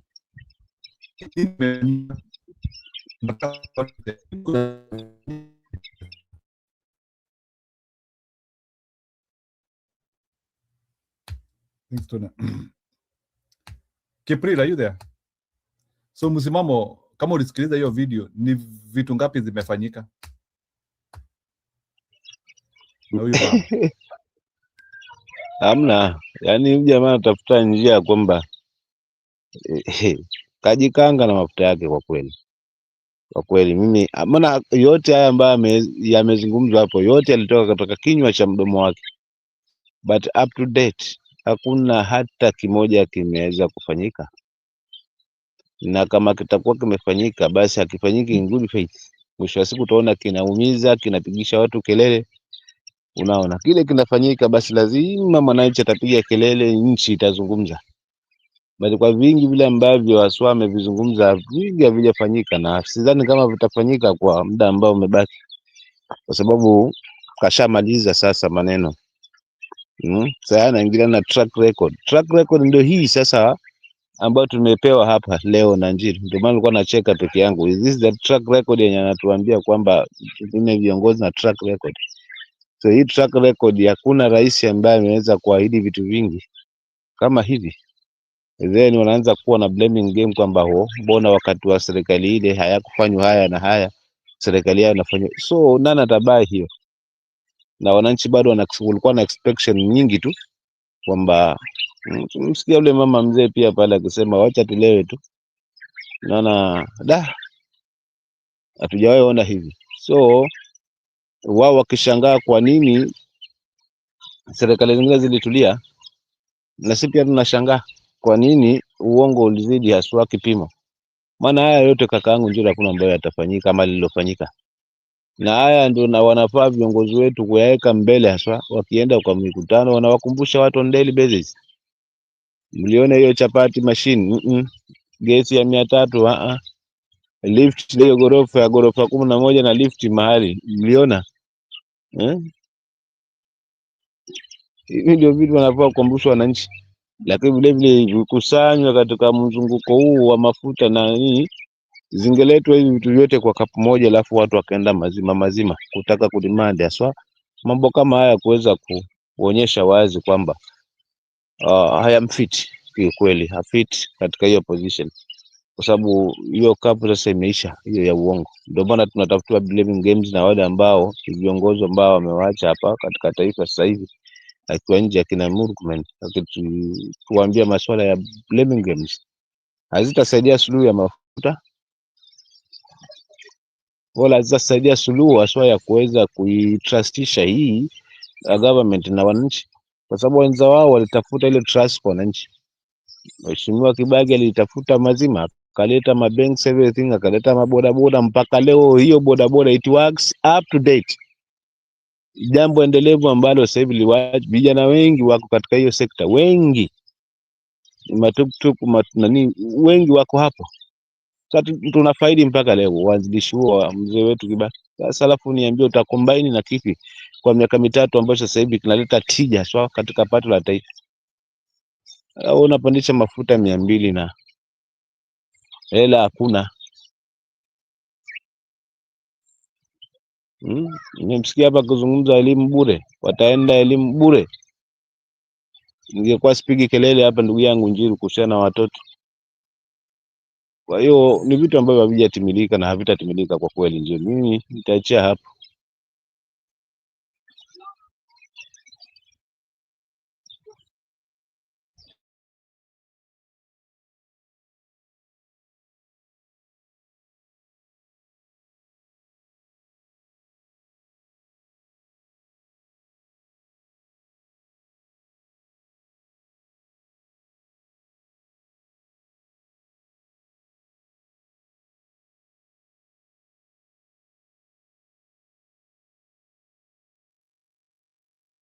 Countrywide, fuel protests or petrol protests bring down the Ruto regime? To be able to get an accurate answer to that question, we will need to quickly dive in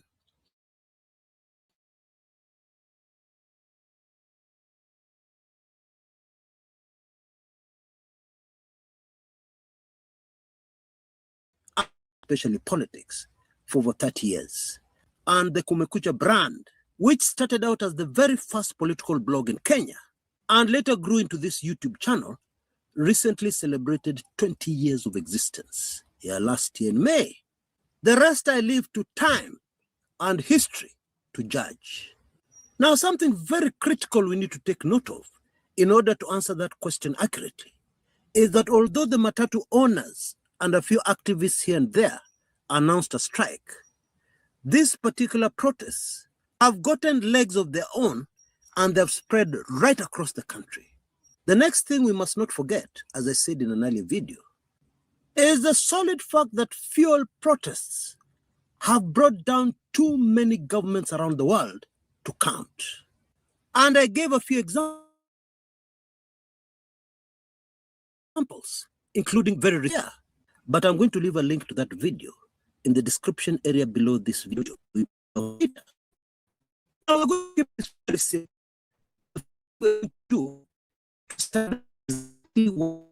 across the country over the last few hours. And then secondly, we will answer the simple question, why? Why this thing has so suddenly gotten legs of its own. By the way, if you're already enjoying this video, please consider giving it a like and subscribe if you're yet to be a subscriber, if this is the kind of content you enjoy. And if you're interested in even deeper information, very sensitive political information that is not available anywhere to the public, then stay with me. I'm going to talk about that towards the tail end of my show today. Right. Nairobi CBD has been very tense since morning, with running battles between protesters and the police. Several protesters have already been arrested. Kenya's capital city was a ghost town today. Very few businesses dared to open shop today. And so it is accurate to say Nairobi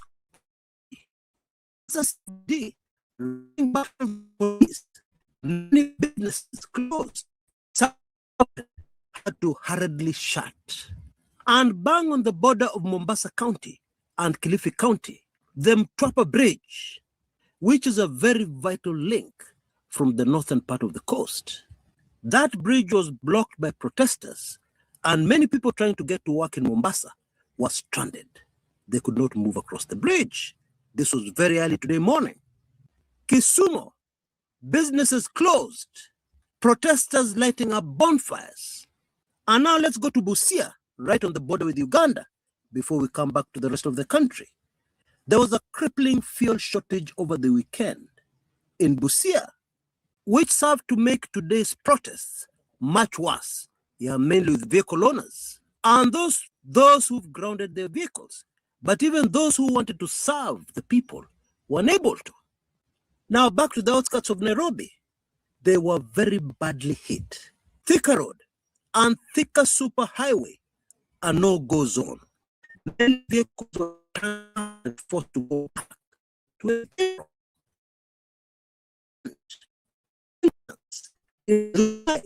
Private vehicle owned not even by Kenyan, a Burundi national, was burnt to ashes. Why? Because it spotted a UDA sticker. Kindly take this as an advisory in case you have any UDA stickers or promos on your vehicle. Personally, I would not put anything with a yellow color. Githurai, very bad. Ruiru, very bad. Eldoret, thousands stranded. There is absolutely no public transport moving. And then very quickly, Nyamira, Nyeri, Nanyuki, Moyale, Marsabit, all hit very hard by these crippling fuel protests. And all that within just a few hours of the first day of the fuel protests. Because most of the protesters are telling us they will not stop until fuel prices come down. The government's response? So far, by the time I was making this recording, the Treasury CS, your money, that the fuel prices will remain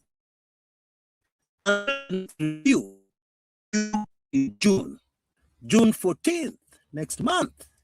But he also added that they're waiting for the president to return from his trip out of the country for the government to convene and look for ways of cushioning Kenyans against the crazy current fuel prices. Are you tired of your YouTube channel not getting the attention it deserves? Building a YouTube channel can be a very lucrative and successful way to make new fans or sell your product or service. But without the that are going to make life impossible for Kenyans. Right. Now the why. I refuse to believe that the government has not seen, is not aware of the rising anger amongst Kenyans right across the country. And this anger has been rising at a very alarming rate. Now, an angry public is not something you want in your country when you're governing it. That is the last thing you want.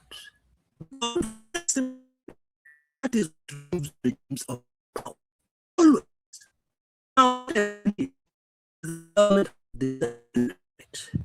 believing that they have enough state machinery to control it, to neutralize it, wherever trouble will emerge. That is a terrible mistake, in my opinion. And let me illustrate very graphically why this anger is so very dangerous, not only for the government, but for all of us, Kenyans, living within the borders of the country. Now, a few hours ago, a young Kenyan lady, 36-year-old Rachel Muthoni Wandeto, passed on at the Kenyatta National Hospital. And her story is so very sad, but also very instructive. You see, Rachel had been trending online. Why? Because she has put a tattoo of President Ruto on her shoulder and also tattooed the words two-term on her chest. You can see the image on your screens right now. And about she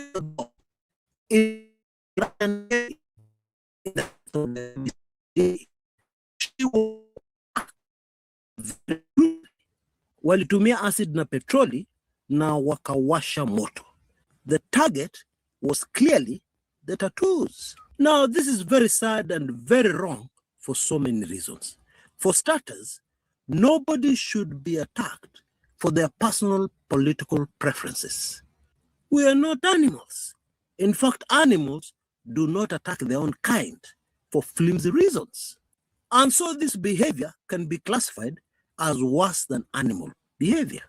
And Rachel Muthoni has left behind 2 young children. Oh boy. Now, any human will be really hoping that the late Rachel Muthoni gets justice and that the people who did this to her are caught and they face the full force of the law. However, that will only be dealing with the symptoms and not the disease we're dealing with here. And that disease is extremely deadly. about how deadly it is because you're in this comfortable air-conditioned apartment somewhere on the second floor, something. But I assure you, when a stone flies through your window and you're not able to go downstairs to buy food, you will quickly come to the realization of exactly what I'm talking about. Because I'm sure President Ruto does not live in your apartment. We have already talked about that vehicle in Githurai, which was burned to ashes, just because it had a UDA sticker. Now, in Wote, Makueni County, protesters attempted to burn down the UDA office in Wote town. Today, when will this government see the writing on the wall? Because it is so bold, it is so clear. This is a dangerous situation. And there's only one way out of it, only one. President William Samoei Ruto, with all his office, needs to resign the country and very respectfully, that is the only way out of this one.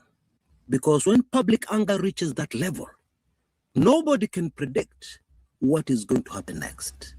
But we can predict that whatever is going to happen next is not going to be a good thing for anybody. Well, I think that is enough information for me now to answer our question. Are the ongoing countrywide fuel protests enough to bring down the Ruto regime? And I will answer that question immediately after I fulfill a promise that I made earlier on in this video. For the sake of those interested in highly sensitive political information that is very relevant to what is unfolding in our country right now. Listen, what if you can start your own lending business, helping other businesses get access to capital, funding, credit, money, and by doing so, earn large commissions, even if you have no prior. Now,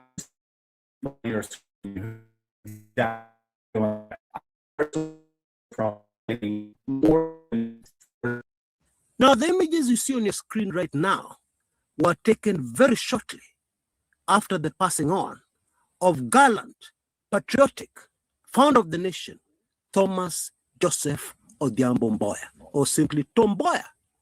Remember, this July 5th, 1969 day was a Saturday, and take it from the son of a cop. This proves that the state was ready in advance for what happened. They knew what was going to happen before it happened. Because getting all these policemen on very short notice in those days, they would have had to be on standby. Remember those days, there was no mobile phone. To quickly call people and get them to the station dressed and ready for work. Many years later, long after the passing on of President Jomo Kenyatta, two eyewitnesses who had been terrified initially of coming forward finally came forward and gave the explosive information. For many years, this special documentary to investigate actually who killed Tom Mboya. That was a research that took me, wait for this one, 15 long years to complete. 15 years. Yes, you heard me right. And those eyewitnesses confirmed, because they were there when the shot was fired, they were actually what were wheeling a bunduki on the scene. Two, yeah, and one of them is the one who did this thing that changed the course of Kenyan history forever. That day, July 5th, 1969, impunity, which we are still suffering from in a great way today, won big time. You really can't afford to miss this classic series of mine, very detailed, that includes the politics, the characters, everything, to neatly solve for you this mystery that has hung over our country for decades. Not for but classic documentary, together the classic new book, that's to the tendency. And it will cost you only mandazi money, Kenya shillings 499 only. When you do this, you'll be able to get my valuable golden key, which will give you access to all my other highly sensitive videos and information. And because this offer is so crazy, there is a time limit of only 48 hours, strictly 48 hours, no extensions. That is what we have agreed with the sponsor. You can see all the details you need on your screens right now. Please act with speed, because crazy offers like this do not come every day. Please use the usual M-Pesa number, which you can see on your screens right now, which goes to my assistant. And please, don't forget to text me your email address immediately after payment. Alternatively, you can shoot me an email using the PayPal email address you see on your screens right now, giving me your payment details so that I can information together the gold all my system. And to need it, definitely need it, for the third and final liberation of our motherland. And that's how these sponsors came in. Asante sana, Bwana sponsor, for loving your country so much. The answer to that question that I've asked at the very beginning of my video today is yes. When protests in a country start to get a life of their own, and very important, fueled by the anger of the people, then as a country we've reached a very dangerous point of no return. Because the question you really need to ask yourself is, okay, you find a way to crush the protests, and then the people will go back where? The people will go back to what? Because the truth is, the policies of this government have made life in Kenya unbearable. And why is this so very dangerous? It is because the people who are in this protest, most of them have nothing to do with the protesters. But let us wait and see what happens next. Until next time, this is Chris Karaoke. Kumekucha.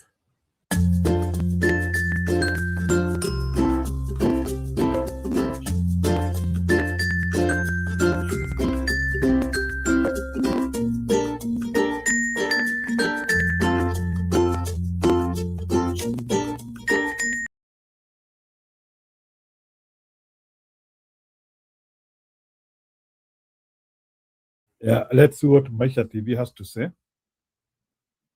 Yeah, before I cross. Yeah, you know, there are those TVs now which have become friends. Now, please come over to subscribe. You can also take this moment to subscribe us.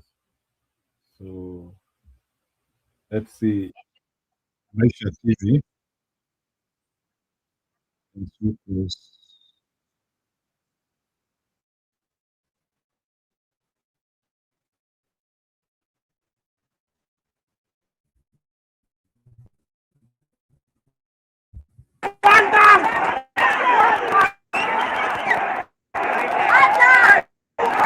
Kenya woke up to one of the most dramatic nationwide shutdowns in recent years as transport operators launched a total strike over soaring fuel prices, bringing movement across the country to a near standstill.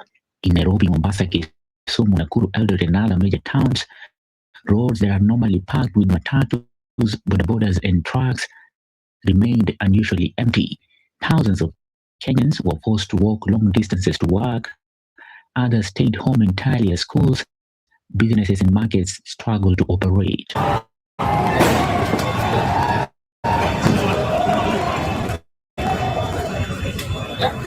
What began as anger over fuel prices quickly turned into a wide expression of frustration against the government. Many citizens now accused of being disconnected from the reality facing ordinary households. Price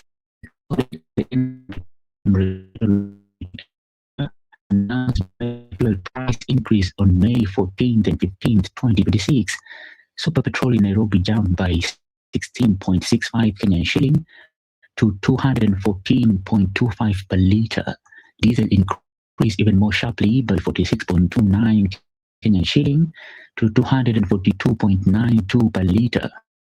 The government blamed international factors, including tensions linked to the Iran conflict and rising global oil prices. Officials insisted intervention and subsidies have prevented even higher costs, but for many Kenyans already struggling with high food prices, rent, transport costs, and unemployment, the explanations did little to calm the anger. Transport operators responded almost immediately. Matatu associations announced fare increase of up to 50% soon after operators declared a nationwide strike beginning midnight Sunday. By Monday morning, the effects were visible everywhere. Commuters gathered at vehicles arriving. Long queues formed in few areas where transport was still available. Many workers had cold morning weather trying to reach offices in industrial areas. In several towns, protesters blocked roads using stones, burning tires and bonfires. Demonstrators chanted anti-government slogans and accused leaders of ignoring the suffering of ordinary citizens.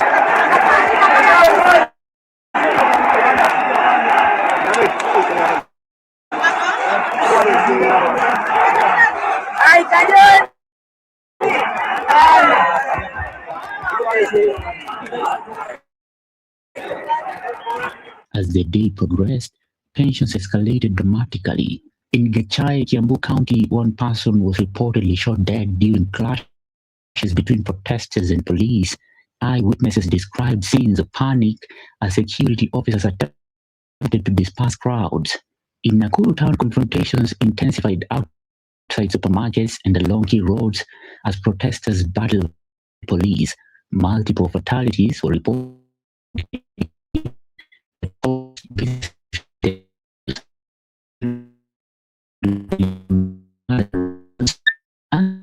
Carrying bodies through the streets while accusing police of using excessive force.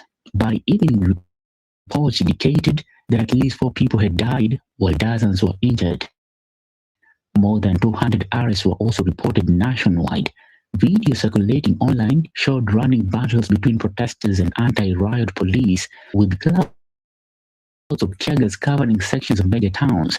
Human rights activists and sections of the public compared the scenes to previous crackdowns during the anti-government demonstrations. Despite the violence, transport operators insisted they would continue the strike until fuel prices were significantly reduced. Matatu owners condemned destruction of property and looting in some areas, but maintained that operators could no longer survive under the current fuel cost. At the center of the national anger is not only the fuel hike itself, but the response from government leaders. There are two things that this government now,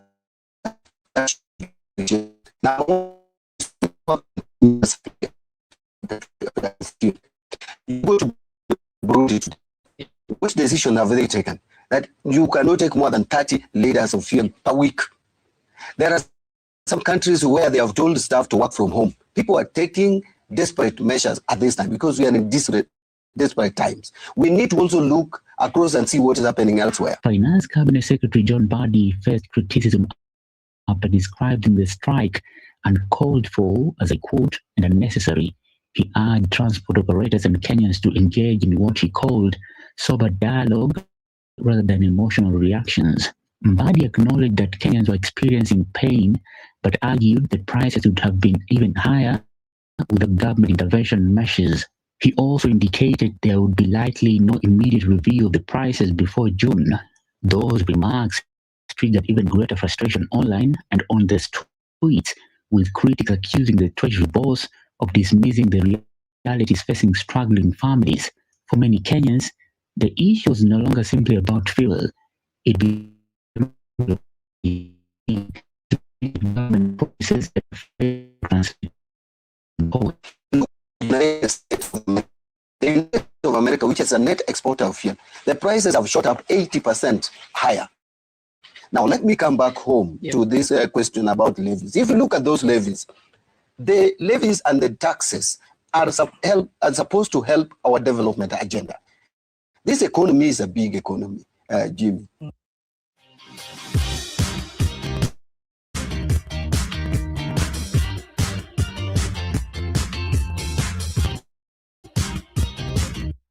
And we all know it. Deputy President Kithure Kindiki also defended the government position, insisting the increases were driven by global market conditions. Kindiki accused opposition figures of politicizing the issue and warned against what he described as economic sabotage, looting, and destruction.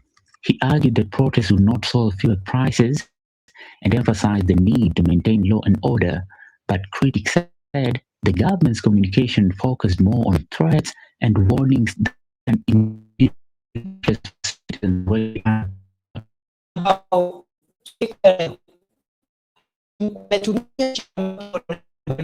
dunia nzima kuleta msukosuko na kujaribu kuumiza uchumi wa taifa la Kenya, kutatiza uchukuzi, kufunga barabara, kuchoma magari, kuiba mali ya watu ambao hawana hatia.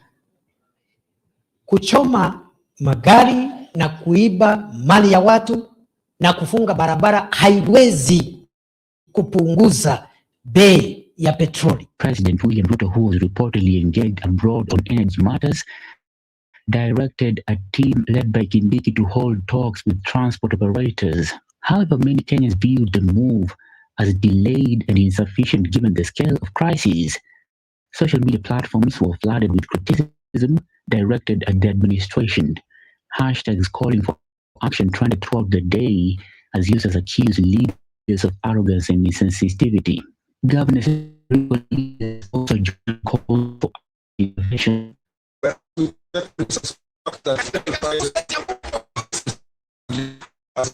Ongoing global political crisis, looting, violence, blocking roads, and vandalizing public and private property can in no way bring down the oil prices. If anything, the disruption of transport and closure of business can only worsen the situation. Machakos Governor Obinya Ndeti was among the leaders demanding immediate measures to lower fuel costs and ease pressure on households and businesses. Economists now warn that if the strike continues, the impact could spread far beyond transport. Kenya's supply chains heavily depend on diesel-powered transport systems. Prolonged disruptions could lead to shortages of food and essential goods while pushing prices even higher. Small businesses are expected to suffer the most, especially informal traders who rely on daily movement and affordable transport. Analysts also warn that rising fuel costs could deepen inflationary pressures and slow activity across multiple sectors. For ease of accumulation, access, debt concerns, unemployment, and increasing living expenses. The scenes witnessed across Kenya today show a country under immense pressure, with trust between citizens and government appearing increasingly strained. As night falls, questions remain over what happens next. Will the government move quickly to calm public anger through price reductions or relief measures, or will the confrontations intensify in the coming days? For now, deserted roads, shattered business, and grieving families remain powerful symbol of a nation wrestling with economic pain and political tension. And as protests continue to spread, many Kenyans say they're no longer asking for explanations, they're demanding action. Newsroom, Maisha TV, William Juma. Imagine being able to build an app with your name on it, just by thinking about it. Meet Base 44, a complete AI creation.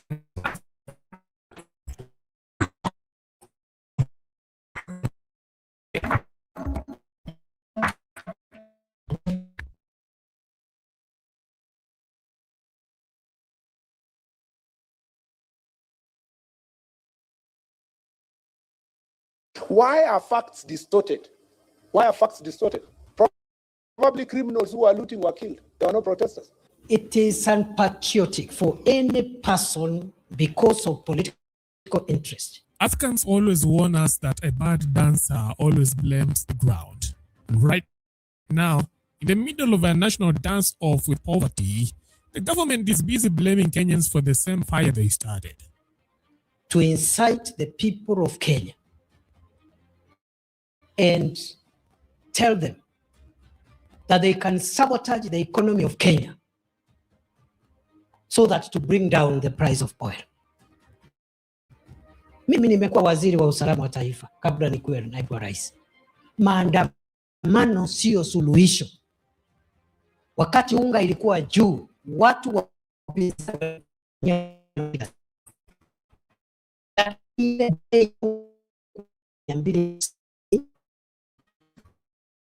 maandamano. Sio maandamano iliteremsha bei ya unga. Iliteremshwa na ile sera ambayo tuliweka kama serikali. Kwanza, mbolea ya bei nafuu. Tukatoa mbolea 6,000 ikakuja 2,500, mkulima anaweza mudu. Many farmers can afford a fertilizer. Tukasubsidize mbegu. Tukafanya mambo mengi, hiyo ndio ilileta kushuka kwa bei. On Monday the 18th, the country woke up to a familiar exhausting breathing.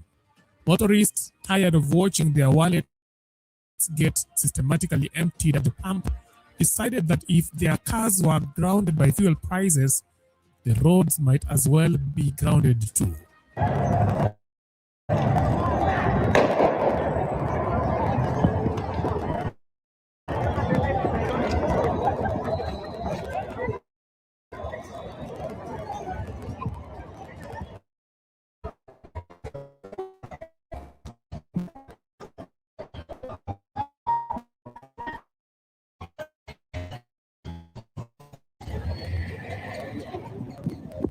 Across multiple parts of the country, motorists took to the roads to protest the latest fuel hike. Transports were paralyzed, vehicles were grounded, major roads were blocked. From Mombasa to Nairobi, through Nyeri, Kiambu, Murang'a, Kitengela, and even stretching into Bomet.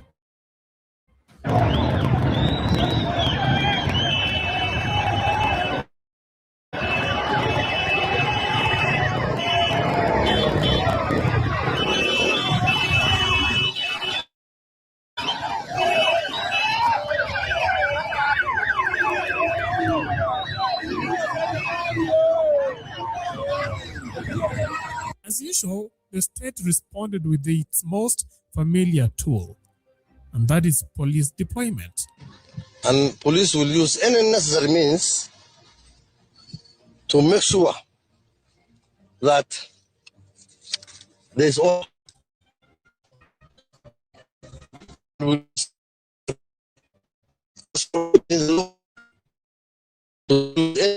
unlawful assembly and restore order. Although Matatus allegedly say that they were pursuing grievances, but they are not pursuing their grievances through any lawful action. It was not a protest. It was riot and with intention to loot. I call upon the public. And as usual, the day ended in tragedy. Reports of deaths and at least 30 people injured as clashes and crackdowns spread across multiple towns.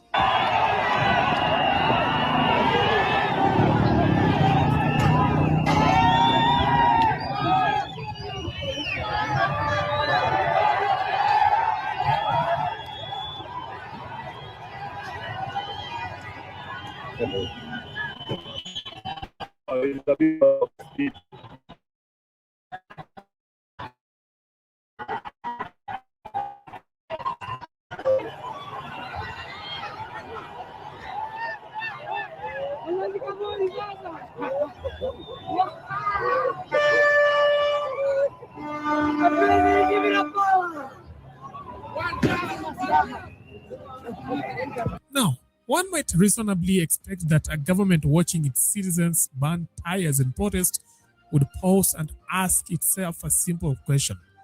What did we exactly do wrong? Instead, the Ruto administration did what it does best. It looked in the mirror and saw enemies. Which also saw more than 30 people injured. It is very regrettable that there are politicians in this country who measure the success of opposition to the government by the number of innocent lives lost in the demonstrations they organize. This is the lowest form of politics and the most wicked manifestations of self-interest. Cabinet Secretary Kipchumba Murkomen lamented that the protests were unfairly profiling President Ruto, arguing that similar hikes under former President Ruto did not trigger. The demonstrations were less about fuel, more about political sabotage allegedly orchestrated by former Deputy President Rigathi Gachagua. To the leaders who have been profiling Kenyans of different political opinion and calling them traitors, we shall hold you personally responsible for the lives lost and property destroyed as a result of your statements. You will be answerable now and in the future. You should ask yourself, why did they not stop their vehicles just less than 4 years ago? And why is it that in the administration of President William Ruto, they have stopped their vehicles from coming to the streets? There must be something. There must be a certain level of profiling that applies to William Ruto that does not apply to President Uhuru Kenyatta. And the guess is as good as your guess is as good as mine. If you will give us credit for those who were opposed to the administration that time, you must give us credit for using constitutional means, using the and giving suggestions to how to handle the fight. Never as the one protest, no life was lost, no supermarket was looted, no person was targeted to be killed as a result of the higher fuel prices less than 5 years ago. So I am very proud of my record and the statements I made in the Senate just about 5 years ago. And I'm very proud of how President William Ruto handled his opposition to how government was running its affairs in the last 5 years. I wish current opposition would emulate him instead of organizing violence and so forth. And I am just asking the most simple thing. Please, the transport sector, the way you understood President Uhuru Kenyatta and never went on strike just less than 5 years ago, that is the same way you should understand President William Ruto because he's in office. Number two is that how can we ensure that in future protests do not lead to loss of life?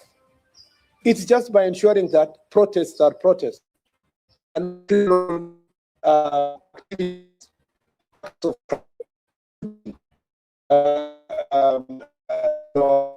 robbing people of their property, banning of property. As long as we stop, and I see you in the media, reporting that protesters, I saw one today, protesters in Naivasha banned 2 vehicles. Those are not protesters. Protests is constitutional. Protest is presupposed to be peaceful. Banning of 2 vehicles, the media should be able to profile the way it should be, to say criminals ban 2 vehicles in the name of protest.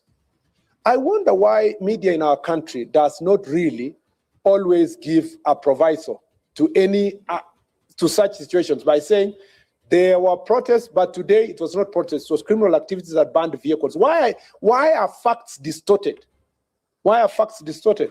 And sometimes protesters were killed. Probably criminals who were looting were killed. They were not protesters. So let us characterize any peaceful protests will be protected in this country. I don't think any life will be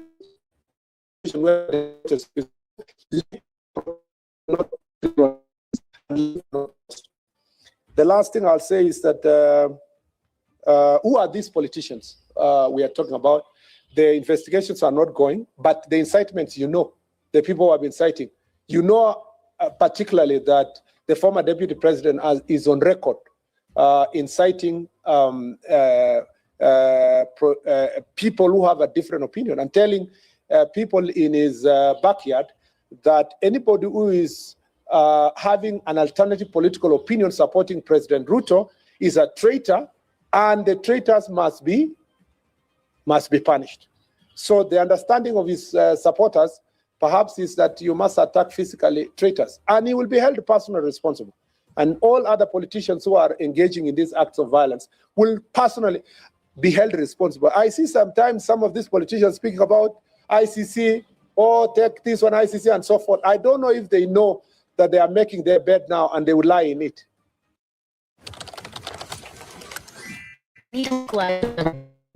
Yesterday.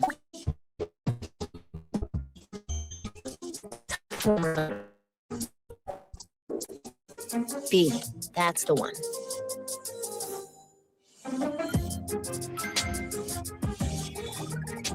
Skip carousels for now.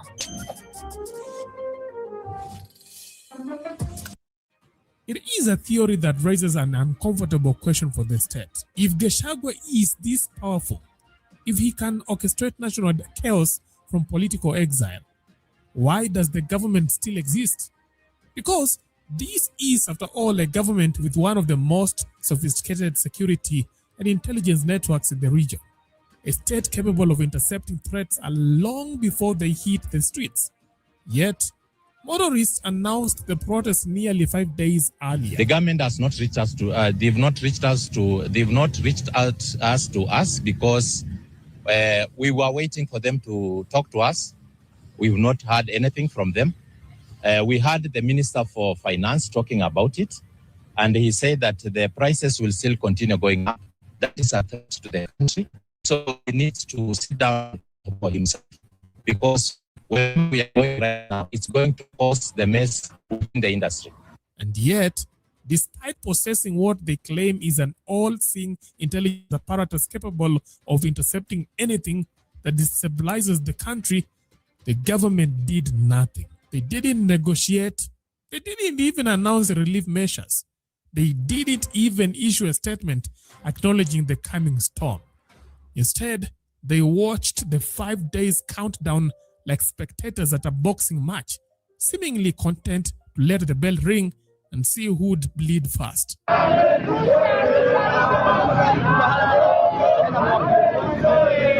This situation has also led to increase of price basic commodities and negatively affect the cost of living for all Kenyans. Despite several appeals by stakeholders within the transport industry, the government has not taken adequate measures to address the crisis. Now that the smoke has filled the skies, suddenly there is urgency. Suddenly there is a talk of consultative meetings.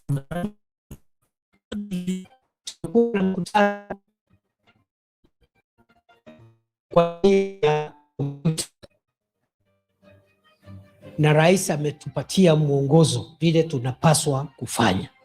Mimi nimekuwa pale, rais ako ng'ambo alikuwa pale. Hiyo kwanza ndio imenichelewesha. Mawaziri wote ambao wanahusika, waziri wa kawi, waziri wa hazina ya taifa, waziri wa uchukuzi na waziri wa usalama wa taifa. Na tumesema ya kwamba leo saa 10 hao mawaziri ambao nimetaja wakutane na washikadau wote katika hiyo sekta ya uchukuzi na sekta ya mafuta, matatu owners, industry people. Leo wakutane pale katika wizara ya uchukuzi, lakini waziri wa hazina ya taifa akuwe pale, waziri wa uchukuzi akuwe pale, waziri wa usalama wa taifa akuwe pale, na waziri wa kawi akuwe pale. Zungumze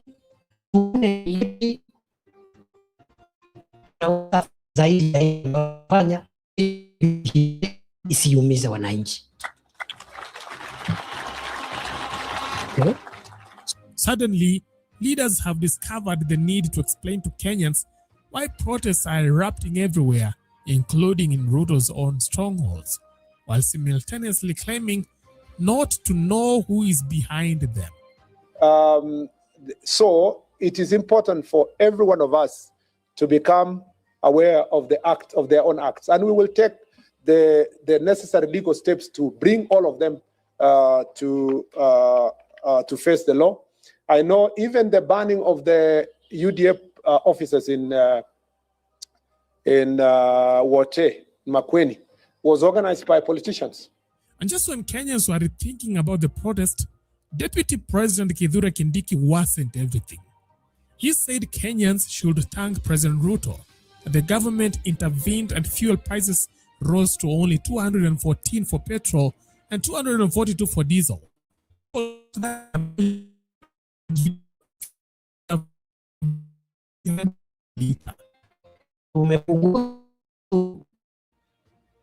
Ambao tunatoza katika mambo ya mafuta kutoka 16% kwenda chini kafika 8%. That is the first step.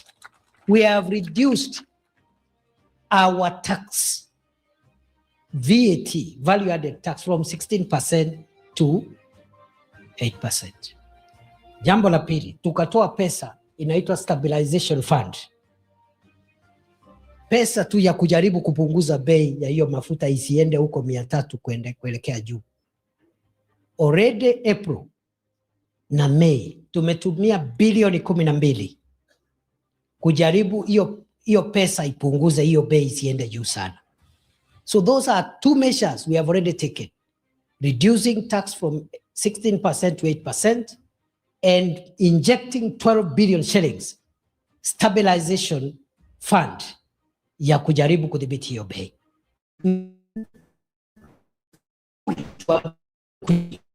Kuna hatua kidogo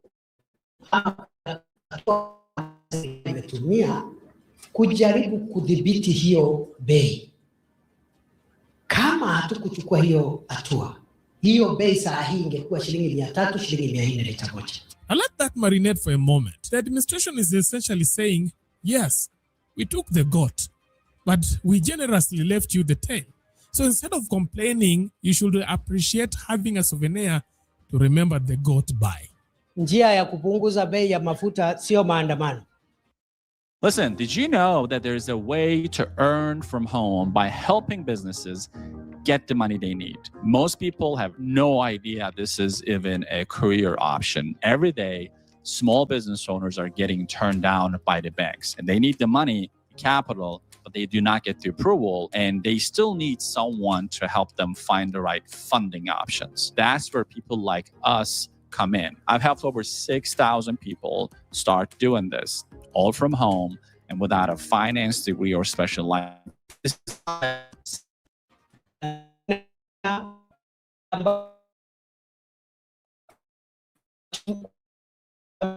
Ambayo ni shida ya dunia nzima, kuleta msukosuko na kujaribu kuumiza uchumi wa taifa la Kenya, kutatiza uchukuzi, kufunga barabara, kuchoma magari, kuiba mali ya watu ambao hawana hatia.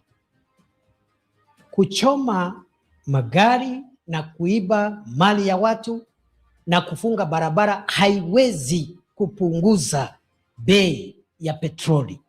Bei ya petroli itapunguzwa na hatua za serikali, zingine tumeanza na zingine tutatangaza vile tunaenda mbele. So here we are, a nation protesting because movement has become expensive, and the government responding by arguing about who is profiling the president and who is sponsoring the anger. But Kenyans aren't protesting because they woke up bored. They are protesting because fuel isn't just fuel. Fuel is transport, and transport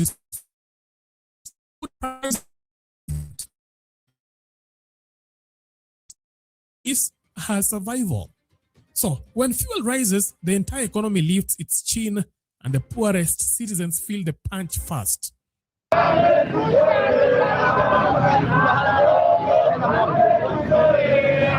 And that is why blaming protesters instead of addressing the cause is not leadership. It is choreography. And in this case, it is bad choreography. Because again, a bad dancer always blames the ground.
There is a concern about matatu strike na pia oil prices they are way up. So tunataka kujua utasema nini kuhusu hilo. Kwanza kabisa nashukuru sana Talia. Talia Njoki sio? Yes. Kwa kukuja hapa, si unaona vile kuna mabadiliko mingi? Naona. Umeona maendeleo hapa na pale? Yes. Vile vile hiyo maneno ya matatu. Sijui kama tunaelewana. Tunaelewana. Kwa sababu ndio kumekuwa na shida. Lakini kama serikali we are very proud. Okay? Kwa sababu in 60 years tangu Kenya hii ianzishwe, miaka 60 na kitu imepita, hakujawahi kuwa na strike ya matatu. Wewe unanielewa? Lakini sasa kwa mapenzi ya Mungu tuko naye ambayo iko based on issues. Kama tunaelewana? Hii si ile ya mchezo ile apata potea. Hii ni maneno mzuri. At least we are starting to have quality conversations about quality issues. Kama tunakubaliana. But Mr. President, hii maneno ya matatu hiyo tutaongea, na tayari kama serikali tumetenga tayari bilioni 6 ili tuweze kukuwa na mkutano kubwa na washikadau wote wa matatu, na pesa ya serikali tumeweka pale kuhakikisha ya kwamba iko majina ya sako zingine tutabadilisha. Wewe unanielewa? Zile matatu za kwenda kule mpande ile nyingine, sijui inaitwa sijui Nakamata, Naekana, Nakam, hiyo tunabadilisha. Wewe unanielewa? Because lazima kama serikali tujue vile tutasaidia wananchi wa kawaida. Tunaelewana? Vile vile mimi nataka unielewe nani. Si umeniuliza swali? Mimi nakujibu. Ama ni namna gani? Vile vile wewe unajua kama serikali tuliweka pesa ya serikali takriban bilioni 54. Wewe unaelewa hiyo? Ili kuongeza mapato ya kilimo. Tukaweka wakulima pale wanalima maneno ya avocado, wengine wanalima maneno ya ndizi. Si wewe unajua hiyo? But Mr. Sasa hizo ndizi na hizo avocado, kwa sababu tuko na plan hii ya Thika Road na ile barabara kutoka Mombasa kukuja Nairobi, ile barabara ingine kutoka Nakuru kukuja Nairobi, hizo barabara tunataka tubomoe zote, tuweke barabara za tiles. Wale wakulima wamelima ndizi na avocado wanaleta yale maganda pale, kama mtu hana fare ya kufika Nairobi anachukua moja anateleza mpaka Nairobi. Umenielewa? Kwa sababu sasa hiyo lazima tukue na mpango kamili kuhakikisha ya kwamba wananchi wa kawaida wanasaidika. But Mr. President, hiyo inakujania wapi na mafuta kupanda juu? Sasa hapo kwa mafuta ndio ulisikia juzi. Si ndio? Ulisikia juzi wale watu wote Kenya hii wako na oil faces. Unajua? Tumewaita pamoja. Wale wako mafutani tumewaita pamoja. Tukaongea mpaka na Van Diesel. Tukaongea na wale wanaitwa Petronila, wote washikadau wote, tujue vile hii bei ya mafuta itashuka chini. Wewe unanielewa? Lakini Mr. President, vile kama serikali tayari tumeweka pesa ya serikali na tayari contractor yuko pale, tunataka kutengeneza mafuta yetu hapa Kenya. Mafuta ya stima. Unanielewa? Ile mafuta ambaye kama kuna shortage kama ile iko kule Iran, mimi nafinya switch nikiwa pale State House, inafunguka, watu wanachota mafuta, mambo inakuwa ni sawa sawa. Sio ni maendeleo mzuri? Lakini Mr. President, kwani tukitengeneza mafuta ya stima iko makosa? Talia, iko makosa kweli? Lakini saa hii sasa kuna strike, tunaongelelea strike. Sasa tutafanya nini? Tutafanya nini kuhusu matatu? Tayari kesho kutakuwa na mkutano hapa. So in 6 months mtaanza kuona vile kumekuwa na maendeleo mingi. In 6 months time utaanza kuona mabadiliko kwa sekta ya mafuta, na sekta ya matatu, Mr. President, na sekta ya ukulima, na sekta ya barabara.